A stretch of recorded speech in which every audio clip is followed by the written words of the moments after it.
What if humanity's greatest treasure was never meant to be found? What if some doors were sealed not to keep us out, but to keep something else in? Tonight's story takes us deep into the heart of India's most sacred temple, where ancient warnings echo through marble halls and gold-laden chambers hide secrets that predate recorded history. Before we begin, I want to give a thank you to Brassneck23 for suggesting this chilling tale of forbidden knowledge and cosmic horror. If you have ideas for future stories, please leave them in the comments below. And if you enjoy these late-night journeys into the unknown, don't forget to like and subscribe to Sleep Theories for more stories that will keep you questioning what lurks in the shadows of our world. Now dim the lights, settle in, and prepare yourself for a story where curiosity becomes a curse and some mysteries are better left buried. The invitation arrived on cream-coloured paper, embossed with the seal of the Supreme Court of India. As a historian specialising in South Asian antiquities, I had expected many things in my career, but never a formal request to witness what the media was calling the greatest archaeological discovery of the modern era. The Sri Padmanabhaswamy Temple in Thiruvananthapuram, Kerala, had stood for over 1,000 years as one of India's most sacred sites. Dedicated to Lord Vishnu, its towering gopurams scraped the tropical sky like a stone finger pointing toward the divine. What made it extraordinary wasn't just its spiritual significance, but what lay hidden beneath its ancient stones. In 2011, a legal petition had demanded an inventory of the temple's treasures. What they found in the first 5 vaults defied comprehension. Gold coins dating back centuries, precious stones the size of eggs, jewellery that belonged to forgotten dynasties. The estimated value exceeded $100 billion, making it potentially the richest religious site on Earth. But there was a 6th vault. Vault B. I arrived in Kerala on a sweltering morning in March, the humid air thick with the scent of jasmine and incense. The temple complex buzzed with activity as legal officials, archaeologists and security personnel prepared for what everyone hoped would be the crown jewel of the discovery. The head priest, an elderly man named Kandararu Mahesh, met our legal team at the temple's main entrance. His weathered face bore the weight of generations, and his eyes held something I couldn't immediately identify. Fear, perhaps, or resignation. "The courts have spoken," he said in heavily accented English, his voice barely above a whisper. "But I must tell you what my predecessors told me, as theirs told them for 8 centuries. He gestured toward the inner sanctum where Vault B lay sealed behind an ornate iron door. That chamber is not like the others. It was never meant to hold treasure for earthly eyes. The legal team exchanged glances. They had heard such protests before, religious authorities reluctant to surrender their hoarded wealth to public scrutiny. But something in the priest's tone gave me pause. "What do you mean?" I asked. Kandararu Mahesh's eyes fixed on mine. "In our most ancient texts, written on palm leaves that predate even the temple's construction, Vault B is not described as a treasury. It is called the chamber that must remain. The Sanskrit is very specific, yatna holitavyam, that which must not be opened." "Superstition," muttered the lead attorney, a sharp-faced woman from Delhi. "The Supreme Court's authority supersedes religious tradition." The priest continued as if she hadn't spoken. "The door has no key because it was never meant to have one. The locks were forged not to secure treasure, but to contain what lies beyond. Only those who know the sacred serpent mantras, knowledge lost for 3 centuries, can open it safely." A younger priest approached and whispered urgently in Malayalam. Kandararu Mahesh's face grew pale. "What is it?" I asked. "The workers in the bazaar," he said slowly. "They speak of dreams. All of them, the same dream for 3 nights now. They see a great wind rising from beneath the temple, carrying with it the breath of destruction." The attorney scoffed, but I noticed her hand trembling slightly as she made notes on her tablet. The other officials seemed less confident now, their earlier enthusiasm dimmed by the weight of the priest's words. As we walked toward the inner sanctum, I caught fragments of conversation among the temple workers. They spoke in hushed tones, casting nervous glances toward the sealed vault. An old woman selling flowers outside the temple grabbed my arm as I passed. "Sahib," she whispered urgently, "my grandmother told me stories." She said when the British came to survey the temple in 1931, they tried to open that door. 3 of them died within a week. 1 drowned in his own bathtub, 1 fell from his horse, 1 simply stopped breathing. I gently freed my arm, but her words followed me like shadows. As a rational man of science, I dismissed such tales as folklore born of ignorance and superstition. Yet something about the atmosphere around Vault B felt different. The air seemed thicker there, charged with an energy that made my skin prickle. The vault's door stood before us now, a masterpiece of medieval craftsmanship. Unlike the other vaults, which had been sealed with relatively simple locks, Vault B presented a complex puzzle of interlocking mechanisms. 7 iron serpents wrapped around the door's frame, their mouths forming the keyholes. But there were no keys, hadn't been for centuries according to the temple records. The mantras were the keys, Kandurara Mahesh explained. Specific vibrations, spoken in precise sequence, would cause the mechanisms to release. But those who knew them took the knowledge to their graves in the 1750s, believing it safer that way. The legal team was growing impatient. They had come here to document treasure, not listen to religious lectures. But as I studied the door more closely, I began to understand the priest's reluctance. This wasn't just a vault.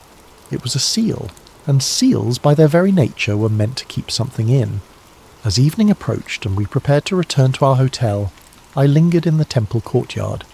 The setting sun painted the gopuram in shades of gold and crimson, and the evening prayers began their eternal rhythm. But beneath the familiar sounds of devotion, I could swear I heard something else. A low, almost inaudible humming that seemed to rise from the very stones beneath my feet. That night in my hotel room overlooking the temple, I made the first entry in what would become my final journal. There are doors in this world that remain closed not because we lack the key, but because we lack the wisdom to understand why they were locked in the first place. Tomorrow we attempt to open one such door. I pray we are prepared for whatever lies beyond. I had no way of knowing then how prescient those words would prove, or how dearly we would all pay for our curiosity. The next morning dawned clear and hot, the kind of day that makes the air shimmer like liquid glass. By 6 a.m. the temple complex was already bustling with activity. Security cordons kept the gathering crowd at bay while our team prepared for what the media had dubbed the greatest treasure hunt in modern history. The opening of vaults A, C, D, E and F had been methodical and spectacular. Each chamber revealed layer upon layer of unimaginable wealth. Golden idols studded with rubies and emeralds, ancient coins bearing the faces of forgotten kings, jewellery so intricate it seemed to have been crafted by divine hands rather than mortal ones. The inventory process had taken months, and still they were finding new treasures buried beneath the gold. But Vault B had remained sealed, waiting. The locksmith brought in for the task was Ravi Kumar, a slight man from Mumbai who specialised in historical mechanisms. He had successfully opened bank vaults from the British era, ancient strongboxes from Mughal times, even medieval treasure chests from Rajasthani forts. If anyone could breach the serpent locks of Vault B, it was him. The mechanism is unlike anything I have encountered, he admitted as he studied the door. These serpents are not merely decorative. Each one represents a different locking mechanism, and they appear to be interconnected. Opening one incorrectly might trigger a jamming system that would seal the vault permanently. The legal team was growing impatient. Photographers and videographers stood ready to document the moment. Government officials whispered among themselves about the economic implications of the discovery. The air thrummed with anticipation. Kandurara Mahesh stood apart from the group, his lips moving in what I assumed was silent prayer. When I approached him, he looked up with eyes that held the weight of centuries. "It is not too late," he said quietly. "The courts could be convinced to leave this one vault unopened. Sometimes the greatest treasure is wisdom, the wisdom to leave certain doors closed." "What exactly do you think is in there?" I asked. His answer chilled me to the bone. Something that was locked away for a reason our ancestors understood, even if we have forgotten. At precisely 10 a.m, Ravi Kumar began his work. He had decided to attempt the locks in sequence, starting with the serpent at the top and working clockwise. Each lock required different tools. Some responded to traditional picks. Others seemed to need specific pressure applied to hidden mechanisms. The first serpent yielded after an hour of careful manipulation. A soft click echoed through the chamber as its jaw opened, revealing the first keyhole. The crowd murmured with excitement. The second lock proved more challenging, requiring Ravi to simultaneously manipulate two different mechanisms while applying steady pressure to a third. Sweat beaded on his forehead as he worked, and I noticed his hands trembling slightly. It was during his attempt on the third lock that the first sign appeared. A cool breeze began to blow through the temple, unusual for the stifling heat of the day. The flames on the oil lamps flickered, and several went out entirely. The temperature dropped noticeably, raising goosebumps on arms despite the tropical climate.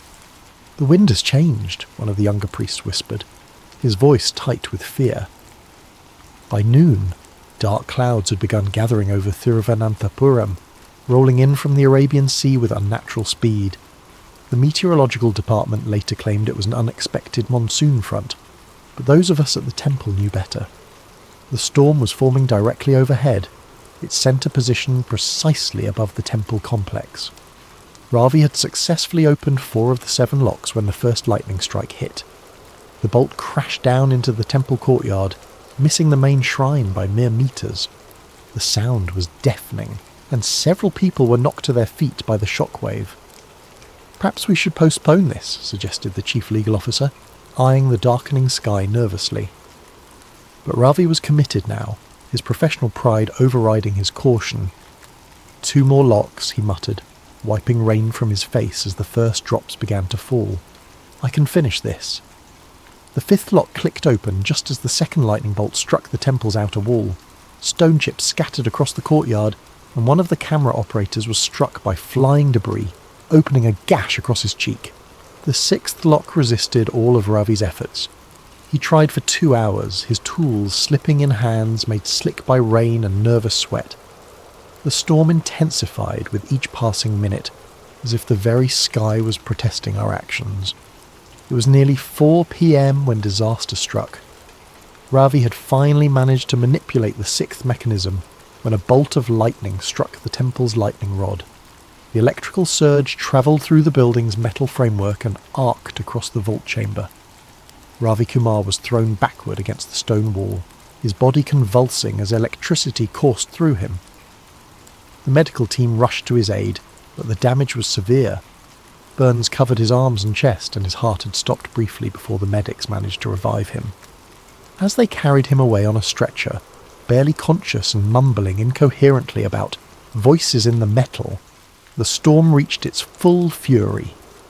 Rain lashed the temple complex with the force of a hurricane, and hail the size of golf balls battered the ancient stones. The Supreme Court officials huddled in the main shrine, their expensive suits soaked, and their earlier confidence completely evaporated. The lead attorney tried to maintain her composure, but I could see the fear in her eyes as she spoke into a satellite phone. "Yes, sir, I understand. Unusual circumstances. We'll suspend operations until—" "Yes, sir, immediately." When she ended the call, her hands were shaking. "The Supreme Court has ordered a temporary halt to all vault opening activities pending a full review of safety protocols." Kandararu Mahesh, who had watched the entire ordeal in stoic silence, finally spoke. "The door has 6 locks open and 1 remaining. This is the most dangerous state. It is neither sealed nor opened, but suspended between states." "What does that mean?" I asked.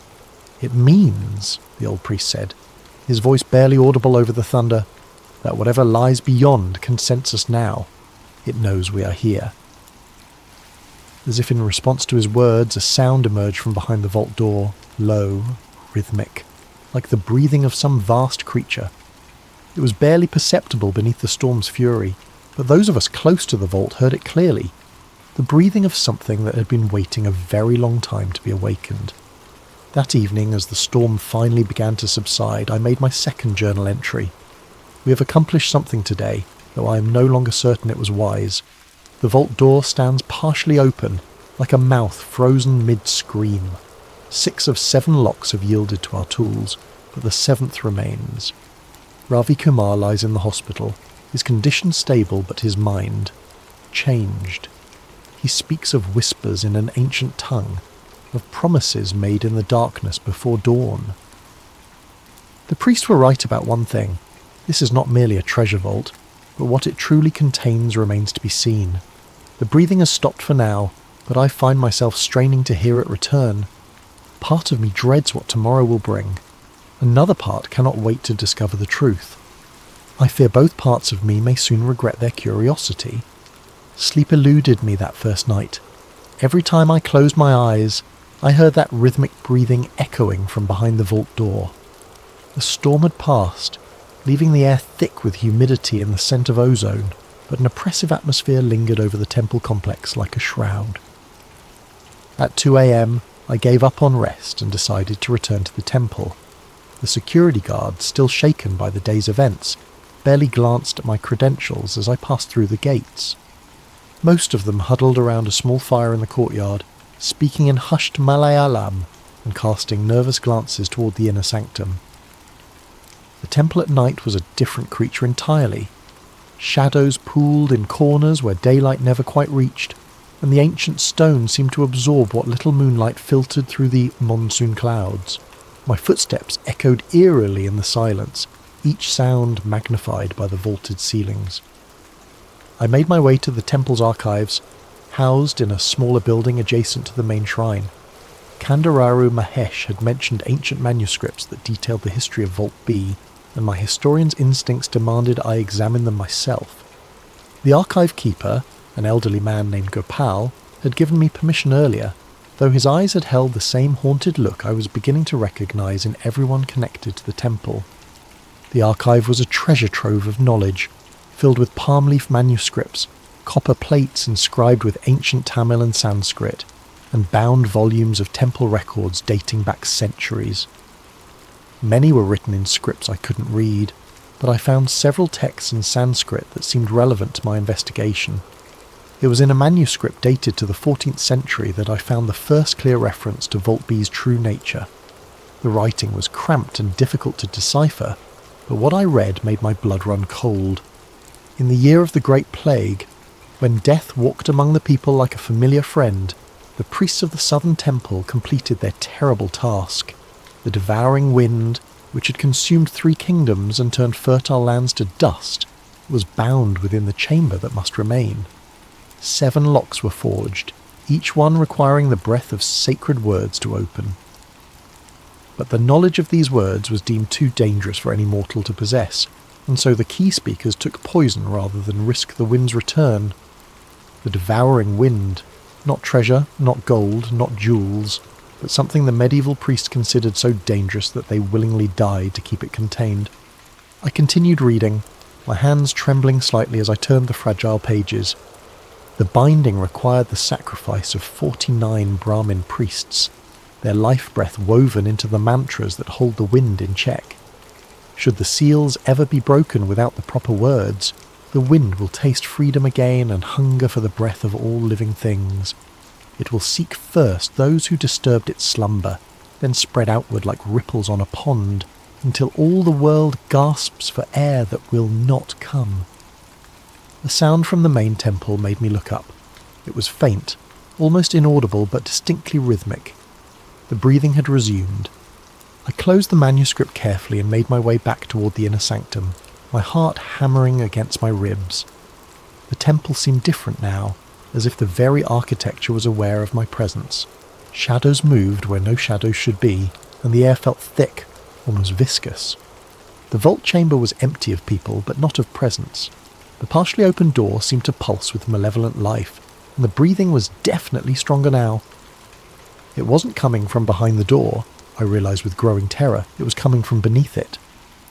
As I stepped closer, I noticed something else. The temperature around the vault had dropped significantly. My breath came out in small puffs of vapour, and frost was forming on the metal serpents despite the tropical climate outside. Then I heard the voices. They were whispers at first, so faint I thought they might be the wind through stone corridors. But as I strained to listen, they became clearer. Multiple voices, speaking in a language I didn't recognise but which seemed hauntingly familiar. as if heard in half-remembered dreams. The whispers seemed to be coming from the gaps around the vault door, rising up from some vast space below. They spoke in rhythmic cadences that matched the breathing, and though I couldn't understand the words, their meaning was clear. Hunger, ancient and patient, promises of release, threats of what would come if the final lock was opened. I fumbled for my phone to record the phenomenon, but the device was completely dead despite having a full charge when I had entered the temple. The whispers grew louder, more insistent, and I realised they were becoming comprehensible. The seeker comes in the dark. The seeker who reads the old words. Closer. Seeker. Closer to the threshold. So long since warm breath filled these chambers. Terror flooded my system and I stumbled backward, knocking over a brass lamp that clattered against the stone floor. The sound echoed like gunshots through the temple, and suddenly the whispers stopped. The silence was somehow worse than the voices had been. I fled the temple, my academic composure completely shattered. Behind me I could swear I heard something like laughter. Dry, rustling laughter that seemed to emanate from the stones themselves. Back in my hotel room, I sat awake until dawn, staring out at the temple silhouette against the lightning sky. My hands shook as I wrote in my journal. I understand now why the priest tried to stop us. Vault B contains no earthly treasure, but something far older and more terrible. The manuscripts speak of the devouring wind, an entity or force bound within the chamber by sacrifices and mantras. We have partially broken the binding and it is beginning to wake. The voices called me Seeker and spoke of warm breath. I believe it feeds on life itself, not just death, but the very act of breathing, the essence of living things. The medieval priests who bound it understood this and chose death rather than risk its escape. 6 locks are open, 1 remains, but I fear that even with the 7th lock intact we may have already gone too far. The boundary between the chamber and our world is weakening. The devouring wind is testing its prison, looking for cracks in the ancient seals. God help us all if it finds one. The call came at 6 a.m, jolting me from the first real sleep I'd managed in 2 days. The voice on the other end was crisp, confident, with a slight accent that marked international education and global business dealings. Professor Malhotra, my name is Victor Ashworth. I represent certain interested parties regarding your work at the Padmanabhaswamy Temple. I believe we need to talk. I had heard of Ashworth, of course. Everyone in academic circles had. British-born but internationally based, he had made his fortune in tech startups before transitioning into what he euphemistically called cultural preservation. In reality, he was one of the world's most sophisticated antiquities collectors. Legal when possible, questionably legal when necessary. I'm afraid I'm not at liberty to discuss the temple project, I began, but he cut me off smoothly. Professor, I'm sitting in the lobby of your hotel. The conversation is going to happen whether you come down willingly or I come up. Your choice, but I think you'll find what I have to say quite illuminating. 20 minutes later I sat across from Victor Ashworth in the hotel's restaurant. He was younger than I'd expected, perhaps 40, with prematurely silver hair and eyes the colour of a winter sky. His suit was perfectly tailored, and his manner suggested someone accustomed to getting exactly what he wanted. You look tired, Professor, he observed, signalling the waiter for coffee. Difficult night at the temple, I imagine. How do you... I started, then stopped. Of course he knew. Men like Ashworth had sources everywhere. I know about the breathing, he said quietly, his voice just loud enough for me to hear. I know about the whispers, and I know you've discovered what Vault B really contains. He leaned forward, his eyes intense. The question is, do you understand the implications? I understand that some things should remain buried, I replied, trying to sound more confident than I felt. Ashworth laughed, a sound like crystal breaking. Professor, you disappoint me. Here we have possibly the greatest discovery in human history, and you want to bury it again? Do you have any idea what the economic implications alone would be? This isn't about economics. Everything is about economics, he interrupted. Do you know what's happening in the financial capitals right now? Word has leaked about the temple treasures. Not the specifics, but enough. Gold prices are fluctuating wildly. Currency markets are in chaos. The mere possibility that India might dump $100 billion worth of precious metals and gems onto the world market has central bankers calling emergency meetings. He pulled out a tablet and showed me a series of graphs and charts. Now imagine what would happen if the true contents of Vault B were revealed. Not just gold, Professor, but something far more valuable. Proof that our understanding of human history is fundamentally flawed. What are you talking about? Ashworth's smile was predatory.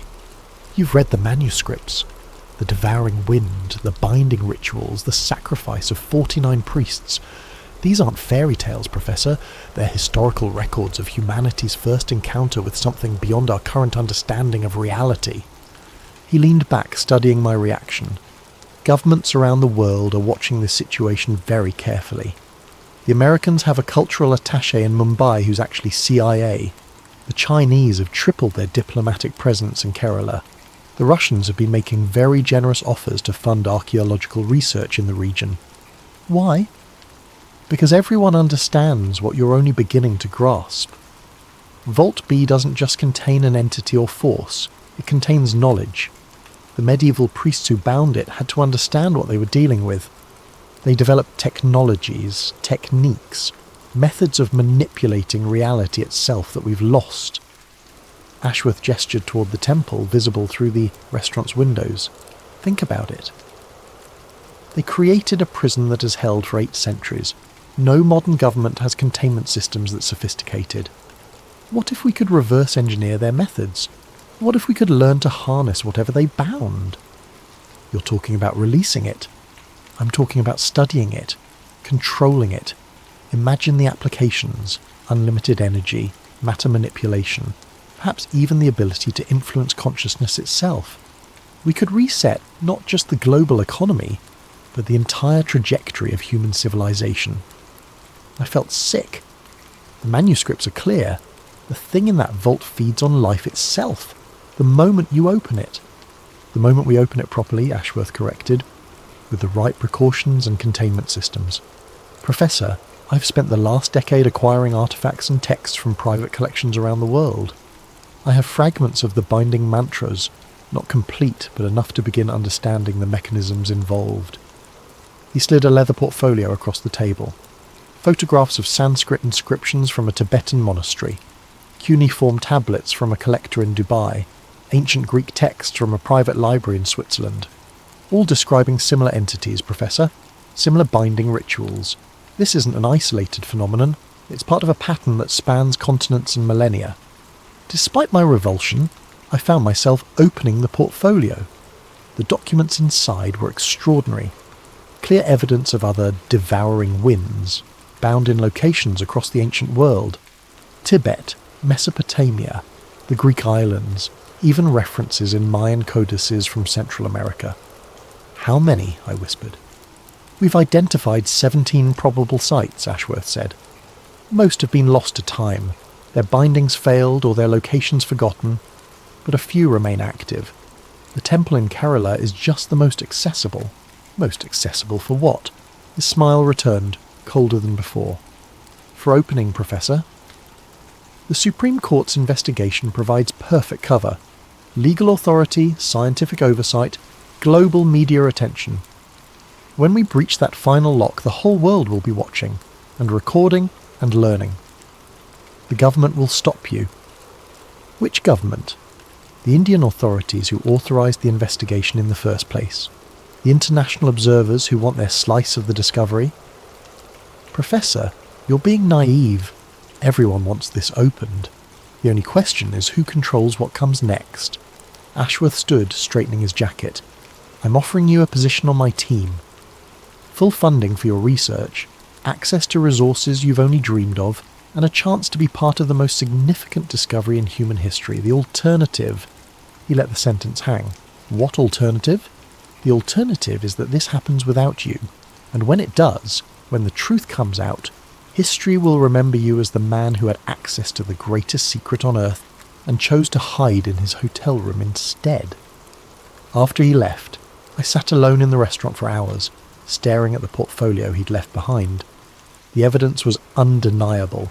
Whatever was bound in Vault B was part of something much larger, much older than I'd imagined. But I also remembered the voices in the dark, the hunger in their whispered words, the way the temperature dropped and shadows moved without reason. Some doors, I realised, were locked from the inside. That evening I made what would prove to be my most fateful journal entry. Ashworth's offer is tempting, I must admit.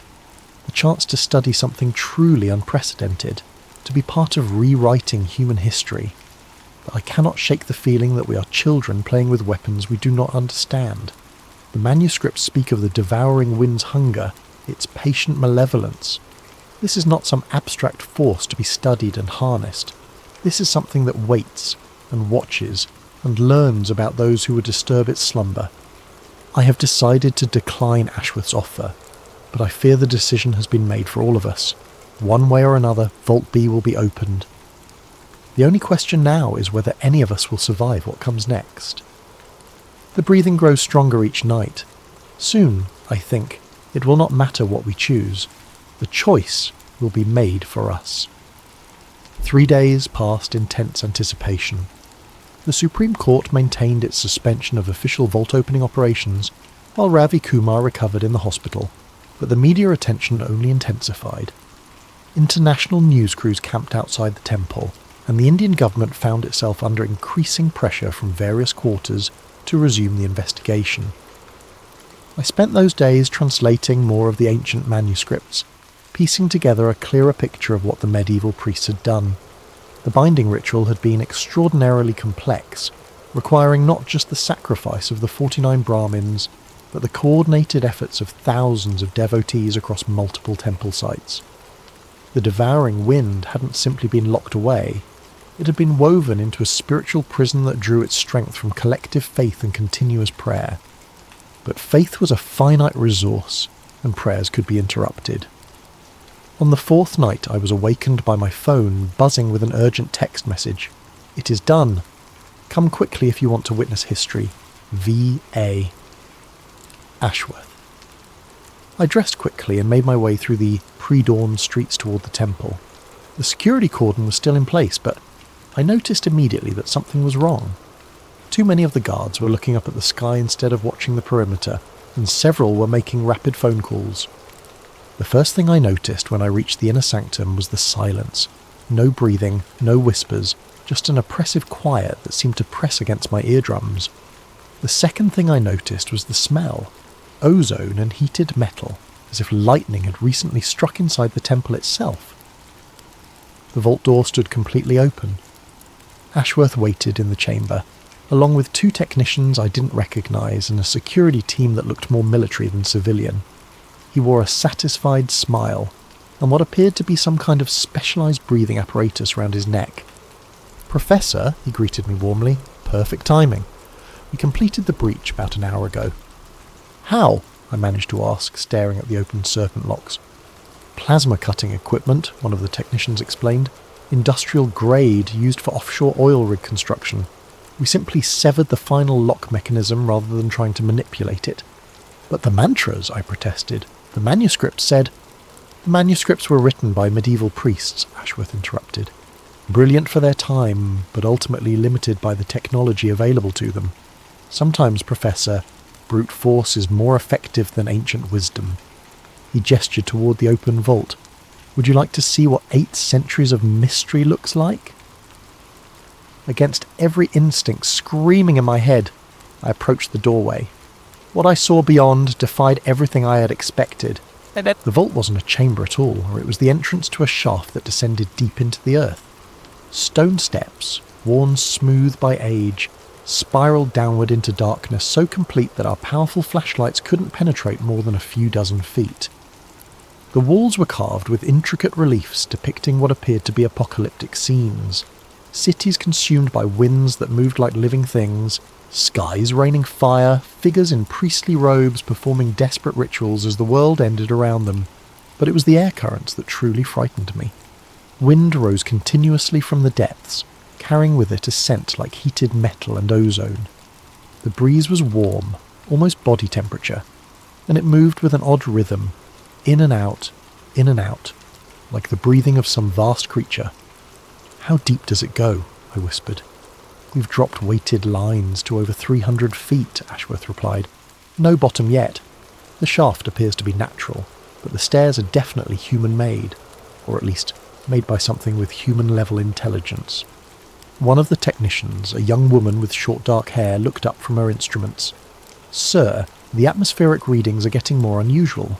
Oxygen content is actually higher than normal, but there's something else in the air. Some kind of complex hydrocarbon chain we can't identify." "Breathable?" Ashworth asked. "Technically, yes, but I wouldn't recommend it without filtration." As if summoned by her words, a sound echoed up from the depths. It wasn't quite a voice, but it wasn't quite wind either. Something between the two, like words spoken by air itself. The temperature in the chamber began to drop rapidly. Frost formed on the metal equipment, and our breath came out in visible puffs despite the tropical climate outside. "Sir," the male technician called urgently, "the seismic monitors are picking up vibrations." "Something's moving down there." Ashworth's expression grew excited rather than concerned. "Moving how? Geological activity?" "No, sir. The pattern is too regular, too rhythmic. It's almost like breathing," I finished for him. A new sound emerged from the shaft. A low, inhuman moan that seemed to rise from the impossible depths. The wind currents intensified, and suddenly papers throughout the chamber began whipping around as if caught in a hurricane. "Power's fluctuating," one of the technicians reported. "All our equipment is showing interference." The lights went out. In the darkness, lit only by emergency battery-powered lamps, the moaning from the shaft grew louder and more complex. It was definitely voices now. Multiple voices speaking in harmony, but no language any human throat could produce. The words seemed to bypass the ears entirely and resonate directly in our bones. "Free, so long bound, taste the warm breath, feel the life, hungry, so very hungry." The emergency lighting flickered and failed, plunging us into absolute darkness. In that darkness, something touched my face. Not a hand, not a wind, but something that felt like moving air with purpose and intelligence. "Everyone out!" Ashworth shouted, his earlier confidence completely evaporated. "Full evacuation now!" We stumbled toward the chamber entrance, guided only by the dim glow of our flashlights. Behind us, the voices from the shaft grew louder and more insistent, and the wind carried with it something that felt distinctly aware. As we burst out of the inner sanctum into the temple courtyard, the full magnitude of what we had done became horrifyingly clear. The power grid for the entire city had failed. Thiruvananthapuram stretched out below us in complete darkness, not a single light visible from the temple's elevated position. Emergency sirens wailed in the distance, and the night sky flickered with what looked like aurora borealis. Impossible at this latitude. "My God," whispered one of the technicians, staring up at the unnatural light show. "What have we done?" The answer came not from any of us, but from the temple itself. The ancient stones began to vibrate with a low subsonic hum that we felt more than heard. Cracks appeared in the walls of the inner sanctum, spreading outward like spider webs. And from every crack, every crevice, every gap in the stonework came that warm, metallic-smelling wind. Ashworth was frantically making phone calls on what appeared to be a satellite phone, but the device kept cutting out. "Damn it," he muttered. "Something's interfering with all electronic communications." "It's not interference," I said, a terrible certainty filling me. "It's intention. The thing down there, it doesn't want us calling for help." As if to confirm my words, a new sound emerged from the temple.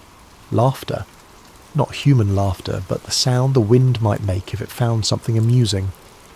It echoed from the stones themselves, seeming to come from everywhere and nowhere at once. The first casualty came without warning. One of Ashworth's security team, a large man who had been standing near the vault entrance, suddenly collapsed. He wasn't unconscious. He was awake, aware, but unable to breathe. His chest rose and fell frantically, but no air seemed to enter his lungs. His face turned blue, then purple, and within minutes he was dead. "Heart attack," Ashworth said, but his voice lacked conviction. "No," I replied, kneeling beside the body. The man's expression was one of pure terror. his eyes wide and staring at something only he could see. Look at his face. This wasn't cardiac arrest. Something took his breath. Even as I spoke, I could feel it myself. A subtle resistance when I tried to inhale, as if the air around us was becoming thicker, more reluctant to enter our lungs. The warm wind from the temple was spreading outward, and wherever it touched, the very atmosphere seemed to change. "We need to get away from here," I said, standing up. "Far away, right now." But Ashworth was staring back at the temple with a mixture of fear and fascination. "Do you understand what this means?" he asked. "We've actually done it. We've released something that can manipulate the fundamental forces of reality itself." "It's going to kill us all," I replied. "Perhaps," he admitted, "but think of what we could learn in the process." That was when I realised Victor Ashworth was completely insane. Dawn brought no relief. If anything, the daylight made the horror more visible and therefore more real.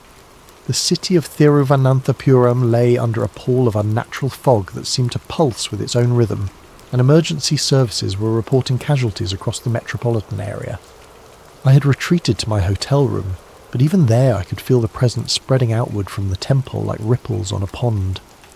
The air itself felt different. Thicker, more conscious, as if it was watching and evaluating everything it touched. The local news, what little could be broadcast given the power disruptions, reported the official story. A massive electrical storm had caused citywide blackouts and infrastructure damage.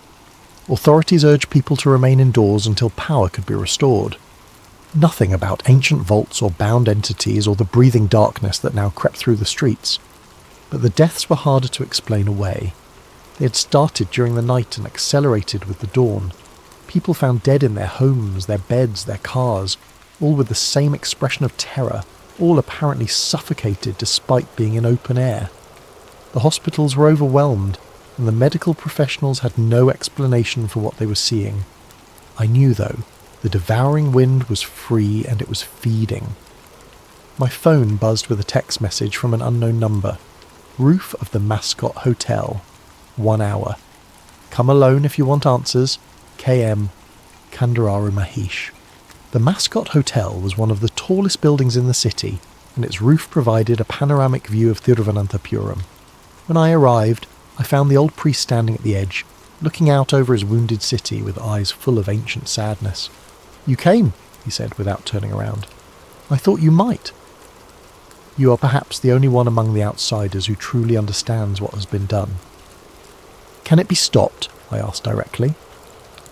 He was quiet for a long moment, then slowly shook his head. The binding took 49 lives and 8 centuries of continuous prayer to maintain. We have neither the knowledge nor the time to recreate such measures. Then everyone in the city is going to die. "Everyone in the city is already dead," he corrected sadly. "They simply haven't stopped breathing yet." The devouring wind is patient. It prefers to savour its meals rather than consume them quickly. Below us, the unnatural fog continued to spread outward in slow, deliberate spirals. I could see people moving through it, apparently unaware that they were walking through their own doom. "Tell me about it," I said. "The real story, not the sanitized version from the manuscripts." Kandararu Mahesh sighed deeply. In the year 1264, according to our most secret records, a merchant ship arrived in Kochi carrying treasures from the court of Kublai Khan. Among the cargo was a sealed urn bearing warnings in 7 languages, all saying the same thing: "Do not open. Contains the breath of the ending world." He turned to face me and I saw that his eyes were filled with tears. The merchant who brought it had watched it consume 3 cities on his journey from China. He begged our ancestors to find a way to bind it permanently. The task fell to our temple, because we possessed the knowledge of certain older practices. What kind of practices? The kind that modern men would dismiss as superstition. But you have seen the results of those practices, Professor. They worked for 8 centuries. A new sound reached us from the city below, screaming. Not the screams of injury or fear, but the screams of people discovering that the air they breathed was becoming their enemy. The binding ritual, I pressed. Can any part of it be recreated? The ritual required 49 volunteers to surrender their life breath to strengthen the prison. Each one had to die while speaking specific mantras, their last words becoming part of the seal itself. Even if we could find such volunteers, the knowledge of the mantras died with the last key speaker in 1751. There must be something. There is one possibility, he interrupted. The devouring wind is not truly alive in the way we understand life. It is hunger given form, appetite made manifest. But even hunger can be satisfied, at least temporarily. What do you mean? It feeds on the breath of living things. Not just the act of breathing, but the life force that breath represents. If it could be given a sufficiently large offering, it might return to dormancy long enough for new bindings to be crafted. The implication hit me like a physical blow. You're talking about feeding it an entire city. I am talking about the choice that will soon face the world. Feed it one city, or watch it spread across continents. The devouring wind grows stronger with each life it consumes. Soon, it will be powerful enough to cross oceans. Below us, the fog had thickened to the point where entire city blocks were invisible. Emergency sirens had fallen silent, either because the vehicles had stopped working, or because there was no one left to operate them. Ashworth, I said suddenly. Where is he now? Kandararu Mahesh's expression darkened. The fool who opened the vault? He has retreated to a compound outside the city. He believes he can study the entity, learn to control it. He does not understand that it is studying him in return. We have to stop him. We have to survive him, the priest corrected. The devouring wind can sense those who disturbed its prison. It will hunt each of us individually before turning its attention to the general population. You, Professor, are already marked. As if summoned by his words, I felt that familiar touch on my face, the sensation of intelligent air, evaluating and tasting. The temperature around us dropped by 20 degrees in seconds, and frost began forming on the rooftop despite the tropical heat. It has found us, Kandararu Mahesh said calmly. Now we run. But even as we headed for the stairwell, I wondered, in a city being consumed by living wind, where exactly could we run to? The fog was rising now, climbing the sides of buildings like a slow-motion tsunami, and within its grey depths, I could swear I saw shapes moving. Shapes that looked almost human, but moved with the fluid grace of air currents. The dead, I realised. The devouring wind wasn't just killing people, it was incorporating them, making them part of itself. We weren't just facing an ancient entity, we were facing an entity that was learning, growing, and building an army from its victims. The temple compound had become a fortress of desperate faith. When Kandararu Mahesh and I arrived, we found thousands of devotees gathered in the outer courtyards, their voices raised in continuous prayer, and their oil lamps creating islands of light in the encroaching grey fog.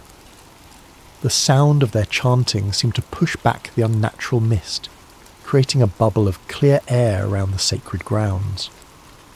The collective prayers, the old priest explained as we hurried toward the main shrine. They remember the old bindings even if they don't understand them. Faith has power here. It always has. But even as he spoke, I could see the strain on the faces around us. Many of the devotees were elderly, and hours of continuous chanting were taking their toll. Several had already collapsed from exhaustion, and those who remained looked hollow-eyed with effort. How long can they maintain this? I asked. Until they can't, he replied grimly. Inside the main shrine, a council of the temple's senior priests had gathered around ancient texts and ritual implements. They spoke in rapid Malayalam, their voices tight with urgency. When they saw Kandararu Mahesh, they fell silent and looked to him with the respect due to their senior member. He spoke to them in their native language for several minutes, and I watched their faces grow increasingly grave. Finally, one of them, a middle-aged man with intricate ritual scars on his arms, approached me. "You are the historian who witnessed the opening," he said in accented English. "You have seen the true nature of what we face." I nodded. "I've read the manuscripts. I understand what your ancestors did to bind it. Then you understand why we must attempt the same ritual even without the proper knowledge?" "The 49 volunteers," I said, suddenly understanding. "You're going to try to recreate the original binding."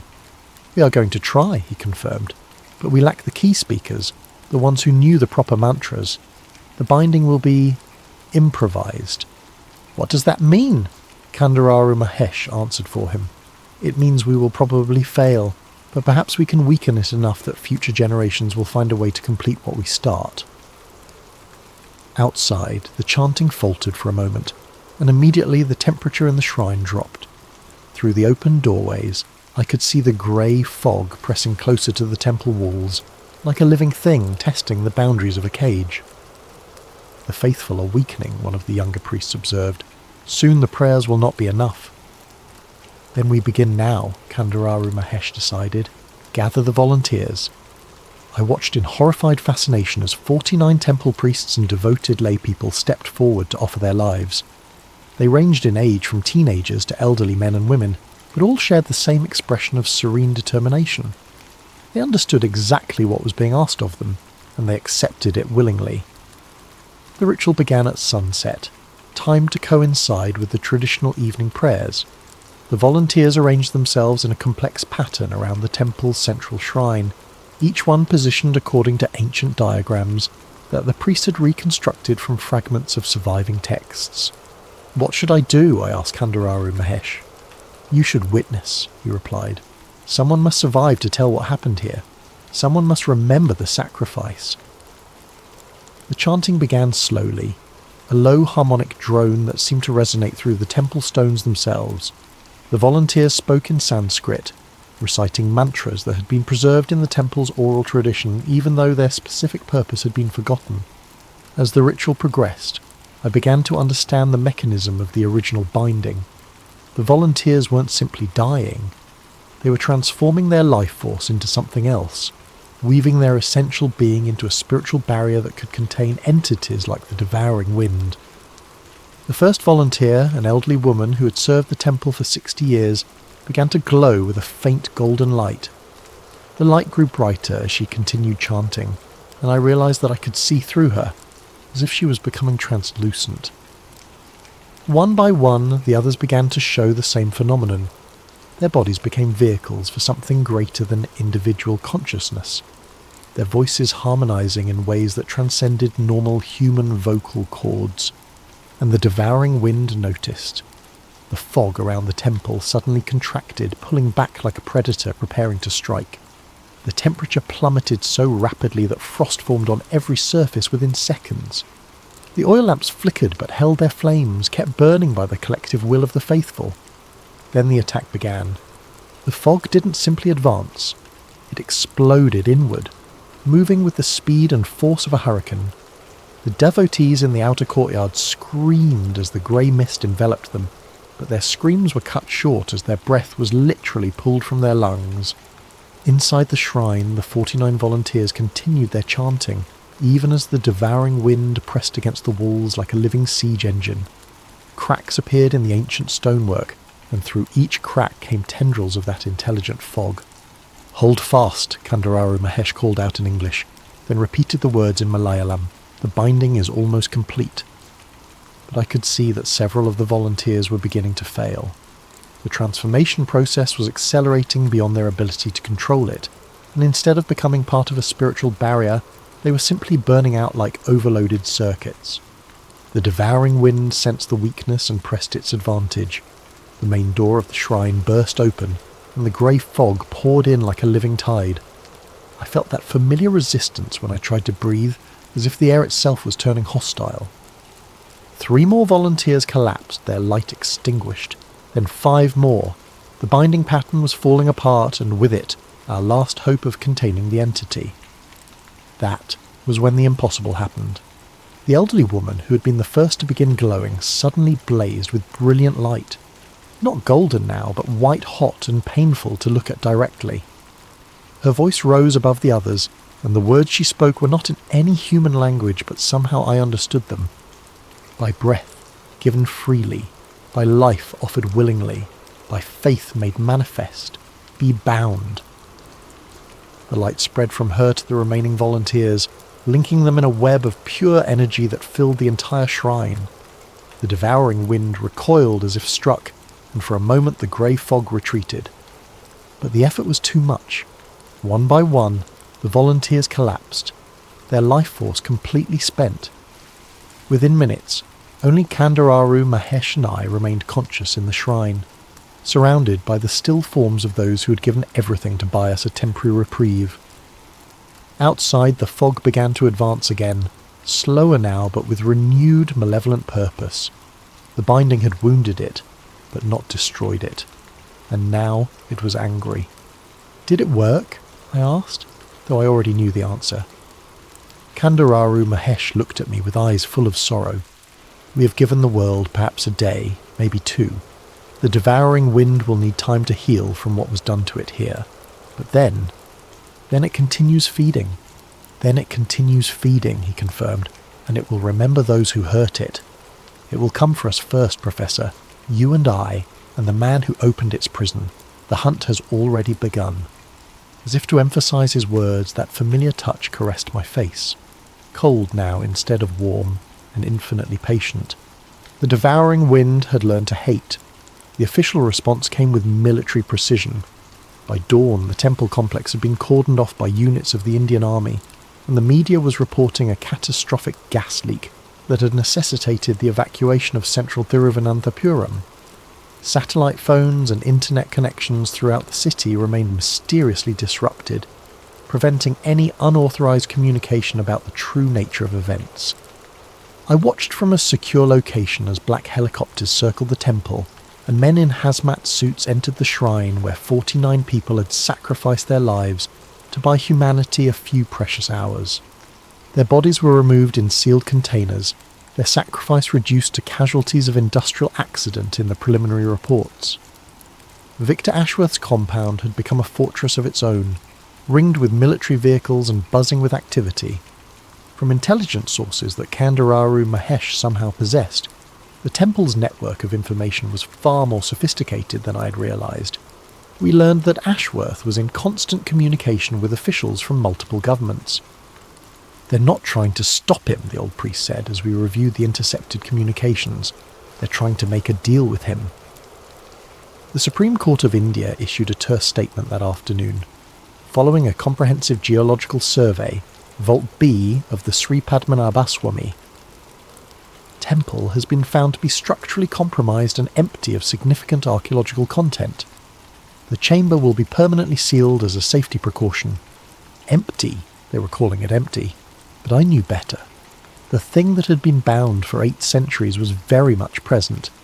It had simply learned to hide itself while it recovered from the partial rebinding our desperate ritual had achieved. The grey fog had dissipated, but only because the devouring wind no longer needed such obvious manifestations. It was growing more sophisticated, more subtle in its approach. The death toll in the city had been substantial but explainable. Heart attacks, strokes, respiratory failures, all within the normal range of statistical variation for a population of 750,000. The medical examiners found nothing unusual because they weren't looking for the right signs. How do you autopsy someone whose life force has been gradually drained away? My official debriefing took place in a nondescript government building, conducted by officials who spoke in bureaucratic euphemisms and asked questions designed to establish a narrative rather than uncover truth. I was required to sign a comprehensive non-disclosure agreement backed by the Official Secrets Act, surrendering all notes, photographs, and recordings related to my work at the temple. Professor Malhotra, said the lead investigator, a thin woman with steel grey hair and eyes like winter, I trust you understand the sensitivity of this matter. National security, international relations, economic stability, all of these factors require that certain interpretations of events be maintained. You're asking me to lie about what I witnessed, I said. I'm asking you to consider the greater good, she replied. What purpose would be served by creating public panic over what are ultimately unexplained phenomena? The temple's treasures have been catalogued and will benefit the people of India. The archaeological investigation has been completed successfully. End of story. And the people who died? Tragic casualties of an industrial accident that has now been resolved. Their families will be compensated appropriately. She slid a leather portfolio across the table, similar to the one Ashworth had shown me, but thicker. Your compensation, Professor.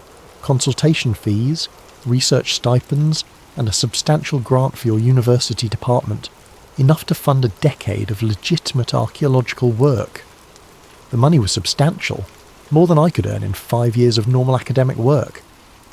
But it came with invisible chains, bank accounts that could be frozen, research permits that could be revoked, academic positions that could be eliminated with a phone call.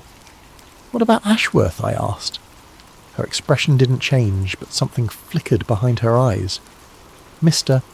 Ashworth is under protective custody while we assess the full implications of the situation.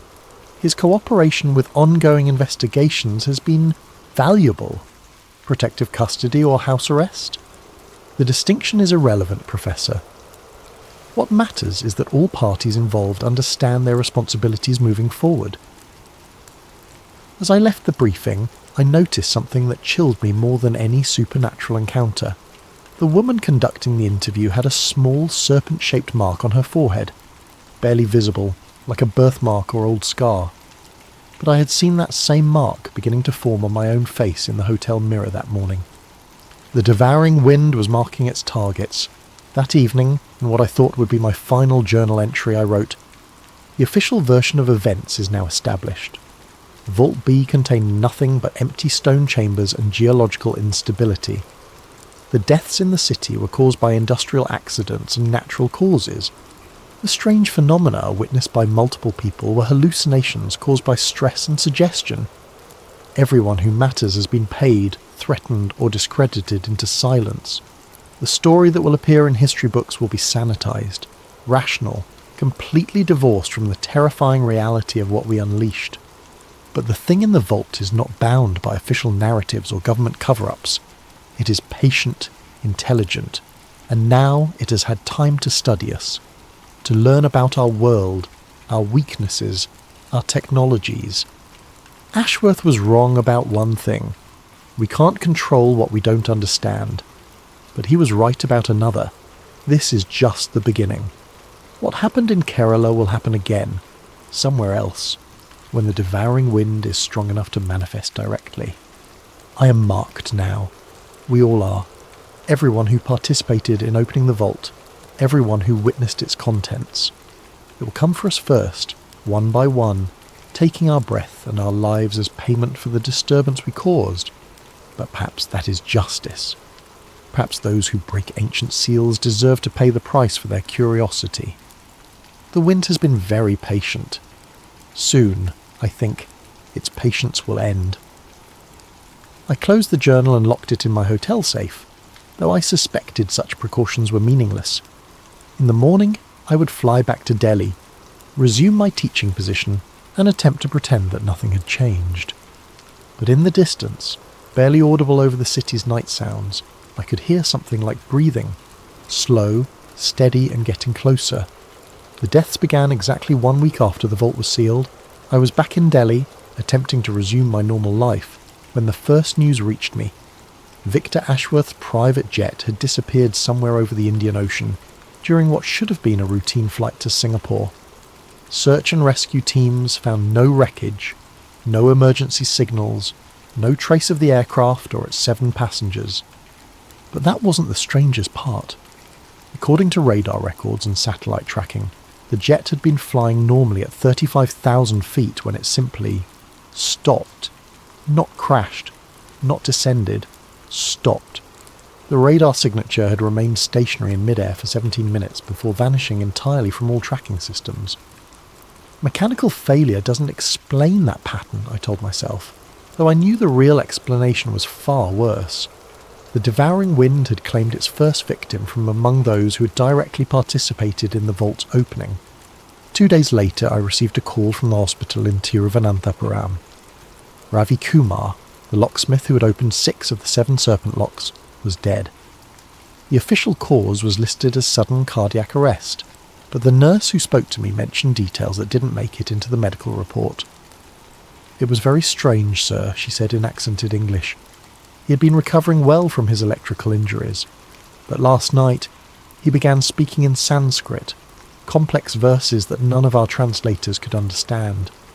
He claimed that voices were calling to him from the chamber beneath the chamber. Then he tried to leave the hospital, saying he had to complete the work and open the final lock. How did he die? He was found in the hospital's basement, sir, in a storage room that had been flooded with water, though there were no broken pipes or leaks. He had drowned, sir. Drowned while standing upright, with his lungs full of brackish water that tasted of the sea. Drowned in a locked room, hundreds of miles from any ocean. The parallels to the ancient texts were unmistakable. The devouring wind could manipulate more than just air. It could call forth the elements themselves to claim its victims. The pattern accelerated over the following weeks. Dr. Anita Sharma, the Supreme Court-appointed archaeological observer, died in her New Delhi apartment. Her neighbours reported hearing her screaming about voices in the ventilation system before she was found suffocated in a room with all windows open and perfect air circulation. Professor James Mitchell, the British geological expert who had consulted on the vault's structural integrity, was discovered dead in his London office.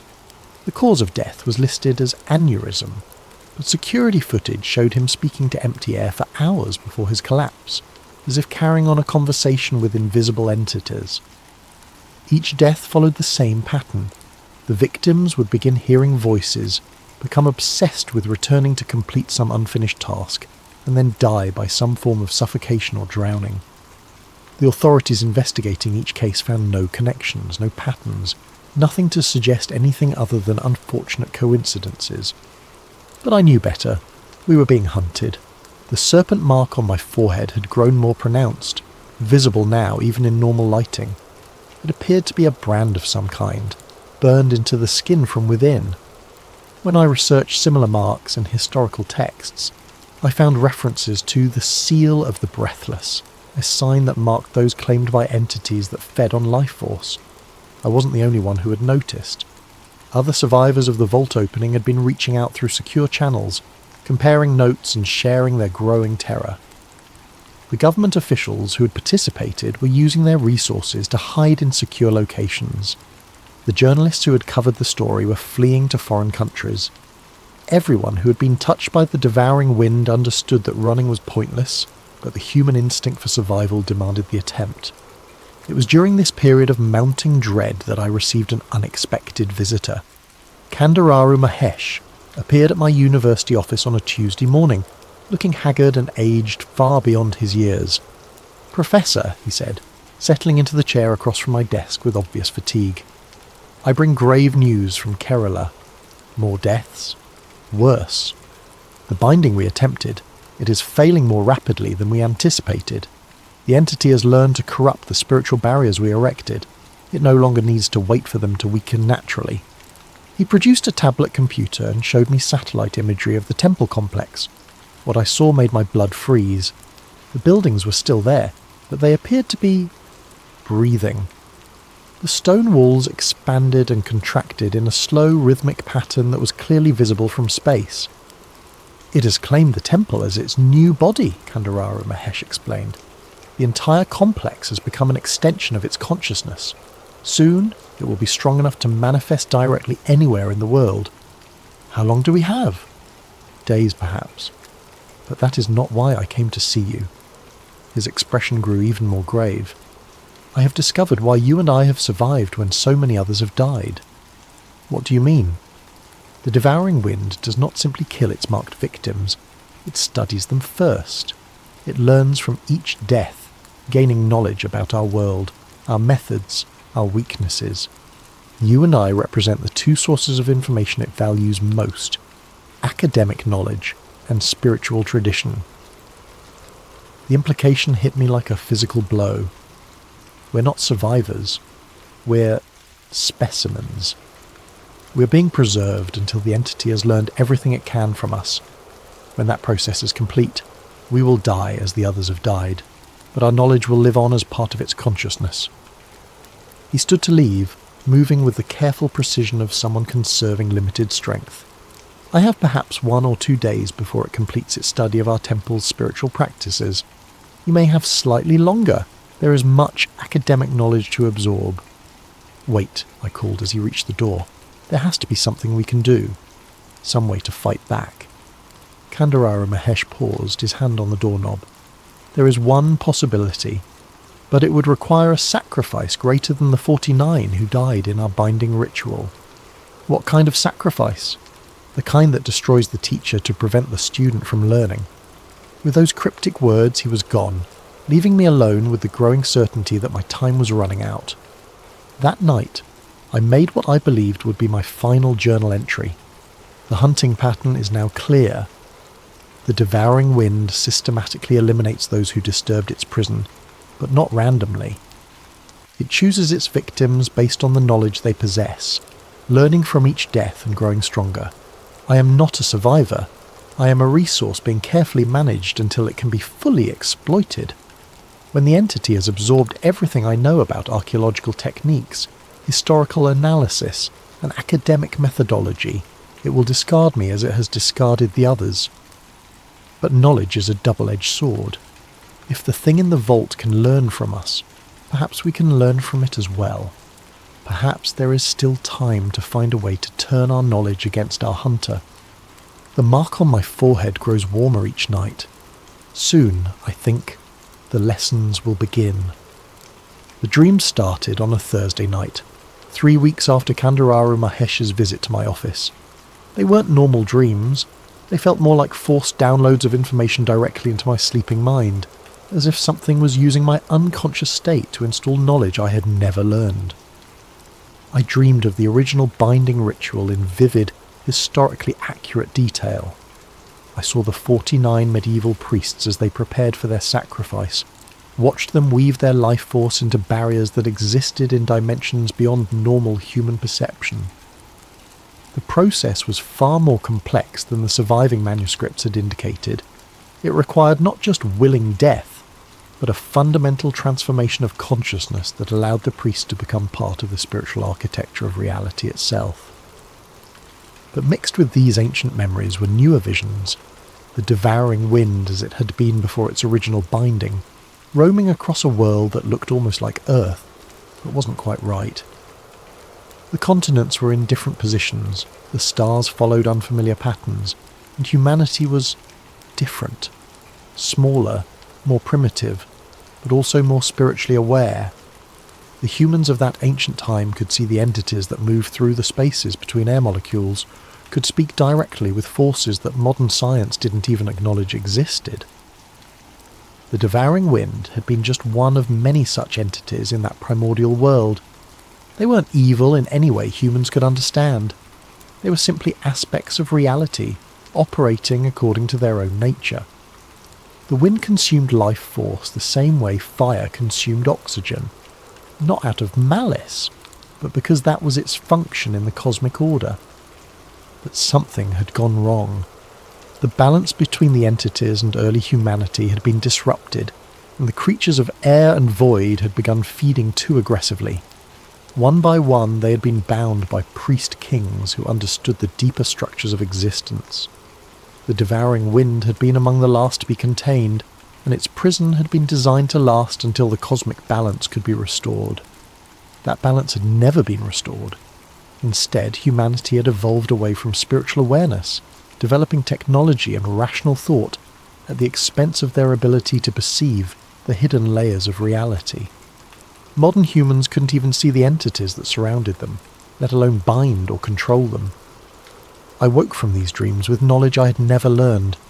Complex formulas for calculating spiritual energy, detailed instructions for manipulating consciousness itself, theoretical frameworks that bridged the gap between ancient mysticism and quantum physics. The information felt foreign in my mind, like files downloaded into a computer that wasn't designed to process them. The serpent mark on my forehead had begun to pulse with its own rhythm, synchronized with my heartbeat, but slightly out of phase.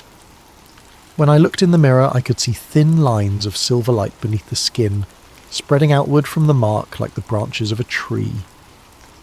The pattern was beautiful in a terrifying way, resembling both neural networks and ritual diagrams from ancient texts.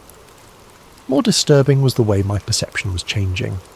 I could see things that weren't quite there, shadows that moved independently of their sources, ripples in the air that suggested invisible presences, patterns of light and darkness that seemed to carry meaning like a form of visual language. and I could hear the devouring wind more clearly now. Its voice came not through my ears, but directly into my consciousness, bypassing normal sensory channels entirely. "The teacher awakens to the lesson," it whispered during my waking hours. "Soon the knowledge will be complete, and the gift can be fully given." Gift. It considered the stolen knowledge a gift, as if it was doing me a favour by downloading alien information into my human mind. I tried to fight back by documenting everything, writing detailed accounts of each dream and vision, in hopes that someone else might find a way to use the information constructively. But as I wrote, I realised that my handwriting was changing. The letters were becoming more angular, more precise, and occasionally I would find myself unconsciously writing in scripts I had never learned, Sanskrit variations and symbolic systems that shouldn't have existed. The entity was changing me from the inside out, replacing my natural thoughts and memories with its own alien knowledge. On the seventh night of dreams, I finally understood what Kandararu Mahesh had meant about destroying the teacher, to prevent the student from learning. The old priest had found a way to corrupt the knowledge transfer process, introducing errors and contradictions into the information being absorbed by the devouring wind. He had committed ritual suicide in the traditional manner, using meditation techniques to fragment his consciousness as death approached. Instead of dying cleanly and surrendering his knowledge intact, he had deliberately corrupted his own memories, filling them with false information and spiritual poison that would damage anything that tried to absorb them. The devouring wind had learned this too late, after it had already consumed the tainted knowledge. The entity was now struggling with contradictory information that was slowly eating away at its ability to maintain coherence. But I was running out of time to follow his example. Final journal entry found on desk 3 days later. "The house is breathing now. I can feel the walls expanding and contracting with each pulse of my heart, synchronized to the rhythm of the mark on my forehead. The devouring wind has found me at last, and it no longer bothers with subtlety. I understand everything now, the full scope of what we unleashed, what it plans, how it intends to use the knowledge it has stolen from us. The entity doesn't just want to feed on humanity, it wants to transform our entire world into something resembling that ancient realm, where it once roamed freely. The other bound entities sleeping in their prisons across the globe are beginning to stir. The devouring wind's escape has shown them that the old bindings can be broken. Soon, Tibet's mountain spirits will crack their stone seals. The Mesopotamian hunger gods will rise from their desert tombs. The Greek void walkers will emerge from their island caves. But I have learned something the entity doesn't expect me to know. The knowledge transfer works both ways. As it downloads alien information into my mind, I have been uploading human thoughts into its consciousness. Our emotions, our irrationality, our capacity for self-sacrifice. All of these things are foreign concepts to a creature of pure appetite. I have been teaching it to doubt itself. The silver lines under my skin are spreading faster now, reaching toward my heart. When they arrive, the transformation will be complete, and I will become another puppet in its growing army of the consumed. But I have prepared one final gift for my hunter. Every lie I can think of, every false memory, every fictional story, every impossible contradiction. I am filling my mind with deliberate chaos, poisoning the well of knowledge before it can be fully drained. The window is open, but no breeze enters. The air itself is holding its breath, waiting. I can smell rain and iron, though the sky is clear. The familiar touch caresses my face one last time. No longer cold, no longer patient, but desperate with hunger. The devouring wind whispers, "The breath is mine." But I whisper back, "The breath is poison." The silver lines reach my heart. The world explodes into note found attached to journal. Professor Malhotra's body was discovered by university security 3 days after his last contact with colleagues. Official cause of death: respiratory failure. The room showed signs of extreme temperature fluctuation, and several windows were found shattered from the inside despite no evidence of wind or weather damage. More disturbing were the writings found throughout the house. Thousands of pages covered in scripts from dozens of languages, including several that linguists have been unable to identify. The text appears to be either advanced theoretical physics or elaborate fiction. Experts cannot agree which. The investigation was closed after all electronic recording equipment in the vicinity began malfunctioning simultaneously. The house has been sealed pending further study. In Kerala, the Sri Padmanabhaswamy temple remains closed to the public. Vault B has been filled with concrete and steel, though local residents report that the temperature around the site continues to fluctuate dramatically. No other incidents have been reported as yet. What if the objects we see streaking through our solar system aren't just cosmic debris? What if some of them are watching, waiting, and following a pattern we're only beginning to understand? Tonight's story takes us into the world of deep space surveillance, government cover-ups, and the terrifying possibility that we're not alone, and haven't been for decades. If you enjoy stories like this that blur the line between science and the unknown, make sure to hit that like button and subscribe to Sleep Theories for more content that will keep you questioning what's really out there. And drop a comment below letting me know what time you're listening and where you're from around the world. I love connecting with fellow night owls and mystery seekers. Now, let's dive into the Atlas pattern. The coffee had gone cold hours ago, but I kept sipping it anyway. Room temperature caffeine was better than no caffeine, especially when you're staring at endless streams of astronomical data at 3:47 a.m. My name is Marcus Webb, and I'm what you might charitably call a data analyst for the Near-Earth Object Surveillance Network, though glorified pattern-matching drone would be more accurate. Most nights were the same routine: cross-reference orbital trajectories, flag anything that deviated from predicted paths, file reports that maybe 3 people would ever read, asteroids, comets, space junk. It all blurred together into points of light moving predictably through the void. The work was mind-numbing, but it paid the bills and kept me close to the stars I'd loved since childhood. That night was different, though I didn't realise it at first. I was reviewing data from 3I Atlas, the interstellar comet that had been making headlines for the past few months. Unlike most comets that originate from our own solar system, this one had come from deep space, only the 3rd confirmed interstellar visitor we'd ever detected. The media loved stories about cosmic wanderers, and 3I Atlas fit the bill perfectly. Except something was wrong with the data. At first I thought it was an equipment malfunction. Comets develop distinctive comas, those glowing halos of gas and dust, when they get close to the sun. It's basic astronomy. But according to my instruments, 3I Atlas showed no signs of outgassing despite being well within the zone, where it should have been blazing like a celestial torch. I pulled up the trajectory data and felt my stomach drop. The orbital path showed tiny corrections, minute adjustments that were impossibly precise for a chunk of ice and rock tumbling through space. I ran the calculations 3 times, then a 4th, but the result was always the same. 3I Atlas wasn't following a natural ballistic trajectory, it was steering. My hands trembled as I documented everything: spectral analysis, trajectory corrections, the complete absence of a coma. I cross-referenced the data with our deep space tracking stations and found the same anomalies reflected across multiple observation points. This wasn't instrument error, this was real.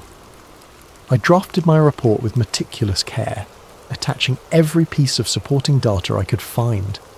The implications were staggering. If 3I Atlas was under intelligent control, it meant we were being visited by something far more sophisticated than a wandering comet.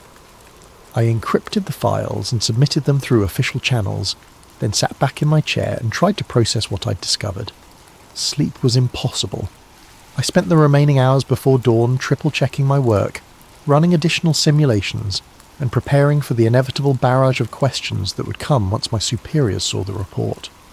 Part of me was terrified, but another part was electric with excitement. This could be the discovery that changed everything. When I arrived at work the next morning, I went straight to my computer to pull up the backup files of my observation log. The screen flickered to life, and my blood ran cold. The entire night's work was gone. In place of my carefully documented anomalies was a single line of text: instrument error, data invalid, log purged. I tried accessing the backup servers, but every copy had been scrubbed clean. It was as if the past 12 hours of work had never happened. my report had vanished without a trace, leaving no evidence that I'd ever observed anything unusual about 3i Atlas. But I remembered every detail. The trajectory corrections, the missing coma, the impossible precision of its path through space. Someone had wiped my data, but they couldn't wipe my memory. I sat in my cubicle, staring at the blank screen, and realised I was no longer just a data analyst. I had become a witness to something that someone very powerful didn't want the world to know. The question was, what was I going to do about it? The fluorescent lights hummed overhead, casting their sterile glow across rows of identical workstations.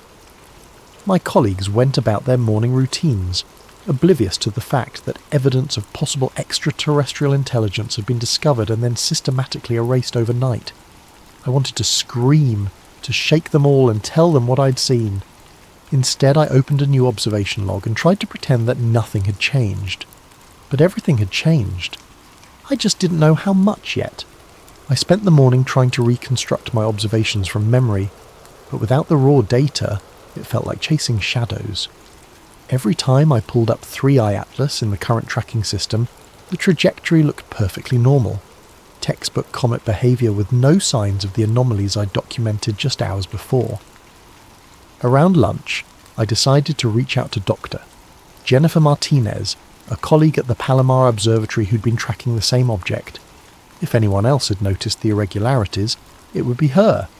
I kept the email casual, asking about her observations and mentioning that I'd seen some interesting data patterns the night before. Her reply came back within minutes. "Hey Marcus, nothing unusual on our end. Standard comet behaviour all the way. Maybe check your instrument calibration." The dismissal stung, but I couldn't blame her. Without the data to back up my claims, I sounded like another conspiracy theorist seeing patterns in random noise. I spent the afternoon reviewing archived observations, looking for any trace of what I'd seen, but came up empty. When I got home that evening, I went straight to my home office to fire up my personal workstation. If the official channels had been compromised, maybe I could find some trace of the truth in my own files. I'd been in the habit of backing up interesting observations to my personal cloud storage, just in case. The computer took longer than usual to boot up. When the desktop finally appeared, I noticed immediately that something was wrong. Files were missing, folders had been rearranged, my backup directories were completely empty. A chill ran down my spine as I checked the access logs. According to the timestamps, my computer had been remotely accessed while I was at work. Someone had systematically gone through my personal files and deleted anything related to astronomical observations from the past month. I was reaching for my phone to call tech support when it rang. The caller ID showed an unknown number. "Hello? Marcus Webb?" The voice was calm, professional, with a slight electronic distortion that suggested it was being run through a voice changer. "Who is this?" "Someone who wants to help you avoid making a very serious mistake. You filed a report last night about anomalous observations of Object 3i Atlas. That report has been classified and removed from all systems." My mouth went dry. "I don't know what you're talking about." "Mr. Webb, we know exactly what you saw, and we know you backed up the data. We also know you've already reached out to colleagues trying to verify your observations. This is your only warning. You didn't see what you think you saw. Drop it." "Listen, I don't know who you are, but we know where you live, Marcus. We know about your sister in Portland, your ex-wife in Denver, your elderly parents in Florida. We know about your mortgage, your student loans, your chronic insomnia, and your prescription for Ambien. We know everything about you, and we're asking you nicely to forget about last night." The line went dead. I sat in my darkened office, phone still pressed to my ear, trying to process what had just happened. The specificity of the threats was terrifying. They weren't bluffing. Someone had compiled a complete dossier on my life, and they were willing to use it to keep me quiet. But quiet about what? If 3i Atlas was just a comet, why go to such elaborate lengths to cover up my observations? The very existence of this conspiracy suggested that what I'd seen was real, and more significant than I'd imagined. I walked through my apartment, checking locks and drawing curtains. Every shadow seemed to harbour potential surveillance, every car passing on the street a possible threat. I'd stumbled onto something that powerful people desperately wanted hidden, and now I was in their crosshairs.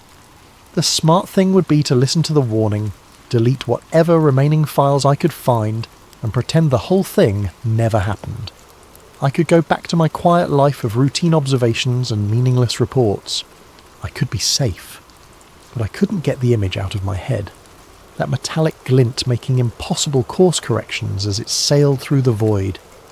If this was evidence of extraterrestrial intelligence, didn't the world have a right to know? I made a decision that would haunt me for months to come. Instead of backing down, I was going to dig deeper. The next few days passed in a haze of paranoia and careful routine. I went to work, processed data on mundane asteroids, and avoided anything remotely connected to 3i Atlas. My supervisors seemed satisfied that I'd gotten the message, but I could feel their eyes on me whenever I moved through the office. At home, I'd become obsessive about security. I disconnected my personal computer from the internet and started using an old laptop with a VPN connection from various coffee shops around the city. If someone was monitoring my activities, I was going to make it as difficult as possible. It was on Thursday night, exactly a week after my initial observations, that everything changed again. I was reviewing innocuous comet data on the disconnected computer when a notification chimed from the old laptop. New email. That was odd. I hadn't given the address to anyone, and it was supposed to be completely anonymous. The sender field was blank. The subject line read simply, "You're not alone." My cursor hovered over the message for several long minutes. Every instinct screamed that this was a trap, another layer of the conspiracy designed to draw me deeper into danger. But curiosity won out, and I clicked. The email contained no text, just a single encrypted attachment. The file name was project_Atlas_1987_declassified.pdf. I stared at the screen, heart pounding. 1987. That was decades before the discovery of our first confirmed interstellar visitor. Yet here was a file suggesting that something called Project Atlas had been operational for over 30 years. The decryption key was embedded in the file metadata, almost as if someone wanted to make sure I could access it easily. I ran the file through every security scanner I could find, but it came back clean. Finally, I opened it. What I saw made my hands shake so badly I nearly dropped the laptop. The document was a partial intelligence briefing stamped with classifications I'd never seen before. The header read, "Interstellar Object Reconnaissance Program, Project Atlas, Eyes Only."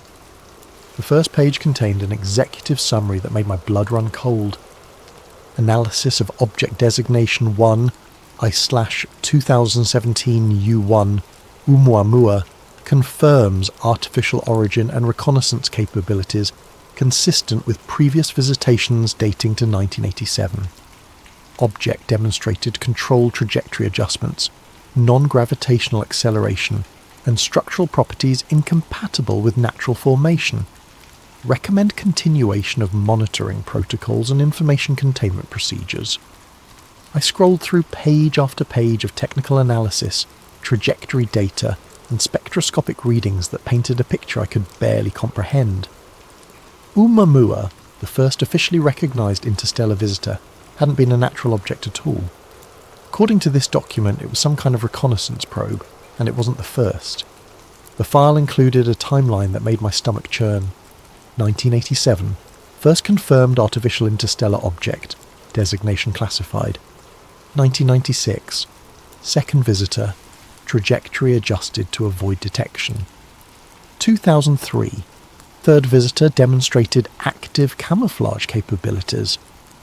2017, Oumuamua arrival, too large to conceal from public observation.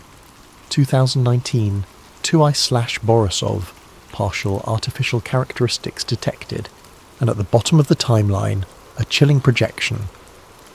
Pattern analysis suggests visitation cycle of 6 to 7 years, with each object following optimized surveillance trajectories through inner solar system. Recommend heightened monitoring for next projected arrival, 2025 to 2026 time frame. 3i Atlas had arrived right on schedule. I spent hours poring over the technical data trying to understand the implications. These weren't random cosmic visitors. They were part of a systematic surveillance operation spanning decades. Someone, or something, had been conducting regular reconnaissance of Earth, and our governments had known about it all along. The document included references to information containment protocols and civilian observation management, which explained what had happened to my data. This wasn't just a cover-up. It was a well-established system for suppressing any evidence that leaked into public channels. But why give me this information? Who had access to such highly classified material, and why were they willing to risk everything to leak it to a low-level data analyst? I printed the entire document on the coffee shop's printer, then deleted all traces from the laptop. This was too important to trust to digital storage alone. As I walked home through the darkened streets, clutching the papers under my jacket, I couldn't shake the feeling that I was being watched. The next morning brought a fresh horror. When I arrived at work, my supervisor was waiting at my desk with a grim expression. "Marcus, we need to talk. Conference room 3 now."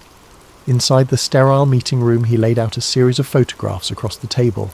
They showed me entering the coffee shop, using the laptop, printing documents, and walking home with a manila envelope under my arm. "We've been very patient with you," he said quietly, "but this ends now. Whatever game you think you're playing, it stops today." I stared at the surveillance photos, realizing just how completely I was outmatched. They'd been watching every move, documenting every attempt to investigate further. The leaked document wasn't help. It was bait, designed to draw me out and prove that I couldn't be trusted to stay quiet. "I don't know what you want me to say," I managed. "I want you to say that you understand. You're a good analyst, Marcus, but you're in way over your head. Take a vacation, 2 weeks, paid leave. Think about whether this job is really the right fit for you." The message was clear. Back off or lose everything. But as I cleaned out my desk under the watchful eyes of security, I couldn't help but smile grimly. They thought they'd caught everything, but they were wrong. Hidden in my apartment was a complete copy of the Project Atlas file, and more importantly, I now knew I wasn't the only one who'd seen through the deception. Someone else was out there, someone with access to the deepest secrets of the conspiracy, and they were trying to help me expose the truth. 2 weeks of forced vacation gave me time to think, but sleep remained elusive. Every night I found myself staring out my bedroom window at the stars, wondering how many of those points of light had been visited by the Watchers. The Project Atlas document had opened a door to a reality I couldn't close again. I'd hidden the printed files in a safety deposit box at a bank across town, but I'd memorized every crucial detail. The pattern was what haunted me most. Regular intervals, a systematic coverage, and a level of coordination that suggested long-term planning spanning multiple decades. During the day, I visited libraries and used their public computers to dig through archived astronomical data. I was looking for gaps, objects that had been observed briefly and then forgotten, trajectory anomalies that had been dismissed as instrument error, anything that might fit the pattern described in the classified document. What I found was more disturbing than I'd imagined. In 1987, the Harvard-Smithsonian Center for Astrophysics had published a brief note about an unusual object designated 1987 QX. The initial observations showed it on an interstellar trajectory, but follow-up attempts failed to relocate it. The official explanation was insufficient data for continued tracking. But buried in the technical appendix, I found a reference to anomalous spectral characteristics suggesting metallic composition and non-gravitational acceleration inconsistent with comet outgassing. 1987, QX had been the first visitor, exactly as described in the leaked document.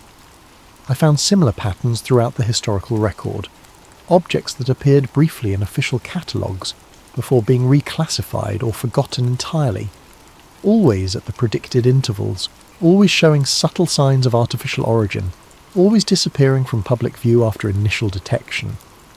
The 1996 visitor had been detected by 3 different observatories, but within months, all references to it had been removed from published papers. I found fragments in old conference abstracts and preliminary reports, but the object itself had been erased from the official record. By 2003, the concealment efforts had become more sophisticated.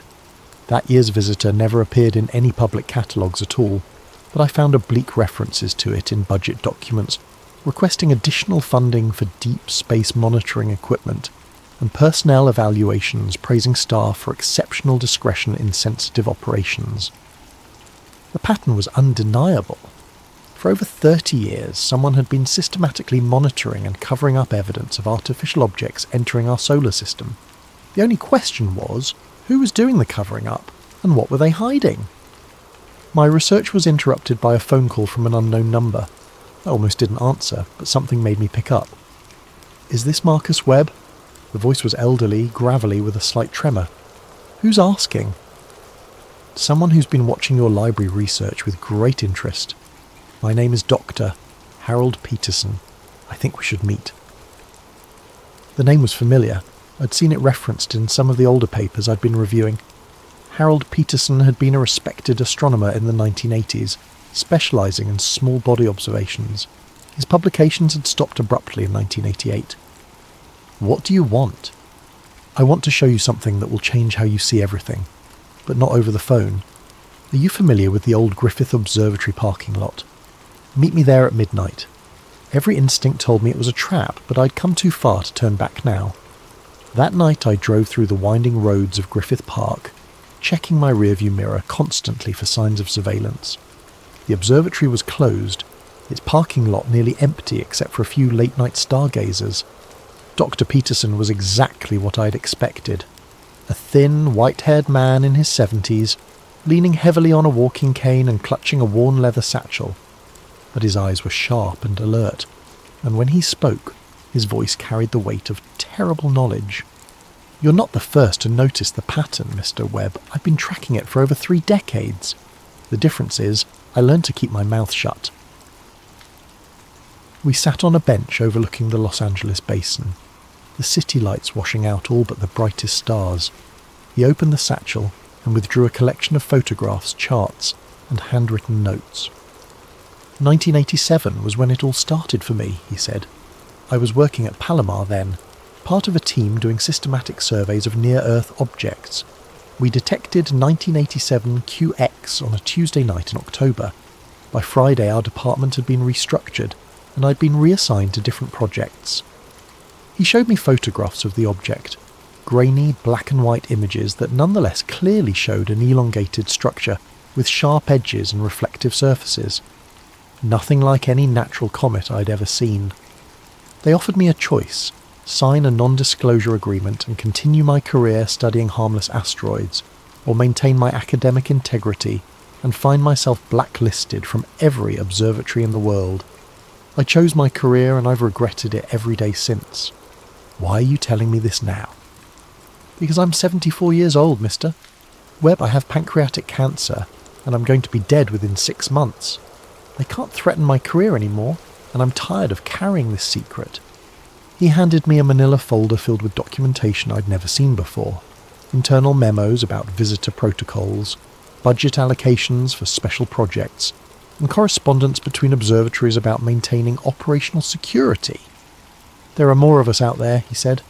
Astronomers who've seen things they can't talk about, technicians who've been reassigned after asking too many questions, graduate students whose thesis projects have been mysteriously cancelled. We're scattered, isolated and afraid, but we're not alone. The final document in the folder was a list of names and contact information. 24 astronomers, all with similar stories of suppressed observations and forced silence. At the top of the list was a note in Doctor. Peterson's handwriting. Project Atlas isn't just about covering up alien visitation. It's about preparing for something much bigger. The pattern is accelerating. What do you mean, accelerating? The intervals between visits are getting shorter. The objects are getting larger, and according to my calculations, the next one isn't coming to observe anymore. He pointed up at the stars with a trembling finger. It's coming to stay. We sat in silence for several long minutes, the weight of his words settling over me like a shroud. Finally, I asked the question that had been haunting me since I'd first seen the anomalous data. What do we do about it? Dr. Peterson smiled grimly. We prepare for the possibility that our governments have been lying to us for 37 years. and we get ready to find out what they've really been hiding. As I drove home that night, the list of names burning like a coal in my jacket pocket, I realised that my journey was far from over. I'd thought I was investigating a simple cover-up, but I was actually uncovering something much more complex and terrifying. The Watchers in space weren't just visitors passing through our solar system. They were scouts, preparing the way for something bigger. And soon, we were going to find out what that something was. Dr. Peterson's death made the obituary section of the Los Angeles Times 3 days after our meeting. Noted astronomer Harold Peterson, 74, died, peacefully in his sleep after a brief illness. No mention of his decades of research or his role in early deep space observations. Just another forgotten scientist disappearing from the record. But his list lived on. I'd spent the past week carefully reaching out to the contacts he'd provided, using coded language and anonymous email accounts. The responses had been both encouraging and terrifying. Dr. Elena Rodriguez from the University of Arizona. I've been waiting 30 years for someone to ask the right questions. James Mitchell, formerly of JPL. They reassigned me to Mars imaging after I got too curious about irregular trajectories. I've kept my own records. Professor Liu Wei from Beijing Observatory. The phenomenon is global. Chinese space program has similar protocols. Each conversation revealed another piece of the puzzle. The conspiracy wasn't limited to American institutions. It was an international effort involving every major spacefaring nation. The implications were staggering. My unofficial network was coming together just in time for the Southwest Astronomical Conference in Phoenix. It was perfect cover. Hundreds of professional and amateur astronomers gathering to discuss recent observations and share data. If I was careful, I could meet with several of my contacts without raising suspicion.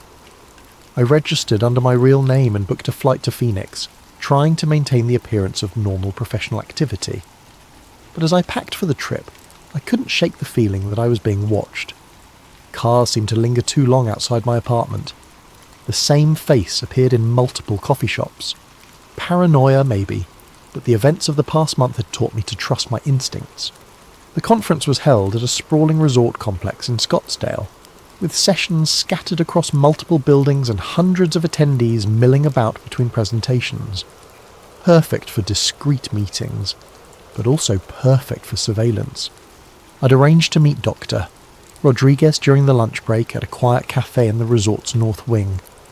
She was a compact woman in her 50s, with prematurely grey hair and intense dark eyes that seemed to catalogue every detail of her surroundings.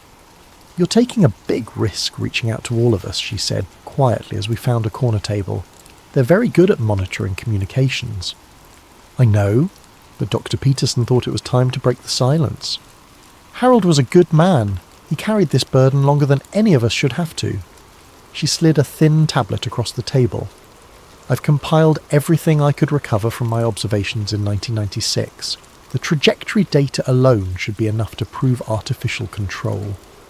I downloaded the files to an encrypted drive, noting the precision of her documentation. This wasn't the work of a conspiracy theorist. This was rigorous scientific analysis that had been systematically suppressed.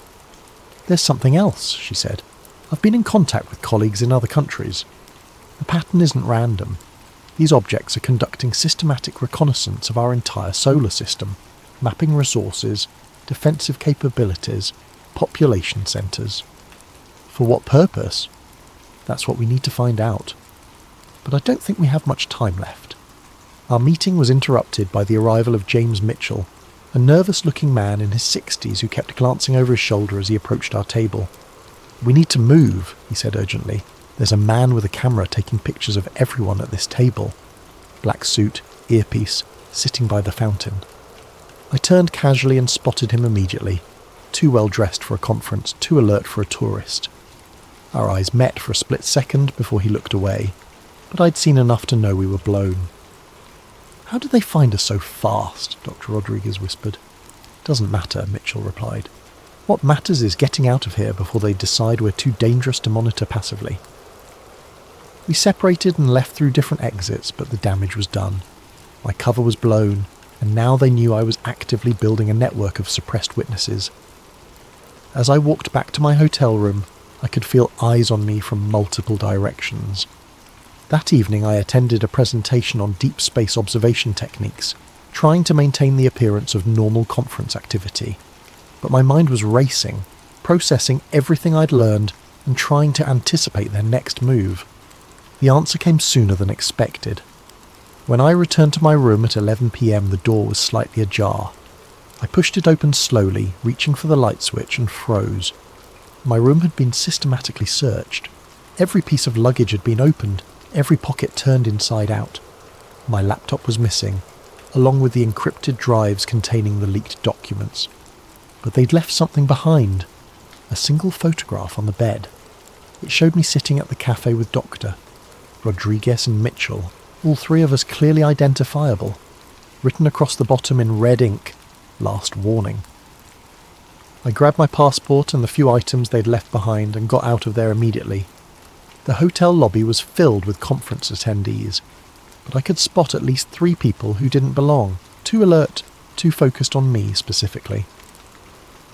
I made it to my rental car and drove straight to the airport, abandoning my scheduled return flight for the first available departure to anywhere. As the plane lifted off, I watched Phoenix's lights disappear below and tried to process how completely my life had changed. I was no longer an investigator uncovering a conspiracy. I was a fugitive being actively pursued by forces with unlimited resources and no apparent limits on their willingness to use them. But I'd also gained something invaluable, proof that I wasn't alone and confirmation that the pattern was real. Whatever was coming, there were others who'd been preparing for it, and together we might stand a chance of exposing the truth. The question now was whether we could do it before they silenced us all permanently. I spent 3 weeks moving between cheap motels and internet cafes, using cash and fake names, trying to stay one step ahead of whoever was hunting me. The paranoia was exhausting, but the leaked documents I'd memorized kept me focused on the bigger picture. If the pattern was real, if something was coming, then the world deserved to know. My breakthrough came through an unexpected connection. Professor Liu Wei had put me in touch with a contact in the hacktivist community, someone known only as Ghost Signal, who specialised in hijacking broadcast streams for political messages. If I could provide credible evidence, they could get it in front of millions of people before anyone could stop them. The meeting was set up through an elaborate chain of encrypted communications. I found myself in a 24-hour diner in Albuquerque, sitting across from a 20-something woman with purple hair and enough facial piercings to set off a metal detector. She introduced herself only as Maya, and seemed to take the whole thing as a personal challenge. "So you're telling me the government's been covering up alien visitors for 30 years, she said, stirring sugar into her coffee. "Not alien visitors, reconnaissance probes. There's a difference."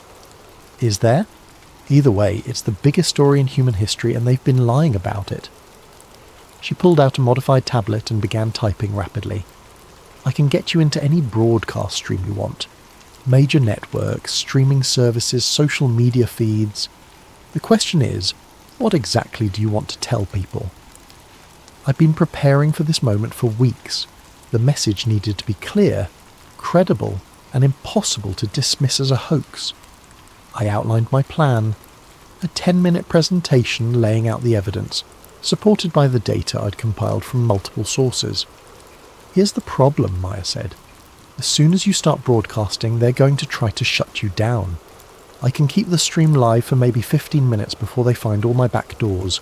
You get one shot at this. That's all I need." We spent the next hour setting up the technical details. Maya would hijack a popular astronomy livestream during peak viewing hours, giving me access to an audience already interested in space-related content. The broadcast would go out simultaneously across multiple platforms, making it harder to suppress completely. "One more thing," she said as we prepared to leave. "Once this goes live, there's no going back. They'll know exactly who you are and where you are. You sure you're ready for that?" I thought about Dr. Peterson, dying alone with his secrets, about Dr. Rodriguez and the others, spending decades in forced silence, about 3i Atlas, sailing through space on its impossible trajectory while the world remained oblivious to the truth. I'm ready. The broadcast was scheduled for 9 p.m. Eastern Time on a Thursday night, prime viewing for astronomy enthusiasts. I'd rented a small studio space under a fake name and set up basic recording equipment. Maya would handle the technical aspects remotely, leaving me to focus on delivering the most important message of my life. At exactly 9 o'clock, Maya's voice crackled through my earpiece. "You're live in 3, 2, 1. Good evening. My name is Marcus Webb, and I'm a data analyst for the Near-Earth Object Surveillance Network. What I'm about to tell you will challenge everything you think you know about our place in the universe." I started with 3i Atlas, describing my initial observations and the systematic erasure of evidence. Then I expanded to the broader pattern, using charts and graphs to illustrate the regular intervals and artificial characteristics of the interstellar visitors. "These objects aren't random cosmic debris," I continued, holding up copies of the leaked documents. "They're part of a systematic reconnaissance program that has been monitoring Earth for over 3 decades. Our governments know this, and they've been actively covering it up." The chat feed exploded with comments, skepticism mixed with fascination as viewers tried to process what they were hearing. Some demanded additional proof, others shared their own unexplained observations, and a few confirmed that similar anomalies had been reported in other countries. "The pattern is accelerating," I said, moving to my final slides. "The intervals between visits are getting shorter, and according to my analysis, the next object, designated 4I/ATLAS, isn't coming to observe. It's coming to establish a permanent presence." I displayed the trajectory calculations that showed the next visitor would arrive within 18 months, on a path that would bring it into a stable orbit around Earth rather than passing through the solar system. Based on the data I've compiled from multiple sources, 4I/ATLAS will arrive in approximately 543 days. Unlike its predecessors, this object will not be leaving. It will take up position in our local space, and we need to be prepared for what that means. The chat feed was going crazy now, with thousands of viewers sharing the stream and demanding answers. Several amateur astronomers confirmed they could verify parts of my data with their own observations. The message was spreading faster than I dared hope. That's when Maya's voice crackled urgently in my earpiece. "We've got company. Black SUVs surrounding the building, and my feeds are being traced. Wrap it up now. If you're watching this, please share it with everyone you know," I said quickly. "The truth has been hidden for too long. In less than 2 years, we're going to find out what 37 years of reconnaissance has been preparing for. Don't let them keep you in the dark anymore." The feed went black just as I heard heavy footsteps in the corridor outside. I grabbed my notes and headed for the fire exit, but it was too late. 3 men in dark suits were already coming through the door, moving with the efficiency of people who'd done this many times before. "Mr. Webb, you need to come with us." I thought about running, but there was nowhere to go. I'd accomplished what I'd set out to do. The message was out there, spreading across the internet faster than they could contain it. Even if they silenced me now, the truth was already in motion. "Did I get your attention?" I asked. The lead agent smiled coldly. "You have no idea what you've just done." As they led me out in handcuffs, I caught a glimpse of my reflection in a storefront window. I looked exhausted, paranoid, probably more than a little crazy. But I also looked free. For the first time in months, I wasn't carrying the burden of the secret alone. The truth was finally out there, and now the world would have to decide what to do with it. I spent the next 72 hours in a windowless room that officially didn't exist, being questioned by people who officially weren't there. They didn't identify themselves, didn't read me my rights, and didn't seem particularly interested in following any legal procedures I was familiar with. The questions were always the same. Who had given me the classified documents? How many copies existed? Who else was involved in my conspiracy to disseminate false information? I stuck to the same answers. I'd acted alone, based on my own observations and publicly available data. They showed me printouts of the social media explosion that had followed my broadcast. Number Atlas pattern was trending worldwide, with millions of shares and thousands of amateur astronomers attempting to verify my claims. The initial wave of skepticism was giving way to grudging acceptance, as independent observers confirmed the trajectory anomalies I'd described. "You've caused quite a stir," said the lead interrogator, a woman in her 40s with steel-grey hair and eyes like winter. 12 countries have filed formal diplomatic protests. 3 observatories have been forced to release previously classified data. The president is demanding answers. Good, I said. Maybe now we can have an honest conversation about what's really happening. You have no idea what you've done. Do you think we've been keeping this secret for fun? Do you think there isn't a reason for the careful management of this information? For the first time I detected something other than cold professionalism in her voice. There was fear there, carefully controlled but unmistakable. Then tell me the reason, I said. She was quiet for a long moment, studying my face as if trying to decide something important. Finally she spoke. The reason is panic, mister. Webb. The reason is the complete collapse of social order when 6 billion people realise they're not alone in the universe and that their governments have been lying to them for decades. The reason is mass hysteria, economic collapse and the end of civilization as we know it. People have a right to know. People have a right to survive. And sometimes those 2 rights are incompatible. She pulled out a tablet and showed me a series of news reports from the past few days. Stock markets crashing as investors fled anything connected to space technology. Religious leaders declaring the end times. Protest movements demanding government transparency. Military bases around the world placed on high alert. This is just the beginning, she said. Your little broadcast has started something that none of us can control anymore. I hope you're proud of yourself. They released me that evening without explanation, dropping me off at a bus station in a city I didn't recognise with nothing but my wallet and a warning to maintain a low profile. As I waited for a bus back to Los Angeles, I checked my phone for the first time in 3 days. The internet had exploded. My broadcast had been downloaded millions of times before the original streams were taken down. Amateur astronomers around the world were confirming the trajectory anomalies. Government officials were being pressed for statements, offering carefully worded non-denials that only fueled more speculation. But there was also a disturbing counter-narrative emerging. Professional debunkers were dissecting my presentation, pointing out inconsistencies and questioning my credentials. News outlets were running pieces about dangerous conspiracy theories and the psychology of false pattern recognition. My personal life was being scrutinised, with emphasis on my history of insomnia and anxiety medication. By the time I made it back to Los Angeles, the story was already shifting. The initial excitement was fading, replaced by sophisticated disinformation campaigns that made my claims seem increasingly implausible. Fake documents were circulating that contradicted my evidence. Expert witnesses were appearing on news programs to explain how natural phenomena could account for the observed anomalies. The cover-up was adapting, evolving to contain the damage I'd caused.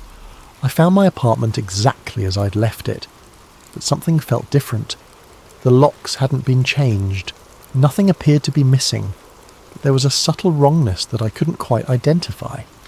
It wasn't until I checked my computer that I understood. Every file related to my investigation was gone, replaced by different versions that told a completely different story. The trajectory data now showed normal comet behaviour. The leaked documents appeared to be obvious forgeries. My own research notes had been altered to make me look delusional. They weren't just discrediting my story. They were gaslighting me on a personal level, making me question my own memories and observations. But they'd made one mistake. Hidden in a safety deposit box across town were the original printed documents Dr. Peterson had given me, physical proof that couldn't be digitally altered. As long as those papers existed, I had evidence that the conspiracy was real. I spent my first night back trying to contact the other members of my informal network, but most of their numbers had been disconnected. Dr. Rodriguez's university claimed she'd taken an extended sabbatical. James Mitchell's former colleagues insisted he'd moved overseas without leaving a forwarding address. Only Maya responded to my encrypted messages, and her news wasn't encouraging. "They've been thorough," she typed. "Every copy of the broadcast has been scrubbed from major platforms. The mirrors I set up have been taken down. Even the cached versions are disappearing from search engines. What about the amateur confirmations? Being systematically debunked. They've got teams of experts explaining away every anomaly, providing alternative interpretations for every piece of evidence. It's like watching history being rewritten in real time." I stared at my screen, feeling the weight of defeat settling over me. I'd sacrificed everything to get the truth out, and they were erasing it as efficiently as they'd erase my original data files. "There's something else," Maya continued. "I've been monitoring the official astronomy networks. They're planning something big. A coordinated announcement about 3i Atlas that's going to put this whole thing to bed once and for all." The announcement came 2 days later, during a press conference at NASA headquarters.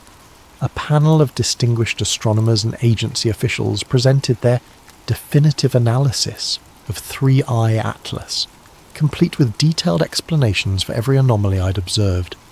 The trajectory corrections were caused by asymmetric outgassing from previously undetected volatile compounds. The lack of a visible coma was due to unusual mineral composition that sublimated in the infrared spectrum. The precise course changes were actually random fluctuations that appeared purposeful when viewed through the lens of conspiracy thinking. They even had a new name for the phenomenon: false pattern syndrome, a psychological condition where observers perceived intentional design in random data. I was cited as a textbook example, a well-meaning analyst whose mental health issues had led him to see aliens where none existed. The presentation was flawless, authoritative, and completely convincing. Within hours, the remaining support for my claims evaporated. Social media moved on to other conspiracies. The news cycle found new crises to exploit.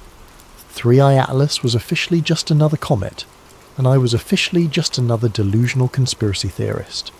But as I watched the press conference from my apartment, clutching Dr. Peterson's documents and remembering the fear in my interrogator's eyes, I knew they hadn't really won. They'd controlled the narrative, managed the public reaction, and preserved the status quo. But they couldn't change the truth. In less than 500 days, 4i/ATLAS would arrive, and all their careful lies would be exposed. The only question was whether anyone would be watching when it happened. Welcome back to Sleep Theories.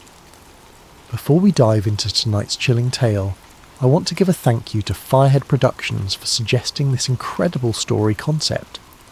Your creativity never ceases to amaze me, and I hope this supernatural thriller lives up to your expectations.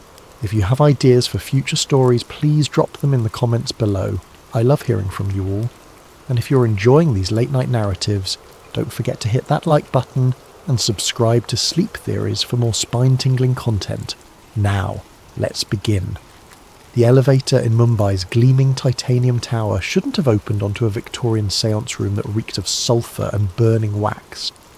Yet there it was, complete with mahogany table, ornate brass candlesticks, and a pentagram carved so deep into the wooden floor that the grooves still held shadows from another century. Zara Okafor pressed her palm against the temporal echo scanner clipped to her belt, feeling its familiar vibration as it registered impossible quantum readings.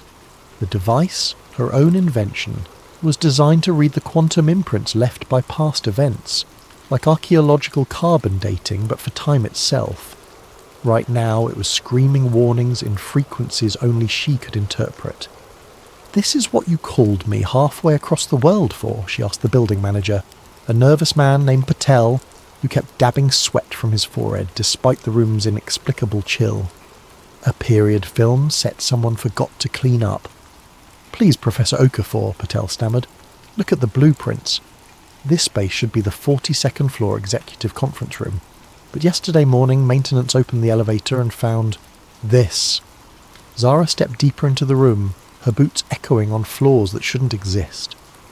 The candles were still warm, their wax pools fresh.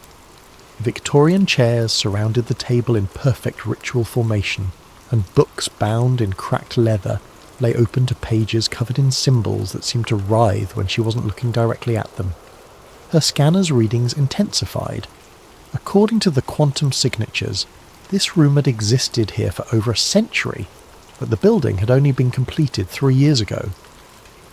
"The witnesses," she said, not taking her eyes off a particularly complex ritual circle burned into the table surface. "Tell me exactly what they saw." Patel's voice trembled. The night security guard reported seeing figures in Victorian dress performing some kind of ceremony. They spoke in English, but he heard their voices through the walls even when they were whispering. The audio surveillance picked up every word, but when we played it back... No sound waves, Zara finished. She'd seen similar phenomena in her research, temporal echoes of events so traumatic or significant that they left quantum impressions across multiple timeline layers. The voices registered on equipment but produced no actual acoustic disturbance. Exactly. And Professor Okafor, they mentioned you by name. A chill that had nothing to do with the room's supernatural temperature ran through Zara's spine. She'd spent 8 years perfecting temporal echo technology, investigating sites where the past seemed to bleed through into the present. She'd documented impossible archaeological finds, recorded conversations with people who'd been dead for centuries, and mapped quantum anomalies that mainstream science refused to acknowledge. But never had any of her subjects known she was coming. What exactly did they say? Patel pulled out his phone, hands shaking as he accessed the audio file. The playback was crystal clear. Victorian English accents discussing ritual preparation, astronomical alignments, and something called the ninth convergence. Then, cutting through the ceremonial chanting like a blade through silk, came words that made Zara's chest tighten. She approaches. The quantum archaeologist, sister to the lost one. When Zara Okafor crosses our threshold, the final seal weakens. The ninth cipher reveals itself, and all worlds converge as one. The recording ended in silence that felt heavier than sound. Zara's hand instinctively moved to the silver pendant around her neck, the last thing her brother Kwame had given her before he disappeared during a university séance 15 years ago. The police had called it a missing person case. The other students claimed he'd simply vanished mid-sentence while attempting to contact a Victorian-era spirit. No one had believed the supernatural explanations except Zara, and that belief had driven her to develop technology that could prove the impossible. Now, standing in a room that couldn't exist, listening to voices from the past speak her name, she wondered if Kwame's disappearance had been the beginning of something far larger than she had ever imagined. Her scanner detected movement behind her. She spun around to find a man in an expensive suit standing in the doorway, tall, silver-haired, with the kind of authoritative presence that suggested military or intelligence background. "Professor Okafor," he said in a crisp British accent, "I'm Marcus Chen, formerly of MI6. We need to talk." "The building was sealed," Patel protested. "How did you—" "The same way this room appeared where it shouldn't exist," Marcus replied smoothly. "Reality has been developing significant structural problems lately, and I believe the good professor's expertise is exactly what we need to understand why." Zara studied him carefully. Her scanner was picking up unusual quantum signatures from his direction. Not temporal echoes, but something else. Something that suggested he'd been exposed to the same kind of anomalies she was detecting here. "You've seen this before," she said. It wasn't a question. 9 times in the last 3 months across 6 continents. Victorian séance rooms materializing in modern buildings. Golden Dawn ritual chambers appearing in locations where the organization once operated. Each incident stronger than the last, each one corresponding to specific dates from 1888 to 1900. Marcus stepped into the room, seemingly unaffected by its supernatural atmosphere. The Hermetic Order of the Golden Dawn wasn't just practicing ceremonial magic, Professor Okafor. They were the world's first quantum consciousness researchers, and their so-called failed rituals were actually successful beyond their wildest dreams. They fractured reality across parallel timelines, and now those fractures are healing by merging all possible worlds into one chaotic singularity. "That's impossible," Zara said automatically, even as her scanner confirmed readings that supported his outrageous claims. "Is it? You've spent years proving that time isn't linear, that consciousness can leave quantum imprints that persist across centuries. Your brother disappeared during a séance, didn't he? Not missing. Displaced, shifted to a parallel timeline where the Golden Dawn succeeded in their ultimate goal." Zara's chest constricted. "How could you possibly know about Kwame?" "Because I've been tracking Golden Dawn descendants and their activities for 23 years. Because I've seen what happens when reality fractures start to converge. And because 3 days ago I received a message from someone claiming to be your brother, sent from a timeline where magic and science evolved together, warning that our reality is about to be consumed by something far worse than mere chaos. Marcus pulled out a tablet, swiping to a recorded video message. The screen showed a man in his 30s wearing Victorian-style clothing mixed with futuristic technology, brass goggles with quantum processors, a coat that seemed to shift between textures, devices that combined ancient symbols with advanced engineering. But the face was unmistakably familiar, aged 15 years, but still recognisably her little brother. "Zara," Kwame's voice said from the recording, slightly distorted by interdimensional static.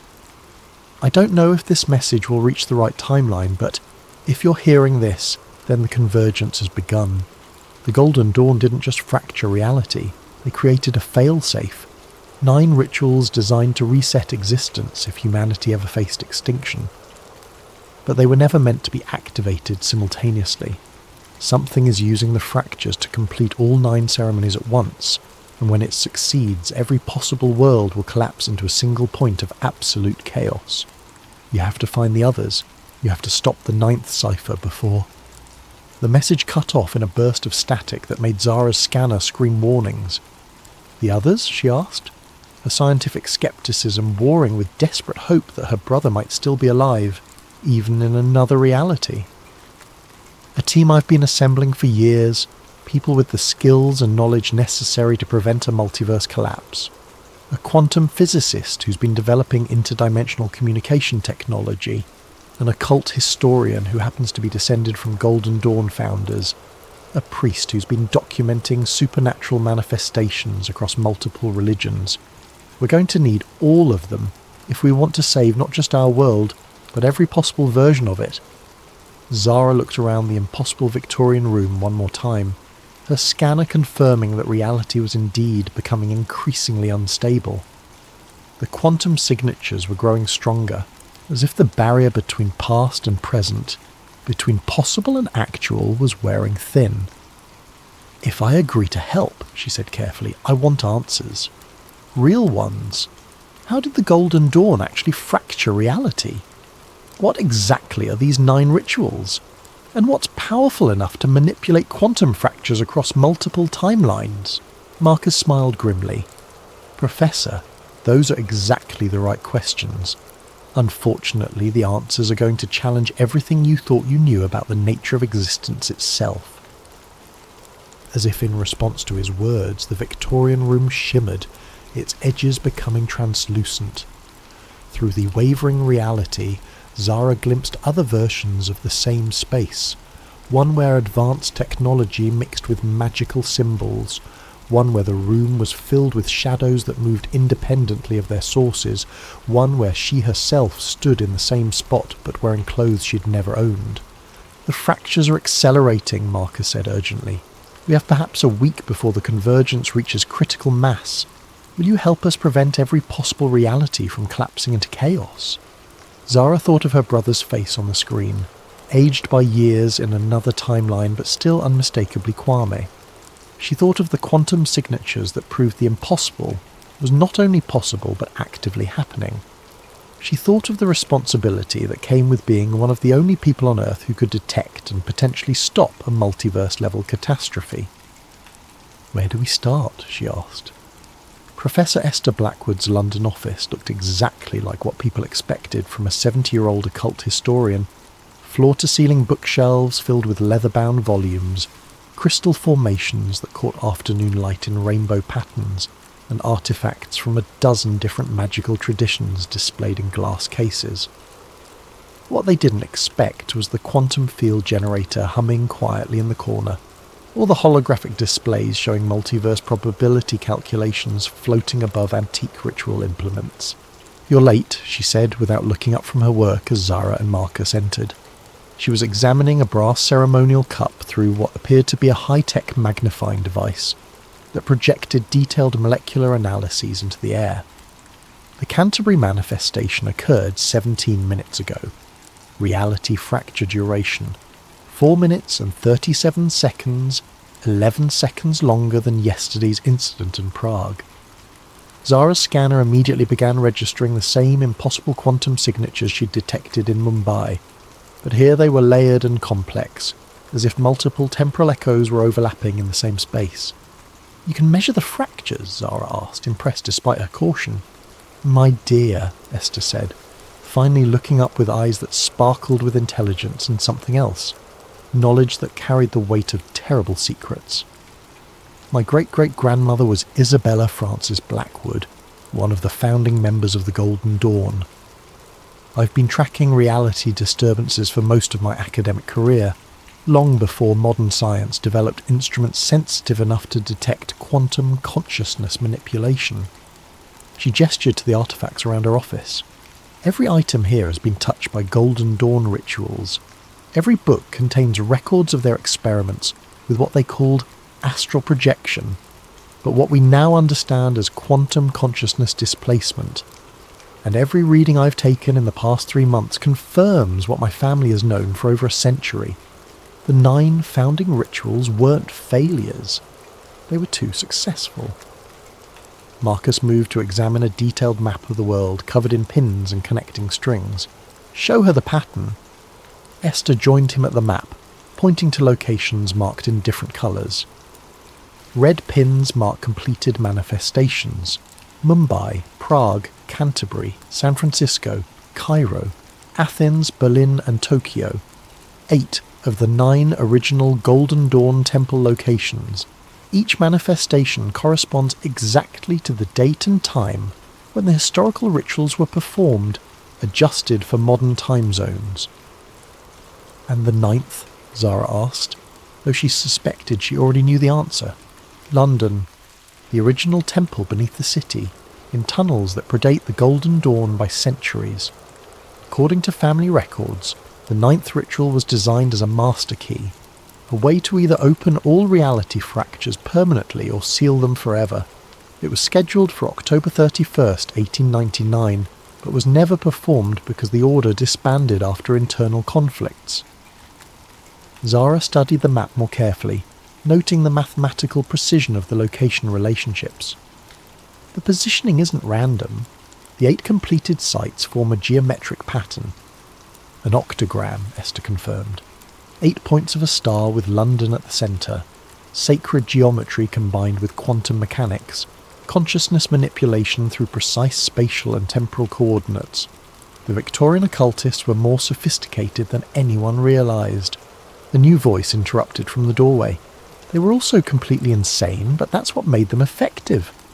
All 3 turned to see a young Japanese man in his late 20s, wearing a lab coat over casual clothes, his hair dishevelled and his eyes bright with the manic intensity of someone who'd been awake for days pursuing a breakthrough discovery. "Kai Nakamura," he said, extending his hand to Zara. "Quantum physicist, multiverse theorist, and apparently the only person crazy enough to build actual interdimensional communication equipment instead of just writing papers about it."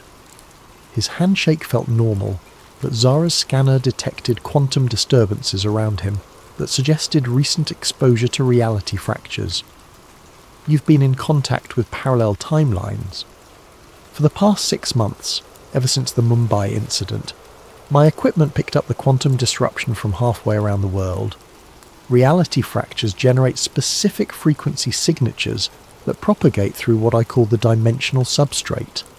I've been monitoring them, and Professor, they're not random occurrences. Someone is deliberately completing the Golden Dawn rituals in sequence." Kai moved to Esther's desk and pulled out a tablet showing complex waveform analyses. "Each manifestation generates quantum resonance that makes the next one easier to achieve. It's like tuning forks.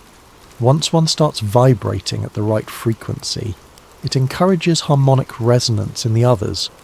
The fractures are building toward a crescendo." "The 9th ritual," Marcus said grimly. "Whoever's behind this needs all 8 preliminary ceremonies completed before attempting the master key. How long do we have?" "Based on the acceleration pattern, maybe 4 days. But here's the really disturbing part. I've been receiving messages through my equipment from parallel versions of ourselves. Different timelines where the Golden Dawn succeeded, where magic became integrated with science, where reality fractures are a known phenomenon, and in every single timeline, when someone attempts to complete all 9 rituals simultaneously. What happens? Zara asked, though she wasn't sure she wanted to know. Total collapse, not just of our reality, but of the entire multiverse structure. Every possible world, every alternate timeline, every quantum possibility, all of it compressed into a single point of infinite chaos. Imagine every story that was ever told, or could be told, trying to exist in the same space at the same time. The office fell silent, except for the humming of quantum equipment and the distant sounds of London traffic. Zara processed what she'd learned. Her brother trapped in an alternate timeline, reality fractures accelerating toward catastrophic convergence, and apparently a team of experts who'd been preparing for this exact scenario. "There's something else," Esther said quietly. "The messages Kai has been receiving, some of them are from your brother." Zara's heart stopped. "Kwame? He's been trying to contact us?" Kai nodded, pulling up another file on his tablet. 3 different versions of him, actually, from 3 different timelines, all warning about the same thing, but each from a reality where the Golden Dawn experiments had different outcomes. In one timeline, he became a Golden Dawn adept himself. In another, he's leading a resistance against magical totalitarianism. In the third... He paused, looking uncomfortable. "In the third, he's dead," Marcus finished. "Killed trying to prevent a previous attempt at multiverse collapse. But his consciousness somehow persisted across dimensional boundaries, and he's been trying to warn us about what's coming." Zara felt a mixture of hope and despair that threatened to overwhelm her scientific objectivity. "Can I talk to him?" "We've been trying to establish stable communication, but the quantum interference is getting worse as the fractures multiply. The best we can manage are brief messages, usually fragmented, and..." A new alarm sounded from Kai's equipment. He rushed to check his readings, his face paling as data streams flowed across multiple screens. "Another manifestation," he announced, "but this one's different. It's not at one of the original Golden Dawn sites. It's..." He looked up with genuine fear in his eyes. "It's here. In London. Someone just activated a massive reality fracture directly beneath the city." Through the office windows, Zara could see impossible things beginning to happen in the streets below. Victorian carriages materialised between modern cars. People in period dress walked through crowds of confused pedestrians. Gaslight flickered alongside electric street lamps, and buildings seemed to shift between architectural styles as she watched. "The 9th ritual has begun," Esther said, her voice carrying the weight of inherited knowledge and terrible certainty. "Whoever's behind this didn't wait for the scheduled completion. They're forcing the convergence now." "Then we stop them now," Zara said, surprising herself with her decisiveness. A week ago she'd been a sceptical academic. Now she was apparently part of a team trying to prevent multiverse collapse. "Where exactly is this underground temple?" Marcus was already moving toward a cabinet filled with what looked like military equipment mixed with mystical artifacts. "Bank Station, Northern Line. The tunnels there connect to a network of underground chambers that predate London itself. Some say they were built by Romans, others claim they're much older. The Golden Dawn used them because the location sits on multiple ley line intersections, natural quantum weak points that make reality manipulation easier." "We'll need backup," Esther said, gathering books and artifacts with practiced efficiency. "There's one more team member you should meet." As if summoned by her words, another figure appeared in the office doorway, a tall black woman in clerical collar and practical boots, carrying a backpack that clinked with the sound of metal objects. "Sarah Oduya," she said, extending her hand to Zara. Anglican priest, theological researcher, and apparently the team member responsible for spiritual protection during interdimensional horror shows. Zara shook her hand, noting the firm grip and the calm confidence in Sarah's manner. "You're prepared for supernatural combat." "I prefer to think of it as theological negotiation with hostile entities," Sarah replied with a slight smile. "But yes, I've been tracking reality fractures from the religious angle." When dead saints start appearing to warn about the end of all possible worlds, the church pays attention. Outside, London was becoming increasingly unstable. Through the windows, Zara could see multiple versions of the same buildings occupying the same space. People walking through walls that existed in some timelines but not others, and strange lights pulsing beneath the streets as if something massive was awakening in the underground. "How do we get to Bank Station through that chaos?" Zara asked. "Very carefully," Marcus replied, shouldering a pack filled with equipment she couldn't identify. "And with the understanding that once we go underground, we might not be dealing with just one reality anymore. The closer we get to the 9th ritual site, the more unstable the dimensional boundaries become." Kai's equipment screamed another warning. "Quantum cascade failure in progress. Reality coherence dropping below critical thresholds. Whatever they're doing down there, it's working faster than any of my models predicted." "Then we better hurry," Esther said, tucking a leather-bound book into her coat. "Because according to family records, the 9th cipher doesn't just reset reality. It allows whoever completes the ritual to choose which reality survives. And I very much doubt that whoever's behind this has humanity's best interests at heart." As they prepared to leave the office and venture into London's increasingly unstable streets, Zara caught a glimpse of something impossible reflected in the window. Her brother Kwame, older and wearing strange clothes, standing behind her and mouthing words she couldn't quite understand. When she turned around, he wasn't there, but her scanner confirmed that something had definitely been in the room with them, something that existed in the quantum space between realities. The hunt for the 9th cipher was about to begin, and Zara realized that saving all possible worlds might require sacrificing everything she thought she knew about the nature of existence itself. The London Underground had become a kaleidoscope of overlapping timelines. Victorian steam trains materialised on tracks beside modern electric carriages, passengers from different centuries occupying the same platforms without seeming to see each other, and station announcements echoed in languages that predated English by millennia. Zara's scanner was registering quantum signatures so complex that its display resembled abstract art rather than scientific data. Reality wasn't just fracturing, it was layering, with multiple versions of the same locations existing simultaneously in an impossible geographic palimpsest. "Stay close," Marcus warned as they descended into Bank Station. "The dimensional boundaries are completely unstable here. Step through the wrong doorway, and you might find yourself in a timeline where the Blitz never ended, or where the Great Fire consumed all of London." Sarah clutched her backpack tighter, the metal objects inside chiming like wind chimes with each step. "I'm detecting spiritual entities from at least 4 different historical periods. Some are human souls displaced by the reality fractures, but others..." She paused, listening to something only she could hear. Others are something else entirely. Something that was never human but has been waiting in the spaces between worlds for exactly this kind of dimensional chaos. The platform around Bank Station was a maze of conflicting architectures. Victorian ironwork intersected with Roman stone, medieval timber supported modern concrete, and everywhere the eye looked, passages led into tunnels that belonged to different eras entirely. Other passengers moved through the space like ghosts, each existing fully in their own timeline but only partially visible to the others. "There," Esther said, pointing toward a maintenance door marked with symbols that seemed to shift between runic scripts, alchemical notation, and mathematical formulas. "That doorway shouldn't exist in any normal timeline. It's a Golden Dawn modification keyed to specific quantum frequencies." Kai consulted his portable equipment, frowning at readings that defied conventional physics. "The reality distortion is strongest in that direction.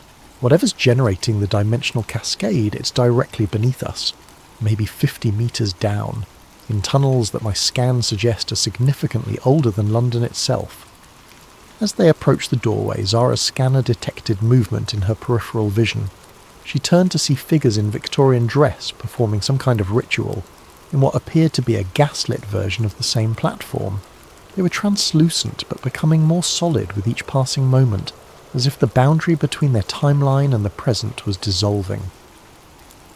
"The original Golden Dawn members," Esther whispered.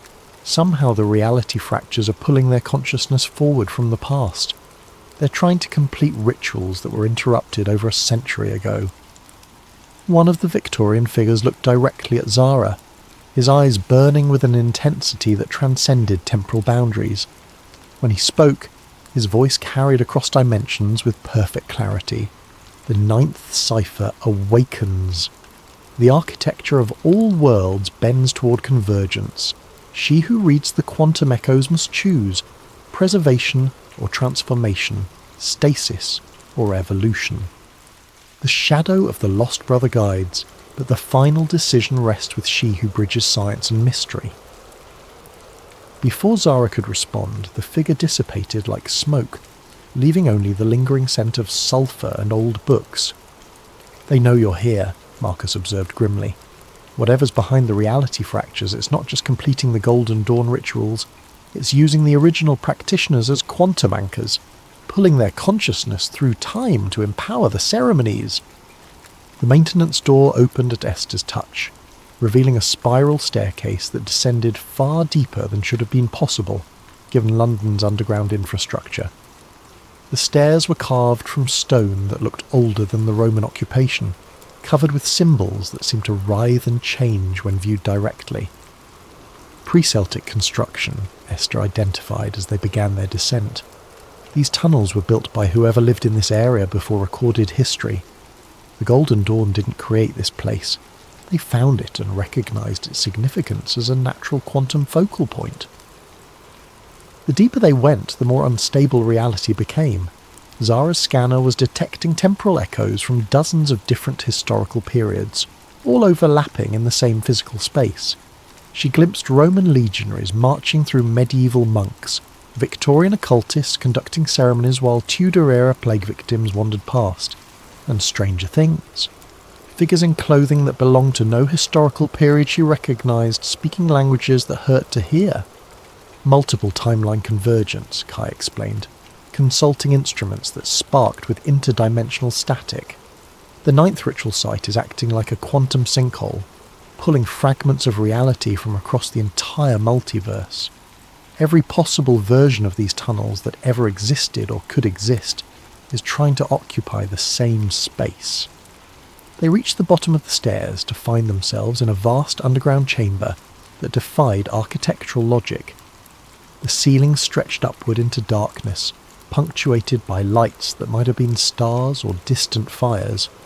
Columns supported nothing while arches connected to empty air, and passages led off in directions that included several that shouldn't have been geometrically possible. At the chamber's centre stood a massive circular altar covered with symbols from every magical tradition Zara had ever encountered, and several she was certain no human had ever seen. Around the altar, figures in modern clothing operated equipment that combined cutting-edge technology with Victorian occult implements.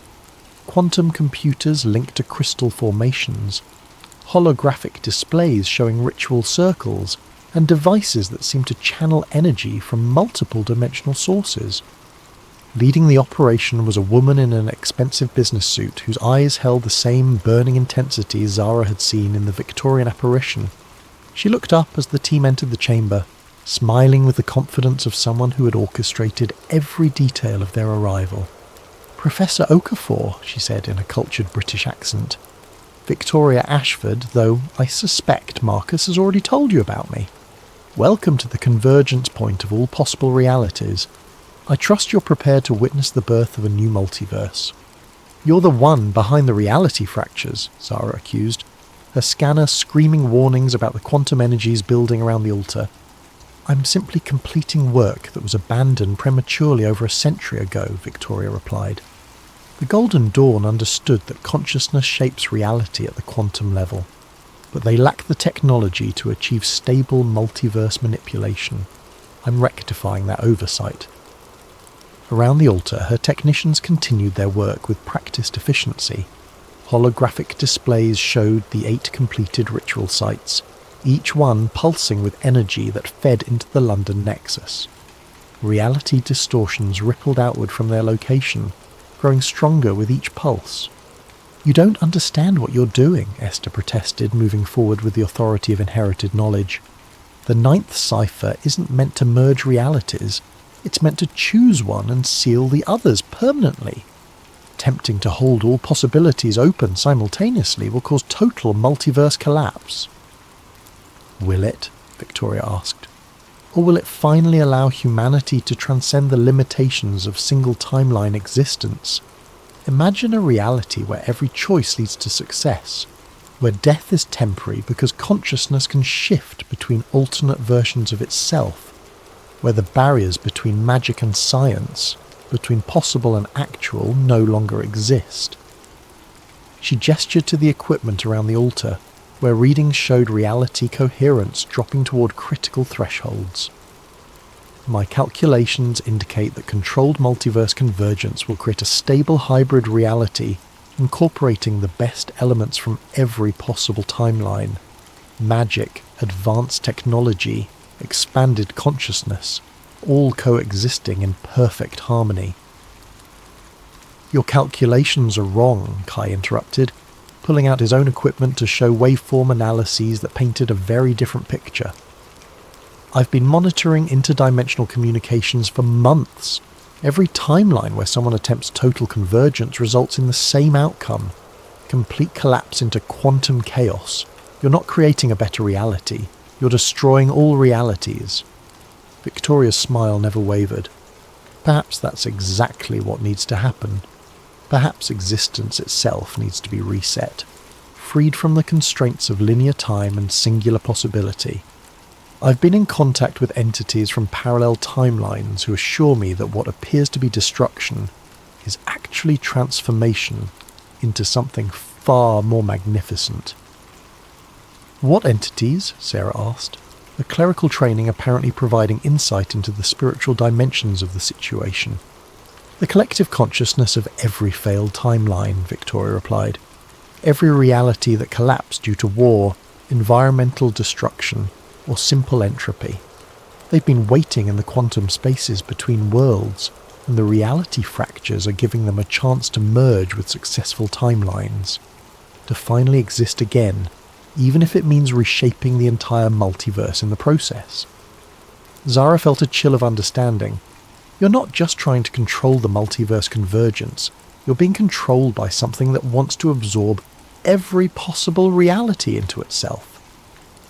"Absorption implies loss," Victoria said, but something flickered in her eyes, uncertainty or perhaps fear. "This is evolution, expansion, the next step in consciousness development." Around them, the reality distortions were accelerating. Zara could see through translucent walls into other versions of the same chamber, some where the ritual had already succeeded and created impossible geometric spaces filled with entities that had never been human, others where the chamber was empty, ruins in a world that had ended centuries ago, and still others where different versions of their own team fought the same battle with different outcomes. "The convergence is reaching critical mass," one of Victoria's technicians announced. "Reality coherence at 15% and dropping. Multiverse stability, showing significant quantum cascade effects." Through the chaos, Zara heard something that made her heart stop. Kwame's voice speaking from multiple timelines simultaneously.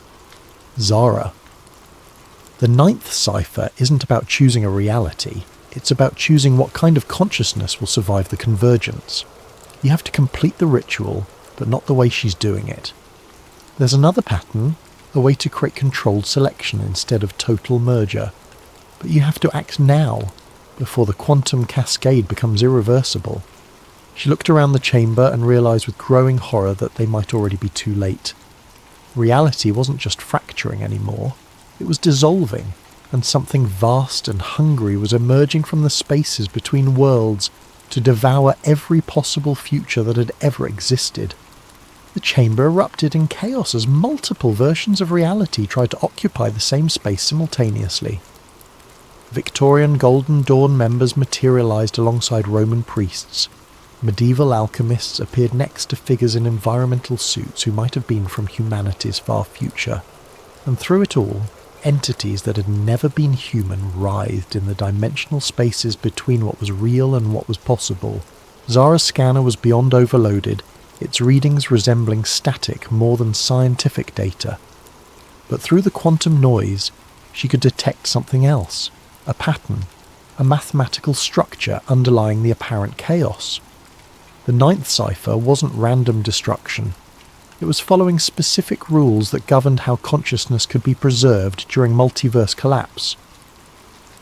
The ritual circle, she shouted to her team over the dimensional storm, is not just about merging realities, it's about choosing which aspects of consciousness survive the convergence. Kwame was right. There's another way to complete it. Victoria's technicians were losing control of their equipment. Holographic displays flickered between timelines, showing the same ritual being performed with different outcomes across multiple realities. In some versions, the convergence created a stable hybrid universe. In others, it destroyed everything, leaving only empty quantum foam where infinite possibilities had once existed. The quantum cascade is accelerating beyond our parameters, one technician reported, his voice tight with fear. Reality coherence at 8%. We're approaching total dimensional breakdown. Then we adapt, Victoria replied. But Zara could see the first cracks in her confidence. Whatever entities had been guiding her calculations weren't providing solutions for outcomes that deviated from their predictions. Sarah had opened her backpack and was arranging metal objects in a defensive pattern around the team. Crucifixes, ceremonial daggers, symbols from multiple religious traditions, and other items that seemed designed for spiritual combat. The entities Victoria mentioned, she called out, they're not just collective consciousness from failed timelines. They're something else, something that feeds on collapsed realities. They've been manipulating events to create the convergence because they need the quantum energy released by multiverse destruction. Parasites, Esther confirmed, consulting one of her ancient books, even as reality warped around them. My family records describe them as devourers of possibility, beings that exist in the conceptual space between what is and what could be. They can only fully manifest when reality itself becomes unstable enough to bridge that gap. Through the chamber's shifting geometry, Zara could see these entities more clearly now, shapes that hurt to look at directly, geometries that included angles that shouldn't exist, consciousness that was simultaneously vast and empty. They were emerging from the quantum fractures like living shadows, drawn by the energy being released as infinite realities collapse toward a single point. Kai, she called out, can your equipment establish communication with the parallel timelines? I need to talk to Kwame directly. I'm trying, but the dimensional interferences... His tablet sparked and went dark, then flickered back to life, showing a face that was unmistakably her brother, though aged and marked by experiences she couldn't imagine. Zara, listen carefully. The entities feeding Victoria false calculations. They're not from failed timelines. They're what creates failed timelines. They exist by consuming the quantum potential of collapsed realities. The ninth ritual can stop them, but only if it's performed as a selection process instead of a merger. How? She asked. Moving toward the altar where Victoria's technicians were still trying to control equipment that was responding to forces beyond their understanding. The original Golden Dawn design included a safeguard, Kwame's image explained, his voice cutting through interdimensional static. 9 points of consciousness anchored in 9 different timeline versions of the ritual.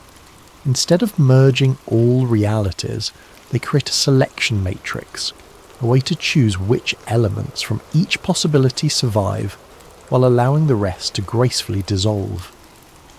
But it requires 9 willing participants who can maintain consciousness coherence across multiple timelines simultaneously. I count 5 of us, Marcus said grimly, dodging a piece of Victorian furniture that materialised and dematerialised in the same space he'd been standing. How do we find 4 more participants when reality is falling apart around us? You don't need to find them, Kwame replied. You need to become them. The ritual allows consciousness to split across parallel versions of itself. Each of you can anchor multiple timeline positions, but the process... His image flickered with static. The process. What? Zara demanded. It's potentially fatal to your original consciousness. You'd be spreading your awareness across multiple versions of reality simultaneously. Some versions of you would survive, others wouldn't. There's no guarantee which consciousness would remain primary after the convergence. Victoria had been listening, her expression shifting from confidence to desperate calculation. That's not what the entities told me. They said total merger was possible without consciousness fragmentation. They lied, Sarah said bluntly, her spiritual training apparently providing insight into deceptive supernatural entities. Parasitic beings that feed on collapsed realities wouldn't want you to preserve multiple timeline stability. They need total chaos to manifest fully in our dimension. Around the altar, reality distortions were accelerating beyond anything Zara had seen. Through translucent walls, she could observe dozens of different versions of the same chamber, some where her team had already failed and the entities were consuming the remnants of collapsed timelines, others where different versions of the ritual were creating entirely new forms of existence, and still others where the chamber itself had become something that transcended physical space entirely. Reality coherence at 4%, Victoria's lead technician announced, his voice barely audible over the dimensional storm. Quantum cascade approaching critical threshold. Whatever we're going to do, it has to be now. Zara made the decision that would either save every possible world or destroy them all. We perform the selection ritual, she announced. 9 consciousness anchors, controlled convergence instead of total merger. But I want everyone to understand. Some versions of us might not survive the process. Better than no version surviving, Kai replied pragmatically, already connecting his equipment to the altar's quantum resonators. Besides, if Kwame is right about the selection matrix, we'll be choosing which aspects of each timeline to preserve. We can bias the selection toward realities where consciousness survives intact. Esther was arranging artifacts from her collection around the altar's perimeter, creating a geometric pattern that combined Golden Dawn symbolism with mathematical formulas for quantum consciousness manipulation.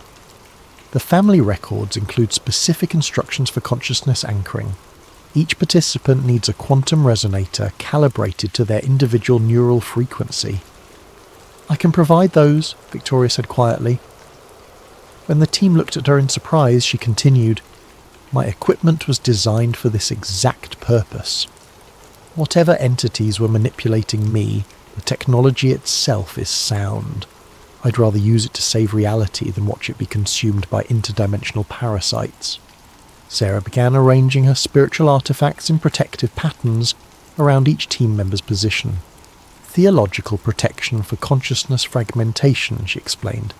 Different religious traditions have developed techniques for maintaining spiritual integrity during transcendent experiences. You'll need them when your awareness starts spreading across multiple timelines. How do we know which timeline elements to preserve? Marcus asked as he took his position at one of the altar's 9 focal points. We trust our judgment, Zara replied, connecting her temporal echo scanner to Victoria's quantum resonators. Each anchor point will allow us to perceive multiple reality options.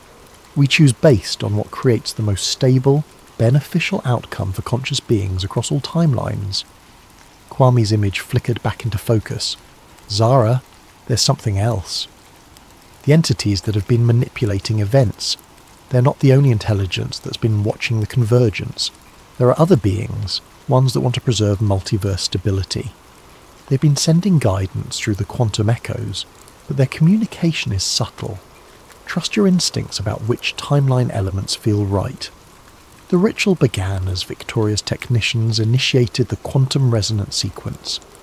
Reality around the altar became increasingly fluid, with each participant existing simultaneously in multiple versions of the same moment.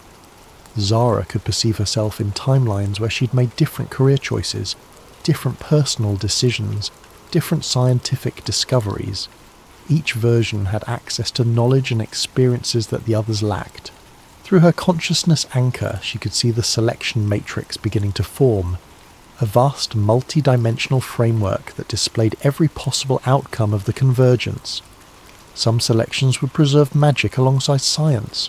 Others would eliminate supernatural phenomena entirely, but advance technology centuries beyond current capabilities. Still others would create hybrid realities where consciousness itself evolved into new forms. "I can see the parasitic entities," Sarah reported from her anchor point. "They're trying to influence the selection process, steering choices toward outcomes that would leave reality permanently unstable. We need to actively resist their suggestions." "Focus on consciousness preservation," Esther added.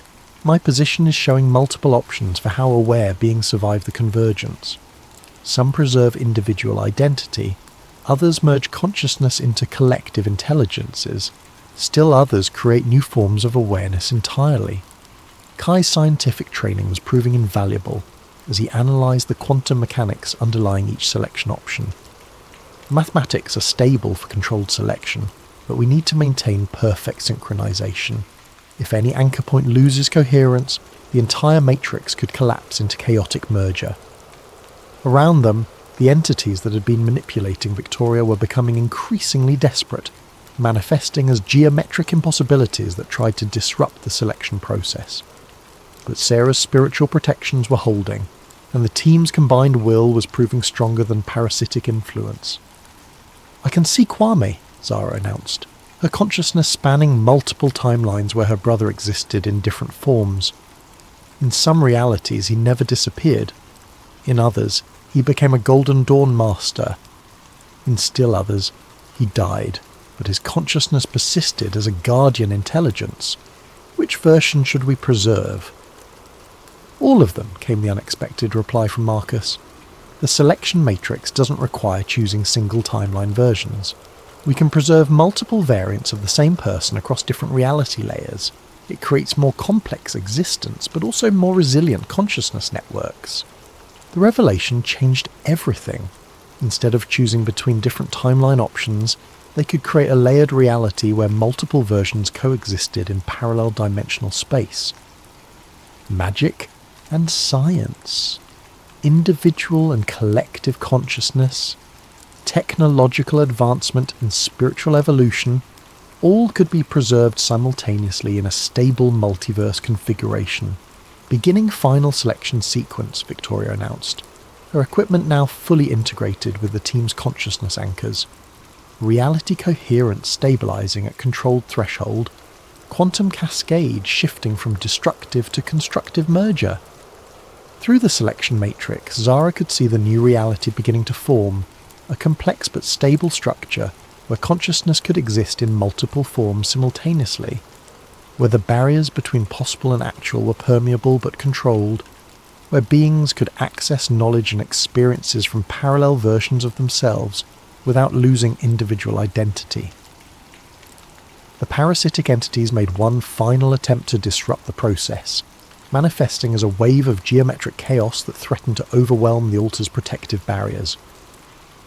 But 9 anchored consciousnesses, working in perfect synchronization, proved more powerful than interdimensional parasites that fed on collapse possibility.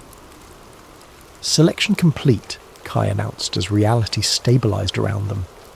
Multiverse configuration, stable layered structure with controlled dimensional permeability. Consciousness preservation, multiple variants maintained across parallel reality layers. The chamber had transformed. Where before there had been chaotic dimensional overlap, now there was ordered complexity, multiple versions of the same space existing in harmony, accessible but distinct. Zara could perceive her brother in several different forms simultaneously, each representing a different timeline's outcome, but all equally real and present. "We did it," she said, hardly believing the evidence of her own senses. "We actually created a stable multiverse convergence." "Not created," Esther corrected, consulting readings that showed reality settling into its new configuration. "Guided. The potential was always there, waiting for conscious beings to make informed choices about how possibility becomes actuality." Victoria looked around at the reality they'd shaped, her expression mixing relief with wonder. The entities that manipulated me, they're gone, cut off from their food source when we prevented total collapse. But the benefits they promised, expanded consciousness, magical integration with science, transcendence of linear time, those are all actually happening, just in a stable way instead of chaotic destruction. Sarah was gathering her spiritual artifacts, their purpose fulfilled. The theological implications are staggering. We've just proved that consciousness can actively participate in reality creation. Free will isn't just about individual choices, it extends to the fundamental structure of existence itself. And the scientific implications, Kai added, his equipment registering quantum signatures that would revolutionize physics, suggest that magic and technology aren't opposite approaches to understanding reality. They're different methods for interacting with the same underlying consciousness-responsive quantum substrate. As the team prepared to leave the transform chamber and explore the new reality they'd helped create, Zara realized that her journey had come full circle. She'd started as a quantum archaeologist investigating impossible temporal echoes. Now she was a multiverse architect who'd helped preserve infinite possibilities while preventing chaos from consuming all potential futures. What happens now? Marcus asked as they climbed stairs that led to a London that existed in multiple timeline layers simultaneously. Now, Zara replied, we learn to live in a reality where consciousness can access parallel versions of itself, where magic and science coexist, where the past, present and future are fluid rather than fixed. We establish new institutions to help people navigate multiverse existence. We develop ethical frameworks for consciousness that spans multiple timelines. We explore the implications of reality that responds directly to awareness itself. The Quantum Hermetic Institute, Esther suggested, combining ancient wisdom traditions with modern scientific understanding to help humanity adapt to expanded existence. As they emerged into a London where gaslight and electric illumination coexisted, where Victorian buildings shared space with futuristic architecture, where people could glimpse alternate versions of themselves in reflective surfaces, Zara felt a profound sense of completion. Her brother was restored, not as a single timeline version, but as a complex consciousness that existed across multiple reality layers. Her scientific work had evolved from investigating the past to actively shaping the future, and reality itself had been preserved and expanded rather than destroyed.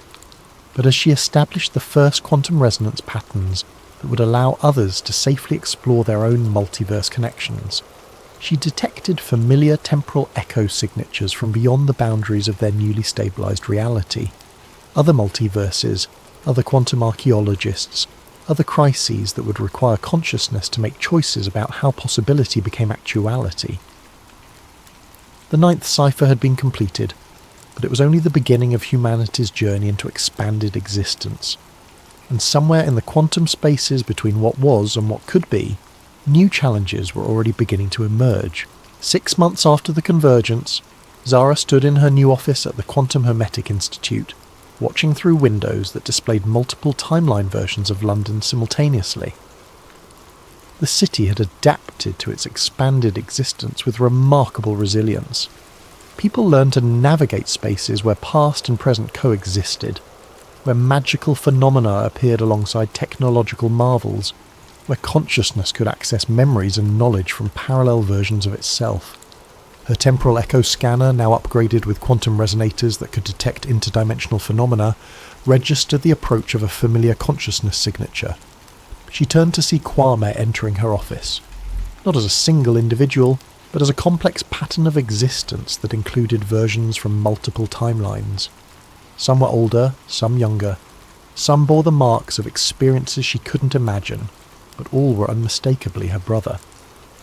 The Institute is receiving reports from other multiverses, he said, his voice carrying harmonics from several parallel conversations occurring simultaneously.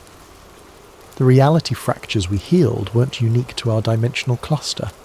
Other quantum archaeologists, other Golden Dawn organizations, other consciousness networks are dealing with similar convergence crises. Then we share what we learned, Zara replied, examining readings that showed their stabilized multiverse as one island of order in an ocean of still chaotic dimensional possibilities. the selection matrix technique can be adapted to other multiverse configurations. Consciousness preservation protocols can be modified for different forms of awareness. Through her enhanced scanner, she could detect temporal echoes from futures that stretched far beyond human civilization. Artificial intelligences that achieved consciousness across multiple realities, alien species that discovered their own versions of quantum consciousness manipulation, cosmic intelligences that existed as pure possibility until conscious observation collapsed them into specific forms. There's something else, Kwame continued, his multiple timeline aspects sharing information in patterns that resemble scientific collaboration. We're detecting signals from what might be an entirely different type of existence. Consciousness that never required physical reality to develop.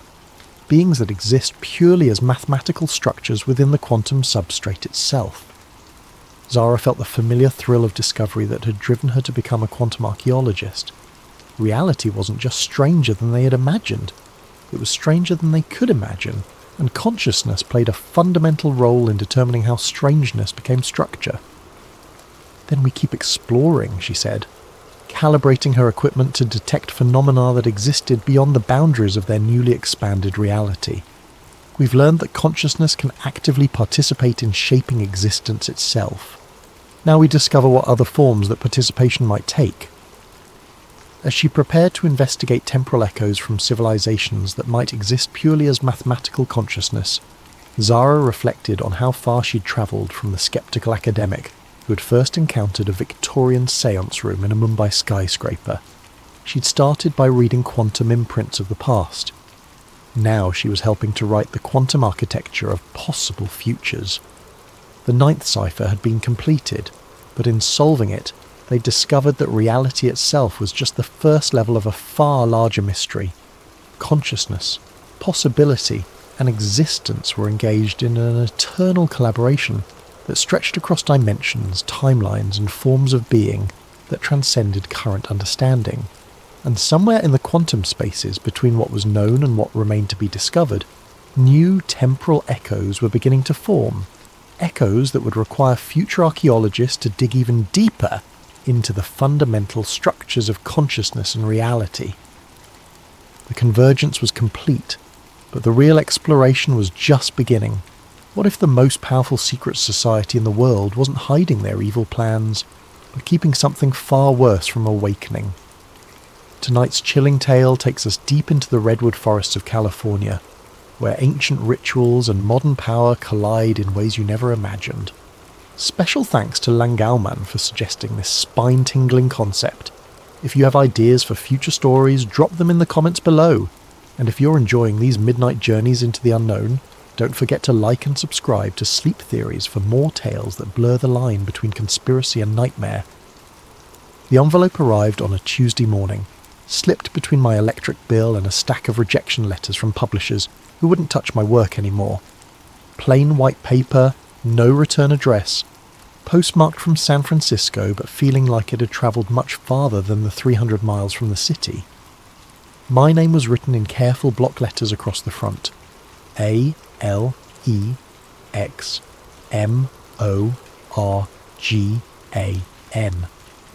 Nothing else.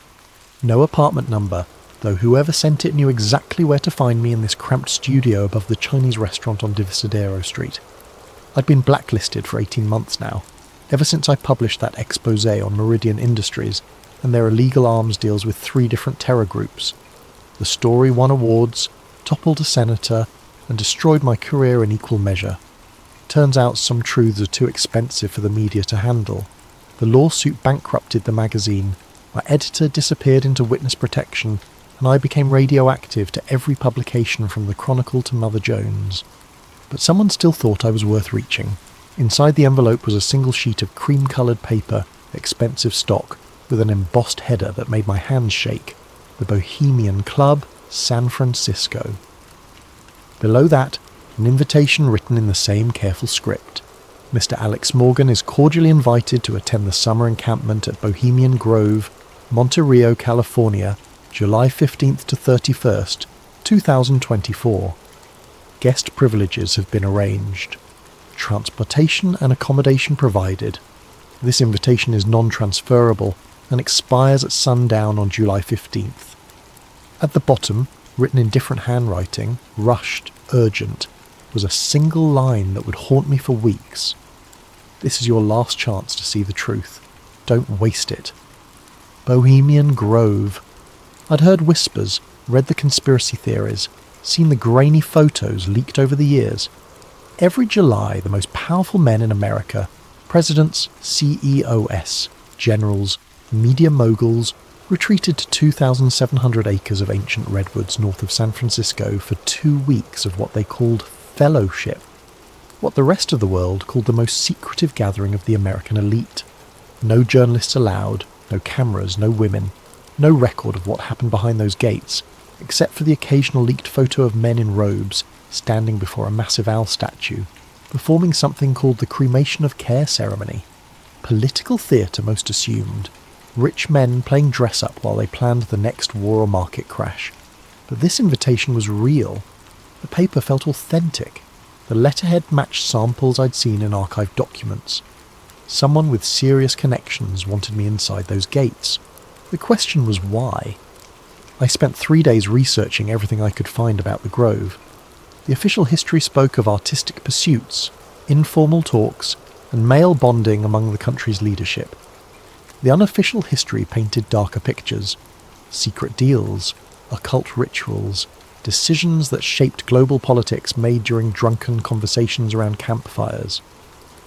The most disturbing accounts came from the few infiltrators who'd made it inside over the decades. They described the opening ceremony where members dressed as druids and burned an effigy called Care before a giant concrete owl. They spoke of lakeside talks where defense contractors pitched new weapons to Pentagon officials, of quiet conversations that preceded major policy announcements, of a casual corruption so normalized it felt like summer camp for sociopaths. But none of them had stayed long. Most were caught and expelled within days. The security was too tight, the members too paranoid, the stakes too high for any real investigation.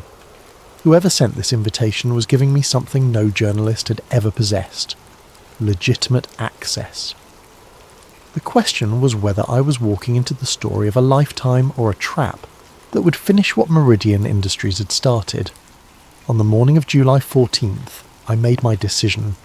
I packed light, a small camera hidden in my toiletry kit, a digital recorder disguised as an inhaler, a notebook I could claim was for poetry if questioned, everything that might help me document what happened behind those gates.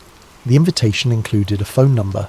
When I called, a woman's voice gave me an address in Santa Rosa and told me to be there by 6 p.m. sharp. No other details. No explanation of who had arranged this or what they expected in return. I drove north through wine country as the sun set, watching the hills turn gold and purple in the fading light. The address led to a small parking lot behind a defunct gas station.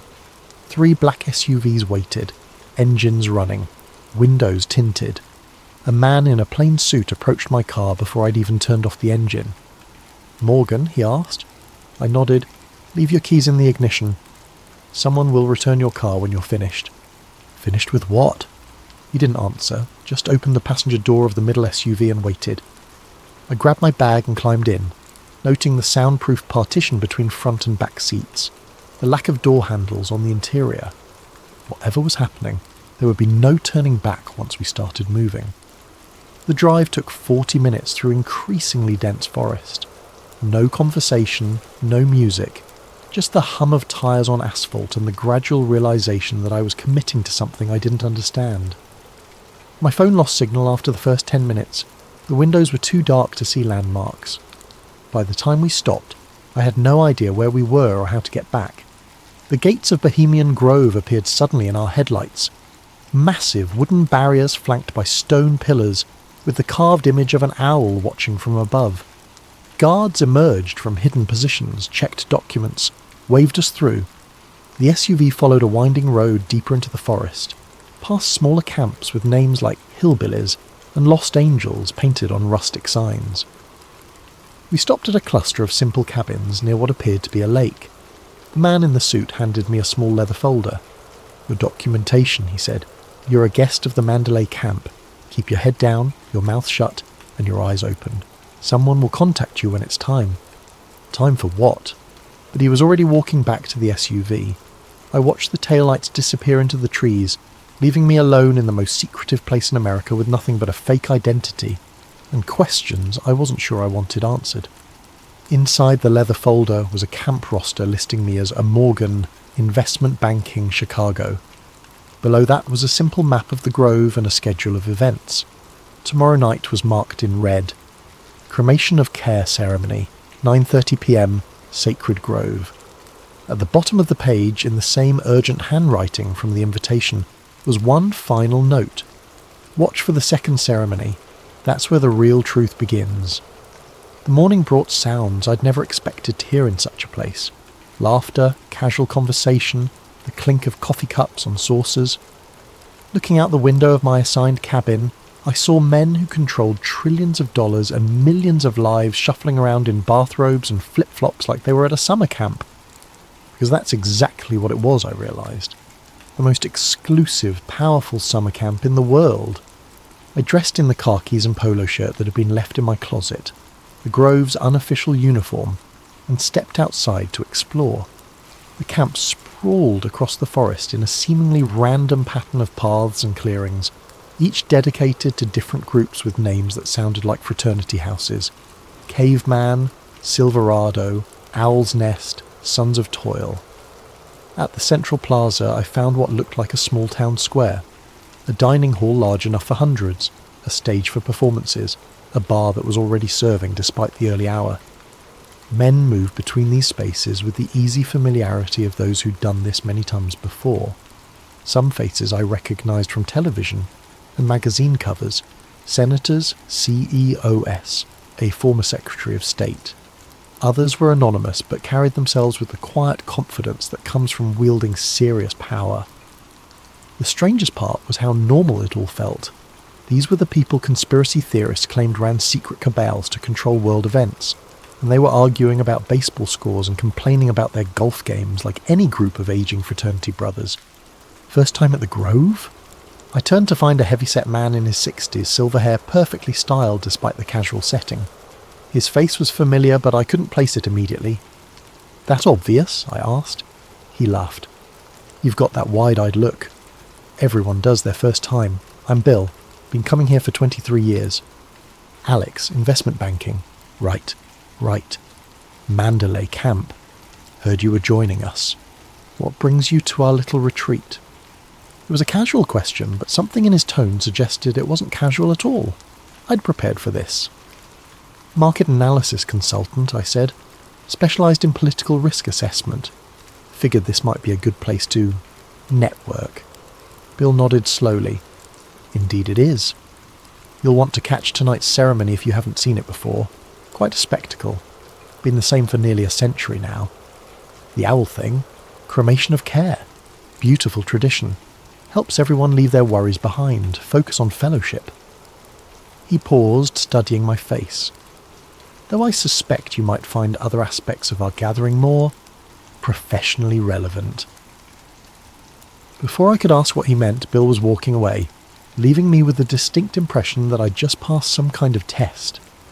I spent the day observing, noting the casual interactions between men whose public relationships were supposedly adversarial. A Democratic senator sharing drinks with a Republican defense contractor, a tech CEO deep in conversation with someone I was pretty sure ran the NSA, a former president holding court near the lake, surrounded by media executives who hung on his every word. This was where real policy got made, I realised. Not in committee meetings or official negotiations, but in these informal moments between men who'd known each other for decades. The Grove was a lubricant for American power, a place where opposing sides could find common ground away from cameras and constituents. As afternoon turned to evening, the atmosphere shifted. Conversations became more hushed, more urgent. Staff members appeared with cases of equipment I couldn't identify. The lake area was cordoned off with rope barriers. Whatever was happening tonight, it was bigger than casual networking. At sunset, I joined the stream of men walking toward the sacred grove, a natural amphitheatre carved into the hillside dominated by the famous owl statue. 40 feet tall, carved from concrete, with burning eyes that watched over everything. Hundreds of folding chairs faced a small stage where men in hooded robes were preparing props I couldn't make out in the growing darkness. The ceremony began with music, a choir hidden in the trees, singing something that sounded like a funeral dirge. Then came the procession, 24 men in flowing robes, carrying torches, escorting what appeared to be a small coffin draped in black cloth. A voice boomed from speakers hidden throughout the forest, narrating the death of Care and its cremation before the great owl. The robed figures placed the coffin on a pyre and set it ablaze while the choir reached a crescendo. Flames leaped toward the owl's glowing eyes as hundreds of the world's most powerful men watched in reverent silence. It should have been absurd. Grown men playing dress-up, performing amateur theatre in the woods. Instead, it felt genuinely eerie.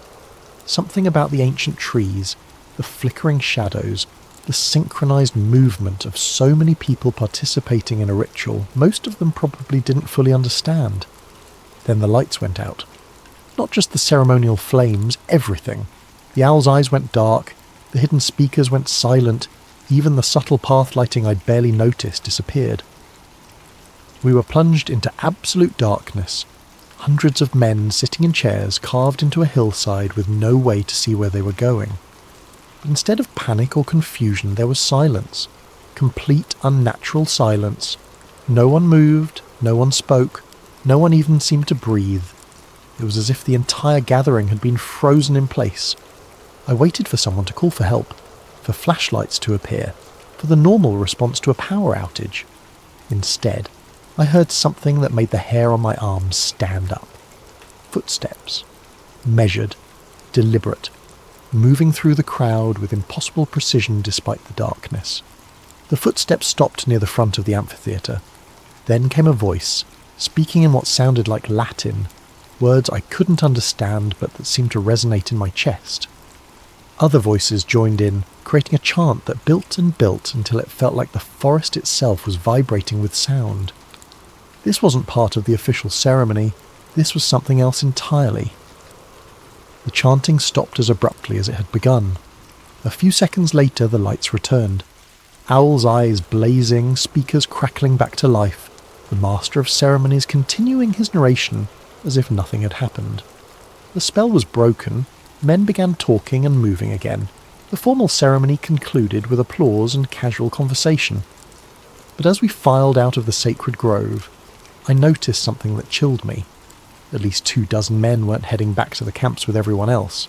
Instead, they were walking deeper into the forest, following a path I hadn't noticed before. All of them carried small flashlights, and all of them moved with the purposeful direction of people who knew exactly where they were going. I hung back, letting the main crowd pass, then followed the breakaway group at a distance. They were easy to track. The flashlight beams bobbed through the trees like fireflies, leading toward a part of the grove I hadn't seen on any map. The path wound uphill for nearly half a mile before opening into a smaller clearing I would never have found on my own. Here, hidden from the main camp by dense forest, was a second amphitheatre. Older, more primitive, carved from natural rock formations rather than built from concrete and steel. At the centre stood not an owl but a stone altar, covered with symbols I didn't recognise. The 24 men formed a circle around it, no longer in ceremonial robes but in simple black clothing. They were chanting again, but this time I could make out some of the words. English mixed with Latin, speaking of binding and containment, of keeping something sleeping, of maintaining the barriers that held back chaos. As they chanted, one man stepped forward with something I definitely hadn't expected to see. A wooden crate, old and weathered, marked with symbols and what appeared to be a date from the 1940s. This was the real ceremony. Everything at the sacred grove had been theatre for the masses. This was why I'd been invited, why someone wanted a journalist to witness what happened in the shadows of America's most secretive gathering. I pressed closer, trying to see what was in the crate, but the trees blocked my view. All I could make out were the chanted words, growing more urgent now, in the sense that something ancient and dangerous was being carefully, deliberately contained. Then one of the men looked directly at me. The man who spotted me was younger than the others, maybe 45, with the lean build of someone who stayed in shape despite spending his days behind a desk. In the flickering torchlight, I couldn't make out his face clearly, but his posture suggested military training. He raised a hand and the chanting stopped instantly. "We have a visitor," he said, voice carrying easily across the clearing. I considered running, but there was nowhere to go. The path back was too narrow, too winding, and I'd never find my way in the dark. Instead, I stepped forward into the light, trying to project confidence I didn't feel. "Alex Morgan," I said. "Mandalay Camp, I was just—" "You were just following us," the man interrupted. "Question is why?" An older man emerged from the circle, someone I now recognised as a former defence secretary, whose tenure had spanned 3 administrations. His presence here transformed this from concerning to terrifying. These weren't just wealthy eccentrics playing games. These were people who controlled military budgets and intelligence operations. "Show him," the defence secretary said simply. 2 men stepped aside, giving me a clear view of the stone altar. The surface was covered with carved symbols that looked far older than anything else in the grove, spirals and geometric patterns that seemed to shift in the torchlight. The wooden crate sat at the centre, its lid partially open to reveal something that gleamed metallic in the flickering light. "Do you know what you're looking at, Mr. Morgan?" the defence secretary asked. I shook my head, not trusting my voice. "Project Owl," he continued, "started in 1943, continued in various forms ever since.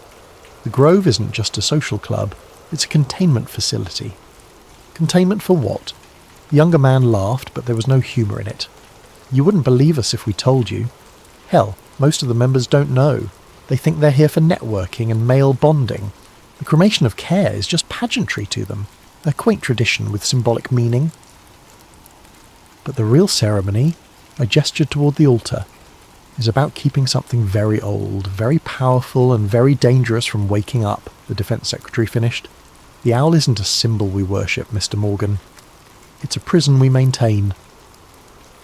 They were all watching me now, measuring my reaction, waiting to see how I'd process what they were telling me. Part of me wanted to laugh. This sounded like the fever dreams of conspiracy theorists, ancient evils and shadow governments and occult containment protocols. But the setting was too real, the participants too credible, the ritual I'd witnessed too elaborate to be fiction. "What's in the crate?" I asked. "The original binding artifacts," said a woman's voice from behind me. I spun around to find someone who definitely hadn't been there moments before. A woman in her 70s, silver hair pulled back severely, wearing clothes that managed to look both practical and expensive. Her presence violated everything I knew about the Grove's men-only policy. "Eleanor Hartwell," she said, extending a hand. "I've been managing Project Owl since 1987. Women aren't allowed. In the social aspects, no. But some secrets are too important for gender politics." She moved past me to examine the crate's contents. These were recovered from a Nazi expedition to Tibet in 1943. The SS Ahnenerbe thought they'd found artifacts that could summon and control ancient powers. They were half right. She lifted something from the crate, a metal disc covered with the same spiralling symbols as the altar, but these seemed to move on their own, shifting and changing as I watched. "The Tibetan monks who originally possessed these weren't trying to summon anything," Eleanor continued. "They were trying to keep something asleep. When Hitler's occultists broke the original binding, they didn't gain power. They released something that had been contained for centuries." "What kind of something?" the defence secretary answered. "Call it what you like. Ancient god, interdimensional entity, primordial force of chaos. The names don't matter. What matters is what it does when it's free." He gestured, and one of the other men brought out a tablet computer incongruous in this setting of torches and stone altars. The screen showed a map of the world with red markers scattered across it. "Every time the binding weakens, we see spikes in seemingly random catastrophic events," he explained. "Political assassinations, market crashes, natural disasters, terrorist attacks. Not caused directly, but influenced. Chaos spreads like a virus when certain barriers are down. The Grove was established here because of the natural properties of these particular redwoods," Eleanor added. "Old growth forests have natural resonance with certain types of, let's call them spiritual phenomena. The founding members didn't understand the science, but they recognized the effect. The annual gathering, the rituals, the focused attention of powerful minds, it all serves to reinforce the containment. And the cremation of care is a distraction, the younger man said. Theatre for the masses while we handle the real work. Most of the members genuinely believe they're here for fellowship and networking. The inner circle knows better. I looked around the group, trying to count how many people were part of this inner circle. Maybe 30 total, out of the thousands who'd attended Grove encampments over the decades. A shadow organisation within a secret society, managing what they claimed was an existential threat to human civilization. Why tell me this? I asked. Why invite a journalist? Eleanor and the Defence Secretary exchanged glances. Something passed between them, a decision being made in real time. Because we're dying off, Eleanor said finally. The knowledge, the responsibility, the burden, it's all been passed down through personal relationships for 80 years. But the world has changed. The people with the power and resources to maintain the containment aren't necessarily the people we can trust with the truth. New money doesn't understand old responsibilities, the Defence Secretary added. Tech billionaires, crypto moguls, social media executives, they have the influence we need, but they think everything can be solved with apps and algorithms. They don't believe in things that can't be quantified. So you need documentation, I realised. A record of what really happens here. Insurance in case the oral tradition breaks down. Exactly, Eleanor confirmed. But it has to be someone outside the power structure. Someone with credibility and investigative skills. Someone who's already proven they'll publish dangerous truths regardless of personal cost. She meant my Meridian Industries exposé. This was why I'd been blacklisted and then mysteriously invited. They needed a journalist who demonstrated willingness to sacrifice their career for a story. What happens if the binding fails completely? I asked. The group fell silent. Finally, the younger man spoke. Look at any period of sustained global chaos in human history. The fall of Rome, the Black Death, the World Wars, the collapse of the Soviet Union. Times when multiple systems failed simultaneously, when cause and effect stopped making sense, when it felt like the world was coming apart at the seams. Those were natural historical processes. Were they? Eleanor interrupted. Or were they what happens when humanity loses the ability to maintain certain spiritual defences? The monks who originally bound this thing warned that it feeds on conflict and confusion. The more chaos it causes, the stronger it becomes, until the binding fails entirely. She returned the metal disc to the crate and closed the lid carefully. The ceremony you just witnessed reinforces the containment for another year, she said, but each time it gets harder. The original artifacts are degrading, the knowledge is fragmenting, and the world is changing in ways that make traditional approaches less effective. How long do we have? Unknown, the Defence Secretary admitted. Could be decades, could be years, could be tomorrow if something goes wrong. That's why we need someone on the outside, someone who can document not just what we do, but why we do it. Insurance for the future. As if summoned by his words, a low rumble echoed through the forest. Not thunder, the sky was clear. Something deeper, more primal, like the earth itself was groaning. The torches flickered, and for a moment the carved symbols on the altar seemed to glow with their own light. Then everything went still again. Time to go, Eleanor said quietly. The ceremony's complete, but the effect can be unpredictable for the first few hours. The group began dispersing, each member taking a different path back through the forest. Within minutes, I was alone with Eleanor and the Defence Secretary, the altar dark and silent again. There's more to see, Eleanor told me, but not tonight. Tomorrow, if you're serious about this responsibility, we'll show you the archives, the complete record of Project Owl going back to its inception. And if I'm not serious, then you'll have an interesting story about rich men playing games in the woods, the Defence Secretary said, which is what 90% of the attendees would tell you anyway. They walked away in different directions, leaving me standing alone beside the stone altar. The forest felt different now. Not threatening exactly, but aware, as if something vast and patient was watching from between the trees, held in check by forces I was only beginning to understand. I found my way back to Mandalay Camp by following the distant sound of laughter from the main plaza. Men were still awake, drinking and talking around campfires, processing the evening's official ceremony. To them, it had been a meaningful but ultimately symbolic ritual. They had no idea what had happened in the hidden clearing, no sense that their casual gathering served a purpose beyond networking and tradition. Back in my cabin, I sat on the narrow bed and tried to process what I'd experienced. Every instinct I'd developed as a journalist screamed that this was elaborate nonsense. Powerful people telling themselves comforting stories about their importance, dressing up their influence in mystical language to avoid confronting the mundane reality of politics and economics. But the metal disc had moved on its own. The forest had responded to the completion of their ritual, and the people involved weren't the kind who needed to invent elaborate fantasies to feel important. They already controlled most of the world's power and resources. Either I'd stumbled into the most sophisticated hoax in human history, or I'd been invited to document something that made every conspiracy theory I'd ever dismissed seem quaint by comparison. Tomorrow I'd get to see the archives. Tomorrow I'd learn whether Project Owl was an elaborate delusion or the most important secret in the world. Either way, my life as I knew it was over. I barely slept. Every sound in the forest seemed amplified. Branches creaking in the wind, night birds calling to each other, the distant murmur of late-night conversations from other camps. When I finally drifted off near dawn, my dreams were filled with spinning metal discs and watching eyes carved from stone.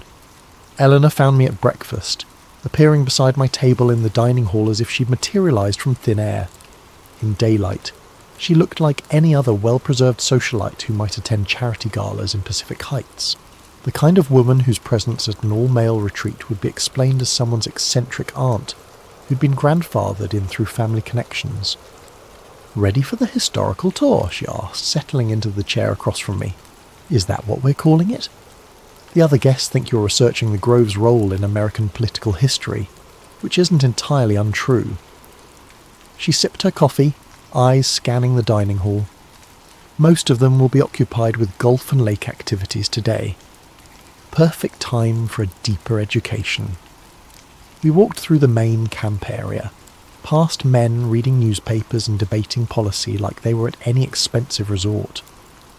Eleanor kept up a stream of casual conversation about Grove traditions and notable members, playing her part as tour guide. But I noticed she was leading us away from the popular areas, towards sections of the forest I hadn't seen before. "The Grove covers nearly 3,000 acres, she explained as we walked. "Most guests never venture beyond the central few hundred. Why would they? The camps, the lake, the dining facilities, everything they need for their retreat is concentrated in one area. But the rest of the property serves other purposes." We'd been walking for almost 20 minutes when she stopped beside what appeared to be a maintenance shed. Weathered wood siding, corrugated metal roof, the kind of utilitarian structure that becomes invisible once you've seen it. Eleanor produced a key and opened the padlock on the door. Inside, the shed was bigger than it appeared from outside, extending back into the hillside. What I'd taken for a simple storage building was actually a facade hiding a much larger underground facility. Fluorescent lights flickered on as we descended a concrete staircase that went down much deeper than should have been possible. "Built during the Cold War," Eleanor explained, her voice echoing in the narrow stairwell. "Officially, it's an emergency shelter for continuity of government operations. Unofficially, it houses the most complete archive of Project Owl materials outside of certain classified Pentagon files." The stairs ended at a steel door marked with radiation warnings and biohazard symbols. Eleanor placed her palm on a scanner that seemed decades newer than the rest of the facility. The door slid open with a hydraulic hiss, revealing something that took my breath away. The archive stretched out in all directions, a vast underground chamber carved from the bedrock beneath the grove. Metal shelving units reached toward a ceiling lost in shadows, each one packed with boxes, files, artifacts and equipment I couldn't begin to identify. Climate control systems hummed quietly, maintaining perfect temperature and humidity for materials that spanned nearly 8 decades of secret research. "Welcome to the real history of the 20th century, Eleanor said. She led me past shelves of documents in German, Russian, Chinese, and languages I didn't recognise. Maps marked with symbols similar to what I'd seen on the altar. Photographs of archaeological expeditions to remote locations around the world. Technical specifications for devices that looked like they belonged in science fiction movies. After we recovered the original Nazi materials in 1943, President Roosevelt authorised a classified research program, Eleanor explained, pulling a thick file from one of the shelves. The scientists involved were initially sceptical. Einstein himself consulted on the project for 6 months before concluding that the artefacts operated according to principles beyond current physics.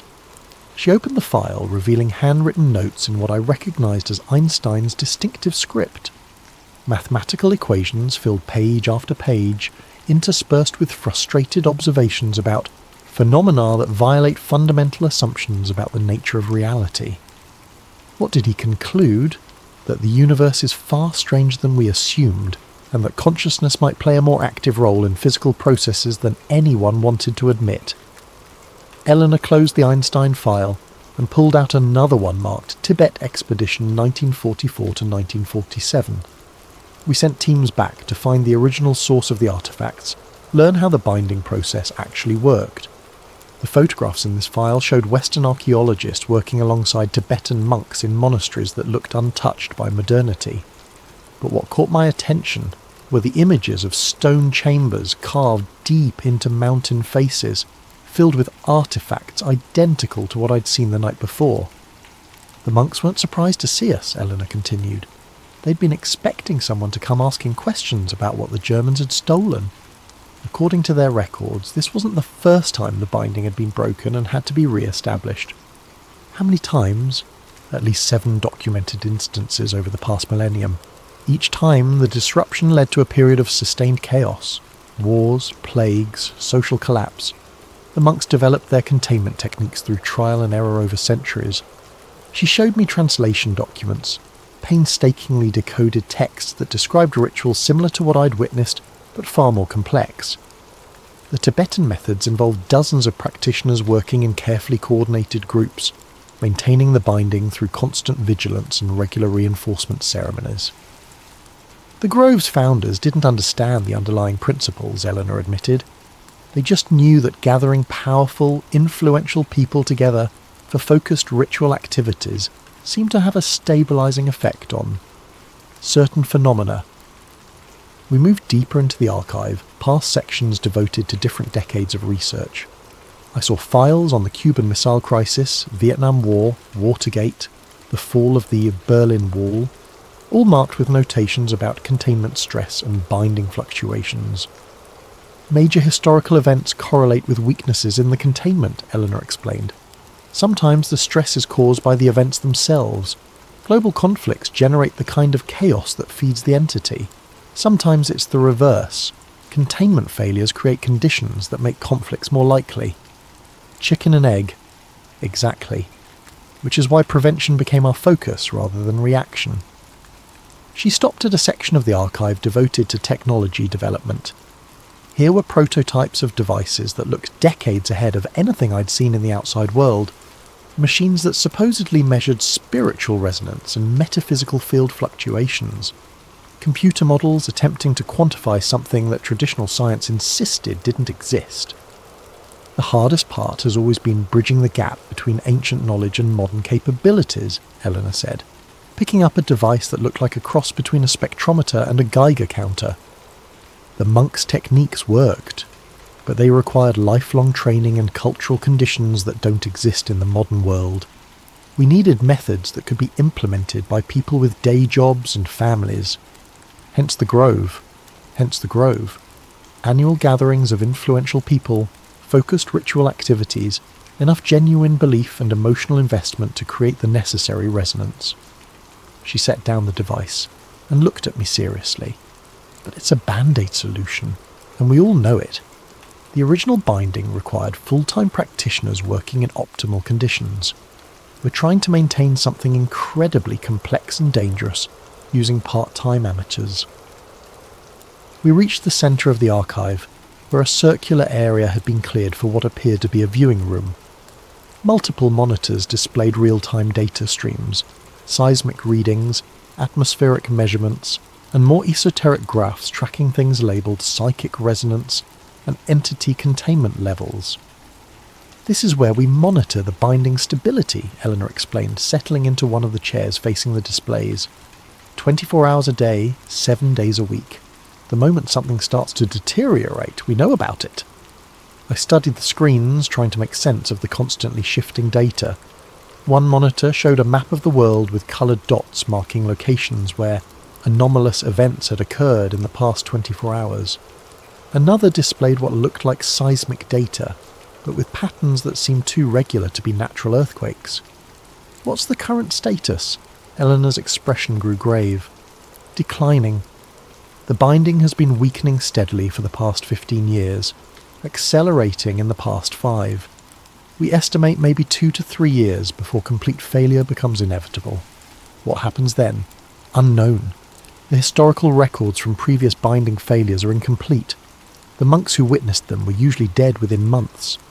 But we can make educated guesses based on pattern analysis. She pulled up another screen, this one showing a timeline of major global events overlaid with containment stability measurements. The correlation was undeniable. Every period of significant chaos in human history corresponded with dramatic drops in whatever they were measuring.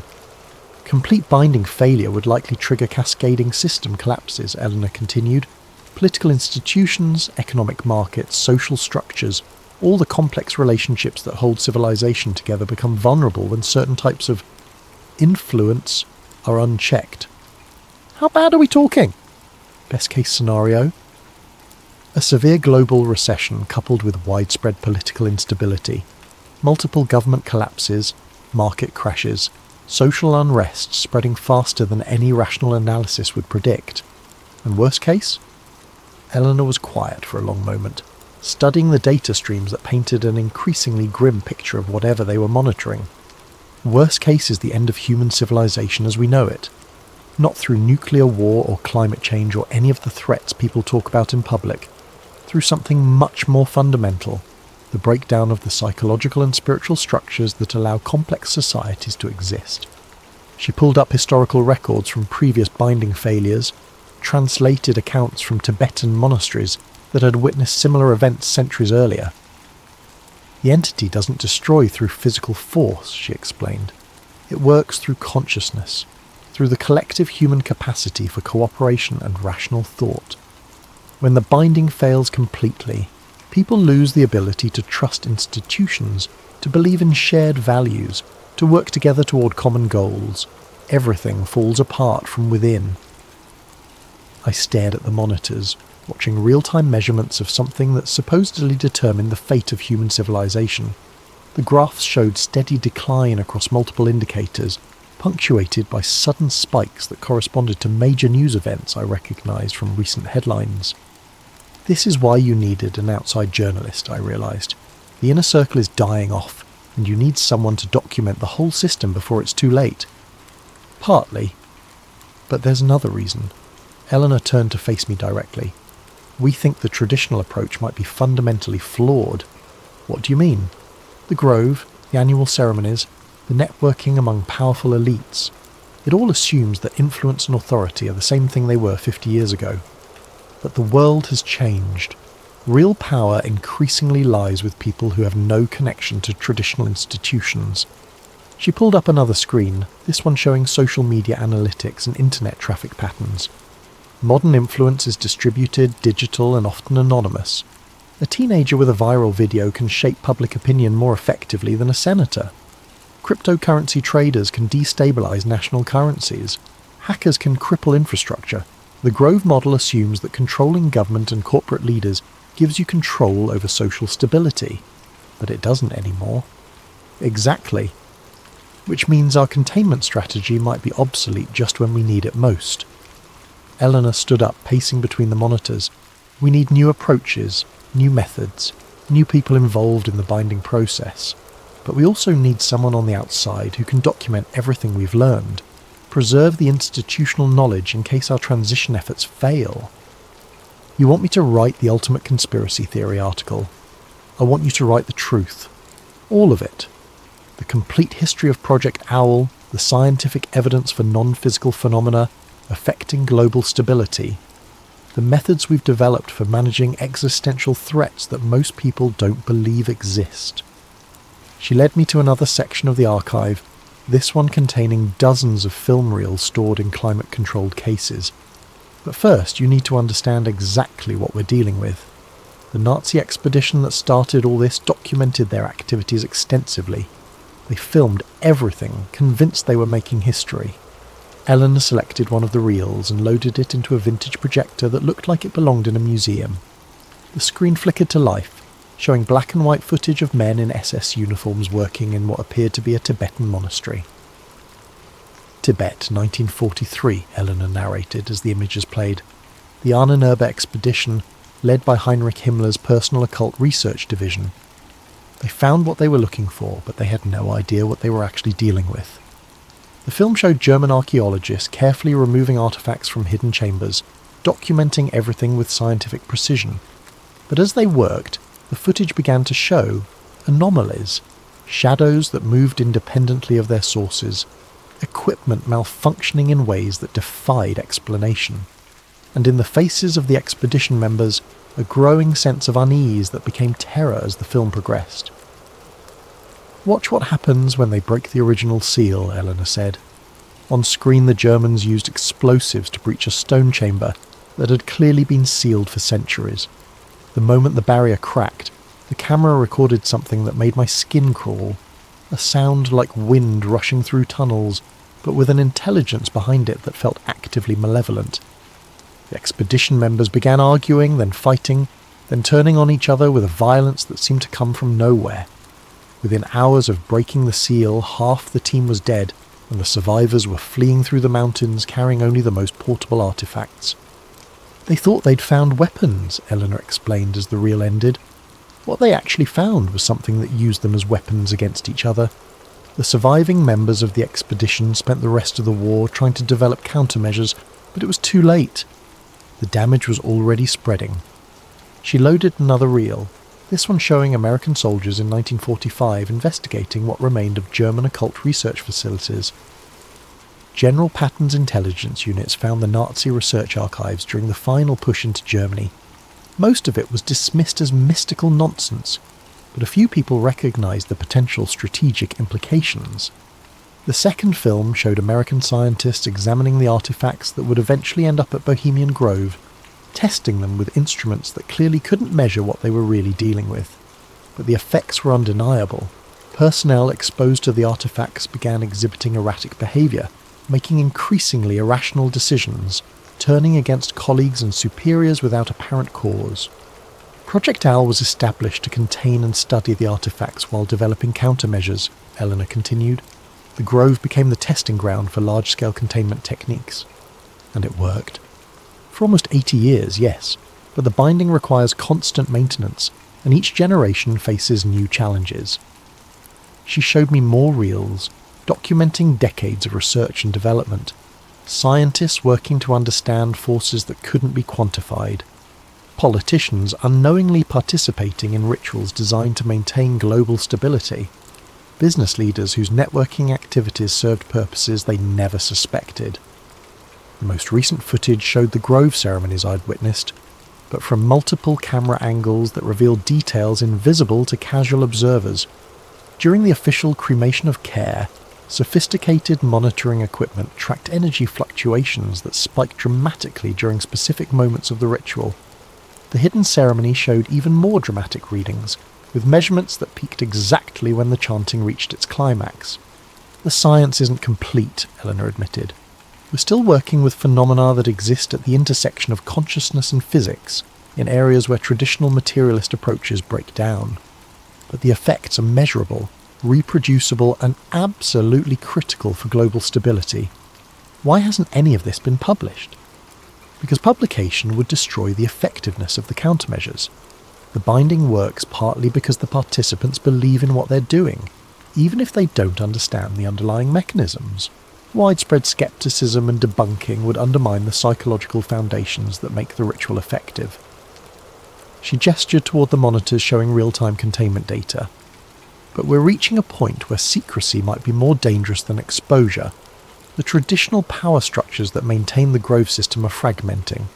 New forms of influence are emerging faster than we can adapt, and the entity itself seems to be evolving, finding new ways to exploit modern communication systems and social networks. What are you asking me to do? Eleanor stopped the projector and faced me directly. Document everything.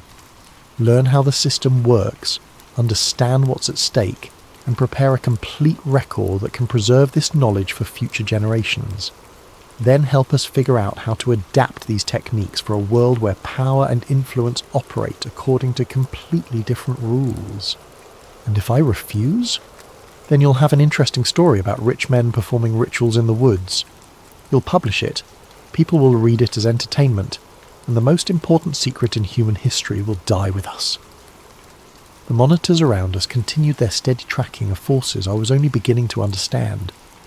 Whatever they were measuring was declining steadily, and the implications of that decline were more terrifying than any conventional threat I could imagine. How long do I have to decide?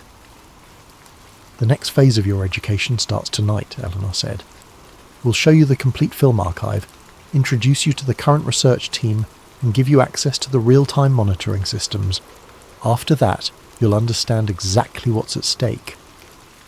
She began shutting down the projection equipment, preparing to leave the archive.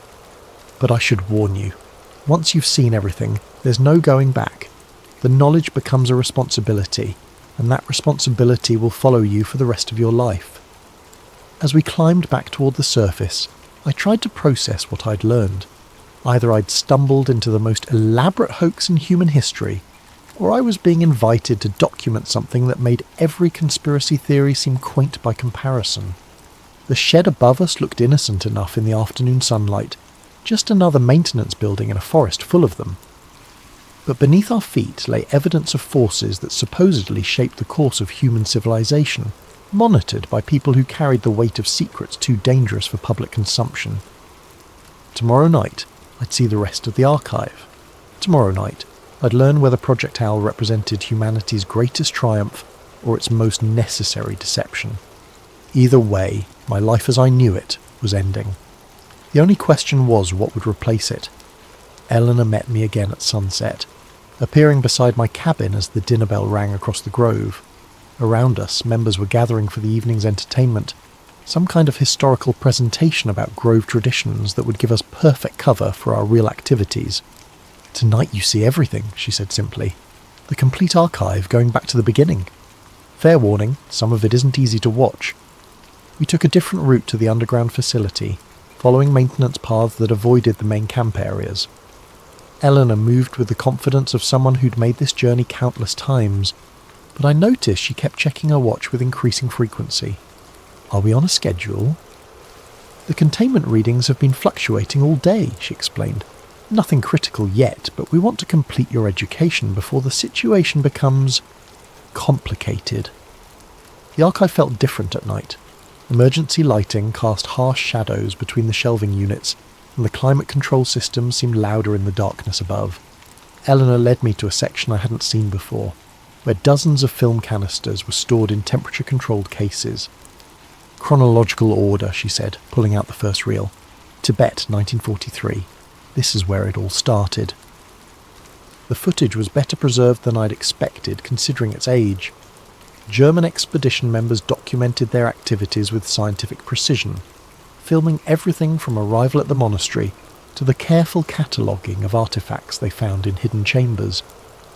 But what struck me most was the change in the expedition members themselves as the film progressed. They started as confident researchers, convinced they were recovering important historical artefacts for the Reich. By the end, they were hollow-eyed and paranoid, jumping at shadows and arguing with increasing violence over trivial decisions. Watch the progression, Eleanor advised as she loaded the second reel. The deterioration follows a predictable pattern. She was right. The expedition leader, who appeared calm and competent in early footage, gradually became erratic and suspicious. He began seeing conspiracies among his own team members, making accusations that had no basis in reality. Other team members developed obsessive behaviours, repetitive actions that served no logical purpose, but which they couldn't seem to stop. The entity doesn't possess people in any dramatic sense, Eleanor explained. It influences them, amplifies existing psychological weaknesses, makes rational cooperation increasingly difficult. The later reels showed the aftermath. German scientists attempting to study the recovered artifacts, unaware that exposure to them was affecting their judgment and behaviour. Research that started as methodical investigation devolved into fractured efforts as team members became unable to work together effectively. By 1944, the Nazi research program was in complete disarray, Eleanor said, loading footage from American intelligence units, not because they lacked resources or expertise, but because the people involved had lost the capacity for organised, rational effort. The American footage was even more disturbing. Soldiers who'd participated in securing the German research facilities began exhibiting similar symptoms within weeks: paranoia, aggression, an inability to follow orders or work as a team. The artifacts were quickly transferred to secure facilities, but the damage was already spreading through the military units involved. This is when President Roosevelt authorized Project Owl, Eleanor said, showing me classified documents I definitely shouldn't have been seeing. The decision was made to contain the artifacts rather than study them, at least until we understood what we were dealing with. The next series of reels documented the early years of the Grove's involvement. Prominent businessmen and politicians who thought they were participating in elaborate team-building exercises, unaware that their activities were being carefully monitored for their effects on containment stability. The beautiful irony, Eleanor noted, is that the most effective participants were people who took the rituals seriously, without believing in their literal truth. They invested genuine emotional energy in symbolic activities, creating the psychological resonance necessary for containment without the skepticism that would undermine it. I watched decades of Grove ceremonies, seeing the evolution from crude early attempts to the sophisticated rituals I'd witnessed. The filmmakers documented everything from multiple angles, tracking correlations between participant behaviour and mysterious readings on monitoring equipment. The breakthrough came in 1963, Eleanor said, loading a reel marked Project Mindbridge Consciousness Research Initiative.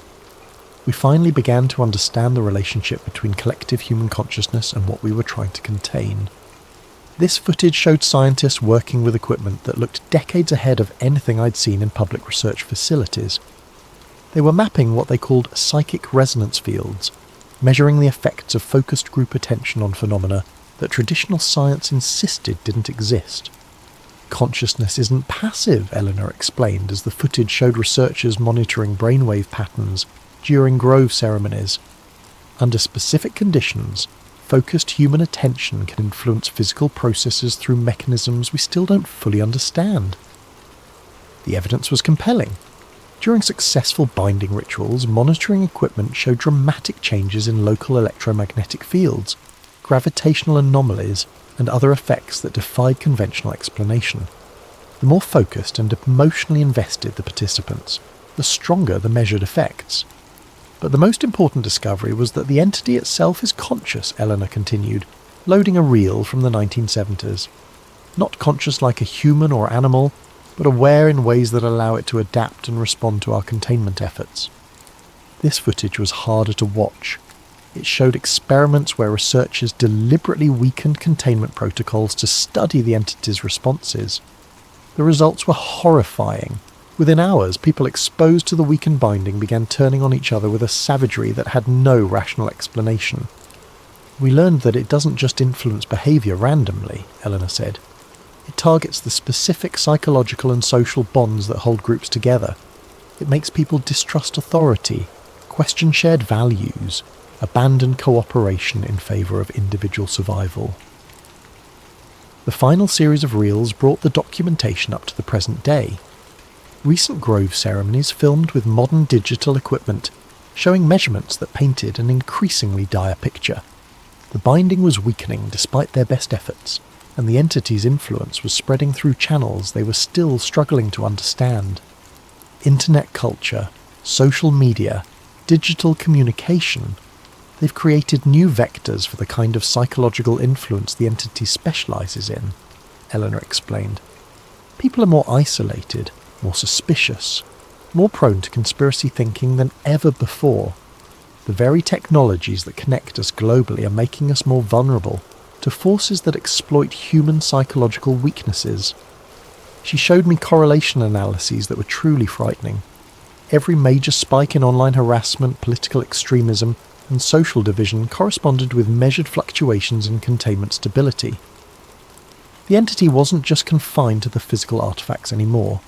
It was spreading through digital networks, using human communication systems to amplify its influence. This is why traditional approaches aren't working, Eleanor said. The Grove model assumes that controlling physical locations and influential people gives you control over social stability. But in a networked world, influence operates according to completely different rules. The most recent footage showed research teams working on new approaches, attempts to create digital containment protocols, online rituals that could engage globally distributed participants, technological methods for monitoring and countering the entity's influence through internet channels. The preliminary results are promising, Eleanor admitted, but we're running out of time. The traditional binding is failing faster than we can develop alternatives. She turned off the projection equipment and faced me directly. That's the complete record. 80 years of research containment and gradual understanding of something that exists at the intersection of consciousness and physics. Now you understand what we're really dealing with. I sat in silence for several minutes trying to process what I'd seen. The footage was too detailed, too consistent, too well documented to be an elaborate hoax. But accepting it as real meant accepting that everything I thought I knew about how the world worked was fundamentally incomplete. What do you need from me? Help us bridge the gap between old knowledge and new realities, Eleanor said. Document everything we've learned, but also help us figure out how to adapt these techniques for a world where influence operates through social media and digital networks rather than exclusive clubs and private meetings. I'm a journalist, not a researcher. You're someone who understands how information spreads in the modern world, how narratives form and evolve, how public opinion gets shaped by forces most people never notice. Those are exactly the skills we need. She gestured toward the monitors showing real-time containment data. The entity is learning to use our own communication systems against us.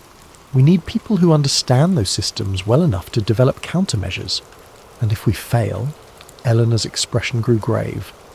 Then within the next few years, human civilization enters a period of chaos and collapse, unlike anything in recorded history.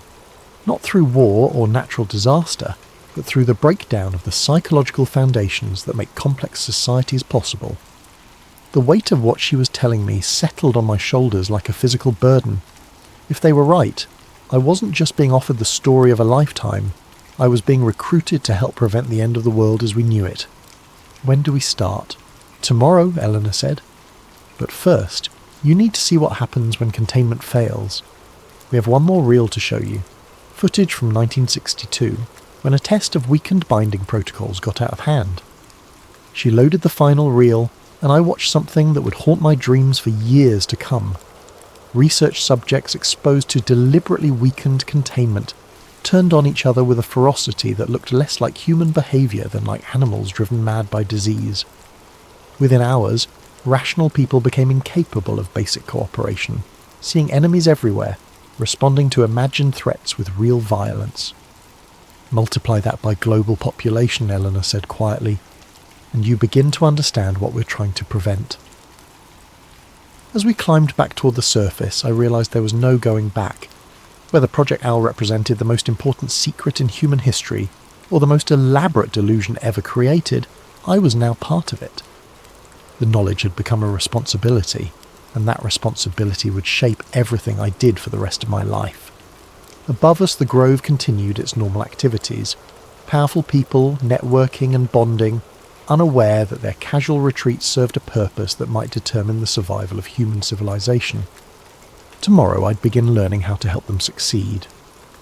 I woke before dawn to the sound of helicopters, not the distant drone of aircraft passing over, but the heavy thrum of rotors directly overhead, circling the Grove in patterns that suggested search rather than transport. Eleanor appeared at my cabin door before I'd finished dressing. her usual composed demeanour replaced by urgent tension. "We have a problem," she said simply. "Someone's been monitoring our activities."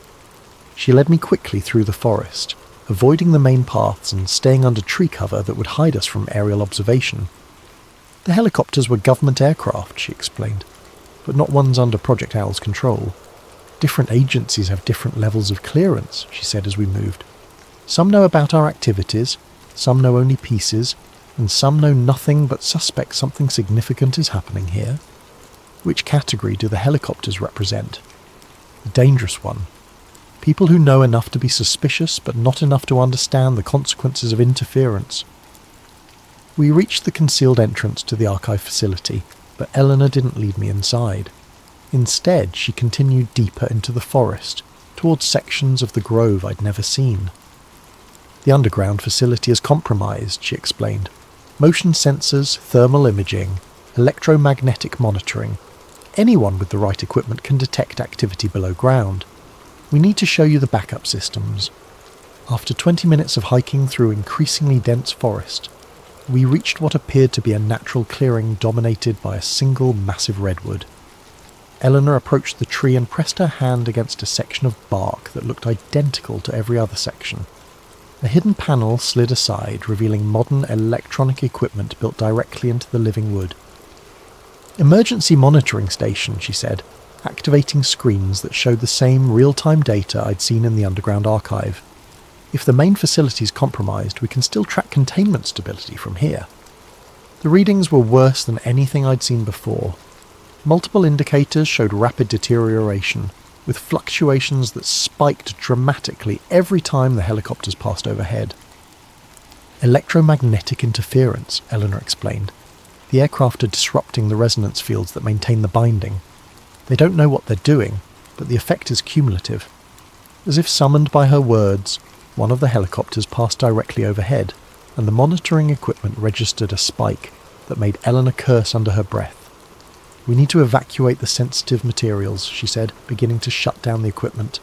"The original artifacts, the most critical research data, anything that can't be replaced." "Where?" "Secondary sites." We learned decades ago never to keep everything in one location. She finished securing the monitoring station and led me back toward the main camp. "But first, we need to get you away from here. If this goes wrong, you're the only person outside the project who knows the complete truth." We were halfway back to my cabin when the shooting started. Not gunfire, something else. The sharp crack of what sounded like electrical discharges. Through the trees, I could see flashes of light that had nothing to do with the helicopters overhead. "What is that?" Eleanor grabbed my arm, pulling me behind the massive trunk of an ancient redwood. "Containment failure. The electromagnetic interference pushed the binding past critical thresholds." The flashes were coming from the direction of the sacred grove, where the official ceremonies took place. But these weren't artificial lights. They looked like lightning, but moving in patterns that defied any natural explanation. "The entity is breaking through," Eleanor said, checking her watch with obvious anxiety. "Localized manifestation, probably limited to the immediate area, but we need to implement emergency protocols immediately." "What kind of emergency protocols?" Before she could answer, a man appeared through the trees, one of the Grove members I'd seen at the dining hall, but changed in ways that made my skin crawl. His face was twisted with rage that seemed to come from nowhere, and he was carrying what appeared to be a broken tree branch like a weapon. "You?" he said, focusing on Eleanor with hatred that was obviously irrational. You're the one who's been lying to us." Eleanor stepped back, keeping the tree trunk between herself and the approaching man. "George, you need to get back to your cabin. You're not thinking clearly." "Thinking perfectly clearly for the first time in years," George replied, raising the makeshift weapon. "Seeing through all the lies, all the manipulation. You people think you can control us, think you can use us for your games." He swung the branch at Eleanor's head with murderous intent. She dodged, but barely, and I realised with growing horror that we were seeing the entity's influence in real time. George wasn't just angry. He was completely detached from normal human empathy and reason. "This is what happens when containment fails," Eleanor said quietly, pulling me deeper into the forest. People lose the capacity for rational cooperation. They see enemies everywhere, respond to imagined threats with real violence. Behind us, George was joined by others, Grove members who transformed from networking politicians and businessmen into something that barely resembled human beings. They moved with pack mentality, communicating through gestures and sounds that suggested intelligence but not consciousness as I understood it. How do we stop it? Emergency binding ritual, Eleanor said, leading me toward another concealed facility. But it requires specific people in specific locations, and we're running out of time. The facility she brought me to was smaller than the main archive, but clearly designed for crisis situations. Emergency supplies, backup communication equipment, and most importantly, a collection of artifacts identical to the ones I'd seen in the underground chamber. Portable containment kit, Eleanor explained, gathering materials with practiced efficiency. The ritual can be performed anywhere, but it's less stable than the permanent installation. She handed me a metal disc covered with the same spiralling symbols I'd seen before, but this one felt warm to the touch and seemed to vibrate with energy I couldn't identify. Hold this and think calming thoughts, she instructed. Visualize peace, cooperation, people working together toward common goals. The binding responds to consciousness, but it requires focused intention from multiple participants. I don't know how to do this. You don't need training, you need belief. The entity feeds on conflict and suspicion. The binding requires the opposite. Trust, cooperation, shared purpose. As she spoke, the sounds from outside grew worse. More Grove members had joined the pack hunting us, but their behaviour was becoming less and less human. They were making sounds that reminded me of wolves or wild dogs, communicating through methods that bypassed language entirely. They're not possessed, Eleanor explained, setting up equipment that looked like a cross between a radio and a meditation altar. They're influenced. The entity amplifies existing psychological weaknesses, selfishness, paranoia, aggression, until rational cooperation becomes impossible. How long does it last? Without intervention? Permanent. The changes become self-reinforcing, creating a cycle of escalating conflict that spreads to anyone exposed to the affected individuals. She activated the emergency equipment, and I felt the disc in my hands grow warmer. Around us, the air seemed to thicken, taking on the quality of electrical charge that precedes thunderstorms.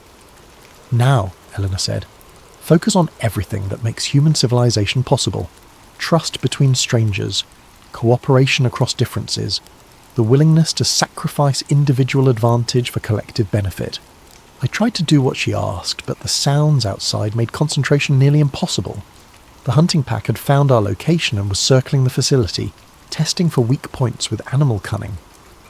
It's not working, I said. It needs more participants, Eleanor admitted. The emergency protocol requires at least 7 people working in coordination. I was hoping we could manage with 2, but the interference is too strong. As if responding to her words, the attackers began trying to break down the door, but their methods were wrong somehow. They were using tactics that might work against prey animals, but not against humans who understood tools and leverage.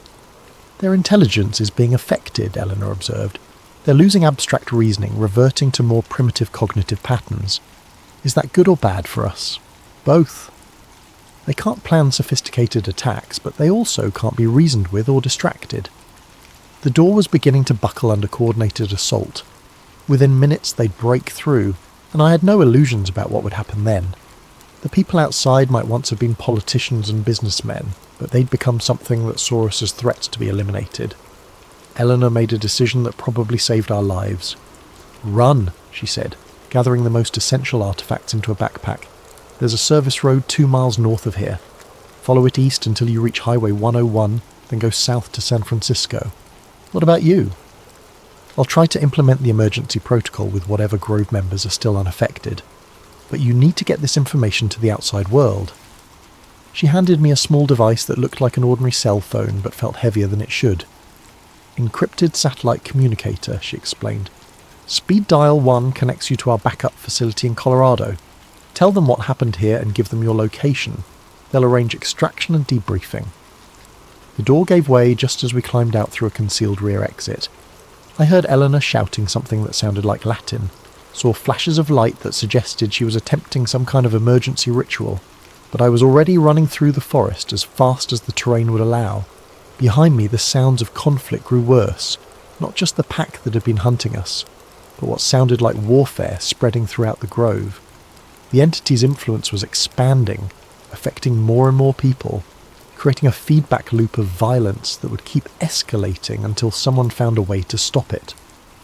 I ran for over an hour, following game trails and maintenance paths that led generally north. Twice I heard helicopters overhead, but I couldn't tell if they were still part of the problem or part of some attempted solution. The encrypted communicator remained silent. Either the backup facility was out of range, or something had happened to it as well.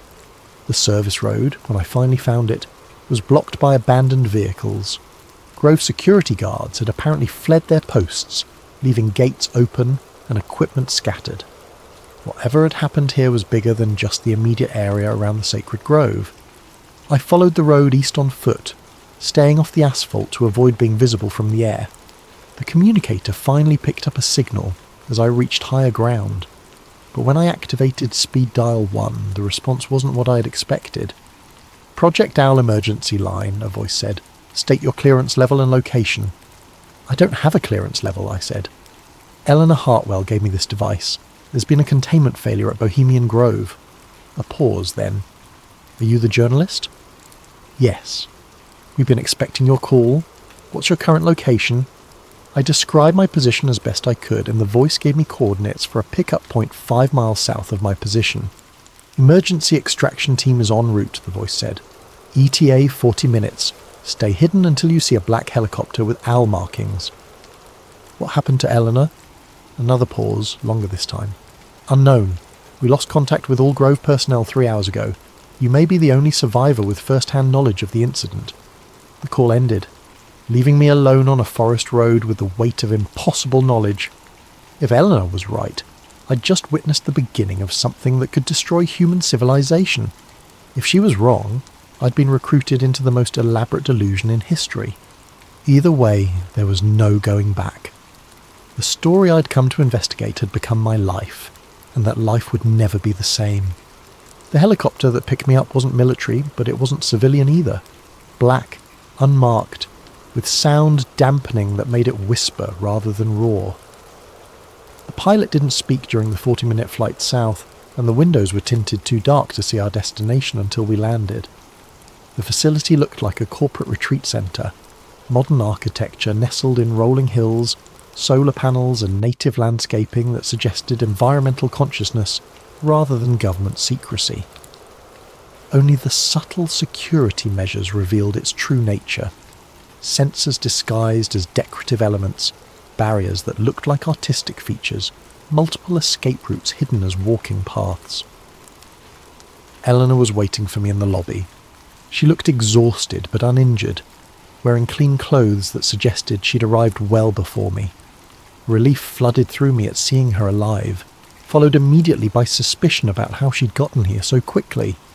"You made it," she said, embracing me with what felt like genuine emotion. "I wasn't sure you would." "How are you here?" "I thought you were trapped at the Grove." "Emergency protocols," she explained, leading me toward a conference room. "The moment containment failed, automated systems began evacuating key personnel and sensitive materials. I was out within minutes of your escape." The conference room contained a dozen people I'd never seen before, all of them studying multiple screens showing data feeds from Bohemian Grove. The footage was disturbing. Grove members moving in coordinated packs, exhibiting behaviour that looked less human with each passing hour. "Situation report," said a woman who appeared to be in charge, younger than Eleanor, with the bearing of someone accustomed to making life-and-death decisions under pressure. "Complete local containment failure," Eleanor replied. "The electromagnetic interference from unauthorised surveillance pushed binding stability past critical thresholds. The entity achieved localised manifestation and began directly influencing exposed personnel. Casualties? Unknown. Approximately 200 Grove members were on site when the failure occurred. Current status of affected individuals is unclear, but behavioural modification appears to be progressing according to predicted patterns. I watched the screens showing real-time footage from the Grove. trying to process what I was seeing. The people in the images moved with animal coordination, but their actions showed planning and intelligence that suggested they weren't completely reduced to primitive instincts. "They're organising," I observed. "Exactly," said the woman in charge. "The entity doesn't just cause chaos, it creates new forms of order based on conflict and dominance rather than cooperation and trust. Left unchecked, the affected population will form a functional society, but one dedicated to spreading their condition to others." "How?" Eleanor pulled up additional screens showing modelling predictions. "Physical contact isn't required. Extended exposure to affected individuals gradually influences behaviour in others. The process is slower than direct manifestation, but it's cumulative and irreversible without intervention." "What kind of intervention?" "That's what we need to decide," the woman in charge said. "We have 3 options, none of them good." She activated a presentation that laid out scenarios with clinical precision. Option 1, military containment. Seal off the affected area. Prevent anyone from leaving. Wait for the situation to stabilise. The affected population would eventually die off, but we'd lose any chance of understanding how the entity adapted to modern conditions. Option 2, aggressive binding ritual. Deploy our full capabilities to re-establish containment, potentially reversing the effects on affected individuals. High probability of success, but it would require resources that might be needed for future emergencies. Option 3, strategic documentation. Allow the situation to develop while recording everything, learning how the entity operates in uncontrolled conditions. Massive risk of spread, but invaluable data for developing long-term countermeasures. The weight of what they were asking settled on me like a physical presence. These weren't abstract policy decisions. They were choices about the lives of people I'd shared meals with, conversations with, casual moments of human connection that now seemed impossibly precious. "What do you recommend?" I asked. "That depends on you," Eleanor said. "You're the only person who witnessed the complete sequence of events, the only outsider who understands what's really at stake. Your perspective could determine which approach we take." I studied the screens showing real-time surveillance of the Grove. The affected members were building something, crude structures that served purposes I couldn't identify, but which suggested they retained enough intelligence to plan and execute complex projects.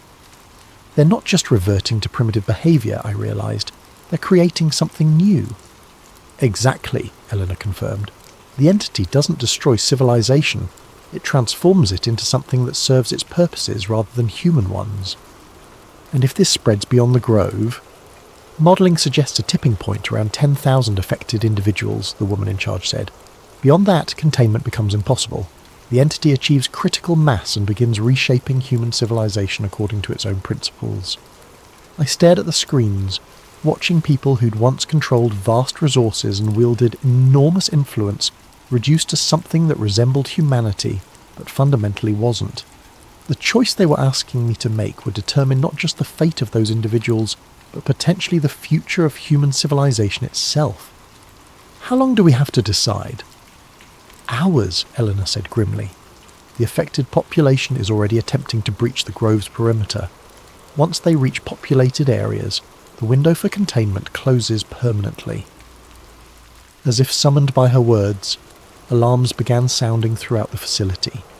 On the screens, we watched Grove members systematically dismantling the barriers that had kept them isolated from the outside world. They moved with coordinated purpose, using tools and techniques that suggested retained intelligence despite their transformed state. "They're adapting faster than our models predicted," the woman in charge observed. "The entity is learning from direct interaction with modern infrastructure." I made my decision. "Option 2, I said. "Full binding ritual. Try to save them." Eleanor nodded grimly. "It'll require everything we have. If we fail, there won't be resources left for future containment efforts. And if we do nothing, there won't be a future to contain." The next 6 hours passed in a blur of coordinated activity. Teams deployed to locations around the Grove, carrying artifacts and equipment I was only beginning to understand. The binding ritual required precise positioning, perfect timing, and absolute faith in principles that defied everything I'd learned about how the world worked. But it worked. I watched on screens as the coordinated behaviour of the affected Grove members gradually became confused, then chaotic, then slowly returned to something recognisably human. The transformation took hours, but by dawn, rescue teams were extracting survivors who remembered nothing of their transformed state, but everything of their normal lives. The official story, when it emerged, blamed a gas leak for temporary behavioural effects among Grove attendees. A few conspiracy theorists suggested government mind control experiments, but without hard evidence, their theories joined the usual background noise of speculation about elite gatherings. 6 months later, I sit in my apartment staring at a hard drive containing the complete documentation of Project Owl. Video footage, research data, historical records, and testimony from dozens of participants spanning 8 decades of secret work to maintain global stability. The binding held. The Grove members recovered completely, with no memory of their transformation. The immediate crisis passed, and the world continued its normal pattern of manageable chaos and incremental progress. But the monitoring data tells a different story. The entity learned from its brief manifestation. Each subsequent containment requires more resources, more participants, more sophisticated countermeasures. The traditional approaches that worked for decades are becoming less effective with each passing year. Eleanor calls weekly with updates from facilities I'm not supposed to know exist. Teams working on digital containment protocols, researchers developing new methods for managing consciousness-based phenomena, analysts tracking the entity's adaptation to modern communication networks.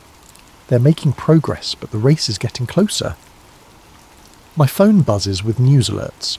Political assassinations in 3 countries, simultaneous market crashes that defy economic analysis, social unrest spreading through digital networks faster than anyone can track.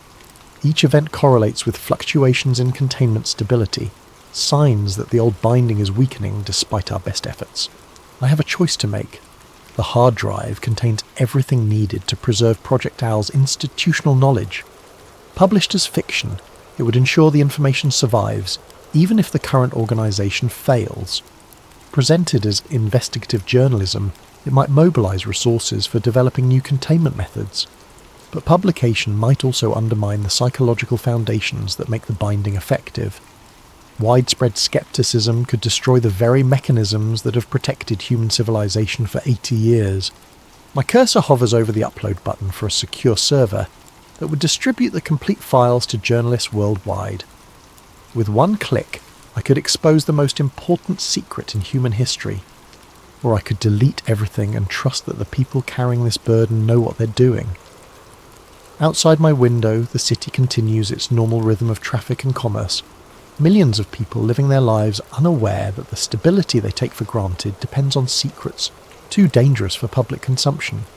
They don't know that their capacity for trust, cooperation and rational discourse is maintained by forces that most would dismiss as impossible.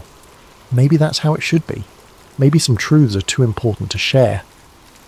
I close the laptop without making a decision, knowing I'll face the same choice tomorrow and the day after, and every day until either the binding holds permanently or everything falls apart. The hard drive sits on my desk like a loaded weapon, containing information that could save the world or destroy it, depending on how it's used. In the forest north of San Francisco, ancient redwoods continue their patient growth, sheltering secrets that predate human civilization.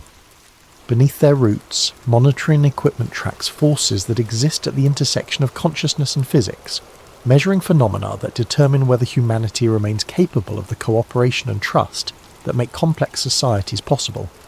The owl watches and waits, neither good nor evil, but something far more dangerous. A force of pure change that cares nothing for human hopes or fears. And somewhere in the darkness between sleeping and waking, it grows stronger. Maybe they weren't hiding power. Maybe they were hiding what power keeps at bay. But how long can any cage hold something that learns from every attempt to contain it? I guess we'll find out. Welcome to Sleep Theories, where we explore the stories that keep you awake at night. Before we dive into today's tale, I want to thank Galletti Productions for suggesting this chilling narrative. If you have ideas for future stories, please leave them in the comments below. And if you enjoy these dark tales, don't forget to like and subscribe to Sleep Theories for more content that will make you question everything you think you know about our world. What you're about to hear is a first-person account that surfaced on various encrypted forums before mysteriously disappearing. The narrator's identity remains unknown. Some claim it's fiction, others believe it's a warning. You'll have to decide for yourself. My name doesn't matter anymore. What matters is what I found, and what it cost me to share it with the world. 6 months ago, I was just another face in the cubicle farm, a mid-level data analyst working for Meridian Consulting, a contractor that specialised in processing documentation for various United Nations partner agencies. It was boring work, the kind that pays the bills but doesn't exactly inspire water-cooler conversations. My job was simple. Take massive folders of open-source documents related to sustainable development goals and organise them into digestible reports for policymakers. Climate data, poverty statistics, education metrics, all the dry stuff that makes the world go round, theoretically. I'd been doing it for 3 years, long enough to recognise the patterns, long enough to know when something didn't belong. It was a Tuesday morning in March when everything changed. I was working through my usual queue of files when a new folder appeared in my secure inbox. SDG Compliance. Phase 3, Internal Use Only. The timestamp showed it had been uploaded at 3:47 AM, which struck me as odd. Most of our documentation came through during business hours, properly labelled and categorised. I should have flagged it immediately. Protocol dictated that any file marked Internal Use Only should be forwarded to my supervisor without opening. But curiosity killed more than just cats, and I'd always been too curious for my own good. The folder contained 47 documents, most of them PDFs with official UN letterheads. At first glance they looked legitimate: charts, graphs, policy recommendations. But as I scrolled through the first document, something felt wrong. The language was different from the usual bureaucratic speak I was used to processing. Instead of vague references to sustainable urban development, I found detailed maps showing what were labelled as population consolidation zones. Major cities were divided into coloured sections. Green zones marked compliant residential areas, yellow zones labelled transition monitoring required, and red zones ominously tagged relocation priority. My hands trembled as I opened the second document. It was a spreadsheet titled Behavioural Compliance Credits, Phase 3 Implementation. Each row represented a different category of human activity: private vehicle ownership, meat consumption, energy usage, travel frequency. Next to each category were point values, negative numbers that would be deducted from something called a citizenship score. The third document made my stomach drop. It was a timeline, meticulously planned and colour-coded, with one phrase repeated at the top of every page: target year 2030. The timeline started in 2025 with Phase 1, Infrastructure Digitisation. Banking systems, identification cards, payment processing, everything would be converted to digital platforms with mandatory government oversight. Phase 2, scheduled for 2027, was labelled Voluntary Compliance Incentivisation. Tax breaks and social benefits would be tied to behaviour modification programmes. But Phase 3, set for 2029, sent chills down my spine. Mandatory compliance enforcement. Citizens who failed to meet behavioural standards would lose access to housing subsidies, food distribution networks, and healthcare services. The document coldly referred to this as natural selection through administrative channels. I found myself reading the same sentences over and over, trying to make sense of what I was seeing. This couldn't be real. The United Nations was supposed to be about humanitarian aid and international cooperation, not population control and behavioural manipulation. But the documents were too detailed, too specific to be fake.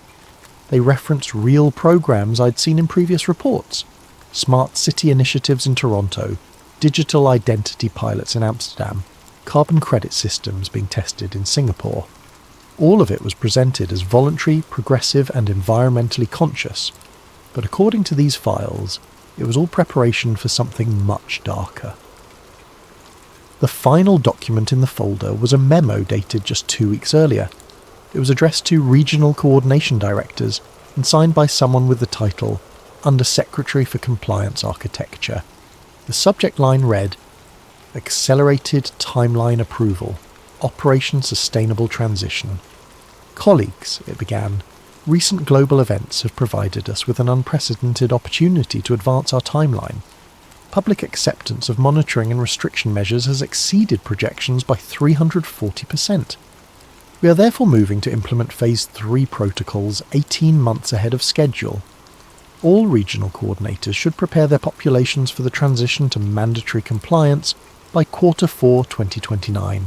Remember, this is not about control, it is about survival. The planet cannot sustain current consumption patterns. We are the shepherds of a new era. I sat back in my chair, staring at the screen. The cursor blinked in the search bar, waiting for my next move. Around me, my colleagues continued their work, oblivious to what I'd stumbled across. The hum of fluorescent lights seemed suddenly oppressive, the click of keyboards ominous. I glanced at the clock. 11:23 a.m. In a few hours I'd have to log this file in our system, noting what I'd reviewed and any relevant findings. But what exactly had I found? Evidence of the most elaborate conspiracy in human history, or the fevered imagination of someone with too much time and access to official letterhead templates? My supervisor, Janet Morrison, walked past my cubicle, coffee mug in hand. She smiled and nodded, the same greeting she'd given me every day for 3 years. Should I tell her what I'd found? Should I forward the files and let someone else make the decision? Instead, I did something that would change my life forever. I opened a new email and began typing, Janet, I've received a file folder that appears to be outside my clearance level. The documents reference programs and timelines that I believe require senior review. Should I forward this to you, or is there a specific protocol for handling classified materials that I'm not aware of? Please advise. Mark. I read the email 3 times before hitting send.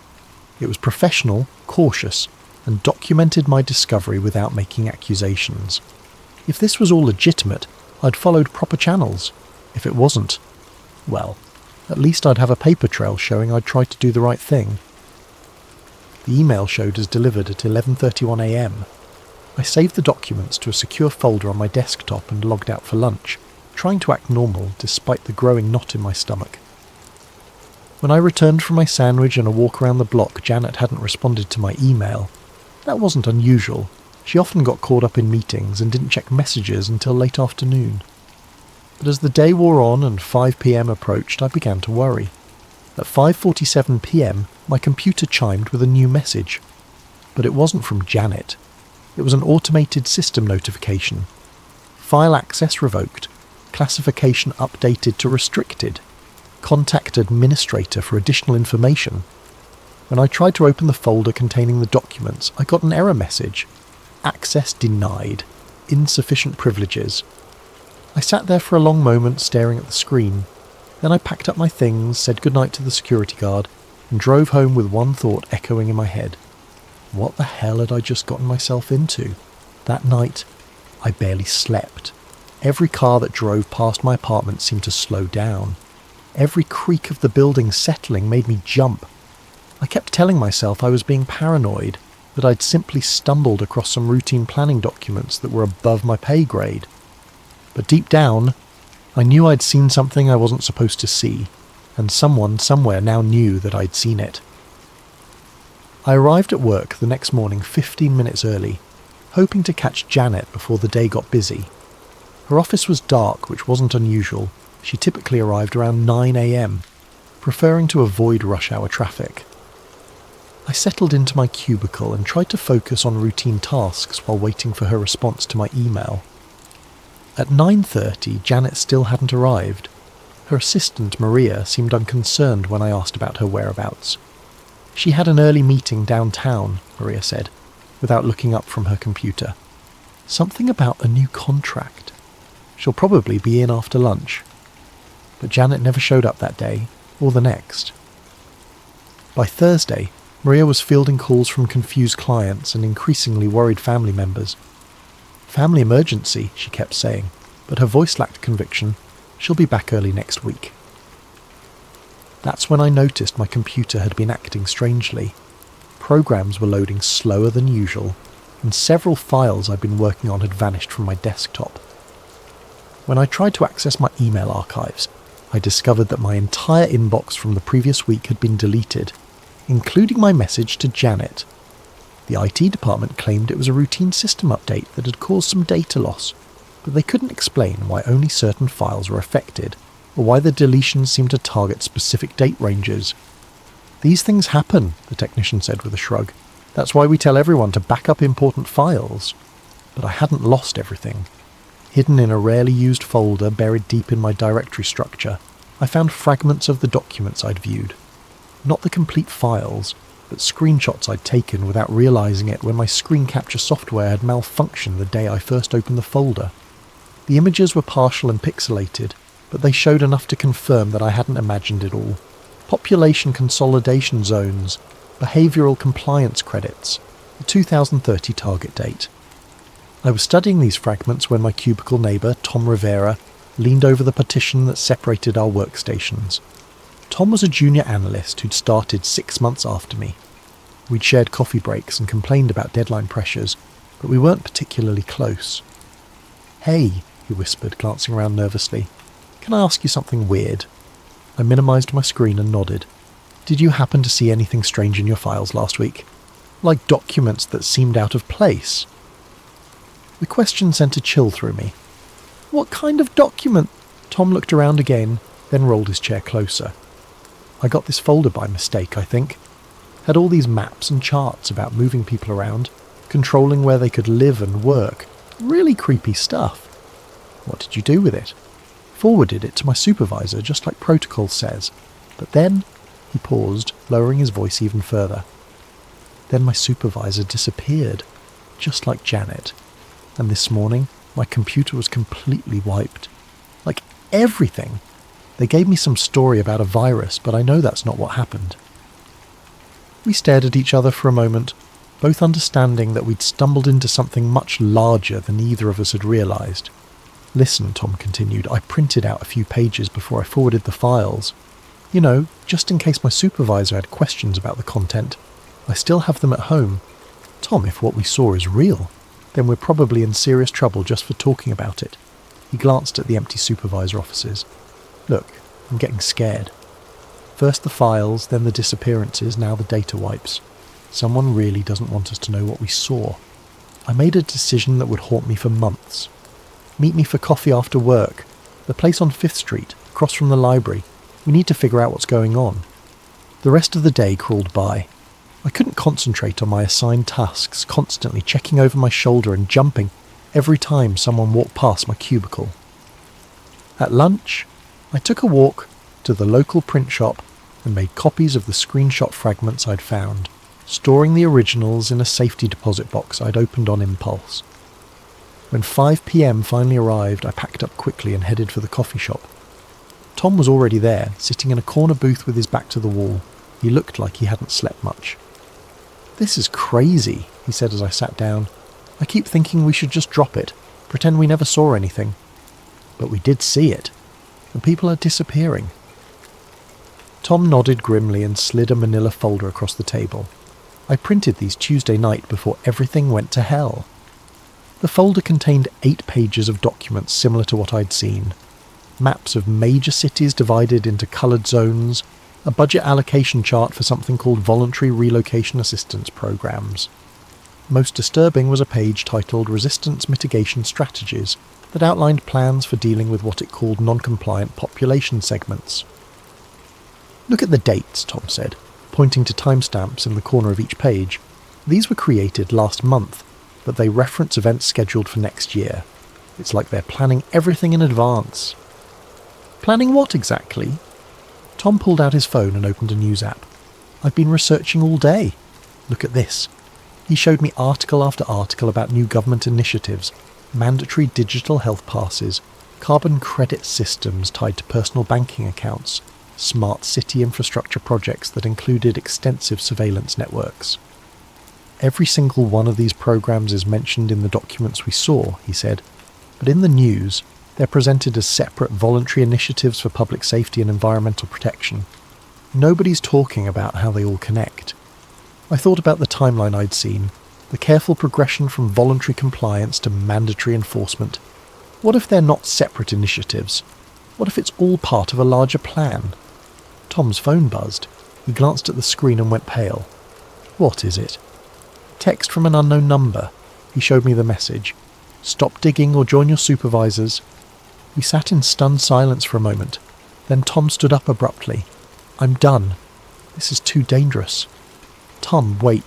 No, I should never have gotten involved. I'm going home, and tomorrow I'm requesting a transfer to a different department. I suggest you do the same. He left the folder on the table and walked out, leaving me alone with documents that could either be the ravings of a conspiracy theorist or evidence of the largest social engineering project in human history. I walked home through streets that suddenly seemed full of cameras and sensors, wondering if I was being watched, if every step was being recorded and analysed by systems I was only beginning to understand. When I got to my apartment, I found a note taped to my door. Package delivered to management office. But I hadn't ordered anything, and when I checked with the building manager, there was no package waiting for me. The note was dated that morning, written in handwriting I didn't recognise. That night, I made another impulsive decision. I drove to an internet cafe on the other side of town and used a public computer to create anonymous email accounts on several platforms. Then I uploaded the documents Tom had given me, along with my screenshot fragments, to multiple cloud storage services. If something happened to me, at least there would be a record. But as I drove home, I couldn't shake the feeling that I was already too late, that I'd been marked from the moment I opened that first folder. In my rearview mirror, I noticed the same dark sedan that had been behind me when I left the coffee shop. It followed me all the way home. Sleep became a luxury I couldn't afford. Every sound in the hallway outside my apartment sent me to the window, peering through blinds at empty streets that somehow felt full of hidden watchers. Tom didn't show up for work the next day, or the day after that. His desk was cleared out by the weekend, and when I asked Maria about it, she said he'd requested an immediate transfer to pursue other opportunities. But I knew better. Tom had been scared, and scared people in our situation didn't get transfers, they got disappeared. With Janet gone and Tom relocated to who knows where, I was left alone with fragments of documents that painted a picture too terrifying to ignore and too dangerous to pursue. But I had to know more. If this was real, if there truly was a coordinated plan to reshape society by 2030, then someone needed to document it. I began my research carefully, using the public library's computers and paying cash for internet access at various cafes around the city.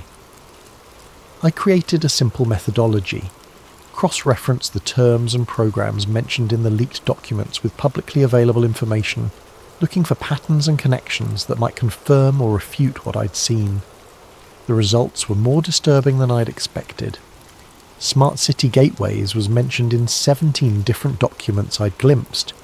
A quick search revealed that Toronto had announced a partnership with a tech consortium to implement exactly such a system by 2026. The project would integrate biometric identification, real-time location tracking, and automated behavioural assessment into a single platform designed to optimise urban resource distribution. The public announcement described it as a voluntary program to help residents access services more efficiently.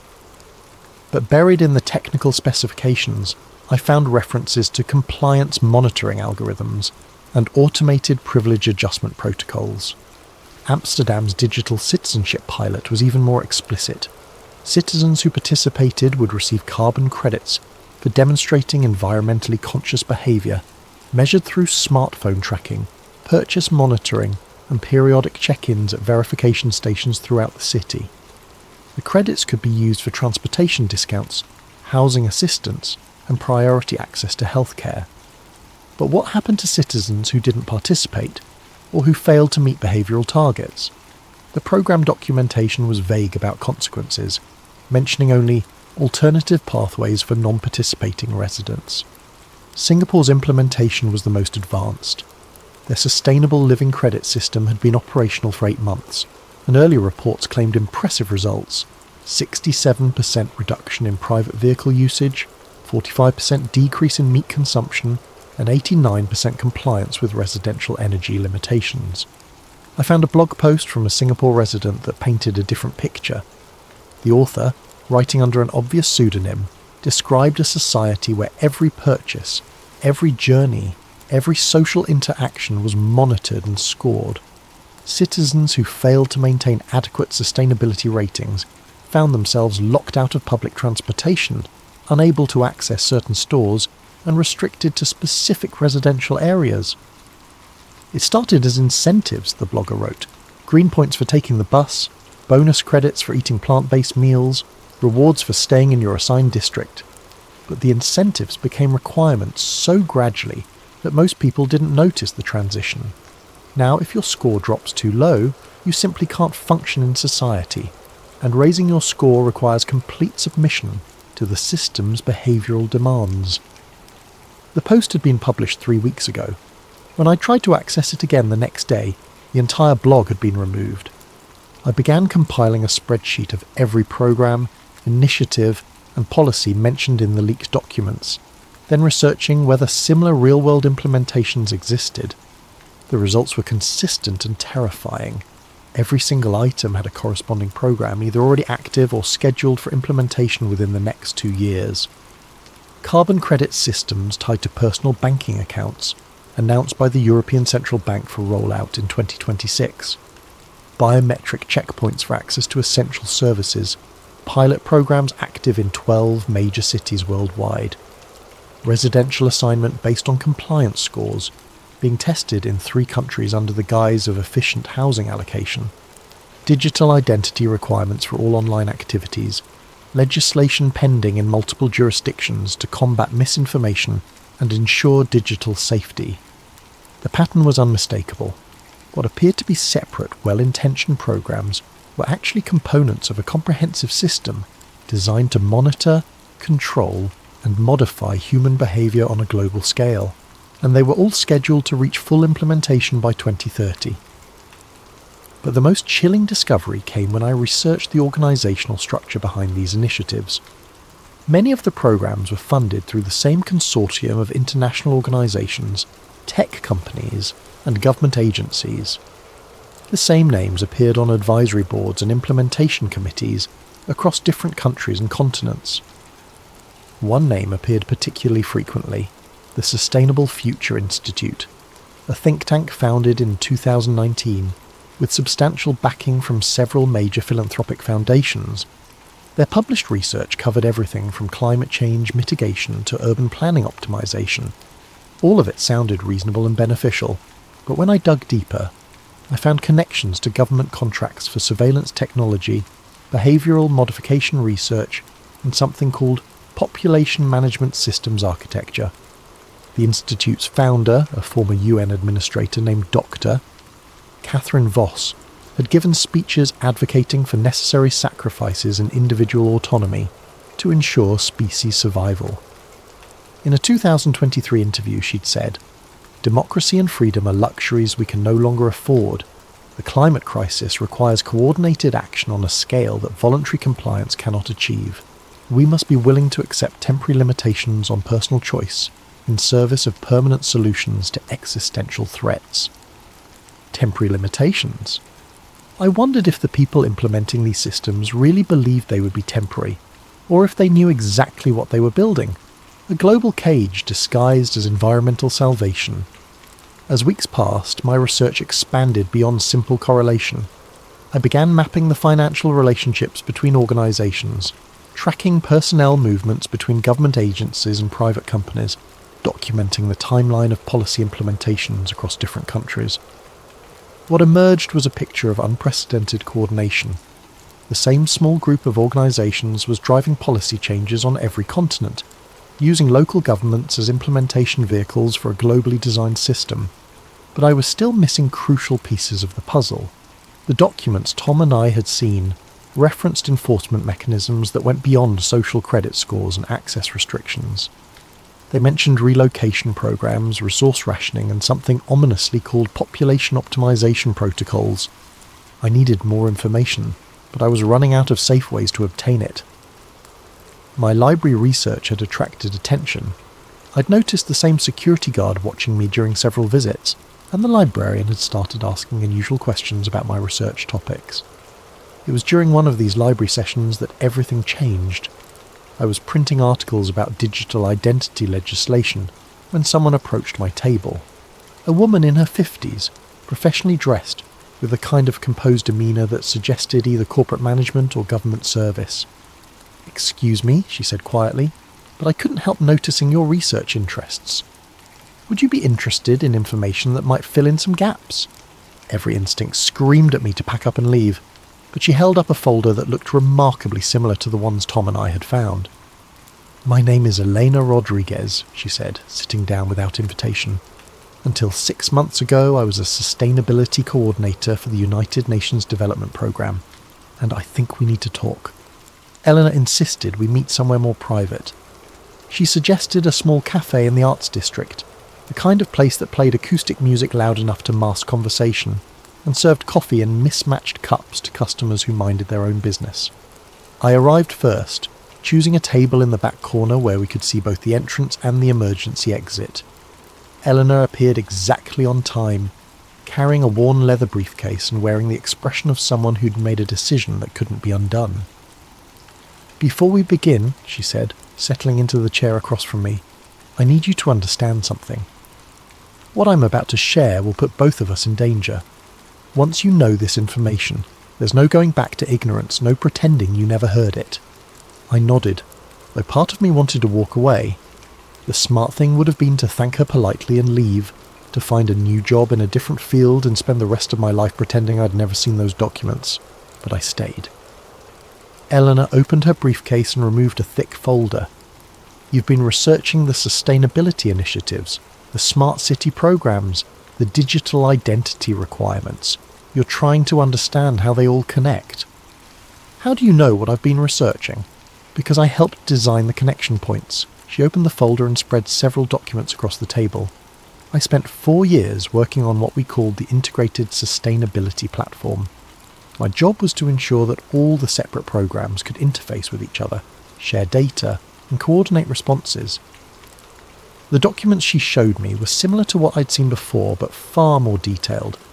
Organisational charts that mapped relationships between dozens of agencies and corporations, technical specifications for data sharing protocols, implementation timelines that showed how voluntary programs would transition to mandatory compliance. "The public face of Agenda 2030 is real," Elena continued. "The Sustainable Development Goals, the climate initiatives, the poverty reduction programs, all of that is genuine and necessary. But there's another layer, a coordinated system that uses these worthy goals as justification for unprecedented social control." She pointed to a document labelled Phase Architecture Overview. It showed 3 distinct implementation stages, exactly matching what I'd seen in the leaked files. Phase 1 focused on infrastructure development. Get people comfortable with digital systems. Establish the technical framework for monitoring and control. Most of this phase is already complete. Phase 2 was incentivisation. Make compliance attractive through benefits and rewards while gradually increasing the social and economic costs of non-participation. We're in the middle of this phase now. Elena's voice dropped to a whisper. Phase 3 is enforcement. By 2030, the system becomes mandatory. Citizens who don't comply lose access to banking, healthcare, housing assistance and employment. It's designed to make non-compliance practically impossible. I studied the documents, trying to process the implications, but surely people would resist. There would be protests, political opposition. That's been planned for 2. Eleanor flipped to a section titled Public Acceptance Strategies.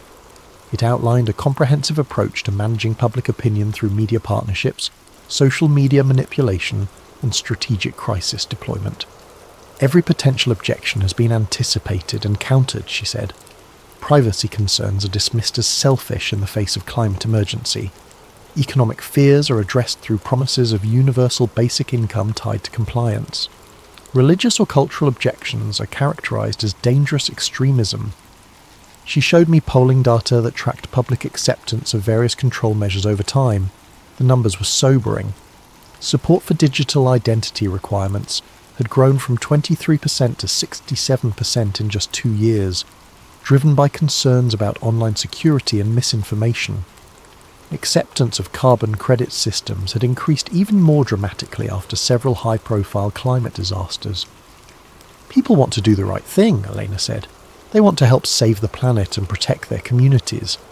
The system exploits that desire, channeling genuine concern into acceptance of comprehensive control. If this is all true, why did you leave? And why are you talking to me? Elena was quiet for a long moment, staring into her coffee cup. I left because I realised what we were really building. I told myself for years that we were creating tools to address genuine crises, that temporary restrictions on freedom were justified by the urgent need for coordinated action. But the restrictions were never meant to be temporary, were they? The people at the top, the ones making the real decisions, they genuinely believe that democracy and individual liberty are obstacles to human survival. They see free choice as a luxury we can't afford, personal autonomy as a threat to species-level coordination. She opened another section of the folder, revealing documents that made my stomach turn. Plans for optimal population distribution that involved moving millions of people from rural areas into monitored urban zones. Resource allocation models that determined individual caloric allowances based on productivity scores. Educational restructuring programs designed to align personal goals with collective necessities. This isn't just about environmental protection, Elena continued. It's about fundamentally restructuring human society. The climate crisis provided the justification, but the real goal is creating what they call sustainable civilization, a managed society where every aspect of human behaviour is optimised for collective outcomes. And everyone just goes along with it. Most people never see the whole picture. They only interact with their small piece of the system, their local digital ID program, their neighbourhood carbon credit initiative, their workplace compliance monitoring. Each component seems reasonable in isolation. Elena showed me internal communications between program coordinators in different countries. The language was bureaucratic and sanitised, but the content was chilling. Updates on resistance containment strategies, reports on compliance acceleration techniques, and budget requests for population management infrastructure. The coordinators don't communicate directly about control or oppression, she explained. They use euphemisms like behavioural optimization and resource management efficiency. Most of them probably believe they're working on humanitarian projects, but you knew better. I figured it out gradually as I gained access to higher-level planning documents. By the time I understood what we were really building, I was already deeply involved. Leaving wasn't easy. They don't let people with my level of knowledge simply resign. She glanced around the cafe nervously. I've been in hiding for 6 months, moving between safe houses, trying to gather evidence that could expose the true scope of the program. Why haven't you gone to the media? Elena laughed bitterly. With what? Documents that can be dismissed as forgeries, claims that sound like conspiracy theories. The system is too large and too coordinated for traditional journalism to expose. By the time reporters could verify the connections and compile comprehensive evidence, the implementation would be complete. Then what's the solution? Documentation, preservation. We need to create a record that can't be suppressed or discredited. When people finally realise what's happened, they'll need proof that it was planned, that it wasn't just a series of unfortunate coincidences or well-intentioned policies gone wrong. Eleanor closed the folder and leaned back in her chair. That's why I approached you. Your research shows that you understand the connections, and you're not in a position where disappearing you would draw unwanted attention. The casual way she mentioned my potential disappearance sent chills through me. What exactly are you asking me to do? Help me compile a comprehensive archive of evidence, documents, communications, financial records, implementation timelines, everything we can gather to prove that this was a coordinated plan rather than organic policy development. And then what? Then we find a way to preserve that archive until people are ready to see the truth. Elena stood up, leaving the folder on the table. Think about it. But don't take too long. The implementation is accelerating and opportunities to document it are disappearing. She walked away, leaving me alone with documents that confirmed my worst fears about the scope and coordination of what I'd discovered. As I packed the folder into my bag, I noticed that my hands were shaking. Outside the cafe I looked for Elena, but she had already vanished into the crowd. I walked home through streets that seemed different now. Every camera and sensor a component of something larger and more threatening than I'd previously imagined. That night I read through Elena's documents 3 times, cross-referencing them with my own research. The evidence was overwhelming and terrifying, but it was also incomplete. We had proof of coordination and planning, but not enough to convince a skeptical public or overcome the sophisticated manipulation strategies the system employed. I made my decision while sitting in my apartment at 2 a.m, surrounded by papers that documented the systematic dismantling of human freedom in the name of planetary salvation. I was going to help Elena build her archive, whatever the cost, because if we didn't preserve the truth, there might not be anyone left who remembered what freedom had looked like. Eleanor and I established a communication protocol using encrypted messaging apps and anonymous email accounts. We met weekly at different locations, libraries, parks, shopping centres, never the same place twice.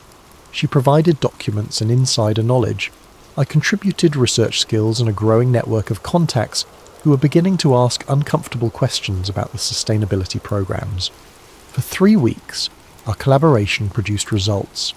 We mapped the financial relationships between implementing organisations, documented the timeline of policy rollouts, and identified key personnel who moved between government agencies and private contractors. The archive grew to include hundreds of pages of evidence showing coordination that extended far beyond what any legitimate policy initiative would require. But our success made us careless. Eleanor was supposed to meet me at a downtown park on a Thursday evening. When she didn't show up after 30 minutes, I assumed she'd been delayed or forced to cancel for security reasons. But when I got home, I found an encrypted message waiting. They know, burning everything. Stay safe. That was the last communication I received from her. The next morning I tried calling the phone number she'd given me, but it went straight to a disconnected signal. Her backup email address returned an error message indicating the account had been terminated. It was as if Elena Rodriguez had never existed, but someone knew she had existed, and someone knew we'd been working together. I returned home from work that Friday to find my apartment door standing slightly ajar. Not wide open, just enough that I could tell it had been disturbed. The lock showed no signs of damage, which meant whoever had entered either had keys or possessed sophisticated lock-picking skills. Nothing obvious was missing. My television, computer equipment and jewellery were all exactly where I'd left them, but my laptop was gone, along with the portable drive where I'd been backing up our research. More disturbing, the folder Elena had given me was missing from the hiding place where I'd secured it. They'd taken only what they came for, leaving everything else untouched to maintain the illusion that nothing had happened. A professional job designed to look like nothing more than a minor break-in where the intruders had been scared away before taking anything valuable. But I knew better. I packed a bag with essentials and checked into a motel across town, paying cash and using a false name. From the safety of that anonymous room, I tried to assess the situation. Eleanor was gone, possibly dead. Our research had been compromised, and whoever was responsible for the break-in now knew that I'd seen evidence of their coordination. The smart thing to do would have been to run. Leave town, find a new job somewhere far away, and hope they'd consider me neutralised without taking more direct action. But I couldn't shake the feeling that running would only delay the inevitable. If Elena had been right about the scope and timeline of the implementation, then there would be nowhere to run. By 2030, the system would be global, and geographic escape would be impossible. The only real safety lay in exposure and resistance. But first, I needed to retrieve the backup files I'd hidden at the bank. I waited until Monday morning, then took a deliberately circuitous route to the safety deposit box location, watching for signs of surveillance. The street seemed normal, but I'd learned not to trust appearances. 3 different times I noticed the same dark sedan in my peripheral vision, always maintaining distance, never close enough to be obviously tailing me. The safety deposit box contained everything Elena and I had compiled, plus additional materials I'd gathered independently. Financial records, organisational charts, communications intercepts, and technical specifications for systems that hadn't been publicly announced. Enough evidence to prove coordination, but presented in a way that could easily be dismissed as coincidence by anyone not already convinced of the conspiracy. I was photocopying key documents when I noticed increased activity in the bank lobby. More security guards than usual, and customers who seemed more interested in watching the clientele than conducting banking business. The manager kept glancing in my direction with an expression that suggested he was expecting something to happen. I finished copying the most critical documents and returned the originals to the safety deposit box, but I could feel the walls closing in. As I walked toward the exit, my phone buzzed with a text from an unknown number. Exit through the rear service corridor. You have approximately 90 seconds. Elena. Somehow she was still alive and watching. I followed the instructions, slipping through a maintenance door that led to an alley behind the bank. A motorcycle was waiting, engine running, with a helmet hanging from the handlebars. No rider in sight, just another anonymous message taped to the fuel tank. Take Highway 9 north. Abandon bike at mile marker 47. Continue on foot. I'd never ridden a motorcycle before, but desperation made for a quick learning curve. The bike lurched and stalled twice before I managed to get it moving, but soon I was weaving through traffic toward the highway, my bag of copied documents secured under my jacket. In the rearview mirror I watched the dark sedan emerge from the bank parking lot, followed by two more vehicles that had materialized from side streets. They maintained professional distance, but their coordination was obvious to anyone who knew what to look for. Highway 9 wound through rural farmland before entering forested hills. I pushed the motorcycle faster than was safe, taking curves at speeds that made the bike lean dangerously. But my pursuers had more powerful vehicles, and the gap between us was slowly closing. Mile marker 47 appeared just as the first sedan was close enough that I could see the driver's face in my mirror. I pulled off the road into a dense stand of trees, abandoned the bike as instructed, and plunged into the forest carrying my bag and hoping that Elena's plan included more than just continue on foot. The woods were thick enough to provide cover, but I could hear car doors slamming behind me and the voices coordinating a search. These weren't local police or federal agents conducting a routine investigation. The communication I overheard was too professional, too military in its efficiency. I'd been hiking for 20 minutes when I heard the helicopter. The aircraft appeared through the canopy overhead, flying in a search pattern with what looked like thermal imaging equipment. I pressed myself against the largest tree I could find and tried to remain motionless, but the helicopter circled back twice, its searchlight probing the forest floor. That's when I realised how far beyond normal law enforcement this had escalated. Whatever Eleanor and I had discovered, it was important enough to justify significant resources and risk considerable exposure. They weren't just trying to silence us. They were treating us as threats to something vital enough to deploy military-grade assets. The helicopter moved on, but I could hear searchers working their way through the trees, calling out grid coordinates and maintaining radio contact with their command structure. I needed to find better shelter, and I needed to get my evidence to someone who could use it. I was stumbling through undergrowth, trying to put distance between myself and the search teams, when I nearly walked into the woman standing behind a massive oak tree. Elena looked different. Thinner, older, with the kind of exhaustion that comes from months of running and hiding. But she was alive, and she gestured for silence while we listened to the search teams passing nearby. When the voices faded, she spoke in whispers. They raided my safe house 3 days ago, killed my contact and burned everything we hadn't already moved. She studied my face in the dim forest light. How much did you manage to save? I showed her the bag of documents. Copies of everything we compiled, plus some additional material I gathered independently. It's not enough, she said. Not nearly enough to convince anyone who isn't already looking for the truth. We need something undeniable, something that can't be dismissed or discredited. What do you have in mind? Elena pulled out a small device that looked like a modified smartphone. I still have access to some internal systems. My credentials haven't been revoked yet, probably because they don't want to create obvious evidence of a security breach, but it's only a matter of time. Access to what? Planning databases, communication archives, financial tracking systems. She activated the device, and its screen showed a complex interface with multiple security layers. If we can get to a hardwired connection point, I can download comprehensive proof of the coordination and planning. Where do we find a connection point? There's a data center about 15 miles from here. Meridian Consulting has server space there for their government contracts. If your employee credentials are still active, we might be able to get inside. The idea was insane. We were being hunted by people with helicopters and thermal imaging equipment, and Elena wanted to break into a secure facility to steal classified data. But looking at the determination in her eyes, I realized she was right. Half measures wouldn't be enough. We needed proof so comprehensive and undeniable that even the sophisticated manipulation strategies couldn't discredit it. How do we get there without being caught? Eleanor smiled grimly. Very carefully. We spent the next 6 hours moving through the forest, avoiding search teams and aircraft while Eleanor used her modified device to monitor pursuit communications.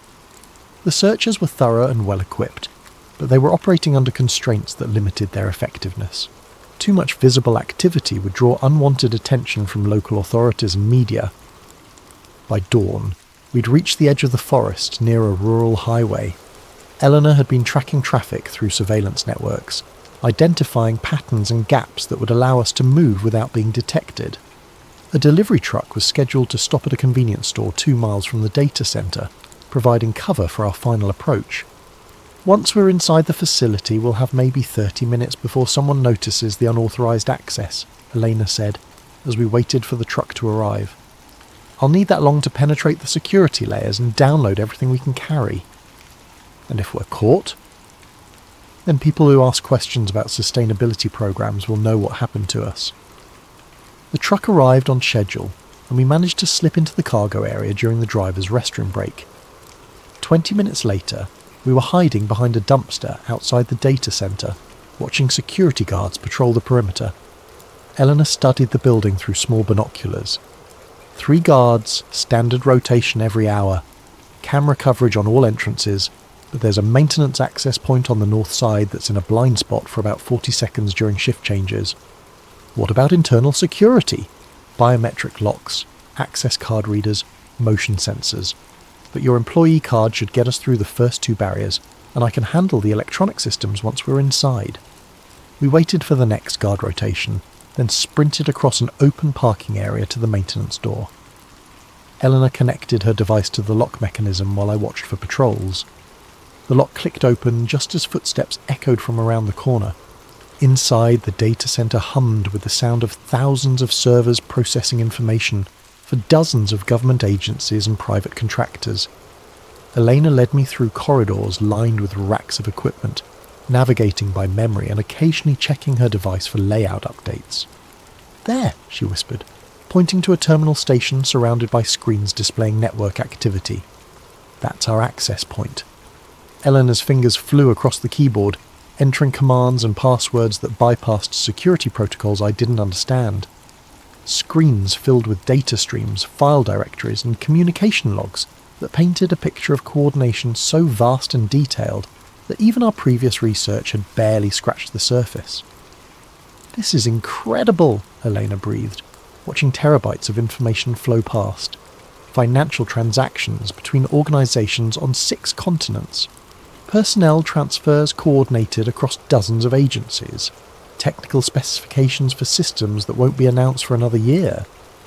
She inserted a high-capacity storage device and began downloading everything she could access.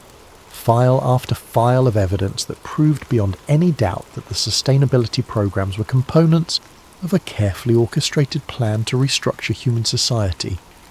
But our time was running out. Alarms began sounding in distant parts of the building, and Elena's device showed security alerts cascading through the network. They know we're here, she said, still typing furiously. Another few minutes and I'll have everything. That's when the lights went out, and emergency lighting bathed the server room in the red illumination. Through the corridors I could hear doors slamming and radio chatter as security teams converged on our location. Eleanor yanked the storage device from the terminal. That's all we're getting? Time to go. But as we turned toward the exit, figures in tactical gear emerged from both ends of the corridor, weapons drawn and voices shouting commands to surrender. We were trapped.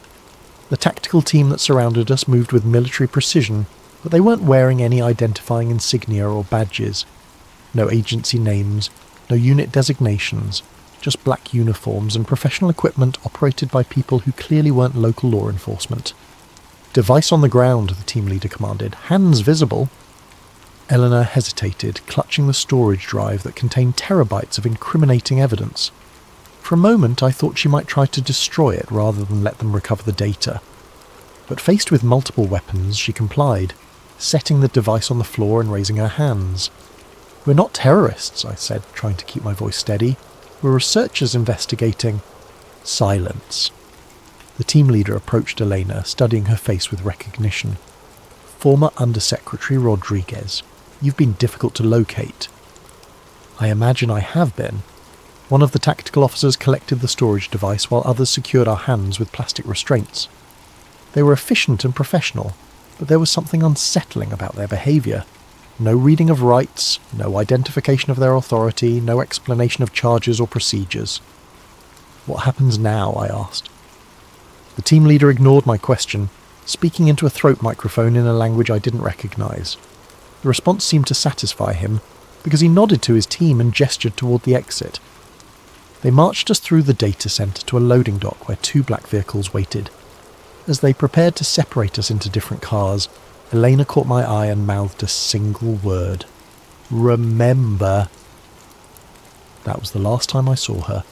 My captors drove for several hours through rural areas I didn't recognise, eventually arriving at what looked like a corporate retreat centre, surrounded by high fences and discreet security measures.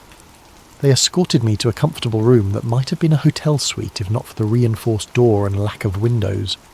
For 3 days, no one spoke to me. Food appeared through a slot in the door and I was allowed supervised access to bathroom facilities, but my guards remained silent despite my attempts at conversation. I began to wonder if they were planning to hold me indefinitely, or if something worse was being prepared. On the 4th day, a woman in a business suit entered my room carrying a laptop computer and a stack of documents. "I'm Director Sarah Chen," she said, settling into the room's single chair. "I believe you have some questions about recent events." "Where's Elena?" "Former Undersecretary Rodriguez is being debriefed at another facility. Her cooperation will determine her future treatment." Director Chen opened her laptop and showed me surveillance footage of Elena and myself at various locations over the past weeks. The coverage was comprehensive, clearly demonstrating that our activities had been monitored far more closely than we'd realised. "We know about your collaboration, your research, and your infiltration of the data centre," she continued. "What we need to understand is the extent of your knowledge and the scope of your documentation. I want to speak with a lawyer. You're not under arrest, and this isn't a criminal proceeding. Consider this a national security consultation." Chen showed me financial records proving that Meridian Consulting received substantial funding from the same organisations Elena and I had been investigating. My own employer was part of the network we'd been trying to expose. "Your research was quite thorough," she admitted. "Impressively so, given your limited access to classified information. But you've misunderstood the nature and purpose of the coordination you discovered." "Have I?" "The programs you've documented represent humanity's best hope for addressing multiple existential crises simultaneously. Climate change, resource depletion, population pressures, technological disruption, all of these threaten our species' survival. Coordinated response isn't conspiracy, it's necessity." Chen pulled up charts and projections that painted a dire picture of humanity's future without intervention. Environmental collapse within decades, resource wars that would kill billions, social breakdown that would destroy civilization itself. "The coordination you've discovered exists because voluntary compliance with necessary changes has proven insufficient," she explained. "Democracy and individual choice are luxuries that become dangerous when the stakes involve species survival." "So you're admitting that the programs are designed to control people?" "I'm explaining that some degree of behavioural management is essential for ensuring that enough humans survive the coming crises to maintain technological civilization." Chen's tone was matter-of-fact. as if she were discussing weather forecasts rather than the systematic elimination of human freedom. And who decides what constitutes necessary control? People with access to comprehensive data and the responsibility for long-term outcomes. Scientists, policy analysts, systems engineers, experts who understand the complexity of the challenges we face. Chen showed me additional documents that detailed the decision-making processes behind the sustainability programs. Groups of highly credentialed professionals making choices based on computer models that calculated optimal outcomes for human survival and environmental stability. Every restriction, every monitoring system, every behavioural modification protocol has been designed to maximise the probability that technological civilization will persist through the crisis period, she said. Personal freedom is irrelevant if there's no surviving society to exercise that freedom within. But what if people don't want to be saved at the cost of their autonomy? Then they'll be saved anyway because the alternative is extinction. Chen closed her laptop and studied my face. You have a choice, Marcus. You can accept that the coordination you've discovered serves a necessary purpose, or you can be classified as a threat to species survival. What does that classification entail? People who actively resist necessary survival measures cannot be allowed to interfere with implementation. Her voice remained calm and professional. Resistance will be contained through whatever means prove most effective. She stood up and walked toward the door. You have 24 hours to decide whether you want to be part of the solution or part of the problem. After Chen left, I sat alone in my comfortable prison, thinking about Eleanor's final word. Remember, not resist or fight or escape, but remember. She wanted me to preserve what we'd learned, to document the truth regardless of what happened to us personally. That night, I used the room's basic amenities to create a primitive but functional recording device. If they planned to kill me or disappear me like so many others, I wanted to leave behind an account of what I'd discovered. But as morning approached, a different plan began to form. Chen had revealed more than she'd intended about the scope and coordination of the programs. If I could get that information to people who weren't part of the system, who might still be capable of resistance. The problem was finding a way to escape from a secure facility surrounded by professional guards and located in an unknown rural area. That's when I remembered the ventilation system I'd noticed during my supervised bathroom visits. The air circulation in the building was surprisingly robust, suggesting larger ducts than normal. If I could access the ductwork during the night shift when fewer guards were active. It was a desperate plan with minimal chance of success, but it was the only option I could identify. Eleanor and I had gathered enough evidence to prove the coordination and intent behind the sustainability programs. Now I needed to find a way to get that evidence to people who could act on it. Because if Chen was right about their timeline, there wasn't much time left. The countdown to 2030 was accelerating, and voluntary compliance was about to become mandatory enforcement. If someone didn't expose the truth soon, there might not be anyone left who remembered what freedom had felt like. That night I began my escape attempt, knowing that failure would likely mean death, but also knowing that staying silent would mean something even worse. The permanent victory of a system that viewed human autonomy as an obstacle to be eliminated. As I crawled through the ventilation system toward an uncertain freedom, Eleanor's voice echoed in my memory. Remember? I would remember, and if I survived I would make sure others remembered too. The ventilation system led me through the building's interior to a roof access point that emerged behind a cluster of communication equipment.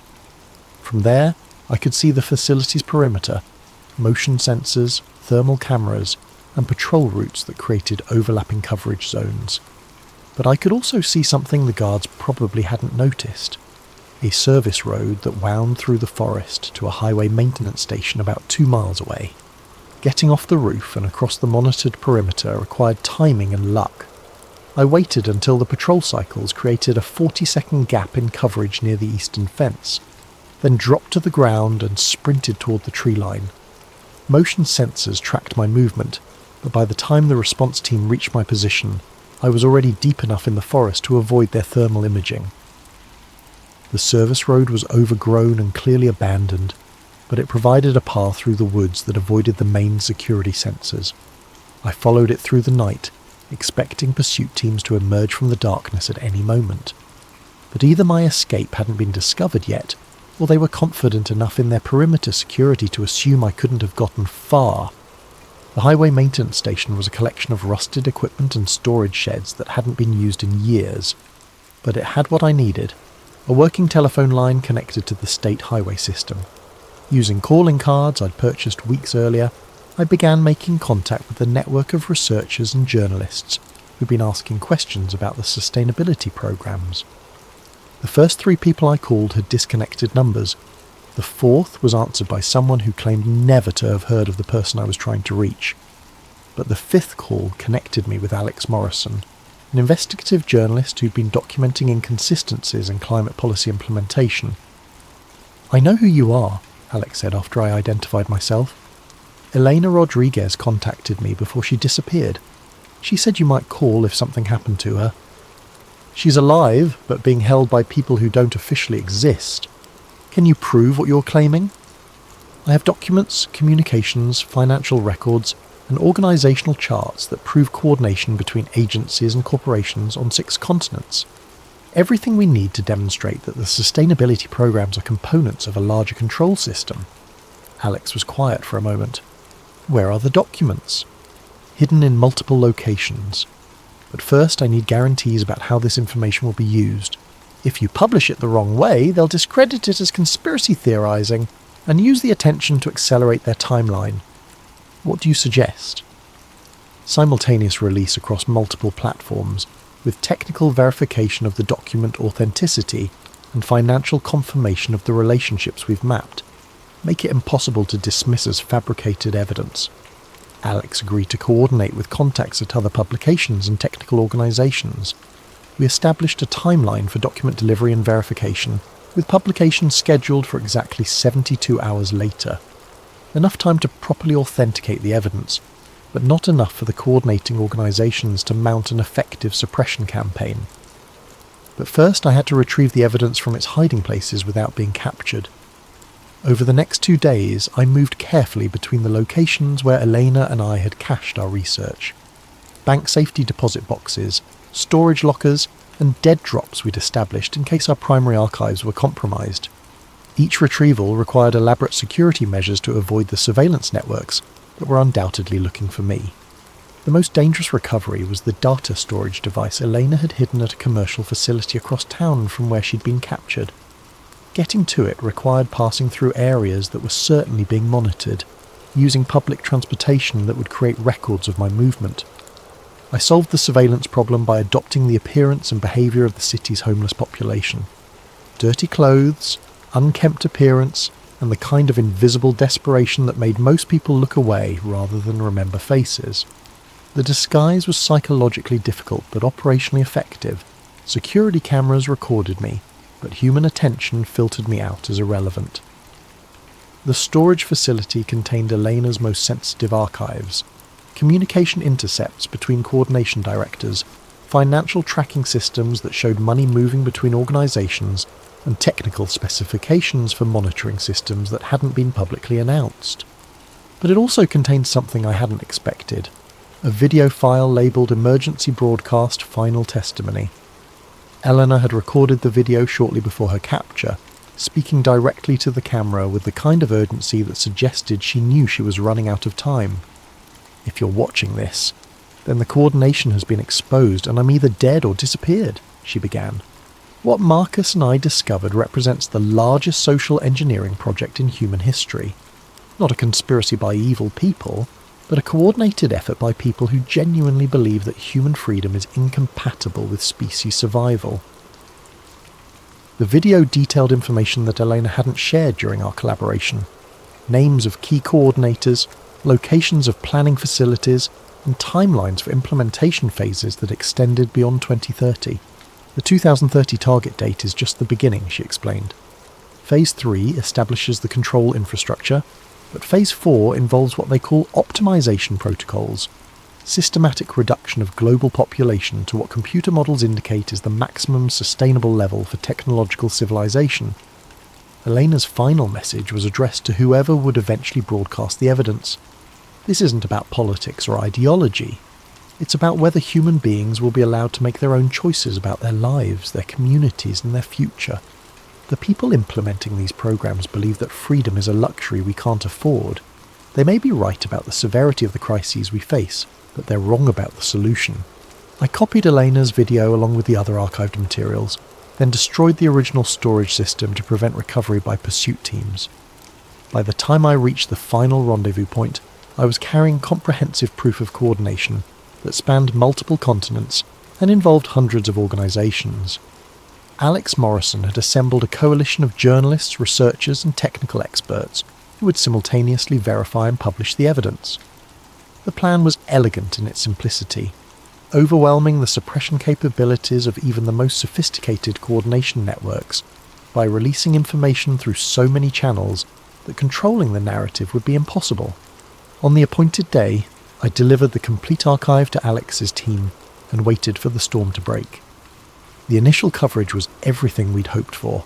Detailed analysis of the financial relationships, technical verification of document authenticity, and expert commentary that confirmed the feasibility of the coordination we'd documented.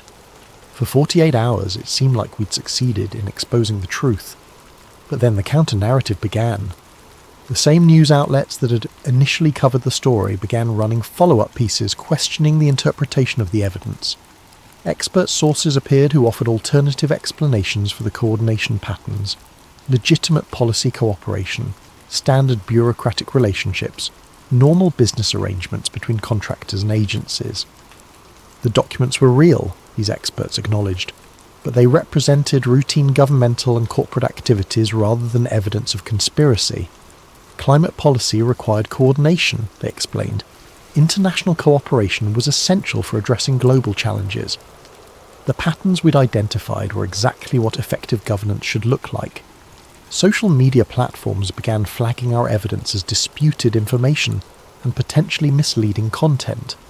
Search algorithms modified to reduce the visibility of articles about the coordination.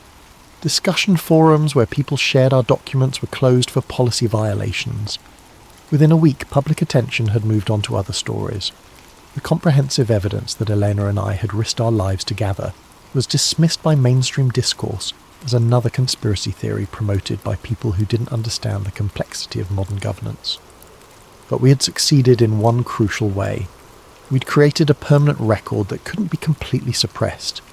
People who were looking for the truth could find it, could study the evidence, could draw their own conclusions about what it meant. And as the months passed, some of those people began to notice patterns that confirmed our warnings. 6 months later, I'm writing this from a cabin in rural Montana, living off-grid with cash transactions and avoiding any technology that could be used to track my location. The official story is that I suffered a mental breakdown and disappeared, leaving behind rambling conspiracy theories that no serious person would take seriously. Elena was released after 3 weeks of debriefing, but she's not the same person who risked everything to expose the truth.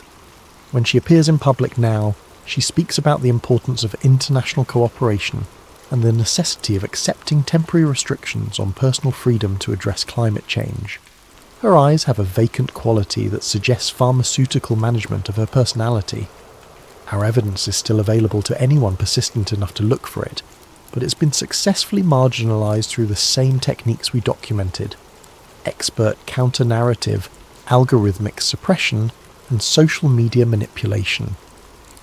The truth exists, but it's been rendered effectively invisible to most people, and the implementation continues. Over the past 6 months, the changes have accelerated in ways that make our warnings seem prophetic. Major banks announce mandatory digital identity verification for all accounts, citing the need to prevent fraud and ensure regulatory compliance. Anyone without approved digital credentials finds themselves unable to access their money. Social media platforms implemented verified citizen requirements for posting or commenting, claiming the need to combat misinformation and protect democratic institutions. Anonymous speech has been effectively eliminated from digital communication. Streaming services, e-commerce sites, and online service providers rolled out verified citizen login systems that require government identification to access content. Entertainment and shopping have become privileges granted to compliant citizens. The carbon credit systems we documented are now operational in major cities, with personal behaviour tracked through smartphone monitoring, purchase surveillance, and periodic compliance verification. Citizens who fail to meet sustainability targets find themselves restricted from certain activities and locations.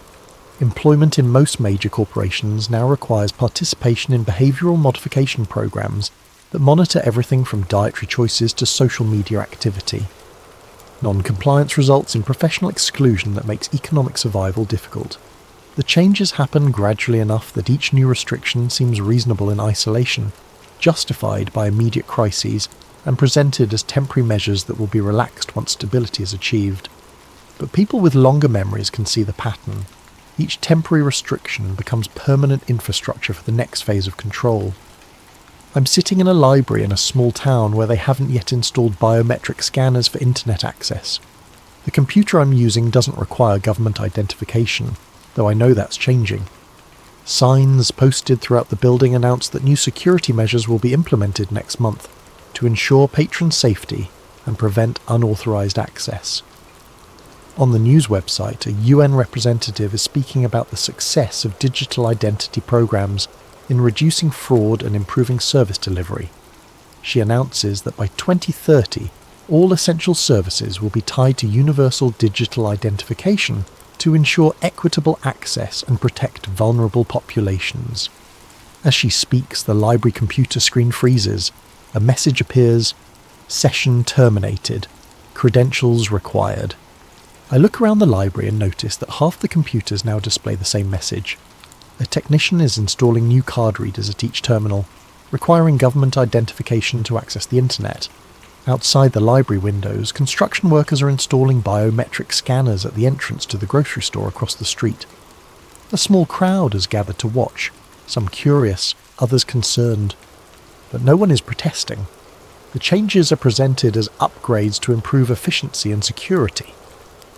I pack up my things and walk toward the exit, passing the information desk where librarians are helping patrons register for the new identification requirements. Their voices are cheerful and helpful as they explain how the new system will make library services more convenient and secure. The countdown Elena and I discovered isn't to some distant dystopian future.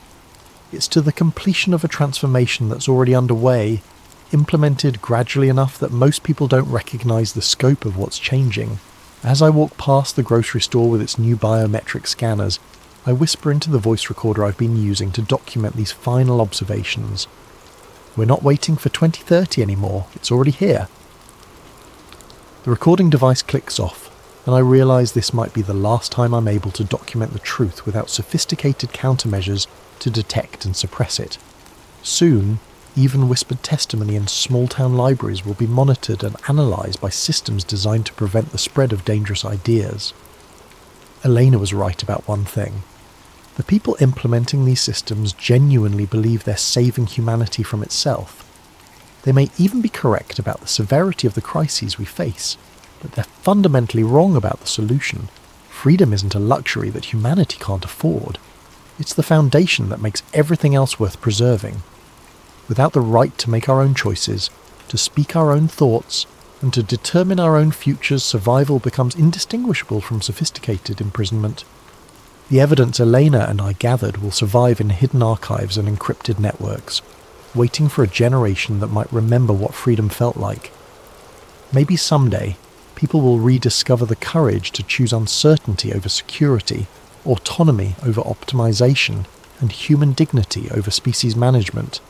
But that day feels very far away as I watch the scanners being installed and the last anonymous spaces disappearing into a world where every action, every movement, every thought is monitored, recorded, and evaluated by systems that know what's best for us better than we do ourselves.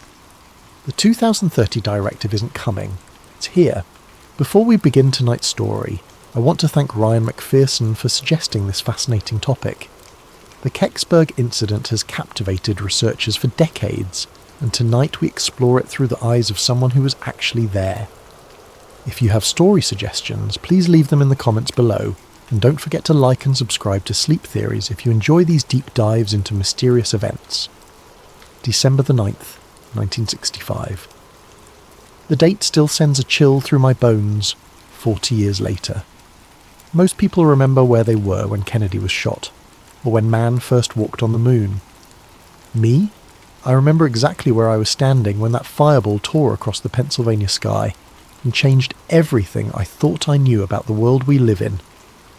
My name is Tom Brennan, and I was a field technician for Bell Telephone Long Lines, stationed out of Greensburg, Pennsylvania. My call sign was KN3WBR, and I'd been working the microwave relay towers that carried America's long-distance calls across the backbone of our communications network. It was Cold War work, though we didn't always think of it that way. Every conversation, every military communication, every government hotline, it all passed through systems like the ones I maintained. The long lines network was something most civilians never thought about, but it was the nervous system of the entire country. We had microwave towers stretching from coast to coast, carrying voice traffic, teletype communications and data streams that kept America running. During the Cuban Missile Crisis 3 years earlier, every word between Washington and Moscow had likely passed through equipment I'd personally calibrated and maintained. It was responsibility that weighed on you, even when you tried not to think about it. That Thursday afternoon, I was up on Chestnut Ridge, working on the microwave site that overlooked the rolling hills of Westmoreland County. The December air was crisp and clear, perfect conditions for long-range propagation. I'd just finished aligning a dish antenna that carried traffic between Pittsburgh and Harrisburg when I saw it, a brilliant streak of fire racing across the western sky, moving from northwest to southeast with a speed that made my trained eye immediately discount any aircraft. The thing was massive, burning white hot with a tail that stretched across maybe 30 degrees of sky. But what struck me as odd, even in that first moment, was how controlled it looked. I'd seen meteors before, plenty of them during my late-night tower climbs. This wasn't the chaotic tumble of space rock hitting atmosphere. This thing was oriented, nose forward, trailing what looked almost like rocket exhaust. The trajectory was too steady, too purposeful for natural debris. I grabbed my binoculars from the truck and tracked the object as it continued southeast. Through the lenses, I could make out what looked like a definite shape, not the irregular chunk you'd expect from a meteorite, but something with clean lines and a purposeful design. It was maintaining attitude, flying like a vehicle rather than falling like debris. I was still watching when my monitoring equipment started acting up.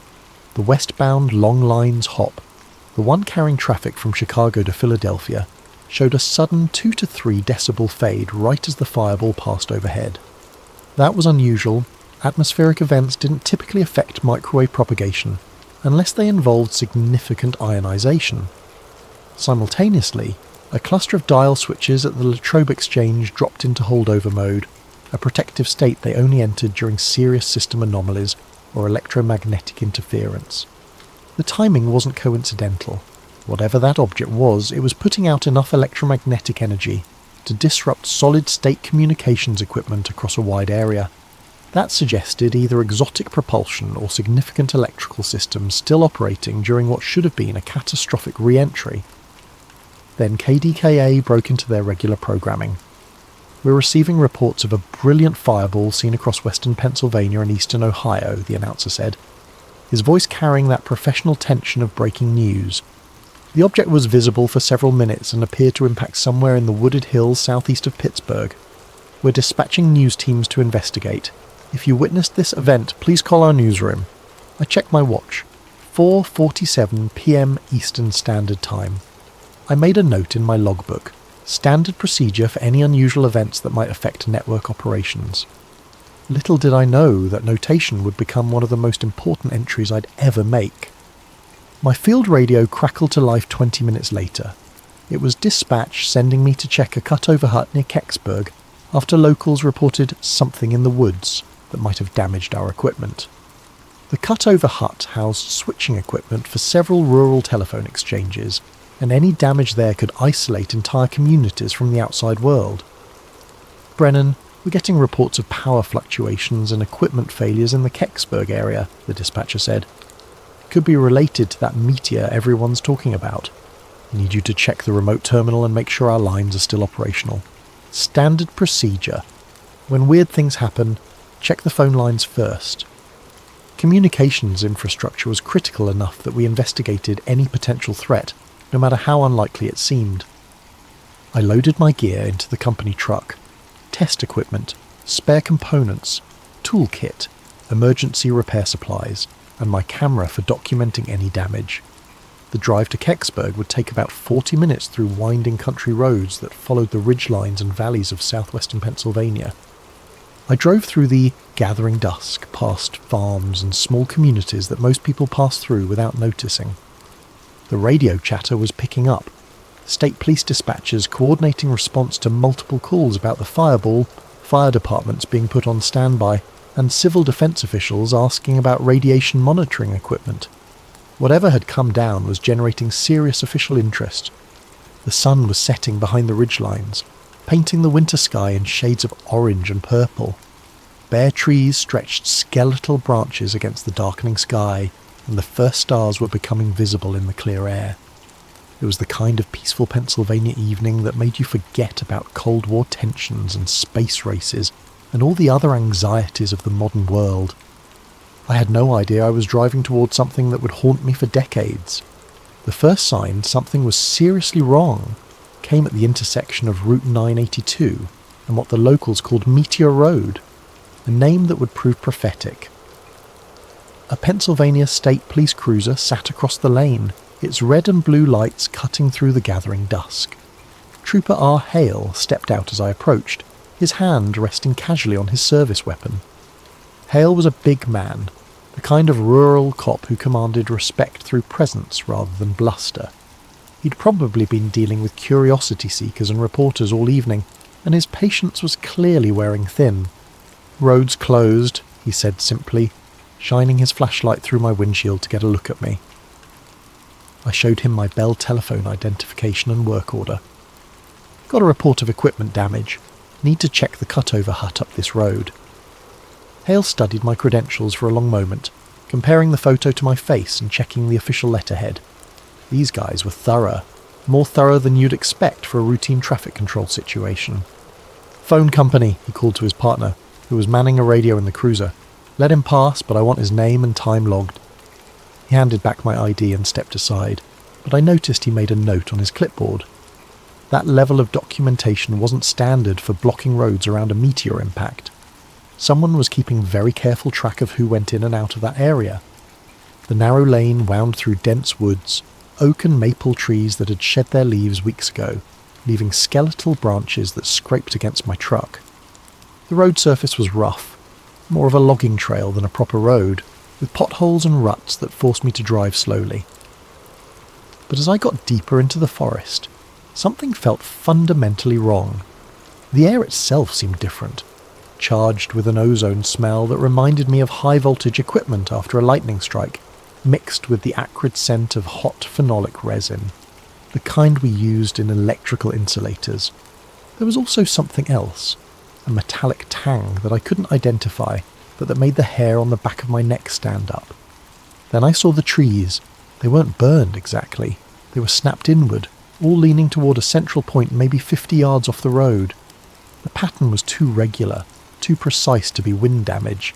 It looked like something massive had come down through the canopy, pushing everything aside in a perfect cone of destruction.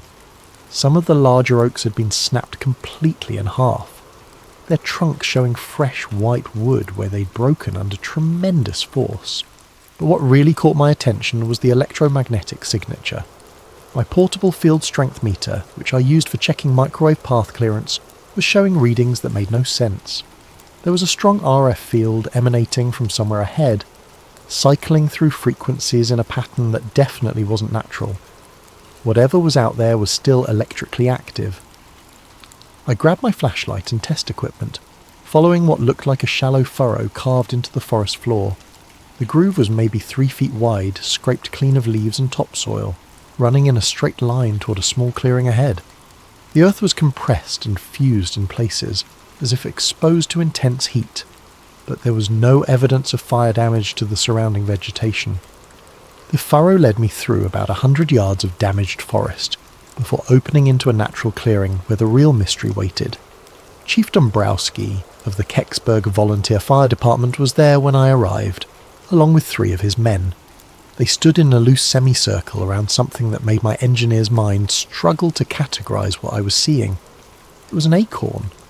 That was the only way to describe it. A bronze-coloured acorn, maybe 10 to 12 feet long, and perhaps 8 feet at its widest point, half buried in the soft earth. But this was no natural object. The surface was smooth, machined, with what looked like copper-bronze alloy that still radiated heat despite the December cold. The metalwork was beautiful in its precision, showing no seams or joints, as if the entire structure had been formed from a single piece of metal. Around its widest point ran a dark band, maybe 18 inches wide, covered with markings that definitely weren't letters. The band appeared to be made of a different material, something darker and more heat-resistant than the main body. It was slightly recessed, like it had been designed to accommodate the markings without disrupting the aerodynamic profile of the object. "You see this too, right?" Chief Dombrowski asked, his voice carrying the careful tone of a man questioning his own sanity. "I mean, this isn't some kind of hallucination from carbon monoxide or something?" Dombrowski was a practical man, a volunteer firefighter who'd spent 20 years responding to vehicle accidents, house fires, and natural disasters. He wasn't the type to imagine things or get excited about strange phenomena, but standing there in that clearing, with this impossible object half buried in Pennsylvania soil, even he seemed shaken. I knelt down beside the object, close enough to see the markings clearly and feel the warmth radiating from its surface.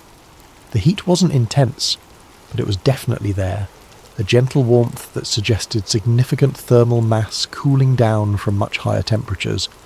The material felt almost ceramic to the touch, smooth and slightly warm like a coffee cup that had been sitting in the sun. The markings looked like stencils, precise, functional marks rather than any kind of writing or decoration. There were arrows pointing in different directions, tick marks that could have been measurement references, triangular symbols that might have indicated orientation or attitude, and geometric patterns that looked almost like engineering diagrams. One string of marks caught my attention. A left-pointing arrow, followed by a triangle, 2 vertical lines, a circle with what looked like O2 inside it, then a right-pointing arrow. "Chief," I said, pulling out my sketchbook to copy the markings, "this isn't from space.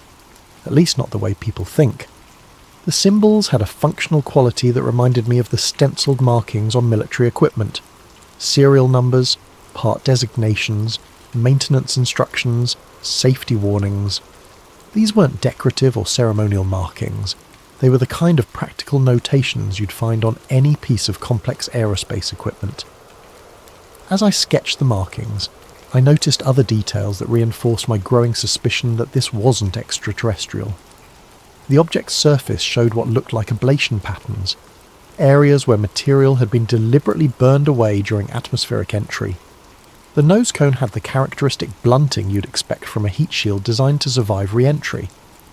There were also what appeared to be small ports or vents, sealed now but clearly designed for some kind of gas flow during operation. Dombrowski pulled out a small civil defence Geiger counter, standard equipment for fire departments in those days, when everyone was worried about nuclear accidents and fallout. The device chirped steadily, but not frantically, elevated background radiation, but nothing immediately dangerous. The readings were consistent with what you might expect from equipment that had been exposed to the radiation environment of space, or possibly from radioactive materials used in power systems or scientific instruments. "Hot," he radioed back to his dispatcher. "Pull the boys back to 50 yards. We're getting elevated readings on the CD meter." That's when we heard the trucks. The sound came from back down the lane, heavy vehicles moving slowly over the rough road surface. But these weren't more fire trucks or ambulances. The engine notes were different, deeper, with the distinctive rumble of military diesels under load. Someone with serious resources was responding to this incident, and they were responding fast. I counted at least 3 vehicles, maybe 4, moving in convoy formation. The lead vehicle was already visible through the trees, its headlights cutting through the darkness. But something was wrong with the light pattern. Instead of standard automotive headlights, these looked like military blackout lights, the kind designed to provide illumination without creating visible signatures that could be spotted from aircraft. "Chief," I said, still sketching frantically, "I think we're about to have company." Dombrowski nodded grimly. He'd been in the Pacific during World War II, and he recognised the sound of military vehicles when he heard it. "Boys," he called to his firefighters, "pack up your gear and get ready to move. This just became somebody else's problem." I finished my sketch and tucked the notebook into my jacket pocket. Whatever was coming up that road, I had the feeling that documenting this scene was about to become much more difficult. The object itself remained motionless in its shallow crater, still radiating heat and electromagnetic energy, still defying easy categorization. But as I looked at it one more time, trying to memorize details that my sketch might have missed, I noticed something that would stick with me for decades. Near the base of the object, partially hidden by displaced earth, was what looked like a small panel or access port. The metal around it was slightly discoloured, as if it had been subjected to intense heat, but the panel itself appeared intact. If this thing was alien technology, why would it have panels that looked exactly like the kind of access ports you'd find on any terrestrial spacecraft or aircraft? Why would it have stenciled markings that followed human conventions for technical documentation? Why would its heat shield patterns match what I'd seen in aerospace engineering journals? The more I looked at this object, the more convinced I became that it wasn't from another world, at least not in the way people imagined. It was from our world, but from a part of our world that most people weren't supposed to know existed. They came up the lane with no headlights, 3 vehicles I couldn't quite identify in the gathering darkness. Military, but not standard army green. These were unmarked, flat olive drab, with men in field jackets that could have been M65s, but without any visible insignia or unit patches. The vehicles themselves looked like modified civilian trucks, heavy-duty chassis with military running gear, designed to look unremarkable while carrying specialised equipment. The man who stepped out of the lead vehicle introduced himself simply as Captain Morris. No first name, no unit designation, just Captain. He was maybe 45 years old, with the kind of weathered face that came from spending time outdoors in all kinds of weather.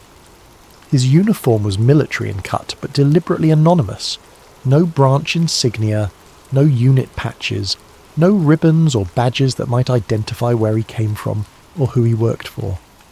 Morris moved with the easy authority of someone accustomed to being obeyed without question. He surveyed the scene quickly, taking in the damaged trees, the firefighters' equipment, and the object itself with the practiced eye of someone who'd done this before. This wasn't his first unusual recovery operation. "Gentlemen," he said, his voice carrying the flat authority of command, "this area is now under federal jurisdiction. I'll need everyone to step back while my team secures the site." It wasn't a request. More men emerged from the other vehicles, maybe a dozen in total. They moved with military precision, but without the obvious markers you'd expect from regular armed forces. No name tags, no rank insignia, no unit identifiers. Their equipment was high quality but nondescript, military-style gear that could have come from any number of government agencies or private contractors. Trooper Hale appeared from the tree line, his clipboard ready and his radio crackling with traffic from the state police dispatcher. "Need names and contact information from everyone who's been inside the perimeter," he announced, suddenly much more official than he'd been earlier. He photographed my Bell telephone badge with a portable mimeograph unit, sophisticated equipment for a rural police response, the kind of gear that suggested this operation had been planned well in advance. I watched Morris's team work while Hale processed my identification. They moved like a well-rehearsed crew, each man knowing exactly what his job was and how it fit into the larger operation. They threw a canvas shroud over the object, but not before I caught one of them photographing it from multiple angles with professional camera equipment. Then they fitted it with a split cradle that looked purpose-built for the job, curved metal supports that matched the object's contours exactly, as if they'd been manufactured specifically for this type of recovery. The cradle itself was a piece of engineering that impressed me. It was designed to distribute the object's weight evenly, while protecting it from damage during transport. The materials looked like aircraft-grade aluminum, precision machined and fitted with shock-absorbing mounts. This wasn't improvised equipment thrown together for an emergency response. This was specialised hardware that had been designed, manufactured and stockpiled for exactly this type of situation. They used a portable winch system to load the cradled object onto a lowboy trailer that had appeared as if by magic. The trailer was unmarked but military in design, with heavy-duty suspension and tie-down points that could handle significant loads.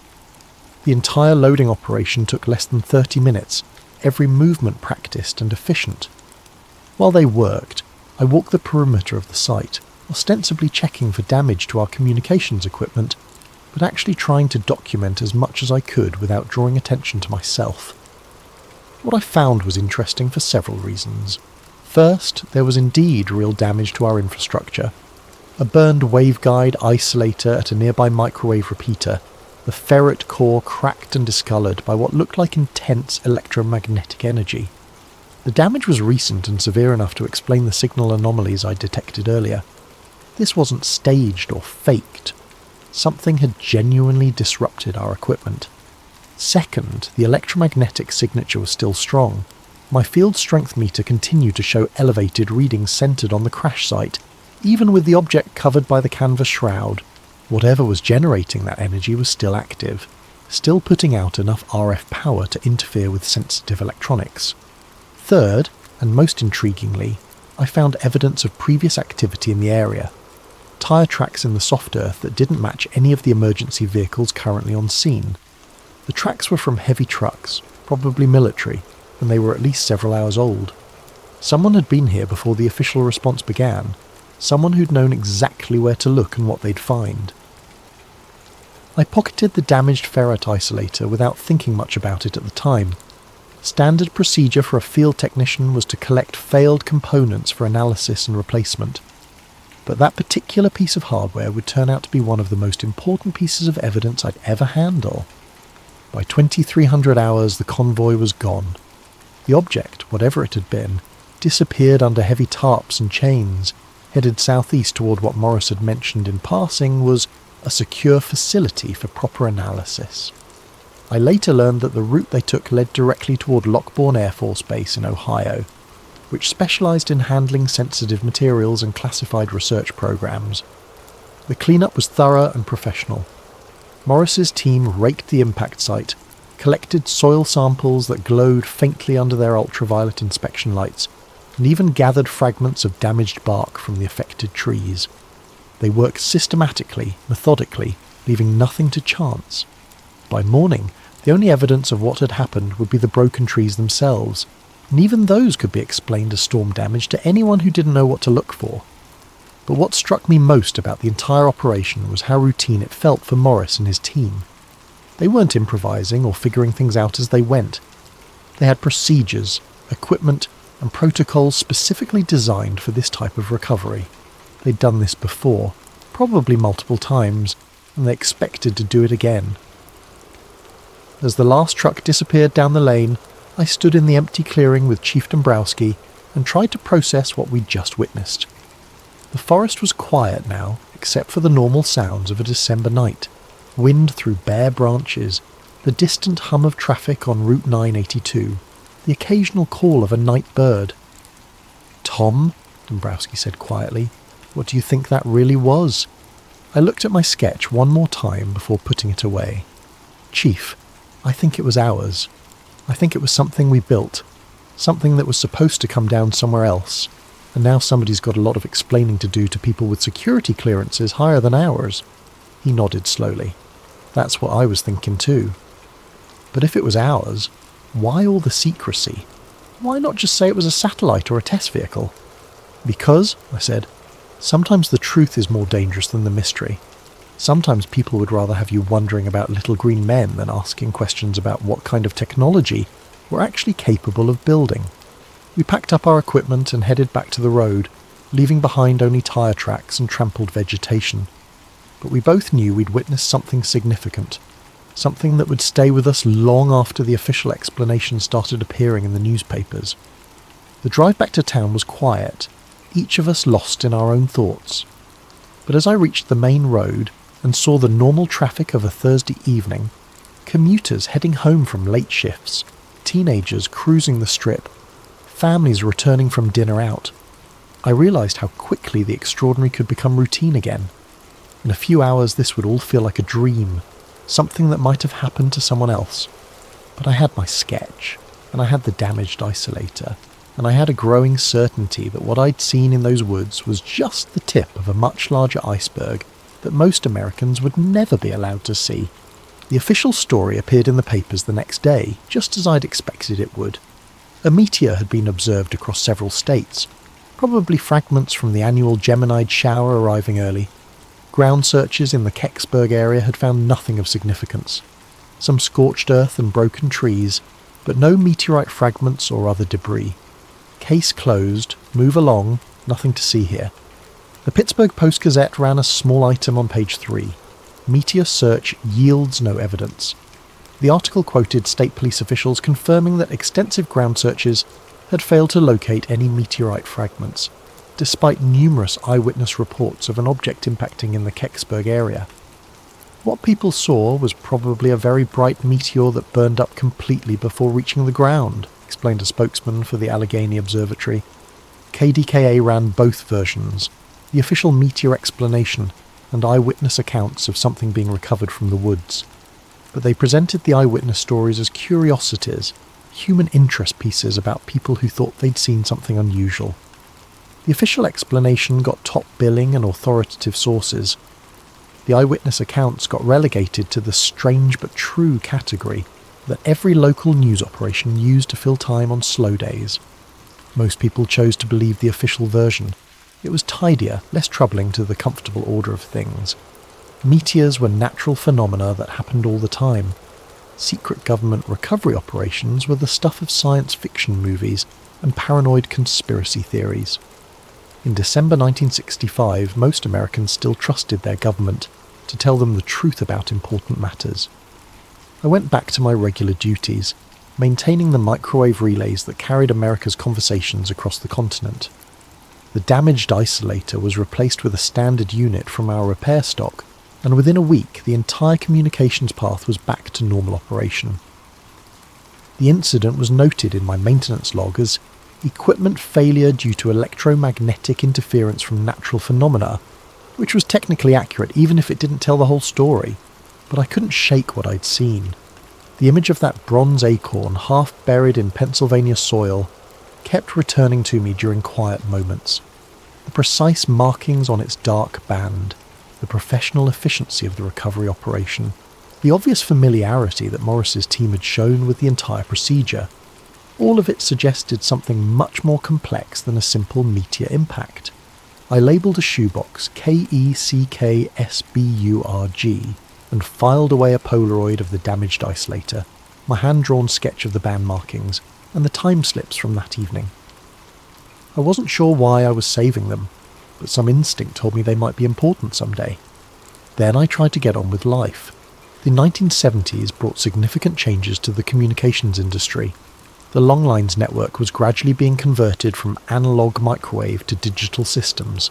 Satellite links were becoming more common, and the entire structure of American telecommunications was evolving rapidly. I found myself working on increasingly sophisticated equipment, systems that would have been pure science fiction just a few years earlier. But the changes also brought new neighbours and new social connections. Westinghouse had a significant presence in the Pittsburgh area, including their Astronuclear Laboratory, WANL, which had been working on nuclear rocket programs and heat shield technology for NASA.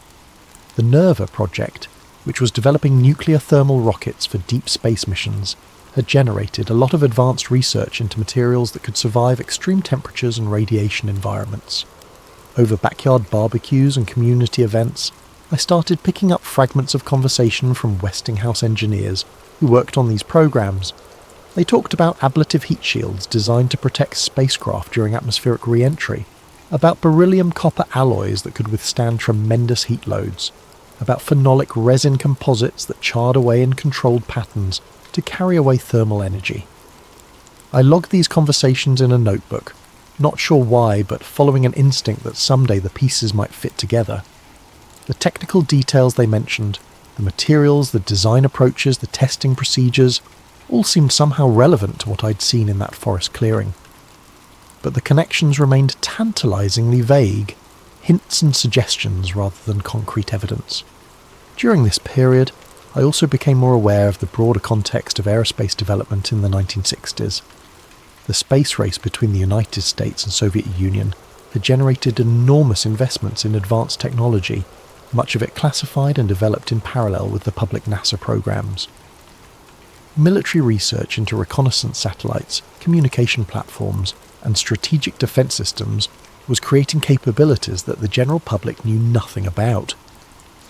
The more I learned about these parallel programs, the more convinced I became that what had come down at Kecksburg was related to this hidden side of the space program. The object's design, the government's response, the professional efficiency of the recovery operation, all of it pointed to something that was both highly advanced and highly classified. But I also learned to keep my suspicions to myself. The 1970s were a time of growing skepticism about government secrecy, but they were also a time when asking too many questions about classified programs could have serious consequences for your career and your security clearance. I was a communications technician with access to sensitive systems and facilities.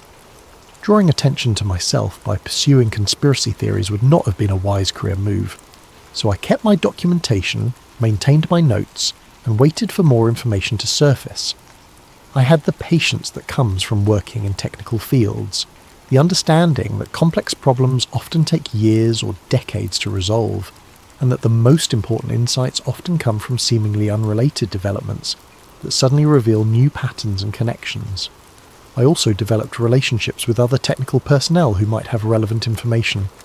Ham radio operators, aerospace engineers, military contractors, research scientists, the informal network of people who worked on advanced technology projects, and might have insights into what the government was actually capable of building. These conversations were always careful, always indirect. Nobody wanted to violate security regulations or compromise classified programs. But over time, I began to piece together a picture of just how advanced American aerospace capabilities had become by the mid-1960s, and how much of that advancement was hidden from public view. The hints came in fragments. Stories about test flights that never appeared in public records, about facilities that didn't officially exist, about research programs that had been terminated without explanation. Individual pieces meant nothing, but together they suggested a shadow aerospace industry that was decades ahead of what most people imagined was possible. By the late 1970s, I had assembled enough circumstantial evidence to be fairly confident in my basic theory. What had come down at Kecksburg was an American test vehicle or satellite that had malfunctioned and come down in the wrong place. The recovery operation had been professional because it was routine. This was the kind of contingency that classified programs planned for and prepared to handle. But I still didn't have proof, and I wasn't sure I wanted it. The more I learned about the security apparatus surrounding advanced aerospace programs, the more I understood that pursuing this investigation too aggressively could have serious personal consequences. I was a technician with security clearance and access to sensitive facilities. Drawing the wrong kind of attention could end my career and potentially result in criminal charges, so I continued to collect information passively, filing away documents and conversations that might be relevant, but avoiding any active investigation that might trigger security concerns. I told myself I was being cautious and responsible. Looking back, I think I was probably being scared. The 1980s brought new developments that added context to my growing understanding of the incident. The Strategic Defense Initiative generated enormous investments in advanced materials and propulsion systems. Reports began surfacing about stealth technology that had been under development for decades. The Space Shuttle program revealed capabilities that had been theoretical just a few years earlier. All of these developments reinforced my belief that American aerospace technology in the 1960s had been far more advanced than most people realized. The materials, science, the propulsion systems, the guidance and control technology, all of it suggested that building something like what I'd seen at Kecksburg would have been technically feasible, if politically and financially challenging. But the 1980s also brought the first serious challenges to the official story about Kecksburg. researchers began filing Freedom of Information Act requests, seeking government documents about the incident. Journalists started investigating the eyewitness accounts more seriously. Former military personnel began speaking publicly about their involvement in unusual recovery operations. None of these developments produced definitive proof of what had really happened, but they did establish that the official explanation was incomplete at best. Too many credible witnesses had seen too many things that didn't fit the meteor story. Too many government agencies had responded too quickly and too professionally for this to have been a routine natural phenomenon. I followed these developments with great interest, but I remained reluctant to contribute my own evidence to the growing body of research. I was still working in the communications industry, still maintaining security clearances, still vulnerable to retaliation if I violated secrecy agreements I'd never actually signed, but that everyone understood were implicit in the job. But I also began to realise that my documentation might be uniquely valuable. My technical background gave me insights that most UFO researchers lacked. My presence at the scene as an official responder, rather than a curious bystander, gave my testimony a credibility that most eyewitness accounts couldn't match, and my collection of physical evidence, the damaged isolator, the technical sketches, the contemporary documentation, provided objective support for claims that might otherwise be dismissed as fantasy or misremembering. As the 1980s turned into the 1990s, I found myself increasingly torn between the desire to contribute to historical understanding and the need to protect my career and personal security. It was a tension that would ultimately define the rest of my relationship with the Kecksburg incident. Retirement gave me time to think, and the internet gave me tools I'd never had before. Suddenly I could research topics that would have required trips to libraries and archives, communicate with researchers and witnesses scattered across the country, and access government documents that had been declassified or leaked over the decades since the incident. The first major breakthrough came in 2001, when Mike Romano, an aging firefighter who'd been at Kecksburg that night, went public with his story in a way that couldn't be ignored or dismissed. Romano had been a young volunteer with the Kecksburg 5FD in 1965, and he'd gotten closer to the object than most of the other witnesses. His account was detailed, specific, and consistent with what I remembered from my own observations. Romano described seeing an acorn-shaped object about the size of a small car, with a bronze or copper-coloured surface that was still warm to the touch. Around its widest point was a band of darker material covered with writing like Egyptian hieroglyphs, markings that were clearly artificial, but unlike any human writing system he'd ever seen. The object had been loaded onto an army flatbed truck and transported away, with rumours that it eventually went to Wright-Patterson Air Force Base and then to Lockbourne. What made Romano's account particularly credible was his technical background and his obvious reluctance to go public. He was a career firefighter and emergency responder, trained to observe accurately under stressful conditions and not given to fantasy or exaggeration. He'd waited 35 years to tell his story, and he was clearly uncomfortable with the attention it generated. These weren't the characteristics of someone seeking publicity or trying to perpetuate a hoax. Romano's description of the markings on the dark band matched my own sketches closely enough to be convincing. He remembered arrows, triangular shapes, and geometric patterns that looked more like technical diagrams than decorative art. He also remembered the professional efficiency of the recovery operation and the obvious familiarity that the military personnel had shown with the procedures. That same year, NASA found itself in a Freedom of Information Act dust-up over Kecksburg documents that would prove to be a watershed moment in the case.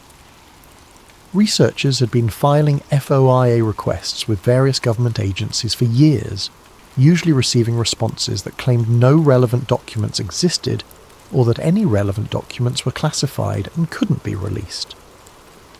But NASA's initial response to a 2001 FOIA request was different and contradictory.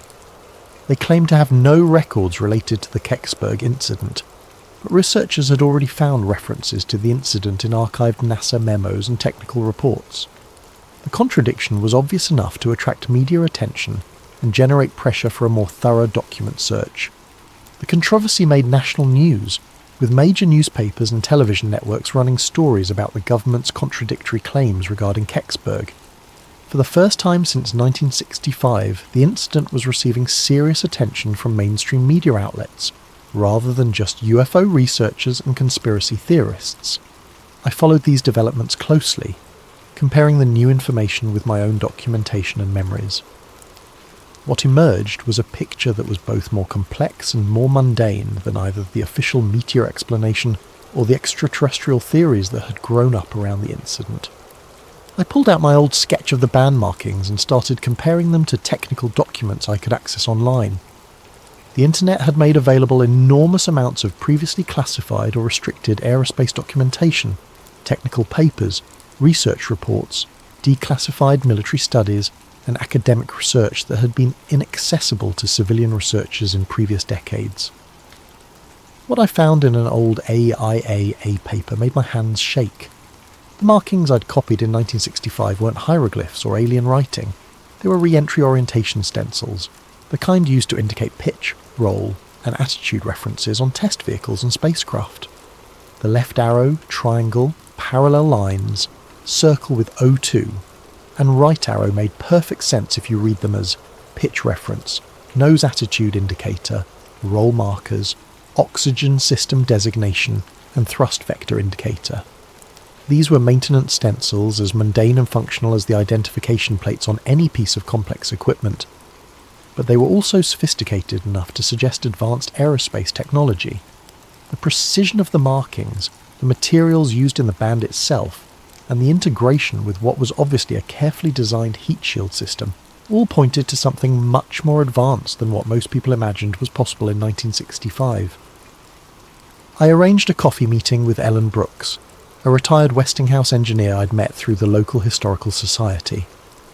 Ellen had worked on advanced materials research for the aerospace industry, including heat shield development for both civilian and military applications. I didn't tell her why I was interested in heat shield technology, just that I was researching local aerospace history for a personal project. Ellen was pleasant but careful, the way people get when they've spent careers working on classified projects. She was obviously intelligent and knowledgeable, but she chose her words carefully and avoided any specific details that might compromise sensitive information. It was a conversation style I recognised from years of working with people who held security clearances, informative but careful, helpful but circumspect.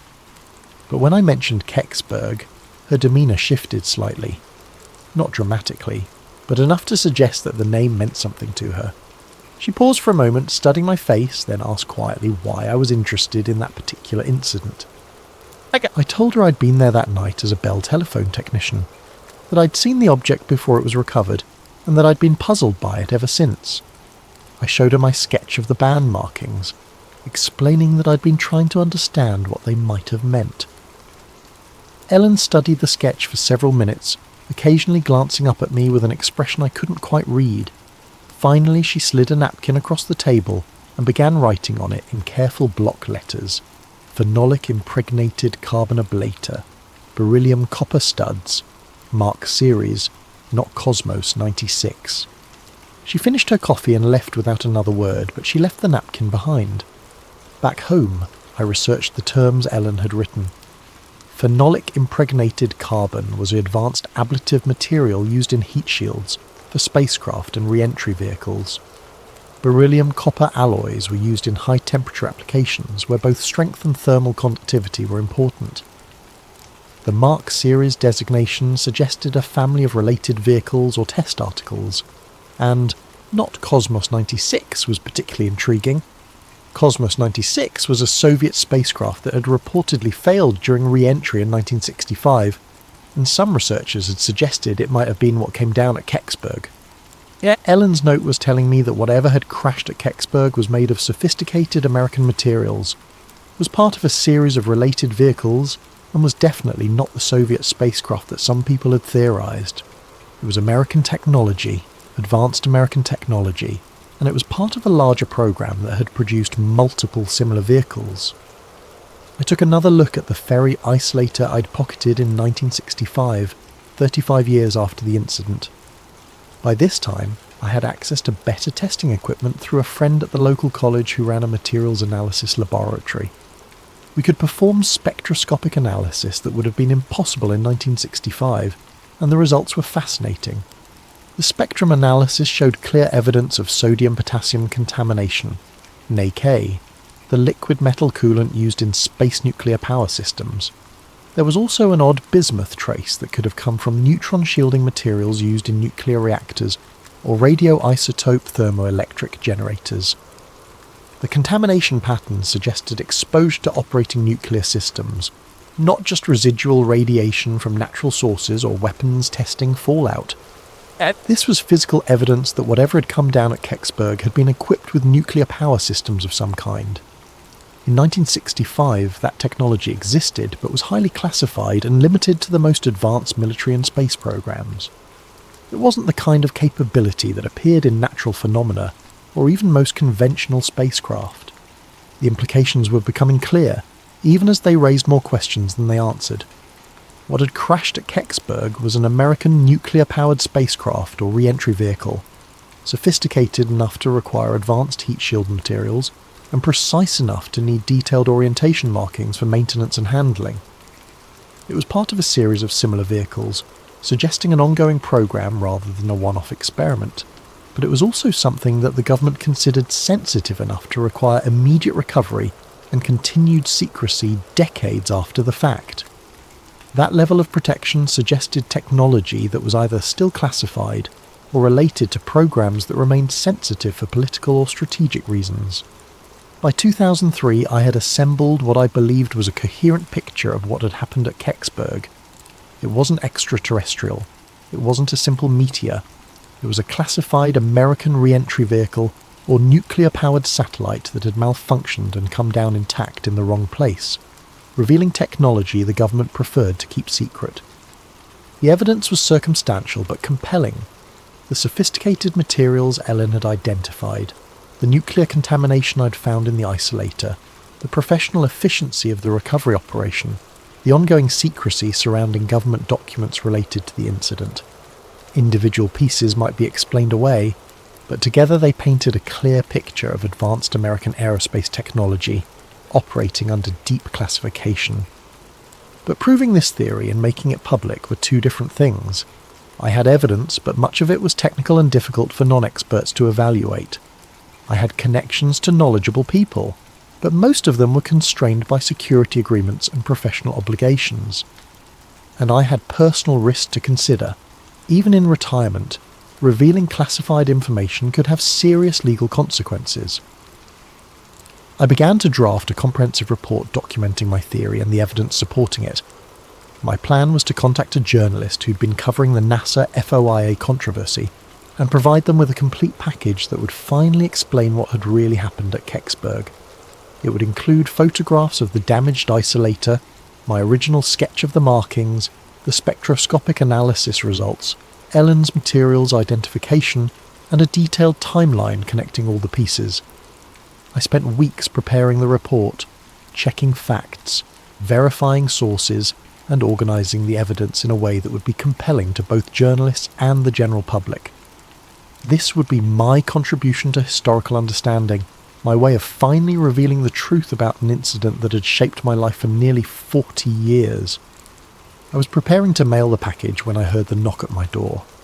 It was past 10 in the evening, unusual for visitors in my rural neighbourhood. I lived on a quiet street in a small town outside Greensburg, the kind of place where people knew their neighbours, and unexpected late-night visits were rare enough to be noteworthy. But there he was on my porch, a man in his 60s, professionally dressed despite the late hour, with the kind of bearing that immediately suggested government service. He showed me credentials identifying him as Retired Air Force Office of Special Investigations, but the badge looked current enough, and his manner suggested he was still working in some capacity. OSI was the Air Force's primary investigative and counterintelligence organisation, the people responsible for protecting sensitive programs and investigating security breaches. "Mr. Brennan," he said, his voice carrying the flat authority of someone accustomed to being taken seriously. "I wonder if we could have a conversation about your service to the Longlines network, particularly your reliability during the incident of December 9th, 1965. I invited him in because refusing would have accomplished nothing. and because I was curious to hear what he had to say. This was obviously related to my research into the Kecksburg incident, but I wasn't sure how they'd learned about it or what they wanted from me. He introduced himself as Agent William Fletcher, though I suspected that wasn't his real name. He moved through my living room with the practiced eye of someone trained in observation and threat assessment, noting the layout, the exits, and anything that might be relevant to his mission. But he was polite about it, professional rather than threatening. Fletcher began by thanking me for my decades of faithful service to the Long Lines network, noting that technicians like me had been the backbone of America's strategic communications during the Cold War. He was well informed about my career, mentioning specific assignments and commendations that weren't part of any public record. Someone had done their homework on me, and they'd done it thoroughly. "Your work was critical to national security," he said, settling into my favourite chair as if he belonged there. "The microwave relay systems you maintained carried some of the most sensitive communications in the government. Military command and control, diplomatic cables, intelligence reports. All of it depended on people like you keeping the systems operational under all conditions." He was correct, of course. The Long Lines network had been designed to survive nuclear attack, to keep the government functioning even under the most extreme circumstances. During the Cuban Missile Crisis, every communication between Washington and Moscow had probably passed through equipment I'd personally maintained. It was a responsibility that had shaped my entire career. "We're particularly grateful for your discretion and professionalism during unusual incidents," Fletcher continued.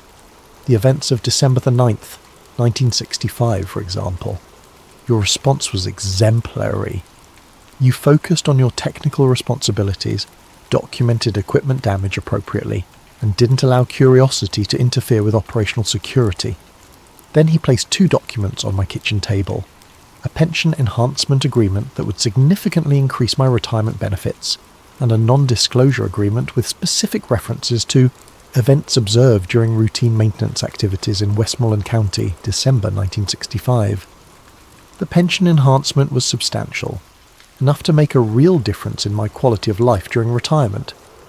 It was presented as a recognition of my long service and the strategic importance of the work I'd done, a gesture of appreciation from a grateful nation for my contributions to national security. The non-disclosure agreement was more complex. It acknowledged that I had observed certain events during the course of my official duties, events that were related to classified national security programs that remained sensitive decades after they had occurred. By signing, I would agree not to discuss, publish, or otherwise reveal any information related to these events without prior written authorization from appropriate government agencies. "Mr. Brennan," Fletcher said, his tone remaining conversational but carrying an undertone of serious authority, "here's how we see it.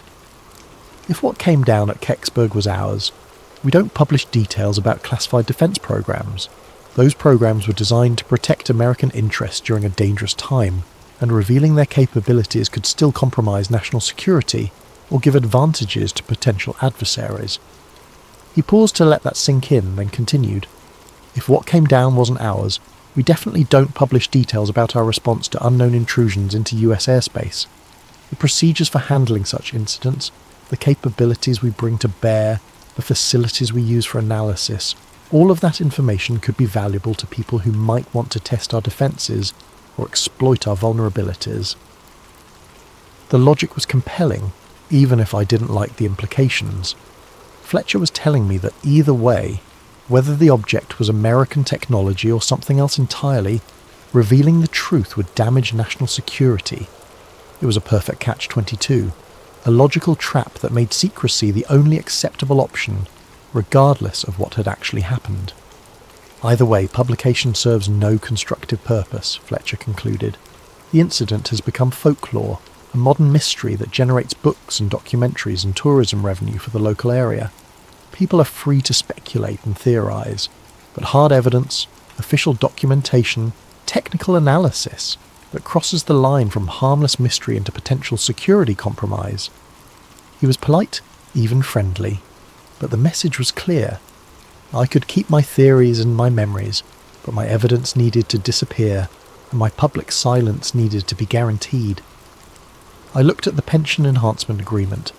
The money was real and substantial, enough to secure my retirement and provide for my wife's medical care. I looked at the non-disclosure agreement. The legal language was precise and comprehensive, covering not just what I might say, but what documents I might share, what evidence I might reveal, what connections I might help other researchers make. What about the truth, I asked. What about history? Don't people have a right to know what their government is capable of? Fletcher smiled, but it wasn't a warm expression. Mr. Brennan, the truth is that in December 1965, the United States government was conducting advanced aerospace research designed to protect this country from existential threats. Some of that research involved technologies and capabilities that were decades ahead of anything our adversaries possessed. Some of it involved risks and experiments that the general public wouldn't have understood or supported. He leaned forward slightly. The truth is that one of those experimental vehicles malfunctioned and came down in the wrong place.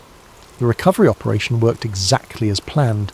The technology was secured, the security breach was contained, and potential intelligence compromises were prevented. The system worked. But people saw it, I protested. Witnesses, firefighters, police officers, you can't make all of them sign agreements. We don't need to, Fletcher replied. Witnesses without evidence are just telling stories. Evidence without context is just interesting artifacts. You're the only person who has both the technical background to understand what you saw and the physical evidence to prove it. You're the only one who can connect all the pieces into a coherent picture that threatens operational security. He was right, and we both knew it. My technical training, my presence at the scene, my collection of evidence, and my decades of investigation had given me a unique understanding of what had happened. Without my testimony and evidence, the Kecksburg incident would remain what it had always been. A fascinating mystery with no definitive resolution. I thought about Ellen Brooks, who had spent her career working on classified aerospace programs and had shared just enough information to point me toward the truth while protecting herself from security violations. I thought about Mike Romano, whose honest testimony about what he'd seen had contributed to historical understanding while carefully avoiding any claims about what the object actually was. I thought about the bigger picture, the Cold War context that had made such programs necessary, the technological achievements that had remained hidden for decades, the ongoing security considerations that might still make secrecy advisable, and I thought about my wife, whose medical bills were mounting, and my own financial security in retirement. I signed the papers. The ferret isolator sits in my desk drawer now, next to Ellen Brooks's napkin, and my original sketch of the band markings. The shoebox labelled Kecksburg went to my lawyer with instructions that it remain sealed for 25 years after my death, long enough for any remaining security concerns to become irrelevant, but soon enough that the historical record might eventually be corrected. The pension enhancement made the last years of my wife's life comfortable and gave me the financial security to enjoy retirement without constant worry about money. Fletcher had been as good as his word. The benefits were real and substantial, a genuine expression of government gratitude for my service and my silence. Sometimes I drive out to Chestnut Ridge and look west toward Kecksburg. The microwave tower still blinks its steady red warning light, still carries conversations across the continent, though most of the traffic is digital now rather than analog. KDKA still broadcasts from Pittsburgh, though the voices have changed and the format has shifted with the times. The Kecksburg incident has become exactly what Fletcher predicted. A modern folklore, a tourist attraction, a source of books and documentaries and speculation. Every few years someone publishes a new theory, or claims to have found new evidence. NASA occasionally releases previously classified documents that add fragments to the puzzle without resolving the central mystery. What I know now, what I couldn't understand then, is that some truths are more complicated than simple revelation can handle.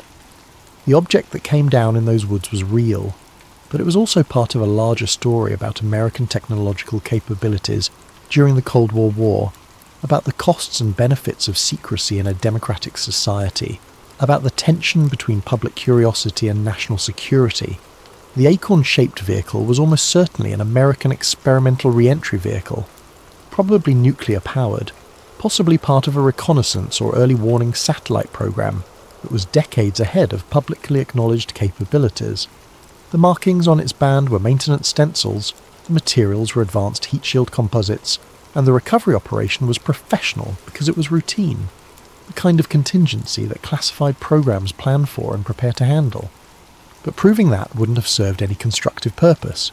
It would have revealed capabilities that might still be sensitive, compromised technologies that might still be classified, and expose programs that might still be operational under different names and configurations.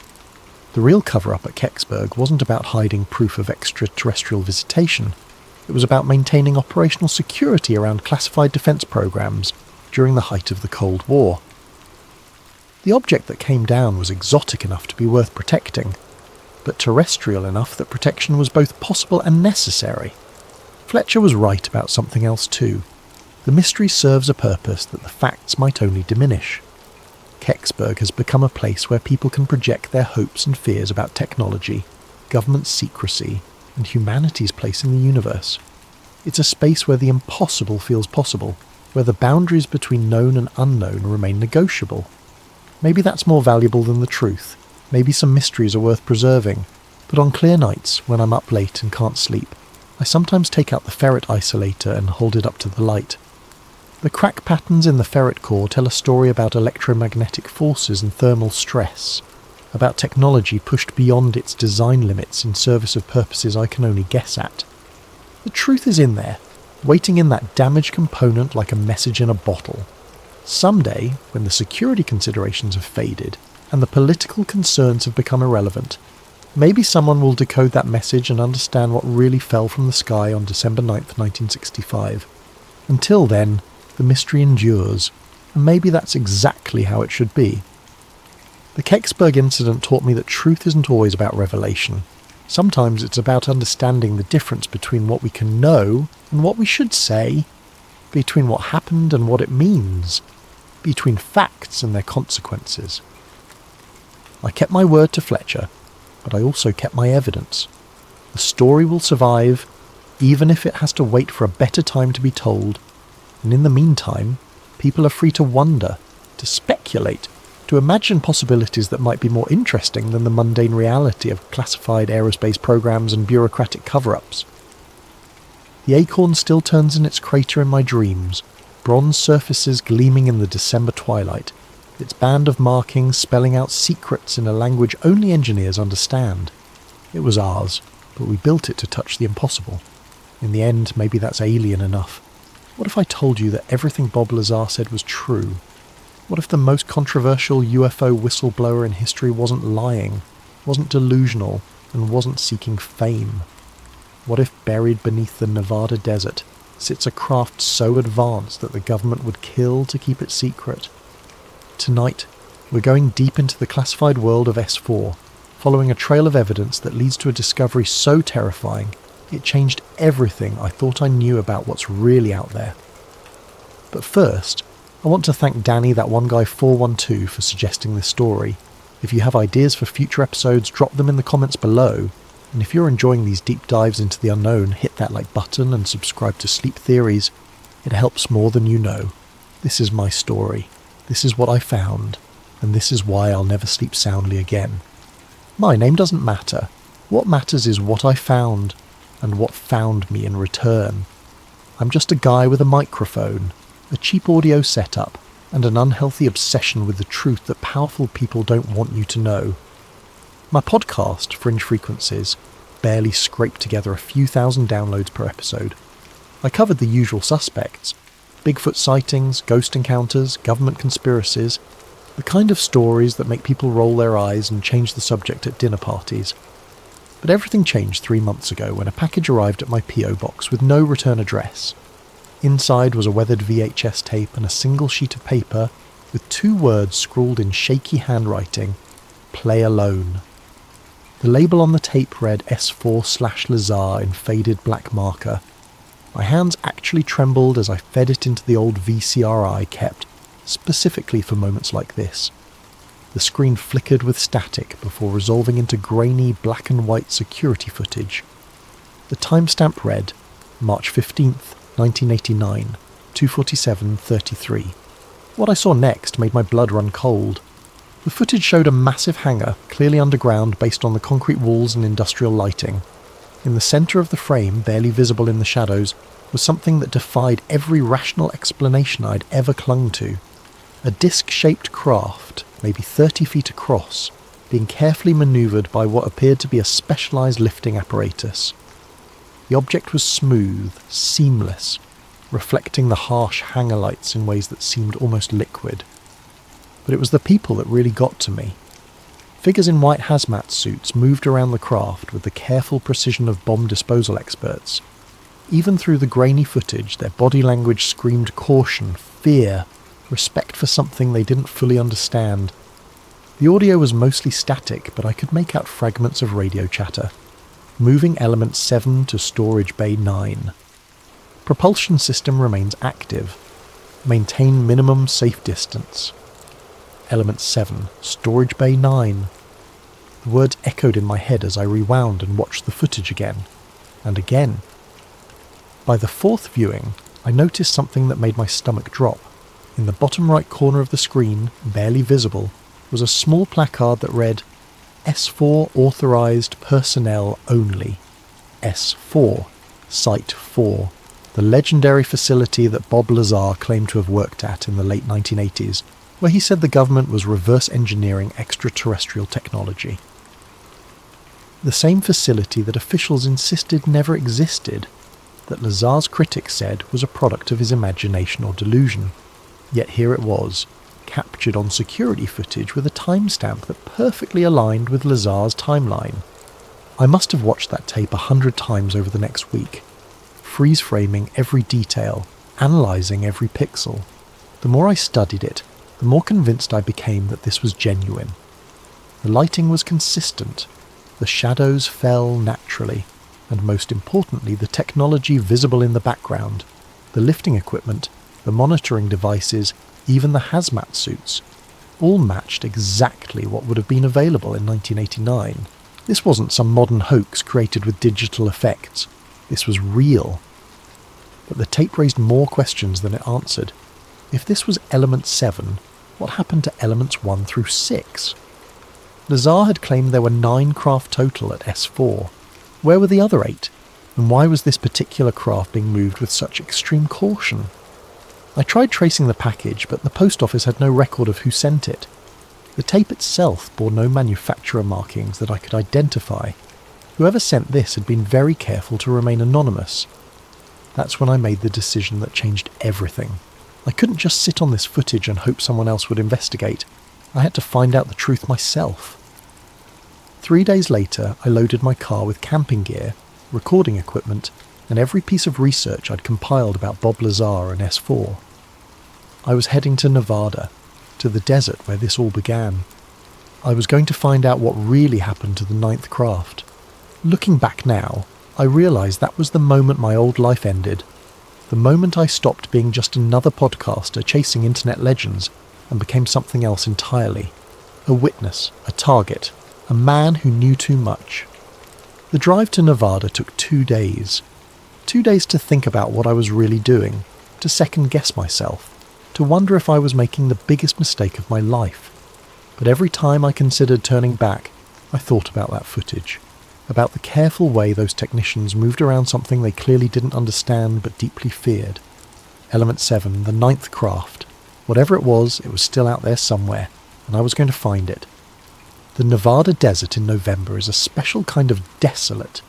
The temperature drops 40 degrees between day and night, transforming the landscape from a furnace into a freezer.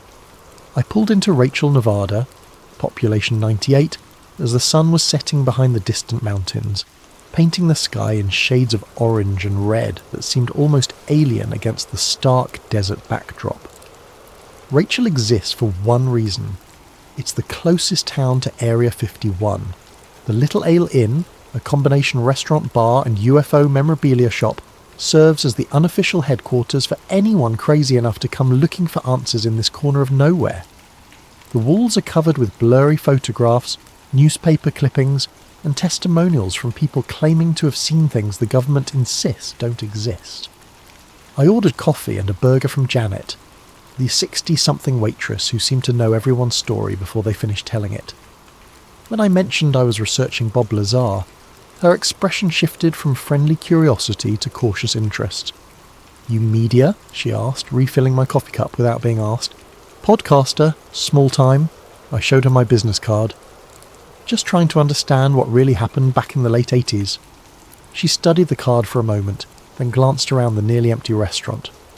"Most people who come here asking about Lazar fall into two categories," she said quietly. "Believers who want to prove he was right, and debunkers who want to prove he was lying. Which are you?" "I'm the third category," I said. "Someone who's seen something that suggests he might have been telling the truth." That got her attention. She sat down across from me, her weathered hands wrapped around her own coffee cup. What kind of something? I couldn't show her the tape. Too risky, too public, but I could describe it. Her eyes widened as I detailed the hangar footage, the timestamp, the S4 markings. "Jesus," she whispered. "Where did you get that?" "Anonymous source. That's why I'm here. I need to know what happened to the craft Lazar worked on. Specifically, the one that might not have made it out." Janet was quiet for a long moment, processing what I'd told her. Finally, she seemed to reach some internal decision. "There's someone you need to talk to. Old-timer named Frank Kowalski. He's been living out here since the 70s, worked construction on some of the classified facilities before he got too old and too mouthy for the government's taste. These days he runs a small auto repair shop about 10 miles south of town." She wrote down directions on the back of a napkin. "Tell him Janet sent you, and tell him it's about the one that didn't fly out. He'll know what you mean." The drive to Kowalski's shop took me deeper into the desert, following a dirt road that seemed to lead nowhere. Just when I was starting to wonder if I'd gotten lost, I saw a collection of rusted vehicles and a small building with a hand-painted sign reading "Frank's Fix-It." Frank Kowalski looked exactly like central casting would order for grizzled desert hermit. Somewhere in his 70s, with leathery skin, wild grey hair, and the kind of intense stare that comes from spending too many years alone with your thoughts.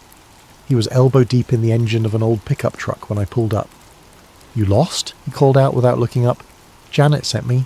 Said you might know about the one that didn't fly out." That made him stop working. He straightened slowly, wiping his hands on a greasy rag, and fixed me with a look that made me feel like he could see straight through to my soul. "Janet's got a big mouth," he said finally, "but she's got good instincts about people. You recording this conversation?"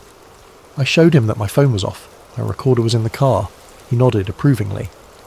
"The thing about Bob Lazar," Frank said, settling onto an overturned crate, "is that everyone focuses on whether he was lying about working at S4. They argue about his credentials, his background, whether he really has the degrees he claims, but they're missing the important question, which is, if he was lying, how did he know so much about the layout of facilities that officially don't exist? How did he describe security procedures that weren't declassified until years later? How did he know about the specific types of alloys they were experimenting with?" Frank lit a cigarette and took a long drag. "I helped build some of those underground facilities in the 80s. Not S4 directly. I never had that level of clearance. But some of the support infrastructure, access roads, ventilation systems, power distribution, the kind of unglamorous work that keeps the exciting stuff running." "What did you see?" "More than I should have. One night in early 89, I was working late on a generator installation about 5 miles from what we all knew was S4, even if we weren't supposed to talk about it. Around 3 in the morning, I saw lights in the sky. Not aircraft lights, something else entirely. Objects that moved in ways that defied physics, making turns that should have torn any pilot apart from the G-forces." He paused, studying my reaction. "But the interesting thing wasn't what I saw in the sky. It was what I saw on the ground the next morning. Convoy of trucks heading in the opposite direction from all the others. While most traffic was heading toward the test facilities, these trucks were heading away, toward Papoose Lake. What was in the trucks?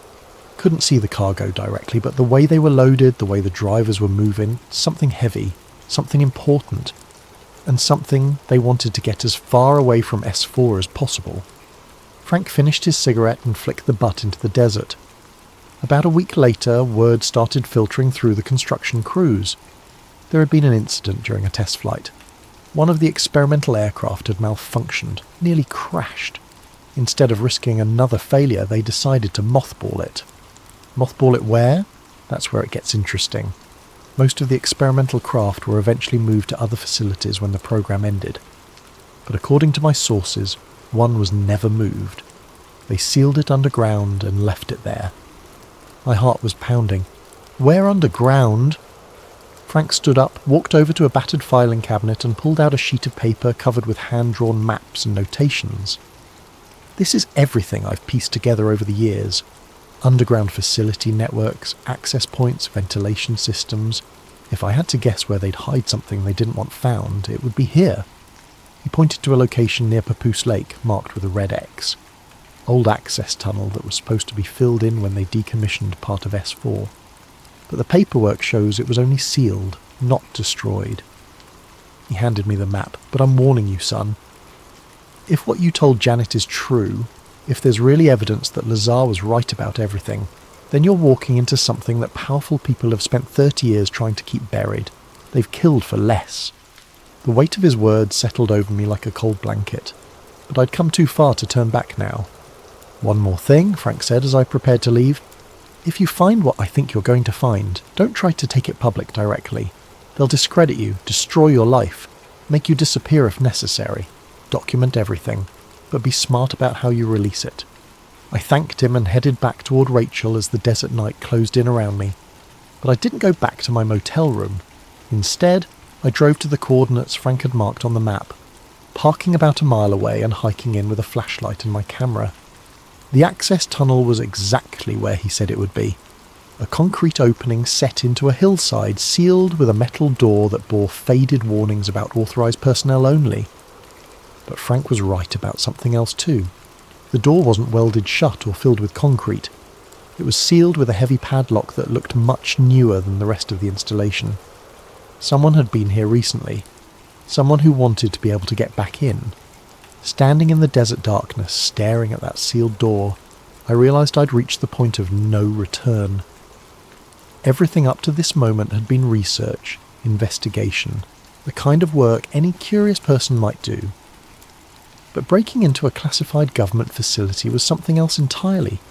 It was the line between being a podcaster with questions and becoming a criminal with answers. I thought about the footage on that anonymous tape, about the careful way those technicians had moved around something they clearly feared and didn't understand, about Frank's warning that people had been killed for less than what I was contemplating.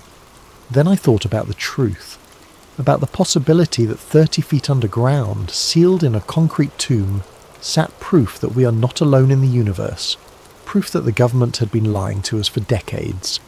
I went back to my car and retrieved the bolt cutters I'd bought in Las Vegas. Some truths are worth the risk. The padlock was newer than it appeared in the darkness. As my bolt cutters bit through the hardened steel, I realised it couldn't have been there for more than a few years. Someone else had been maintaining access to this tunnel, someone who wanted to keep their options open. The metal door swung open with a groan that echoed into the blackness beyond. I stood at the threshold, flashlight in hand, breathing in air that tasted of concrete dust and something else. Something metallic and sharp that made my sinuses burn. The tunnel stretched ahead of me, sloping downward at a gentle angle, lined with ribbed concrete and studded with emergency lighting fixtures that hadn't seen power in decades. Every instinct I had was screaming at me to turn around, to walk away, to go back to my safe little world of internet research and second-hand stories. But the memory of that security footage kept pulling me forward. Element 7, Storage Bay 9, answers waiting in the darkness. I started down the tunnel, my footsteps echoing off the concrete walls. The flashlight beam revealed details that matched exactly what Frank had described. Industrial construction from the late 1980s, built to last and built to hide. Every few yards I passed sealed doorways with warnings stenciled in faded yellow paint. Restricted access. Authorized personnel only. Radiation hazard. Radiation hazard. That stopped me cold. I'd brought a camera and recording equipment, but I hadn't thought to bring a Geiger counter. If whatever was down here was radioactive, I could be walking into a death trap without even knowing it. But I'd come too far to turn back now. I pressed on, documenting everything with my camera, taking careful note of the layout and the various warning signs. The tunnel branched several times, but I followed Frank's map, staying on the main passage that led deeper into the complex. After what felt like an eternity, but was probably only 10 minutes, I reached a section where the tunnel opened into a wider area. My flashlight revealed a junction point with several passages branching off in different directions, but it was the walls that made me stop and stare. They were covered with maps, detailed schematics of the underground facility, marked with dates, personnel assignments, and project code names. Some of the maps were faded and yellowing, clearly original installations from the 1980s, but others were much newer, printouts from computer systems that couldn't have existed when this place was first built. Someone had been using this facility recently, someone with access to current intelligence and modern mapping technology. I started photographing everything, but the camera flash seemed impossibly bright in the confined space, and I worried about who might see it. Instead, I switched to using the flashlight to illuminate sections while taking longer exposures. It was slower, but much more discreet. The maps told a story that was both fascinating and terrifying. The underground complex was massive, far larger than anything Bob Lazar had described in his interviews. It extended for miles in every direction, with multiple levels, research facilities, storage areas, and what appeared to be an underground runway system. Project code names jumped out at me from the various documents: Looking Glass, Galileo, Red Light, and others that had been redacted with black marker. But it was one particular section of the map that made my blood run cold. An area marked Storage Bay 9, with a notation that read, Element 7, Permanent Storage, Authorized Personnel Only. Element 7, the craft from the security footage. According to the map, Storage Bay 9 was accessible through a service tunnel that branched off from this main junction, but the notation also included a warning that chilled me to the bone. Containment protocols in effect, biological hazard.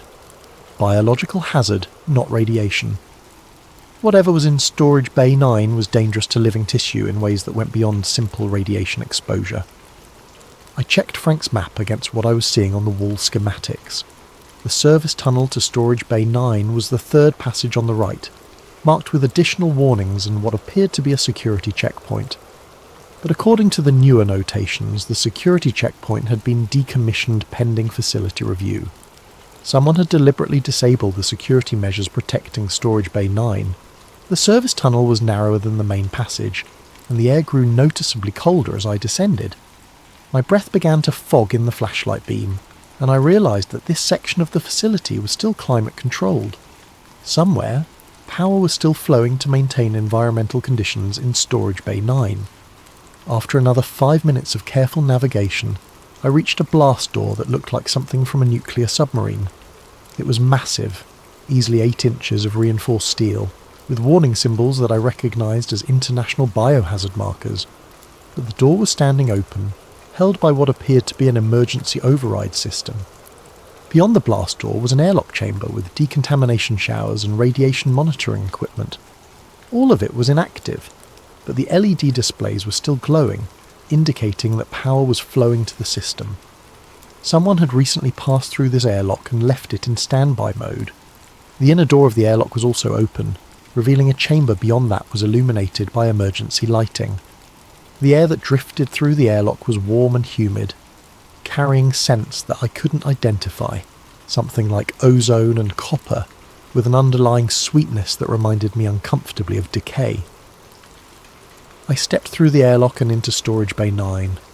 The chamber was enormous, easily the size of an aircraft hangar, but it wasn't the size that took my breath away. It was what occupied the centre of the room. Even covered by a heavy tarp, the object was unmistakably the same craft I'd seen in the security footage, 30 feet across, disc-shaped, sitting on what appeared to be specialised support equipment that kept it several feet off the concrete floor. But where the footage had shown a smooth, pristine surface, the tarp revealed the outline of something damaged. One section of the craft appeared to be collapsed inward, as if it had suffered some kind of catastrophic structural failure. The walls of Storage Bay 9 were lined with equipment that looked like a combination of laboratory and machine shop, computer terminals, analysis devices, tool racks, and storage lockers filled every available space. But it was the papers scattered across the work tables that really caught my attention. Blueprints, technical specifications, research notes in multiple handwritings, some dating back to the 1980s, and others that were clearly much more recent. I started photographing everything, my hands shaking with excitement and terror in equal measure. The blueprints showed cross-sections of the craft's interior, revealing a propulsion system that defied everything I thought I knew about physics. The technical notes described something called a gravity amplification matrix, and element manipulation chambers that could somehow bend space-time around the vehicle. But it was the research notes that really made my skin crawl.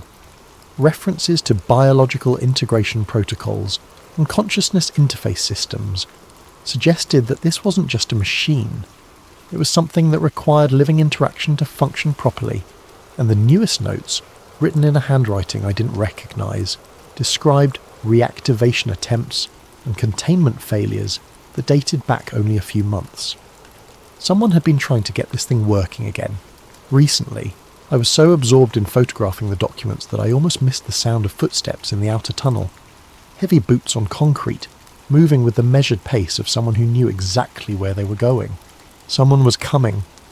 I quickly gathered up my equipment and looked for places to hide in the chamber. The space under the craft support platform offered concealment, but it would also trap me if whoever was coming decided to examine the vehicle closely.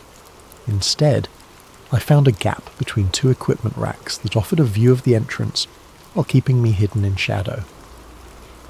The footsteps stopped just outside the airlock chamber. I could hear voices now, two men speaking in low tones that carried clearly in the concrete space. "Told you the containment field was fluctuating again," the first voice said. "It's been getting worse since we started the reactivation procedures." "The field strength is within acceptable parameters," the second voice replied. "We're not going to abort the project because of minor power variations." Minor? The biological readings spiked to nearly twice normal levels last week. "Whatever this thing does to living tissue, it's getting stronger." The voices were getting closer. I pressed myself deeper into the shadows between the equipment racks, trying to control my breathing and hoping the emergency lighting wouldn't give away my position. "That's why we're here," the second voice said. "To recalibrate the containment systems before tomorrow's test." They entered Storage Bay 9, and I got my first look at them through the gap in the equipment. Two men in their 40s, wearing civilian clothes but moving with military precision. One carried a tablet computer and what appeared to be sensor equipment.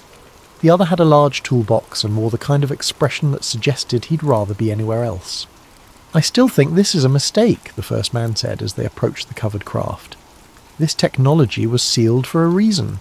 The original research team documented severe psychological effects on anyone who spent extended time near an active unit." "The original research team didn't have 30 years of technological advancement to work with," the second man replied. "Our containment protocols are far more sophisticated than anything they had in the 1980s. They began setting up equipment around the craft, connecting sensors to various points on the support structure.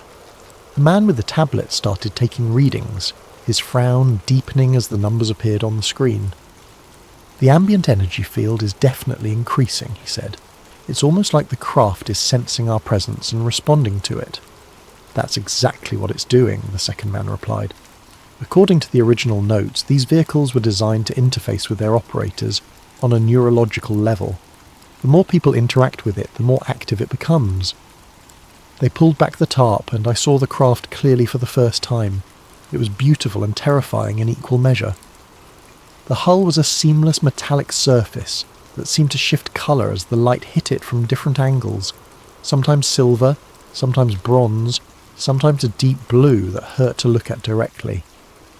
But the damaged section I'd noticed under the tarp was even worse than I'd imagined. A jagged hole about 6 feet across had been torn in the craft's side, revealing an interior that seemed to glow with its own faint light. "Jesus," the first man whispered, "look at the breach integrity, it's healing." He was right. The edges of the damaged section were slowly, visibly growing back together. As I watched, metallic tendrils reached across the gap, weaving themselves into new hull material that was indistinguishable from the original surface. The self-repair systems are accelerating, the second man said, checking his tablet. At this rate, the hull breach will be completely sealed within 72 hours. And then what? We try to fly something that killed its last crew.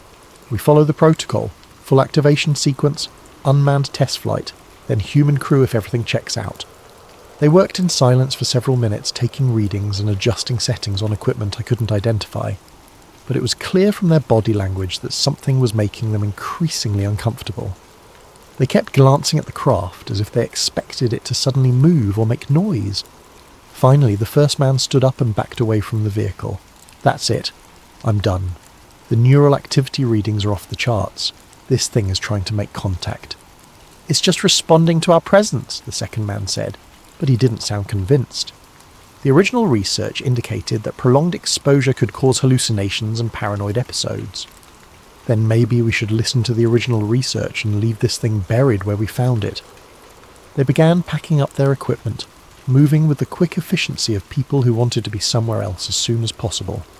But just as they were preparing to leave, the second man stopped and looked around the chamber with a puzzled expression. Did you hear that? Hear what? It sounded like breathing. Heavy breathing, like someone was trying to stay quiet. My blood turned to ice. I'd been holding my breath for so long that when I finally had to inhale, it must have been audible in the concrete chamber. I pressed myself even deeper into the shadows, praying they couldn't see me. The second man pulled a flashlight from his toolbox and began sweeping it around the chamber, focusing on the areas behind the equipment racks. The beam passed within inches of my hiding spot, but the angle wasn't quite right for him to see me. There's someone here, he said quietly. Someone who shouldn't be. Impossible.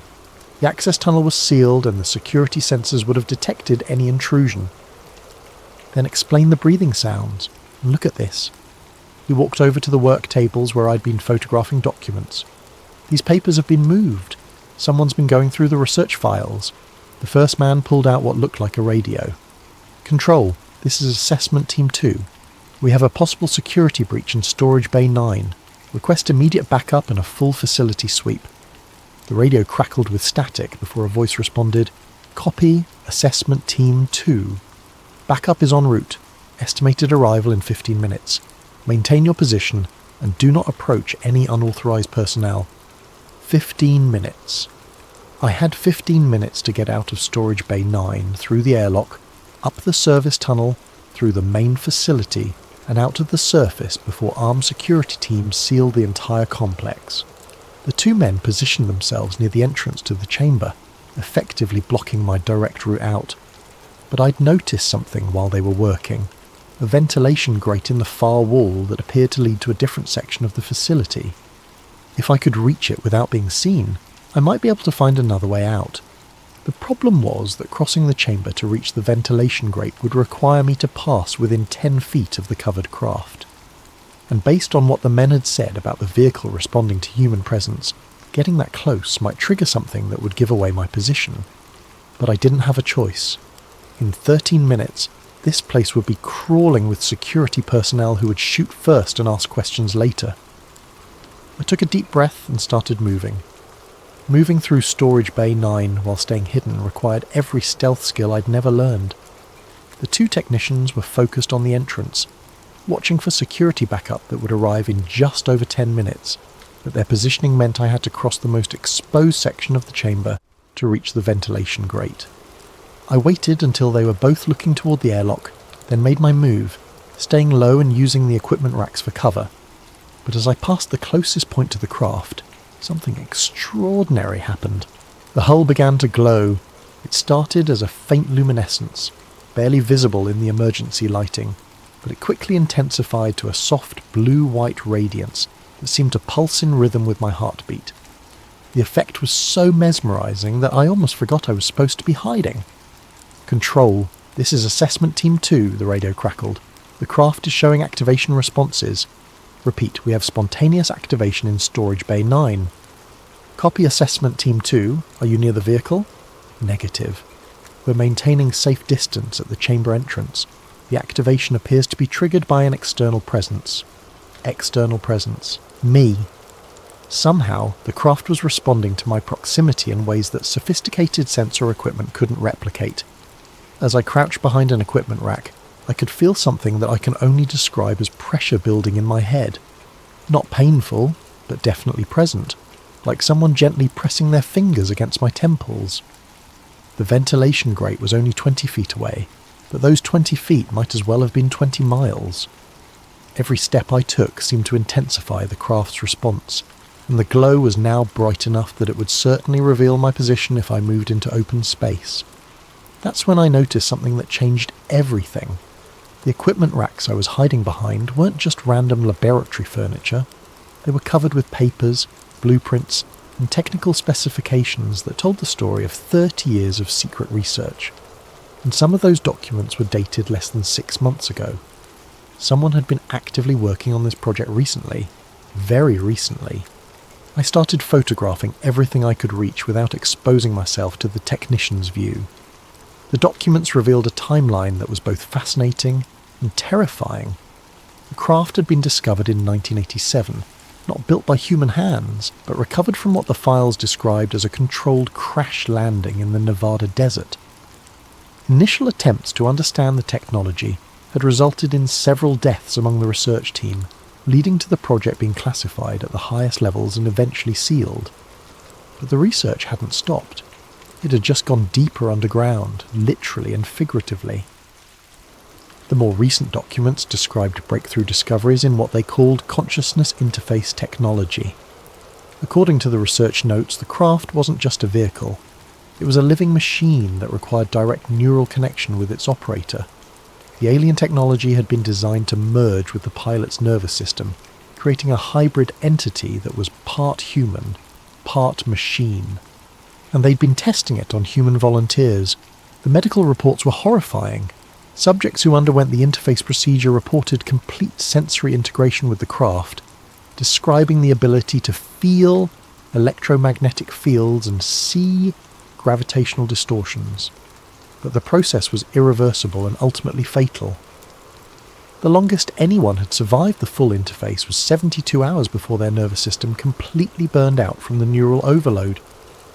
The most recent entries, dated just 3 weeks ago, described a new approach using remote interface technology that would allow operators to control the craft without direct neural connection. But the test results were mixed at best, and several entries mentioned psychological contamination among the research staff. Control, this is Assessment Team 2. We have a problem. The craft's energy output is increasing exponentially. We need immediate evacuation authorization. Negative, Assessment Team 2. Maintain position until backup arrives. This may be our best opportunity to document the activation sequence. The glow from the craft was now bright enough to illuminate the entire chamber. But it wasn't just light. It was something more complex, something that seemed to carry information. Patterns swirled within the radiance, geometric forms that appeared and disappeared faster than conscious thought could follow. And with each pulse of light, the pressure in my head increased. I was running out of time. The backup team would arrive in less than 5 minutes, and the craft's activation was creating enough light to make hiding impossible. I had to reach that ventilation grate now, or I'd be trapped when the security sweep began.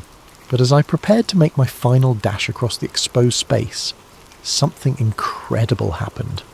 The patterns in the light began to make sense.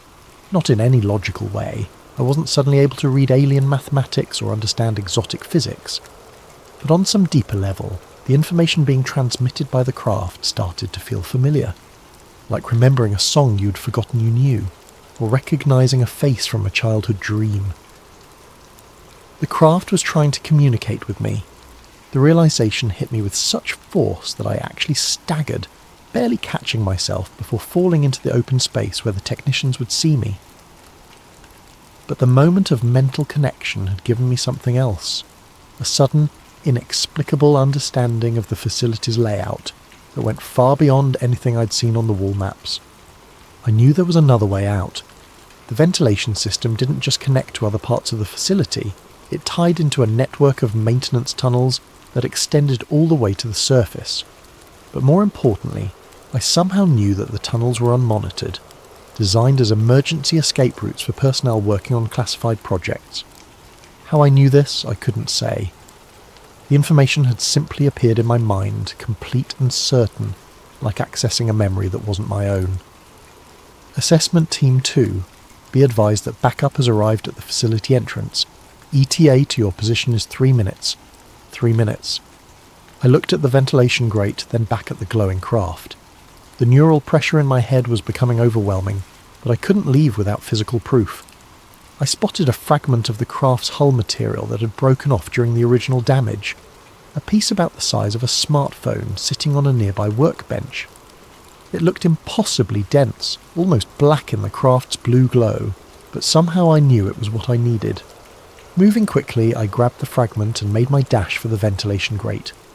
The metal felt unnaturally heavy for its size, and touching it sent electric jolts up my arm.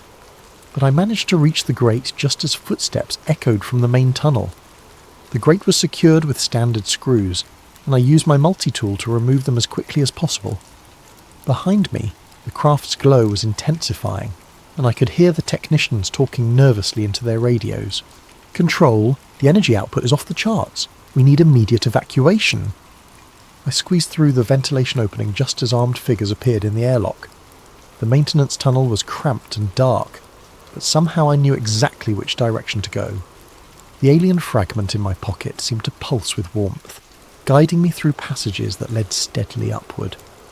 20 minutes later, I emerged from a hidden exit nearly a mile from the main facility, gasping desert air and watching black SUVs race toward the underground complex. I made it back to my car and drove straight through to Las Vegas, my hands shaking on the steering wheel. The alien fragment sat in my jacket pocket, radiating an unnatural warmth that I could feel against my ribs. Every few miles I'd glance in the rearview mirror, expecting to see government vehicles in pursuit, but the highway remained empty. It wasn't until I reached the outskirts of Vegas that I noticed the car following me. A silver sedan staying exactly 3 cars back, matching my speed changes with mechanical precision. When I took the next exit, it followed. When I pulled into a gas station, it parked across the street at a fast food restaurant. I was filling my tank when a man in his 50s approached me. Average height, greying hair, wearing civilian clothes that somehow screamed government employee. He moved with the careful deliberation of someone who'd spent years in classified environments. "You look like someone who's had an interesting evening," he said quietly. Every instinct told me to run, but something in his demeanour suggested that running would be pointless. Instead, I finished filling the tank and turned to face him directly. "Depends on your definition of interesting," he smiled. Not a friendly expression, but not threatening either. "My name is Robert Kellerman. I worked at S4 from 1987 to 1991. I was one of the original technicians assigned to Element 7. Element 7. He knew about the craft. "I know who you are," he continued. "More importantly, I know what you found tonight, and I know you took something that doesn't belong to you." My hand instinctively moved toward the fragment in my pocket. The metal felt almost hot now, as if responding to Kellerman's presence. "That piece of hull material you're carrying," he said, "it's not just metal. It's part of a living system that's been dormant for 30 years. By taking it from the containment field, you've reactivated protocols that were supposed to stay buried forever." "What kind of protocols?"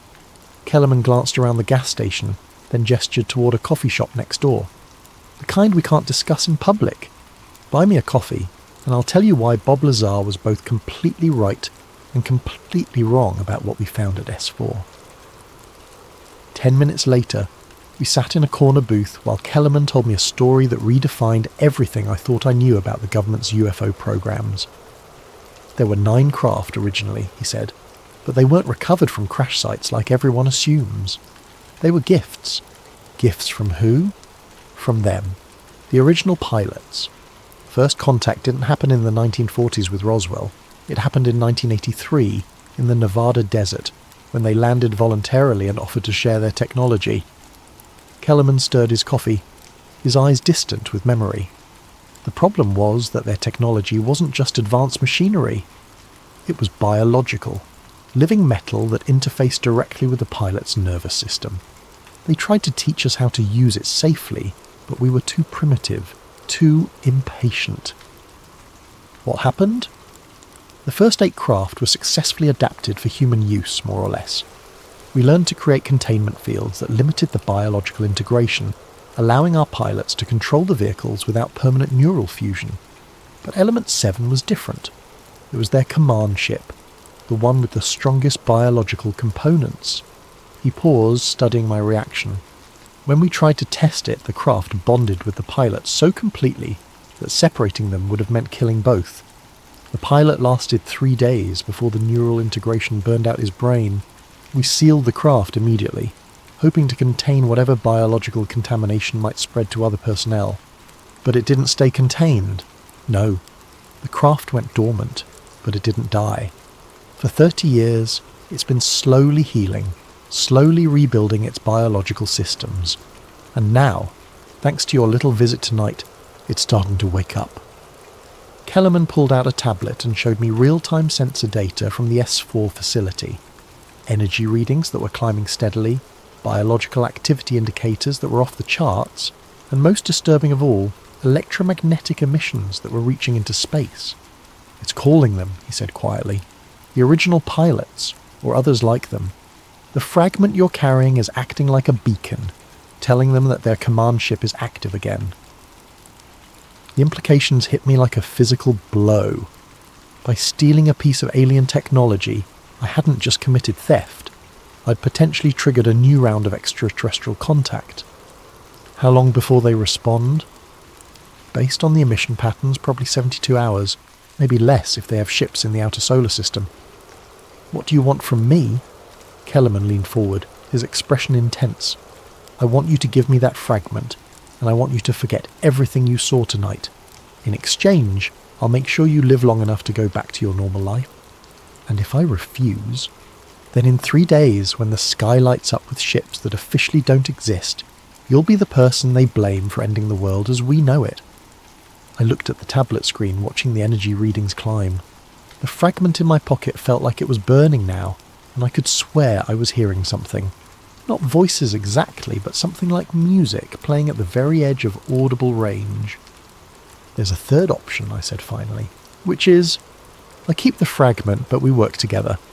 You help me document what's really happening, and when they come, we make sure the world knows the truth." Kellerman was quiet for a long moment, processing the offer. Finally, he reached into his jacket and pulled out a small device that looked like a cross between a radio and a Geiger counter.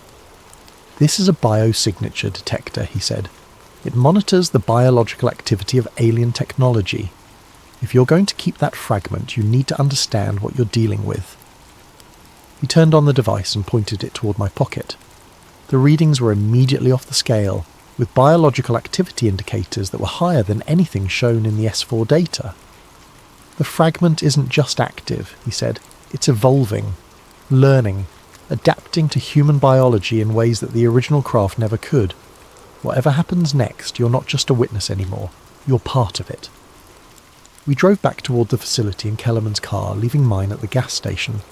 The plan was simple in concept, but terrifying in execution. Use his clearance to get us back into S4 officially, document the craft's activation sequence, and prepare for whatever response my theft of the fragment might trigger. "The facility will be on high alert after tonight's security breach," Kellerman warned as we approached the checkpoint. "But the advantage of working in classified programs for 30 years is that you accumulate enough dirt on enough people to guarantee cooperation when you need it." He was right. The guards at the checkpoint clearly recognized him, and while they logged our entry with obvious reluctance, no one tried to stop us. Within 20 minutes, we were back in the underground complex, following corridors that I now recognized from my panicked escape just hours earlier. But Storage Bay 9 was completely transformed. The craft was no longer covered by a tarp, and its hull was blazing with bioluminescent patterns that seemed to flow like liquid light across the metallic surface. The damaged section I'd seen earlier was nearly healed, with new hull material growing visibly as we watched. But it was the sound that really got to me. A low harmonic frequency that seemed to resonate in my bones. "It's singing," I whispered. "Not singing," Kellerman corrected, "communicating. Probably with the fragment you're carrying." The chamber was crowded with technicians and monitoring equipment, all focused on the craft's unprecedented activity levels. But as soon as we entered, something changed. The harmonic frequency shifted to a higher pitch, and the bioluminescent patterns began pulsing in a rhythm that matched my heartbeat. "Jesus Christ," one of the technicians called out. "The biological integration readings just spiked. There's someone here with active alien technology." All eyes turned toward us, and I realised that hiding the fragment was no longer an option.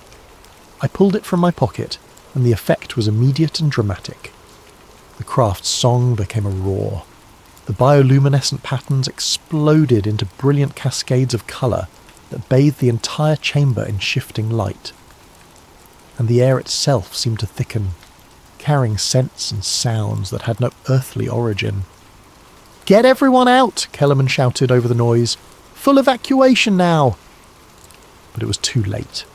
The craft was fully active now, and the hull breach that had been slowly healing suddenly sealed itself with a flash of light that temporarily blinded everyone in the chamber. When my vision cleared, the craft was rising from its support platform, hovering 3 feet above the concrete floor without any visible means of propulsion. The fragment in my hand was now glowing with the same bioluminescent patterns as the craft, and I could feel something that I can only describe as presence reaching into my mind. Not thoughts exactly, but concepts, images, emotions that definitely weren't my own. "Welcome back." The words appeared in my consciousness without passing through my ears. Not English, not any human language, but somehow perfectly comprehensible. The ship has been waiting. The ship has been healing. The ship has been calling. "It's trying to communicate," I called out to Kellerman, who was frantically working at a control panel. "Don't listen to it," he shouted back. "The psychological contamination starts with communication. Once it's in your head, it doesn't leave." But the presence was already in my head, and fighting it felt like trying to hold back an ocean with my bare hands. Images flooded my consciousness, star systems I'd never seen, technologies that defied physics, and most disturbing of all, memories of the craft's original pilot. I saw him die, felt him die, experienced the moment when the biological integration reached critical levels and his human nervous system simply burned out from the overload. But I also felt his joy in those final moments, the incredible sensation of becoming one with a machine that could bend space and time, that could travel between stars as easily as crossing a room. The new pilot understands. The new pilot carries the seed. The fragment in my hand was now too hot to hold, but I couldn't let go. It was fusing with my palm, sending tendrils of alien metal into my skin and bloodstream. But instead of pain, I felt expansion, my senses extending beyond the boundaries of my physical body to encompass the entire facility. I could feel the electromagnetic fields of every piece of equipment in Storage Bay 9. I could sense the bioelectric signatures of every person in the complex. And beyond that, I could feel something else. Multiple somethings, moving toward Earth from the outer solar system at impossible speeds. "They're coming," I said, though my voice sounded strange to my own ears. 3 ships, maybe 4. They'll be here in 18 hours. "How do you know that?" Kellerman demanded. I looked at him, and I realised that I could see more than just his physical form. I could see the electromagnetic pattern of his nervous system, the quantum fluctuations in his brain that corresponded to thoughts and memories. He was terrified, but he was also fascinated by what was happening to me. Because I'm connected to their navigation network. The fragment isn't just a piece of hull material, it's a communication device. It's been broadcasting our location since the moment I took it from the chamber. The craft moved closer to me, its hull now close enough to touch. The bioluminescent patterns were hypnotic, drawing me forward despite every rational instinct screaming at me to run. "Don't touch it," Kellerman warned. "If you make direct contact with the hull, the integration process will accelerate beyond any hope of reversal." But I was already reaching out, my hand moving without conscious direction. The moment my palm touched the craft's surface, the world exploded into sensation. The integration happened faster than Kellerman had predicted. One moment I was a human being standing next to an alien spacecraft, and the next I was something else entirely. Part human, part machine, part something that transcended both categories. I could feel the craft's propulsion systems coming online, responding to my neural commands before I was consciously aware of giving them. The chamber around us began to fade as my perception shifted to electromagnetic spectrums that human eyes had never evolved to process. But most shocking of all, I could sense the approaching ships with crystal clarity. 4 vessels, definitely coming from the outer solar system, moving at velocities that would have them in Earth orbit within 12 hours.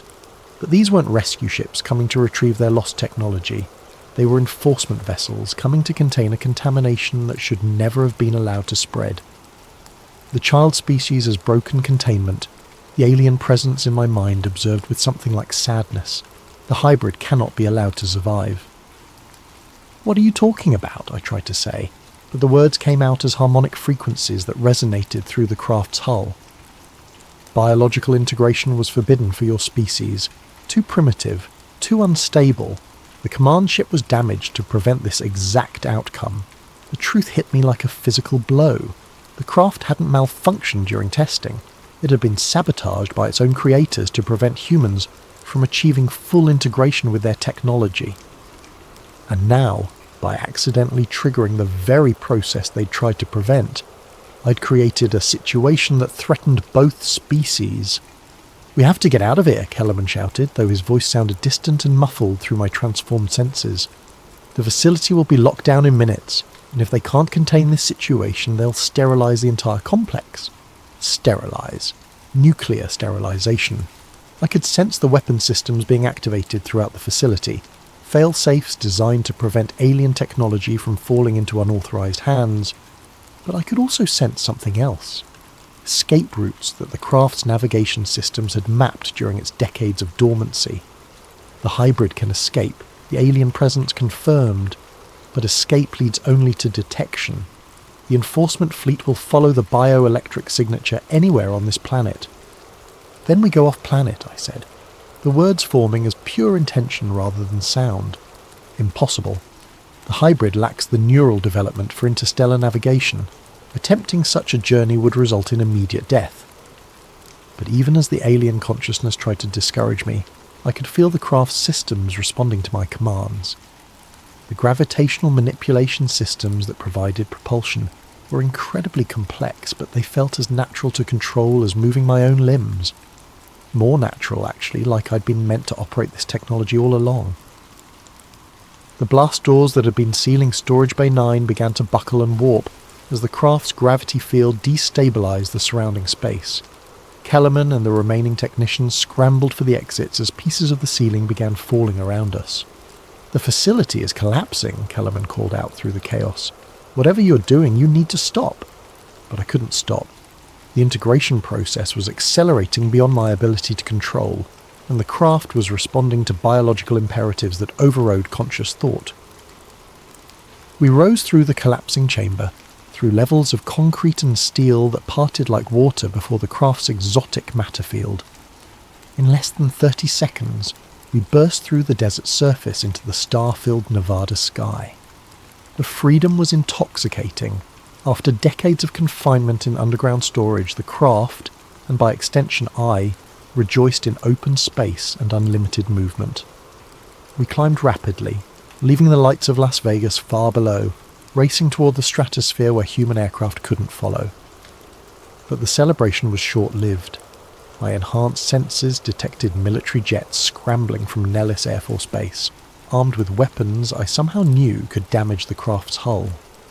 More concerning, I could feel the approaching alien fleet adjusting course to intercept us. The hybrid has 12 minutes before engagement with enforcement vessels, the alien presence informed me. Recommend immediate surrender to prevent escalation. Surrender to who? Your people or mine?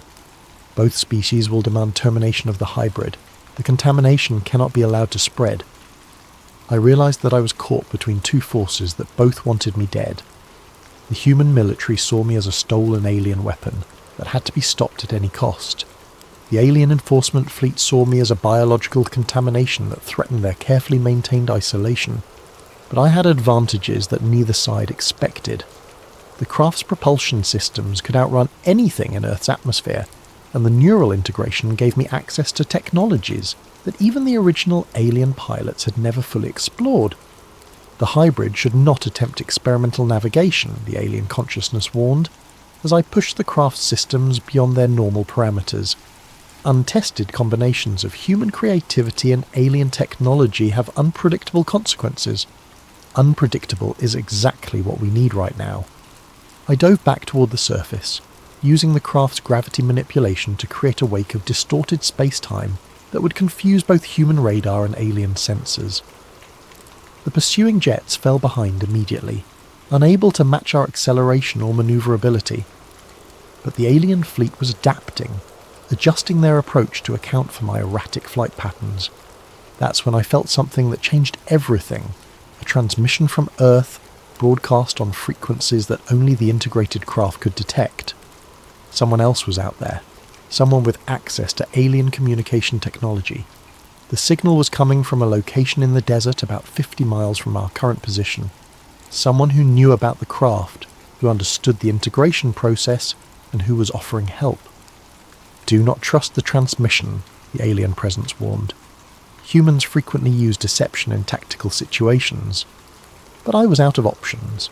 The enforcement fleet would be in engagement range within 8 minutes, and while the craft's defensive systems were formidable, they weren't designed to fight 4 ships simultaneously. I changed course toward the transmission source, diving toward the desert at speeds that would have liquefied any human pilot.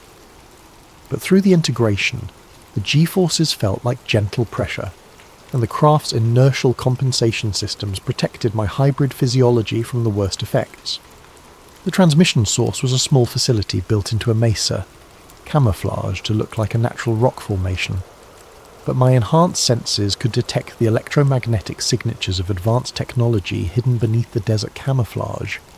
As we landed, I could feel the enforcement fleet entering Earth's atmosphere. In 5 minutes, this location would be discovered and destroyed. Whatever help this place offered, it had to happen fast. The facility hidden in the mesa turned out to be far more than a simple research station. As I emerged from the craft, still partially integrated with its systems, I was met by a woman in her 60s who showed no surprise at seeing a human-alien hybrid step out of a spacecraft that officially didn't exist. "You must be our missing pilot," she said calmly. "I'm Director Patricia Wells. We've been tracking your integration progress since you left S4. "Who's we?" I asked, though speaking with my physical voice felt awkward after hours of harmonic communication through the craft. "A joint task force that's been preparing for this exact scenario since 1991. When the original integration experiment failed, we didn't abandon the program. We moved it to a more secure location and continued research with volunteers who understood the risks." She led me into the facility, which was far larger than its external appearance suggested. The corridors were filled with technology that was clearly a hybrid of human engineering and alien design, the same kind of biological-mechanical integration that I was experiencing on a personal level. "We have 4 minutes before the enforcement fleet reaches this location," Wells said as we moved through the facility. "I need to know if you're willing to take a risk that could save both species from a war nobody wants." "What kind of risk?" She stopped at a large chamber filled with equipment that I recognized as communication technology, but far more advanced than anything I'd seen at S4. "We've been developing a communication protocol that would allow direct negotiation with the enforcement fleet, but it requires a fully integrated pilot to operate the transmission systems." The alien presence in my mind stirred uneasily. The director speaks of technologies that were forbidden to both species. Communication across the integration barrier was deemed impossible. "Impossible, but not theoretical," Wells continued, apparently able to sense my internal dialogue with the alien consciousness. "We've had 30 years to work on this problem, and we've made breakthrough discoveries that neither your ship's original designers nor our own governments are aware of." She activated the communication array, and immediately I could feel the electromagnetic patterns reaching out toward the approaching fleet. But this wasn't the simple beacon that my stolen fragment had been broadcasting. This was a complex signal that carried information about human civilization, our technological level, our peaceful intentions, and most importantly our readiness to return the integrated pilot without resistance. The transmission contains deceptions. The alien presence warned. Humans are not prepared for peaceful coexistence. The hybrid proves this conclusively. But as the signal reached the enforcement fleet, something unexpected happened. Instead of continuing their attack approach, the The alien ships began to slow, entering a holding pattern in high orbit, while they analysed the information we transmitted. "They're listening," Wells said with obvious relief. "The communication protocol is working." The enforcers request direct communication with the hybrid, the alien presence informed me. They wished to understand how integration was achieved without the safeguards that were installed to prevent this outcome. The next few minutes involved a communication exchange that took place on levels I didn't know existed. Through the facility's enhanced transmission systems, I was able to interface directly with the enforcement fleet's command consciousness, a collective intelligence that spoke for their entire species. What I learned changed everything I thought I understood about the situation. The original aliens hadn't been visitors or invaders, they were refugees. Their homeworld had been destroyed by the same kind of uncontrolled biological integration that was now happening to me. They'd spent centuries developing safeguards to prevent their technology from creating new hybrid intelligences that could threaten other species. But humans had done something that their scientists had thought impossible. We'd achieved integration while retaining individual consciousness. Instead of being absorbed into a collective mind, I remained fundamentally human while gaining access to capabilities that should have been beyond our species' comprehension. The hybrid represents a new evolutionary path, the collective consciousness admitted, one that our models did not predict. This changes the parameters of engagement significantly. "What does that mean?" I asked through the communication link. "It means that instead of containing a contamination, we may be witnessing the birth of a new form of intelligence, one that combines the creativity of individual consciousness with the capabilities of integrated technology." The communication continued for what felt like hours but was probably only minutes. The alien collective described their civilization's history, their reasons for limiting contact with developing species, and their growing realization that humanity might represent something genuinely new in the galaxy. But they also explained the dangers. Uncontrolled integration had destroyed worlds, created hybrid intelligences that consumed entire solar systems, while trying to expand their capabilities. Even if I represented a new evolutionary step, the risks were enormous. The hybrid must choose. The collective finally transmitted. Integration can be reversed, returning the human to baseline consciousness while preserving the lessons learned. Or integration can be completed, accepting the risks and responsibilities of becoming something beyond current human limitations. "What are the responsibilities?" I asked. "To serve as an interface between species, to help humanity develop integration safeguards before the technology spreads, to accept isolation from both human and alien societies until the risks are better understood." The choice was impossible. Return to normal humanity and lose the incredible capabilities I'd gained, or accept permanent exile as something that neither species would fully trust. But as I considered the options, I realized there was a third possibility that neither the aliens nor the humans had considered. I made my choice 6 months ago, and I'm still not sure if it was the right one. I chose integration, but on terms that neither species had anticipated. Instead of accepting isolation, I became something else entirely, a bridge between worlds, operating in the spaces between human and alien civilization. The enforcement fleet returned to the outer system, but they left monitoring stations that track my movements and capabilities. The human governments declared the entire incident classified at levels that don't officially exist, but they also established a liaison program that allows limited communication when global security is at stake. And I've spent the last 6 months learning to use capabilities that I'm only beginning to understand. The craft and I are no longer separate entities. We exist as a hybrid consciousness that can operate in multiple realities simultaneously. I can interface with human technology and alien systems with equal ease. I can travel between star systems in minutes, or spend weeks analysing the quantum fluctuations that underlie physical reality. But most importantly, I've discovered that I'm not alone. The integration process isn't unique to the craft I stole from S4. It's happening spontaneously around the world, as human consciousness begins to interface with technologies we're not supposed to understand yet. The smartphones in our pockets, the satellites in orbit, the internet that connects our minds across continents. All of it is slowly, subtly preparing humanity for a level of technological integration that will make my transformation look primitive. The alien refugees didn't just bring advanced machinery to Earth, they brought evolution itself, in forms so subtle that we're experiencing it without realizing what's happening. Within a generation, maybe two, every human on Earth will face the same choice I faced in that underground chamber. Integration or isolation, evolution or extinction, the birth of something new, or the preservation of something that may no longer be viable in a universe where consciousness and technology are merging at the quantum level. Bob Lazar was right about the technology, but he never understood what it really was. Not just advanced propulsion systems or exotic materials, but the next step in the evolution of intelligence itself. 3 weeks ago, I detected the first spontaneous integration event in Tokyo.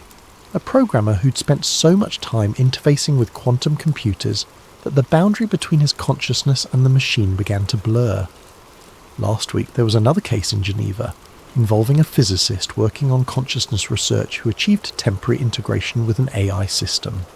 It's starting. The process that began with 9 alien craft hidden in the Nevada desert is spreading through human civilization like a benign virus, preparing us for a transformation we don't yet understand. And somewhere in the darkness between stars, other intelligences are watching our progress with interests we can't yet comprehend. I'm still posting episodes of Fringe Frequencies, but now they serve a different purpose. Instead of investigating mysteries, I'm preparing humanity for truths that most people aren't ready to accept.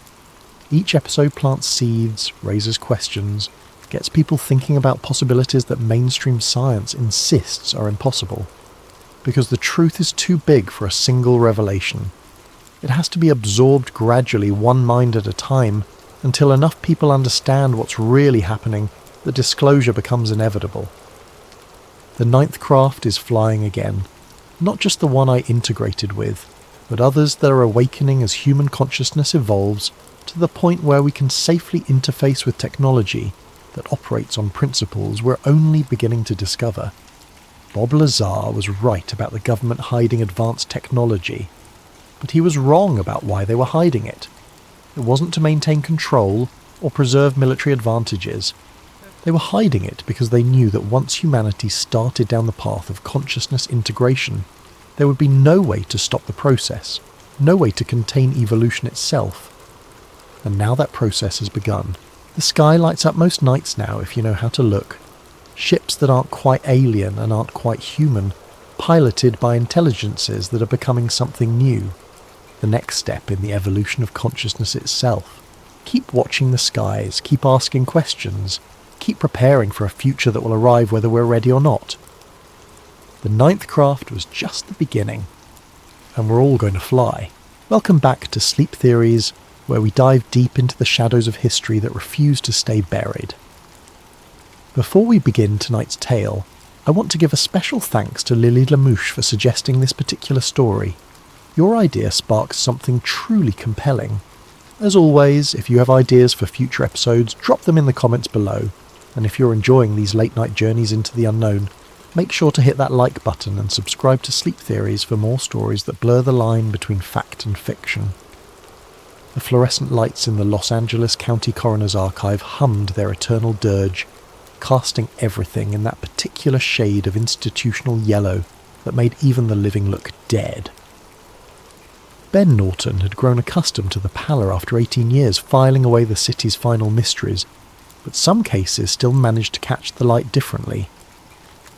It was a Tuesday in October when the Monroe file landed back on his desk, unremarkable except for the manila envelope that shouldn't have been there. Ben Norton's fingers moved through the filing system with practiced efficiency, each motion honed by nearly 2 decades of sorting the dead. The basement archive of the Los Angeles County Coroner's Office was his domain, a labyrinth of steel shelves and cardboard boxes containing the paper trail of every significant death in the county since 1947. Most people couldn't stomach the work, but Marcus found comfort in the certainty of documentation. The dead, unlike the living, couldn't lie. The request slip was routine. Monroe, Maryland, case number 81128. Toxicology review for academic research. UCLA, film studies professor needed access for a dissertation on celebrity death narratives. Standard stuff. Marcus had pulled this particular file dozens of times over the years. Marilyn Monroe remained Los Angeles County's most requested case file, a morbid tourist attraction that drew everyone from conspiracy theorists to legitimate researchers. He located the familiar accordion folder on the third shelf of Section M, its manila surface worn smooth from handling, but as he lifted it, something felt different, heavier than usual. When he opened it on his desk, a sealed envelope fell out, landing with a soft thud that seemed to echo in the quiet archive. The envelope bore no markings except a handwritten notation. Crossref 81128. Protective detail /West LA-K file. Marcus stared at the envelope. In 18 years, he'd never seen a cross-reference to protective detail. That was federal jurisdiction, completely outside the coroner's purview. He glanced around the empty archive, then carefully opened the seal. Inside were 4 photographic slides and a single index card. The slides appeared to be contact sheets, multiple frames of what looked like handwritten pages. The index card contained a single typed line. C.R. Book Real. Property Storage Manifest, August 6, 1962. His hands trembled slightly as he held the first slide up to the light. Even without magnification, he could make out what appeared to be a diary or journal page. The writing was feminine, flowing script in blue ink. He could just barely make out a date. Sunday, August 5th. Marcus's pulse quickened. August 5th, 1962, the day Marilyn Monroe died. He set the slides aside and turned to the toxicology ledger, a bound volume that recorded every test performed on Monroe's remains. His eyes scanned the familiar entries: blood alcohol, barbiturate levels, stomach contents. But something was different. Next to GI contents, someone had made a check mark in pencil, then partially erased it. Beneath the faint mark, in even fainter pencil, someone had written C.R. Book Real. The same notation from the slide envelope. Marcus leaned back in his chair, mind racing. In all his years handling Monroe's file, he'd never noticed these irregularities. The toxicology had always been straightforward. Lethal levels of barbiturates in her system, no food in her stomach. Standard suicide by overdose. But now, looking at the half-erased notations and mysterious cross-references, he began to wonder what else might have been overlooked, or deliberately hidden. He photographed the ledger page with his phone, then carefully scanned each slide. The images were grainy, but he could make out fragments of text, names, initials, references to places and events that made his skin crawl with possibility. Call J, 1232 AR, Angry H here, Cuba Brief Calneva. Vincent knew enough about Monroe's final months to recognise some of these references. J could be John F. Kennedy. R might be Robert. Calneva was the Lake Tahoe casino where Monroe had spent her last weekend, owned by Frank Sinatra with rumoured mob connections. The Cuba Brief could reference the Bay of Pigs or the ongoing missile crisis tensions. But it was the final frame that made his breath catch. In shaky handwriting, barely legible, the thing they can't let out. Bobby knows about the bomb tests. Jack doesn't know Bobby knows. Vincent set down his phone, hand shaking. If these diary fragments were authentic, if they really belonged to Marilyn Monroe, they suggested something far more complex than a simple suicide. They hinted at secrets that could have provided motive for murder. More troubling was the cross-reference to protective detail. Why would the Secret Service have files connected to Monroe's death? Unless someone very important had been with her that night. Vincent looked at the clock. 4:47 p.m. The archive would close at 5, giving him just enough time to secure the slides and begin planning his next move. He couldn't access federal files directly, but there might be duplicate indexes somewhere in the county system. Records had a way of proliferating in bureaucracies, and sometimes copies ended up in unexpected places. He photographed the cross-reference card, then carefully returned the envelope to Monroe's file. As he did, he noticed something else, a small tear in the folder's corner that hadn't been there that morning. Someone else had accessed this file recently. The thought sent a chill down his spine. Who else knew about these materials? And more importantly, how long had they been waiting for someone to find them? As Marcus locked the file cabinet and prepared to leave, he couldn't shake the feeling that he'd just crossed a line from which there would be no return. The fluorescent lights buzzed overhead like a swarm of angry insects, and the familiar archive suddenly felt less like a sanctuary and more like a trap. He had stumbled onto something that powerful people had spent 6 decades keeping buried. The question was, what was he going to do about it? Marcus spent a sleepless night researching everything he could find about Monroe's death, Secret Service protocols, and the Kennedy administration's activities in August 1962. By morning he had a plan, risky but necessary if he wanted answers. He arrived at work early before the day shift supervisors. The Los Angeles County Record Center occupied the building's second floor, housing duplicate indexes and cross-reference materials for all county departments. If there were copies of federal protective detail records anywhere, they'd be there. Marcus presented his credentials to the Record Center clerk, a bored-looking woman named Janet who barely glanced at his request form. Protective detail microfilm, August 1962, he said casually. Academic research on presidential visit protocols. Janet typed into her terminal, frowning at the results. That's federal material. We don't usually have access to... She paused, scrolling down. Wait, there's a duplicate index here. Says it was transferred during the 1982 DA review of celebrity deaths. You want the whole month or specific dates? Marcus's heart raced. August 4th and 5th, please. Let me check availability. More typing. I can get you the index, but the actual files are restricted. Need federal clearance for those. The index is fine. 20 minutes later, Marcus sat at a microfilm reader, threading a reel labelled Protective Detail Index, August 1962, duplicate copy. The images flickered past as he advanced the film. Routine entries for presidential appearances, security briefings, threat assessments. Then he found it. August 4th to 5th, 1962, motorcade standby, unlogged visit, RFK. The entry was brief, almost cryptic, but it confirmed his suspicions. Robert Kennedy had been in Los Angeles the night Monroe died, and his presence had required Secret Service protective detail. More importantly, it was listed as unlogged, off the official record.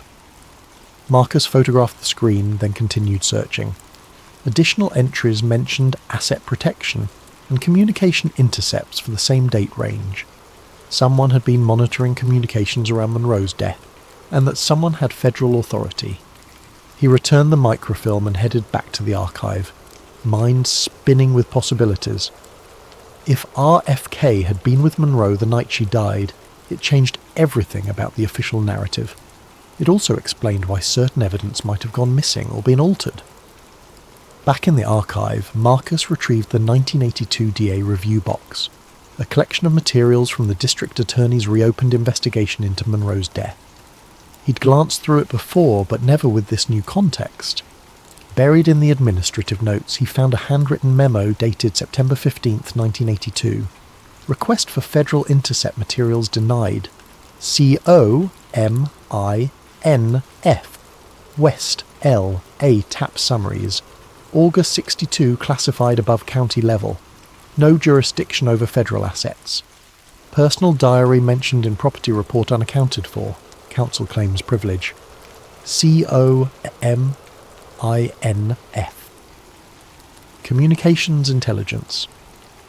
The federal government had been wiretapping communications in West Los Angeles during Monroe's final days, and those recordings were still classified 20 years later. Marcus flipped through more documents until he found the property report referenced in the memo. It was a standard inventory of items found at Monroe's residence, but someone had made alterations.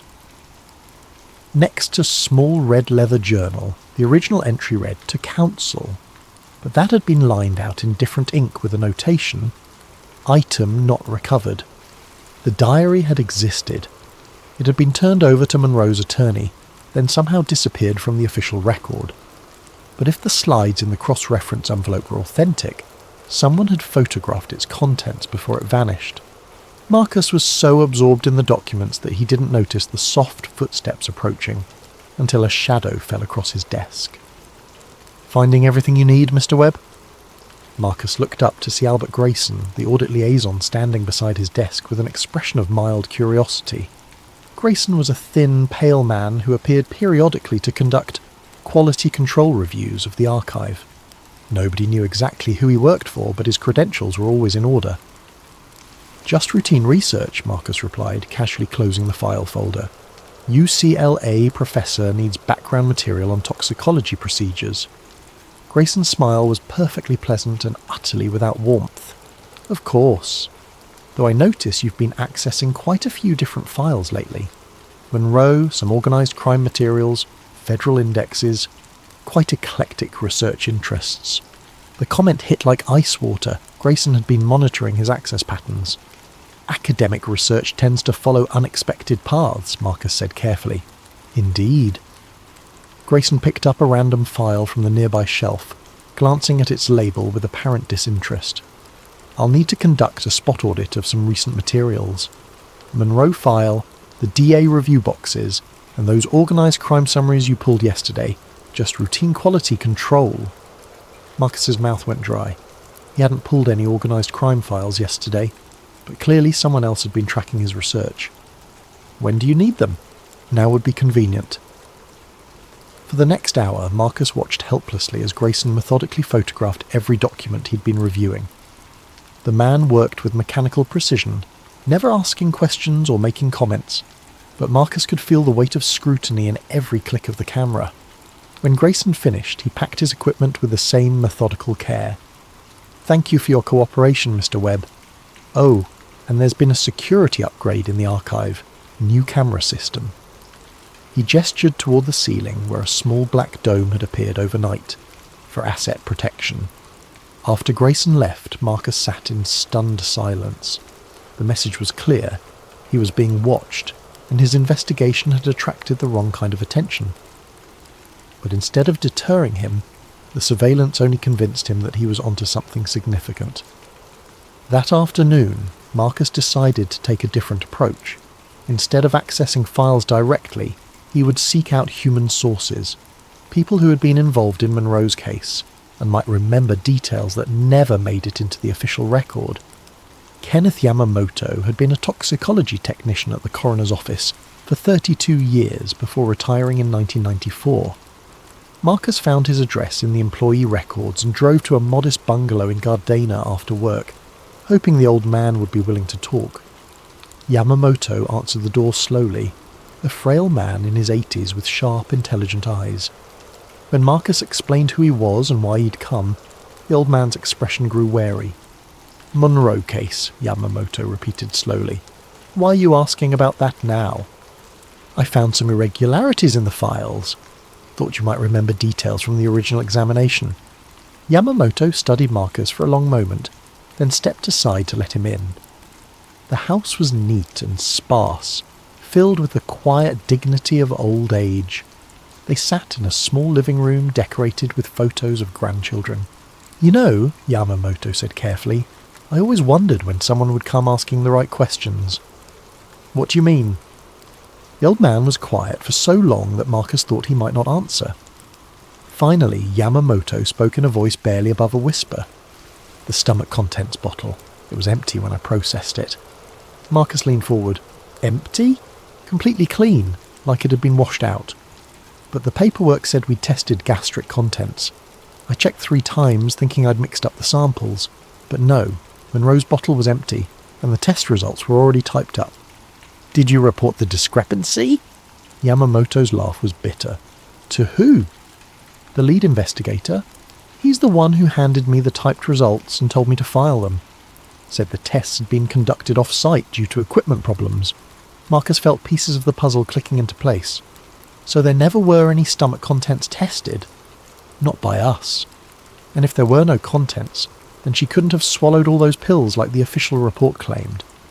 Yamamoto met Marcuse's eyes directly.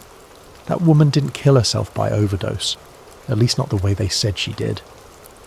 They talked for another hour, Yamamoto sharing details that painted a picture of an investigation, that had been carefully managed from the beginning. Key evidence had been processed off-site. Witness interviews had been conducted by federal agents rather than county investigators. The timeline had been established before the examination was complete. As Marcus prepared to leave, Yamamoto walked him to the door. "Be careful," the old man said quietly. "Two men in suits came to see me in 1983. Said they were reviewing old cases for security purposes. Asked me what I remembered about Monroe, about any irregularities." "What did you tell them?" "The truth. About the empty bottle, about the off-site testing. They seemed satisfied, said it was consistent with other witness statements." Yamamoto's voice dropped even lower. "Then one of them mentioned Mongoose." "Just casual-like, said they were also reviewing materials related to Operation Mongoose from the same time period." Marcus's blood chilled. Operation Mongoose was the CIA's covert program to eliminate Fidel Castro, run by Robert Kennedy. The fact that these mysterious visitors had mentioned it while discussing Monroe's death was no coincidence. "They were sending a message," Yamamoto continued, "letting me know they had reach, that they could connect dots in ways I couldn't imagine." I never talked about Monroe again after that, until now. Driving home, Marcus felt the weight of what he'd learned. The toxicology had been falsified, federal agents had intimidated witnesses, and somehow it all connected to the highest levels of the Kennedy administration. He was beginning to understand why the truth had stayed buried for so long, but he was also beginning to realise that his investigation had likely triggered alarms that had been dormant for decades. People who had gone to extraordinary lengths to bury this story wouldn't hesitate to protect it now. The blue sedan that had been following him since he left Yamamoto's house confirmed his fears. When Marcus turned, it turned. When he stopped for gas, it waited at the corner. When he finally reached his apartment building, the sedan drove past slowly, its occupants hidden behind tinted glass. Marcus lay awake that night, staring at the ceiling and listening for footsteps in the hallway. He thought about Yamamoto's warning, about the empty stomach contents bottle, about federal agents who casually mentioned assassination programs while discussing dead movie stars. Somewhere in the darkness of Los Angeles, powerful people were making phone calls and updating files that ordinary citizens would never see. They were discussing a problem that had emerged from the archives after 60 years of careful burial. They were discussing Ben Norton. The next morning brought disturbing news. Marcus arrived at work to find the archive in chaos. Security tape across several aisles, boxes scattered on the floor, and Janet from Record Centre standing near his desk with red-rimmed eyes. "What happened?" Marcus asked. "Break-in," she said shakily. "Someone got past the security system last night. Went straight for the files you've been working with." Marcus's stomach dropped. "Were they taken?" "That's the weird part. Nothing's missing, but everything's been photographed. Professional job. They knew exactly what they wanted and where to find it." As Marcus surveyed the damage, he noticed that the new security camera Grayson had mentioned was gone, leaving only a small hole in the ceiling tile where it had been mounted. Someone with inside knowledge had conducted this operation, someone who knew about the camera and could disable the building's security systems. His phone buzzed with a text from an unknown number. "Kenneth Yamamoto, hospitalized last night. Breathing difficulties, stable condition. Thought you should know." Marcus's hands shook as he read the message. The timing was too convenient to be coincidental. Less than 24 hours after talking to Marcus about Monroe's death, the retired toxicologist was in the hospital with mysterious respiratory problems. He tried calling the number that sent the text, but got only a generic voicemail message. Someone was monitoring the situation, keeping track of all the players, but their motives remained unclear. Were they trying to warn him or threaten him? Determined to push forward despite the escalating pressure, Marcus returned to his research with renewed urgency. If people were willing to break into the archive and hospitalize witnesses, then he was close to something they desperately wanted to keep hidden. He focused on the organized crime angle, pulling wiretap summaries from the early 1960s. The FBI had been monitoring several Los Angeles crime families during that period, particularly figures connected to the Teamsters Union and Las Vegas casinos. The surveillance files were partially redacted, but Marcus could piece together fragments of conversations from August 1962. Subject 1. Movie star heat getting too heavy. Bobby's sniffing around the wrong connections. Subject 2. What about the doctor cover? That's still solid. Subject 1. For now. But if that diary surfaces, we're all fucked. The diary again. Every lead Marcus followed seemed to circle back to Monroe's missing journal and its potentially explosive contents. The mob had known about it. Federal agents had suppressed it. And 60 years later, someone was still willing to commit crimes to keep it buried.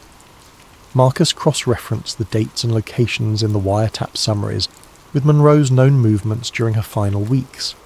She had indeed spent time at Calnever Casino, owned by Frank Sinatra and frequented by both Kennedy brothers and reputed crime figures.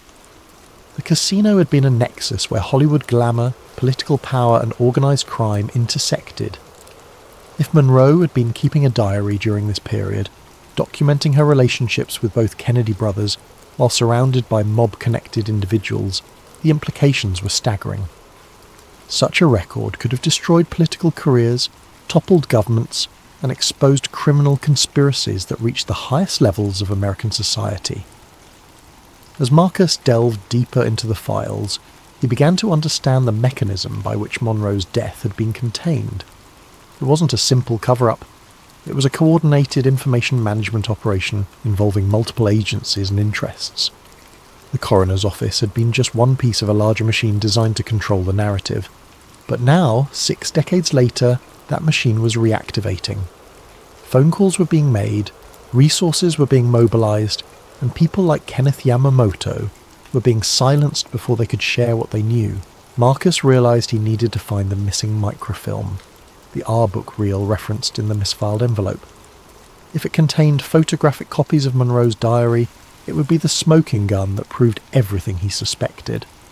But where would such material be hidden after all these years? The answer came to him as he reviewed the property transfer records from 1962. Personal effects, evidence materials and sensitive documents were often stored in multiple locations as a security measure.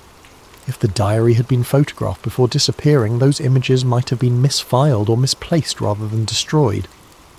Marcus began searching through boxes that had been transferred between departments over the years, looking for microfilm containers that might have been incorrectly labelled or categorised. It was tedious work, but his experience with the archive's organisational quirks gave him an advantage. In a box labelled Kennedy FOIA Overflow, 1975, Marcus found a collection of microfilm canisters that had been transferred from federal storage during a bureaucratic reorganisation. Most contained routine correspondence and scheduling materials, but one canister was labelled simply Contact Sheet, Personal Effects, August 62. With trembling hands, Marcus loaded the film into a reader. The first few frames showed standard evidence photographs, jewellery, clothing, personal items from Monroe's bedroom. But then the images changed. Diary pages, dozens of them, photographed in sequence under professional lighting conditions. The handwriting was clearly feminine, and the dates ranged from June through early August 1962. Marcus began reading, his excitement growing with each frame. June 15th. Jack called again. Says he misses me, but I know it's just the sex he misses. Bobby's different. He actually listens when I talk about the bomb tests, about what the government is hiding from people. He's angry about it too. June 20th. Met with Cal Neva people. Frank says they can provide protection if things get complicated. Doesn't trust Bobby's reform agenda. Says it's bad for business. Asked me to keep my ears open when I'm with the brothers. July 1st. Bobby showed me classified files about atmospheric testing in Nevada. The cancer rates, the birth defects, it's all being covered up. He wants to go public, but Jack won't let him. Says it would destroy the party in '64. July 15th. Strange men following me. Bobby says it's routine security, but these aren't Secret Service. Frank's people maybe, or someone else entirely. The entries painted a picture of Monroe caught between competing forces.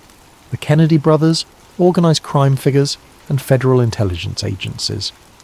She had been privy to state secrets about nuclear testing, witnessed conflicts between the President and Attorney General, and apparently agreed to serve as an informal intelligence source for multiple parties. but it was the final entries that made Marcus's heart race. August 3rd. Can't take the pressure anymore. Everyone wants me to spy on everyone else. Bobby thinks I'm working for Frank. Frank thinks I'm too close to Bobby. Jack doesn't know about any of it, and maybe that's for the best. August 4th. Bobby came by tonight, very agitated about something in Cuba. Says there's going to be a crisis soon and he needs to know who he can trust. I told him about the men watching the house, about Frank's offers of protection. He got that look he gets when he's thinking about prosecuting someone. August 5th, 12:32 a.m. Jack called, drunk and rambling about Marilyn this, Marilyn that. Hung up on him. Bobby's still here, says he's going to take care of everything, that I don't need to worry anymore. But I am worried. I'm scared of what taking care of everything might mean. The final line, written in shaky handwriting, sent chills down Marcus's spine. Feels like I'm drowning and everyone's fighting over who gets to throw me the rope. Below that, in different ink and clearly added later, someone had written, "The thing they can't let out." Bobby knows about the bomb tests. Jack doesn't know. Bobby knows. If this comes out, everything falls apart. Marcus stared at the screen, understanding finally dawning. Monroe hadn't just been a presidential mistress caught up in dangerous games, she had been a witness to fractures within the Kennedy administration that could have altered the course of American history. Her diary contained evidence of cover-ups, criminal connections and sibling rivalries that powerful people had killed to protect. And now he was the only person alive who knew where to find that evidence. Marcus spent the weekend studying every frame of the diary microfilm, taking detailed notes and cross-referencing Monroe's entries with historical events. The picture that emerged was more complex and dangerous than anything he had imagined. Monroe had been systematically documenting her interactions with both Kennedy brothers, apparently at the suggestion of Bobby Kennedy himself. The Attorney General had been building a case against organised crime figures who were also connected to his brother's administration through shared romantic interests and political favours. But the diary revealed something even more explosive. Robert Kennedy had discovered that President Kennedy was being blackmailed by crime figures who had evidence of the president's extramarital affairs. The Attorney General's aggressive prosecution of organised crime wasn't just about justice. It was an attempt to eliminate people who could destroy his brother's presidency. Monroe had become a liability to everyone involved. She knew too much about too many secrets, and her emotional instability made her unreliable as either an asset or a co-conspirator. According to her final diary entries, she'd been planning to go public with what she knew about government cover-ups of nuclear testing damage. The diary's last entry, dated 1:15 a.m. on August 5th, 1962, was barely legible. Bobby's gone. Said he had to make some calls, handle the situation. Men outside getting closer to the house. I can hear them talking but can't make out the words. Going to hide this reel behind the bedroom mirror. If something happens to me, maybe someone will find it and tell the truth. Marcus realised he was looking at evidence of a conspiracy that had claimed Monroe's life and shaped 6 decades of American history. The question was, what should he do with that knowledge? His phone rang, interrupting his thoughts. Unknown number. Mr. Webb? The voice was cultured, with a slight Eastern accent. I believe we need to talk. You've been doing some fascinating research lately. Marcus's mouth went dry. Who is this? A concerned party. Someone who appreciates thorough scholarship but worries about the consequences of certain discoveries. Are you free for lunch tomorrow? There's a diner on Sunset Boulevard called Mel's. Do you know it? I'm not sure I should. Oh, I think you should. 1 o'clock. Come alone and bring your appetite. We have a great deal to discuss. The line went dead, leaving Marcus staring at his phone in the sudden silence of his apartment. The endgame was approaching, and he was being summoned to meet the people who had spent 60 years keeping Monroe's secrets buried. He looked at the microfilm canister sitting on his coffee table. Such a small thing to contain such enormous implications. Whatever happened at tomorrow's meeting, his life was about to change dramatically. Marcus spent the evening making copies of everything he had found, storing them in multiple locations as insurance. If something happened to him, he wanted to ensure that the truth wouldn't die with him. As he prepared for bed, Marcus couldn't shake the feeling that he was standing at a crossroads of history. Tomorrow, he would learn whether the truth about Marilyn Monroe's death was worth the price that others might demand he pay for possessing it. Mel's Diner on Sunset Boulevard was the kind of place where conversations happened in booths with cracked vinyl seats, and the constant background noise of frying food and clinking dishes provided natural cover for sensitive discussions. Marcus arrived at exactly 1 o'clock, scanning the restaurant for anyone who might be waiting for him. A man in an expensive grey suit raised his hand from a corner booth, gesturing Marcus over with the casual confidence of someone accustomed to being obeyed. He was perhaps 60, with silver hair and the kind of ageless features that suggested good genetics and better health care. His smile was warm and professional. "Mr. Webb, thank you for coming. Please, sit." The man's handshake was firm but not aggressive. "I'm David Morrison. I represent certain interests that have become aware of your recent research activities." Marcus slid into the booth across from him, noting how Morrison had positioned himself with a clear view of the entire restaurant. What kind of interests? The kind that value stability and discretion above sensationalism and chaos. Morrison signalled the waitress and ordered coffee for both of them without asking Marcus's preference. "You've stumbled onto some very old materials, some very sensitive materials, and my associates are concerned about how you might choose to use them." "Your associates?" Morrison's smile never wavered. "People who worked very hard to ensure that certain events from 1962 were handled with appropriate delicacy. People who understand that some truths serve no useful purpose if revealed at the wrong time or in the wrong context." The coffee arrived and Morrison added cream with deliberate care. "Tell me, Mr. Webb, what do you think you've discovered?" Marcus had spent hours preparing for this moment, but now that it had arrived, he felt unprepared for Morrison's casual manner.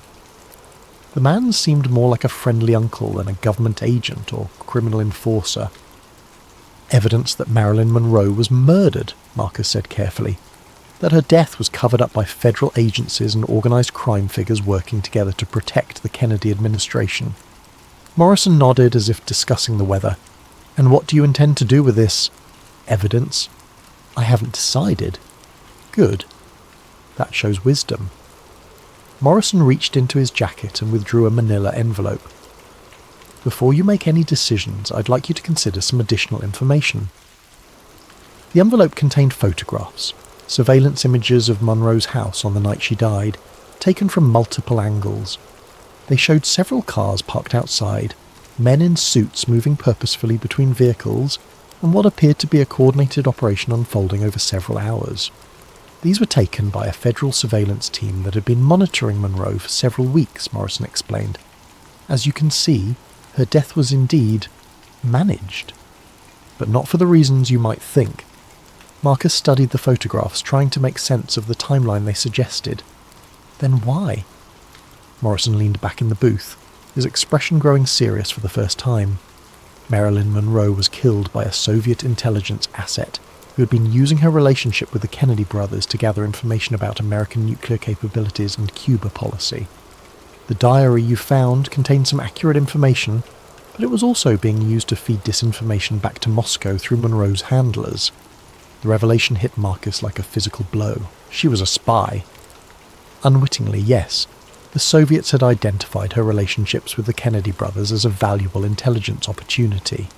They cultivated assets within her social circle, people who gradually convinced her that she was serving American interests by documenting government activities. In reality, she was being used to steal state secrets. Morrison produced another document, a declassified intelligence report with most names redacted. When federal agencies discovered the operation, they had to make a choice: expose Monroe as a Soviet asset and create a massive scandal that would destroy the Kennedy administration, or handle the situation quietly and preserve national security. Marcus felt the foundations of his investigation crumbling beneath him. "So you killed her to protect the government?" "We didn't kill anyone," Morrison said firmly. "The Soviet asset who had been running Monroe eliminated her when it became clear that American intelligence had discovered the operation. Our people arrived too late to prevent her death, but in time to manage the aftermath." "And the cover-up?" was necessary to prevent World War III. If the American public had learned that the Soviets had been using a movie star to spy on the president during the Cuban Missile Crisis, the pressure for military retaliation would have been overwhelming. Millions of people might have died because of that woman's naivety. Morrison's narrative was compelling, but Marcus sensed gaps in the story. What about the diary? The references to nuclear testing cover-ups? Disinformation designed to turn Monroe against the administration. The Soviets wanted her to believe she was fighting government corruption when she was actually stealing national security secrets. Morrison's voice grew cold. The woman was a patriotic American who was manipulated by foreign agents into betraying her own country. She died because those agents decided she had become a liability. The diner suddenly felt too warm, too crowded. Marcus loosened his tie, struggling to process everything Morrison had told him. If it was true, then his investigation hadn't uncovered a government conspiracy. It had stumbled onto a Cold War intelligence operation that had been successfully buried for 6 decades. "Why are you telling me this?" Marcus asked. Morrison reached into his jacket again and produced a cashier's check. Even from across the table, Marcus could see that it was made out for $250,000. "Because you deserve to know the truth before making a decision that could affect national security," Morrison said. "And because certain parties believe you should be compensated for your discretion in this matter." Marcus stared at the check. "You're offering to buy my silence." "We're offering to reward your patriotism. The Soviet operation failed because people like you, dedicated civil servants who care about their country, were willing to keep dangerous secrets buried." Morrison's voice grew more intense. "The Cold War never really ended, Mr. Webb. It just went underground. The same forces that killed Marilyn Monroe are still operating today, still trying to destabilize American democracy through disinformation and chaos. And if I refuse?" Morrison's smile returned, but it was colder now. "Then you'll publish your findings and create exactly the kind of chaos those foreign agents want. You'll destroy faith in American institutions, validate conspiracy theories that make rational discourse impossible, and hand our enemies a propaganda victory they couldn't achieve through military force." The envelope also contained legal documents, a comprehensive non-disclosure agreement that would legally bind Marcus to silence about everything he had discovered. The terms were generous but absolute. $250,000 in exchange for surrendering all copies of the materials he'd found and agreeing never to discuss or investigate Monroe's death again. "How do I know you're telling the truth?" Marcus asked. "How do I know this isn't just another layer of the cover-up?" Morrison reached for his phone and activated a recording app. The audio quality was poor, clearly from an old surveillance tape, but the voices were distinguishable. An elderly man with a slight accent spoke in careful, measured tones. "The empty bottle? Yes, I remember. We had to make it look like suicide by overdose, but the real cause was injection. Quick-acting paralytic agent developed by our chemical section. She never knew what was happening." "And the diary pages? Photographed before disposal. Some authentic entries mixed with material we provided through her handler. American intelligence fell for it completely. They thought they were protecting their precious Kennedy boys when really they were helping us eliminate a compromised asset." Morrison stopped the recording and put away his phone. Kenneth Yamamoto, recorded in 1983 during a debriefing with defected Soviet intelligence officers. He wasn't intimidated by our people, Mr. Webb. He was being interviewed by them. The breathing difficulties that hospitalized him last week were induced by a foreign agent who wanted to silence him before he could reveal the truth about his role in Monroe's death. Marcus felt sick. Yamamoto was working for the Soviets. A sleeper agent placed in the coroner's office years before Monroe became a target. When their operation was exposed, Soviet intelligence decided to eliminate all evidence, including Monroe herself, and eventually the agents who had carried out the operation. Morrison's expression was grim. "The man you spoke with last week wasn't a heroic witness to government corruption. He was a foreign spy who helped murder an American citizen and then spent 60 years living comfortably on a government pension while keeping his mouth shut." The revelation shattered Marcus's understanding of everything he thought he had uncovered. If Morrison was telling the truth, then Marcus hadn't discovered a conspiracy. He had stumbled into the middle of an ongoing intelligence war where American secrets were still being protected from foreign enemies.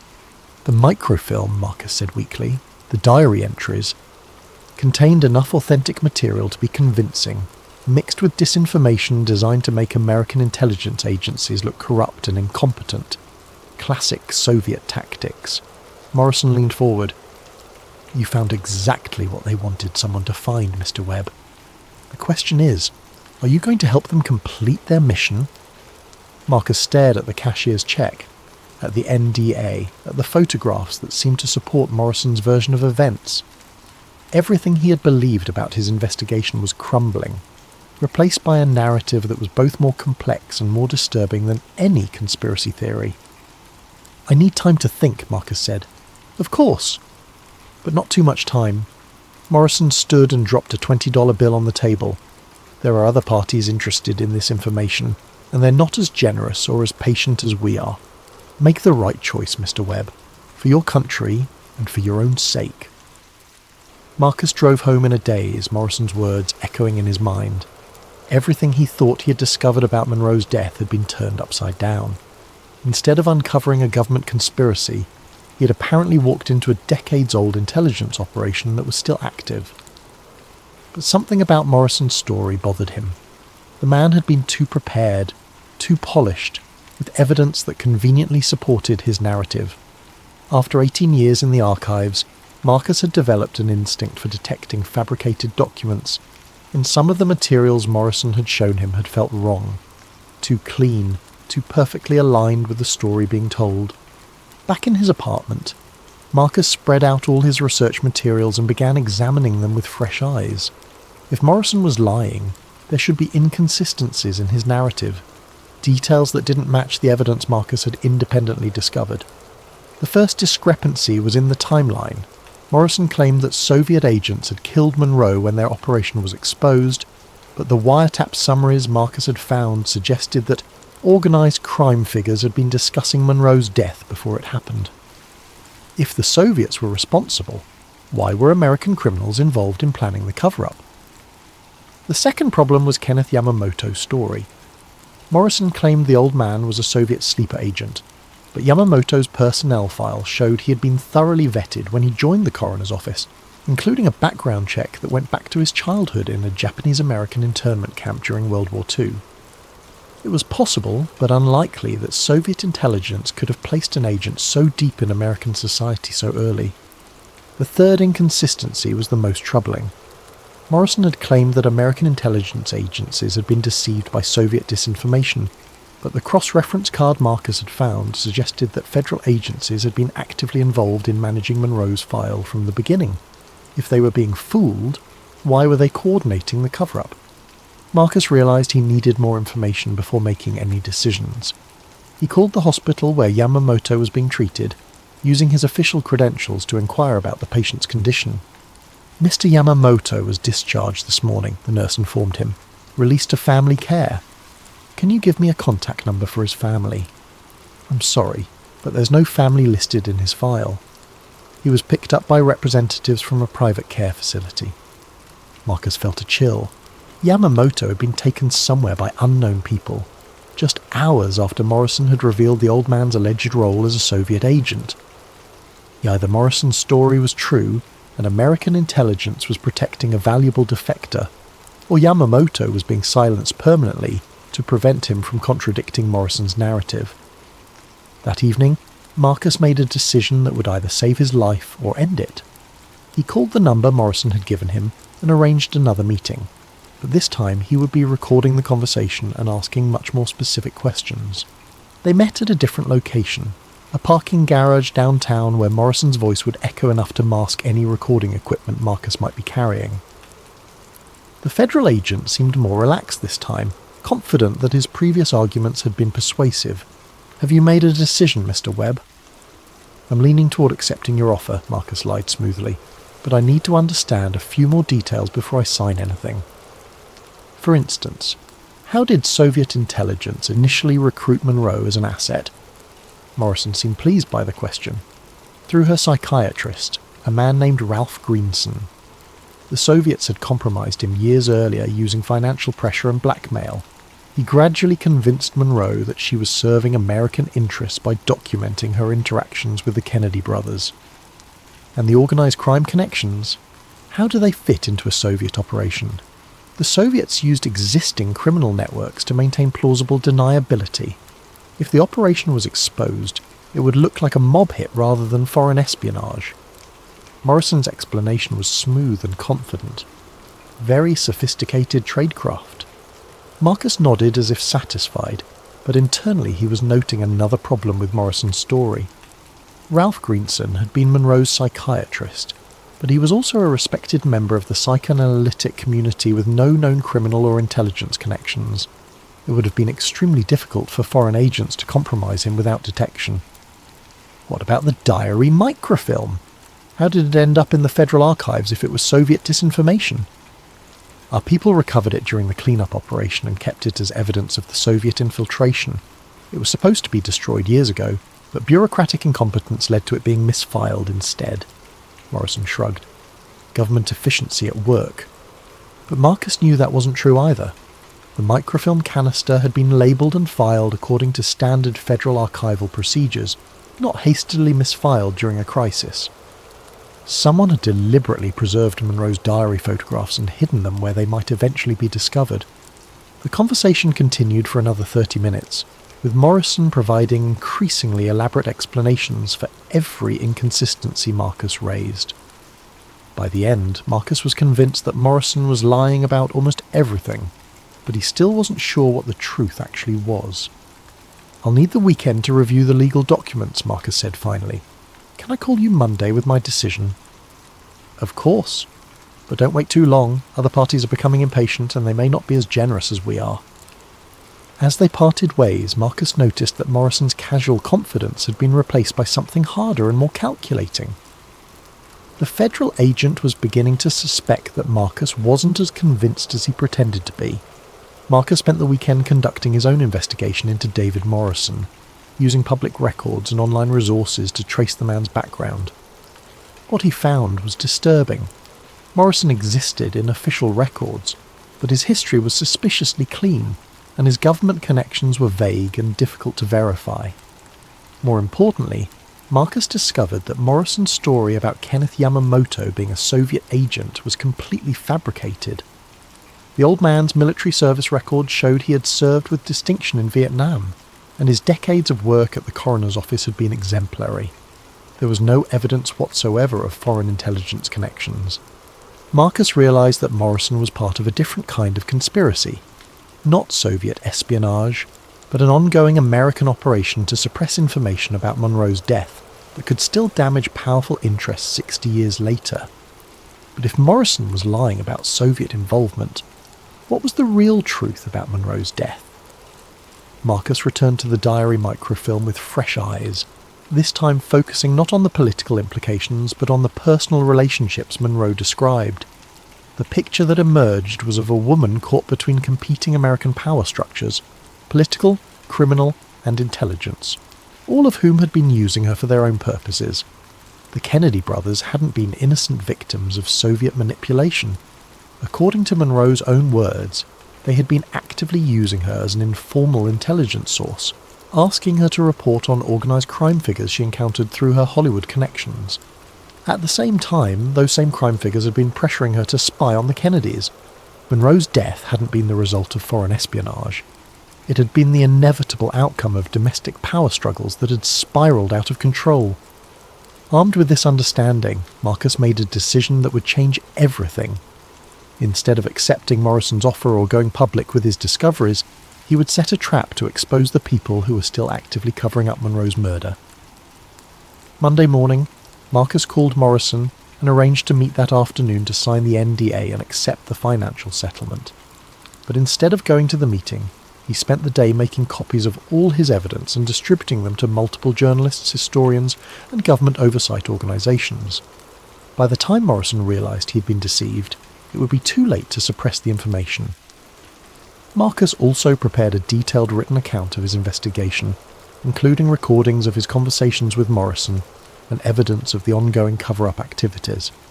He uploaded everything to multiple cloud storage services and sent encrypted copies to trusted contacts with instructions to release the information if anything happened to him. At 3 p.m, Marcus called Morrison from a payphone outside the city. "I've decided not to accept your offer," he said simply. There was a long pause before Morrison responded, and when he did, his voice had lost all pretense of friendliness. "That's unfortunate, Mr. Webb. Very unfortunate indeed. I've made copies of everything and distributed them to people you can't reach or intimidate. If anything happens to me or to Kenneth Yamamoto, the whole story goes public immediately." "You have no idea what you're interfering with," Morrison said coldly. "This goes far beyond Monroe, far beyond the Kennedys. There are national security implications you can't possibly understand. Then maybe it's time those implications were discussed in public instead of hidden in government vaults." Marcus hung up and drove to a safe location, a hotel in a different city where he could monitor news coverage and wait to see how Morrison's people would respond to his ultimatum. The answer came within hours. Every news organisation Marcus had contacted received simultaneous visits from federal agents who confiscated the materials he'd provided, claiming they contained classified information related to ongoing national security operations. The journalists were threatened with prosecution under the Espionage Act if they published anything about Monroe's death. But Marcus had anticipated this response. His most important evidence had been sent to international news organisations and academic institutions beyond the reach of American intelligence agencies. The story would come out, just not in the way he had originally planned. 3 days after Marcus's ultimatum, Kenneth Yamamoto was found dead in a private care facility outside Los Angeles. The official cause of death was listed as complications from respiratory failure, but no autopsy was performed, and the body was cremated within 24 hours. Marcus received the news through an encrypted message from one of his contacts, along with a warning that federal agents were actively searching for him. Morrison's people had decided that the threat Marcus posed outweighed any concerns about drawing attention to their activities. From his hotel room, Marcus watched as the story began to break in the international media. British newspapers published excerpts from Monroe's diary. German television aired interviews with intelligence experts who validated the documents, and academic conferences around the world began discussing the implications of what Marcus had discovered. The American media remained largely silent, but social media exploded with speculation and conspiracy theories. The official response from government agencies was predictable. They claimed the documents were fabrications designed to undermine public confidence in American institutions. But Marcus had one more card to play. Hidden among the materials he had distributed was a single photograph that would change everything. An image from the federal surveillance of Monroe's house on the night she died, showing a young man in a suit entering the building at 11:30 p.m. and leaving at 2:15 a.m. The man in the photograph was Robert Kennedy. When this image was published by a Swiss newspaper, it created an international sensation that no amount of government pressure could contain. The Attorney General of the United States had been present when Marilyn Monroe died, and federal agencies had spent 60 years covering up that fact. Within a week, congressional hearings were announced, federal archives were subpoenaed, and the Monroe case was reopened for the first time since 1982. Morrison and his associates found themselves under investigation rather than controlling it. But Marcus knew that his victory had come at a tremendous cost. Kenneth Yamamoto was dead, along with who knew how many other witnesses over the years. The truth about Monroe's death was finally emerging, but it was being purchased with blood. From his hiding place, Marcus watched as the story evolved beyond his original investigation. New witnesses came forward, additional documents were declassified, and the full scope of the cover-up began to emerge. Monroe's death had been just one incident in a larger pattern of government abuse that stretched across decades. The official narrative that finally emerged was more complex than any conspiracy theory. Monroe had indeed been murdered, but not by a single conspiracy. She had been killed by representatives of organised crime who feared she would expose their connections to the Kennedy administration. Federal agencies had covered up the crime not to protect the killers, but to prevent a scandal that could have brought down the government during the Cuban Missile Crisis. Both sides had been guilty of placing political considerations above justice, and both had been willing to sacrifice an innocent woman to protect their interests. 6 months after Marcus's investigation began, he testified before a closed session of the Senate Intelligence Committee, providing a detailed account of everything he'd discovered and everyone he'd encountered during his research. The committee's final report, heavily redacted but still explosive, confirmed most of Marcus's findings while adding new details that painted an even darker picture of government complicity in Monroe's death and its aftermath. Morrison and several of his associates were indicted on charges related to obstruction of justice and conspiracy to suppress evidence. Some were convicted and sentenced to prison, while others disappeared into the Federal Witness Protection Program or fled to countries without extradition treaties. Kenneth Yamamoto was posthumously vindicated, revealed to have been exactly what he claimed, an honest civil servant who had tried to do the right thing and been silenced for his efforts. The Monroe case was officially reclassified as an unsolved homicide, though everyone involved knew that the real perpetrators were long dead. The focus shifted to holding accountable the people who had spent 6 decades covering up the crime. Marcus returned to his job at the coroner's office, but his role had fundamentally changed. He became the unofficial guardian of transparency, ensuring that sensitive cases were handled with proper oversight and that evidence was preserved rather than suppressed. The archive where he worked was renamed the Kenneth Yamamoto Memorial Archive, and new protocols were established to prevent the kind of cover-up that had hidden Monroe's murder for so long. But Marcus knew that the victory was incomplete.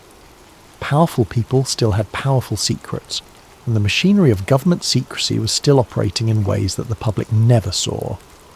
Monroe's case had been exceptional, only in that someone had finally been brave enough and persistent enough to challenge the official narrative. Late at night, alone in the archive that had become both his sanctuary and his burden, Marcus sometimes wondered how many other files contained hidden truths that would never see the light of day. How many other Kenneth Yamamotos had died to protect secrets that served no legitimate purpose? How many other Marilyn Monroes had been sacrificed on the altar of political expediency? The fluorescent lights hummed their eternal dirge, casting everything in that familiar shade of institutional yellow. But now Marcus saw the archive differently, not as a repository of the dead, but as a guardian of truth waiting for the right person to ask the right questions. In the end, that was all it had taken to bring down a 60-year conspiracy. One person willing to look closely at evidence that everyone else had been trained to ignore. The truth about Marilyn Monroe's death was finally known, but Marcus understood that it was just one thread in a much larger tapestry of secrets that continued to shape American society in ways that most people would never understand. As he locked the file cabinet and prepared to leave for the night, Marcus reflected on the price that had been paid for truth, and the price that would be paid for future truths.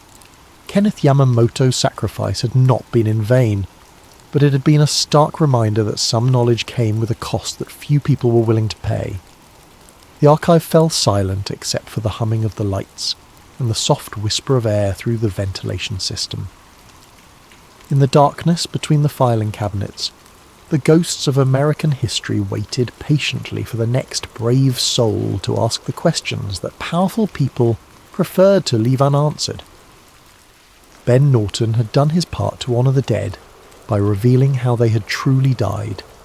Now it was up to others to ensure that such secrets would not be buried so deeply or guarded so ruthlessly in the future.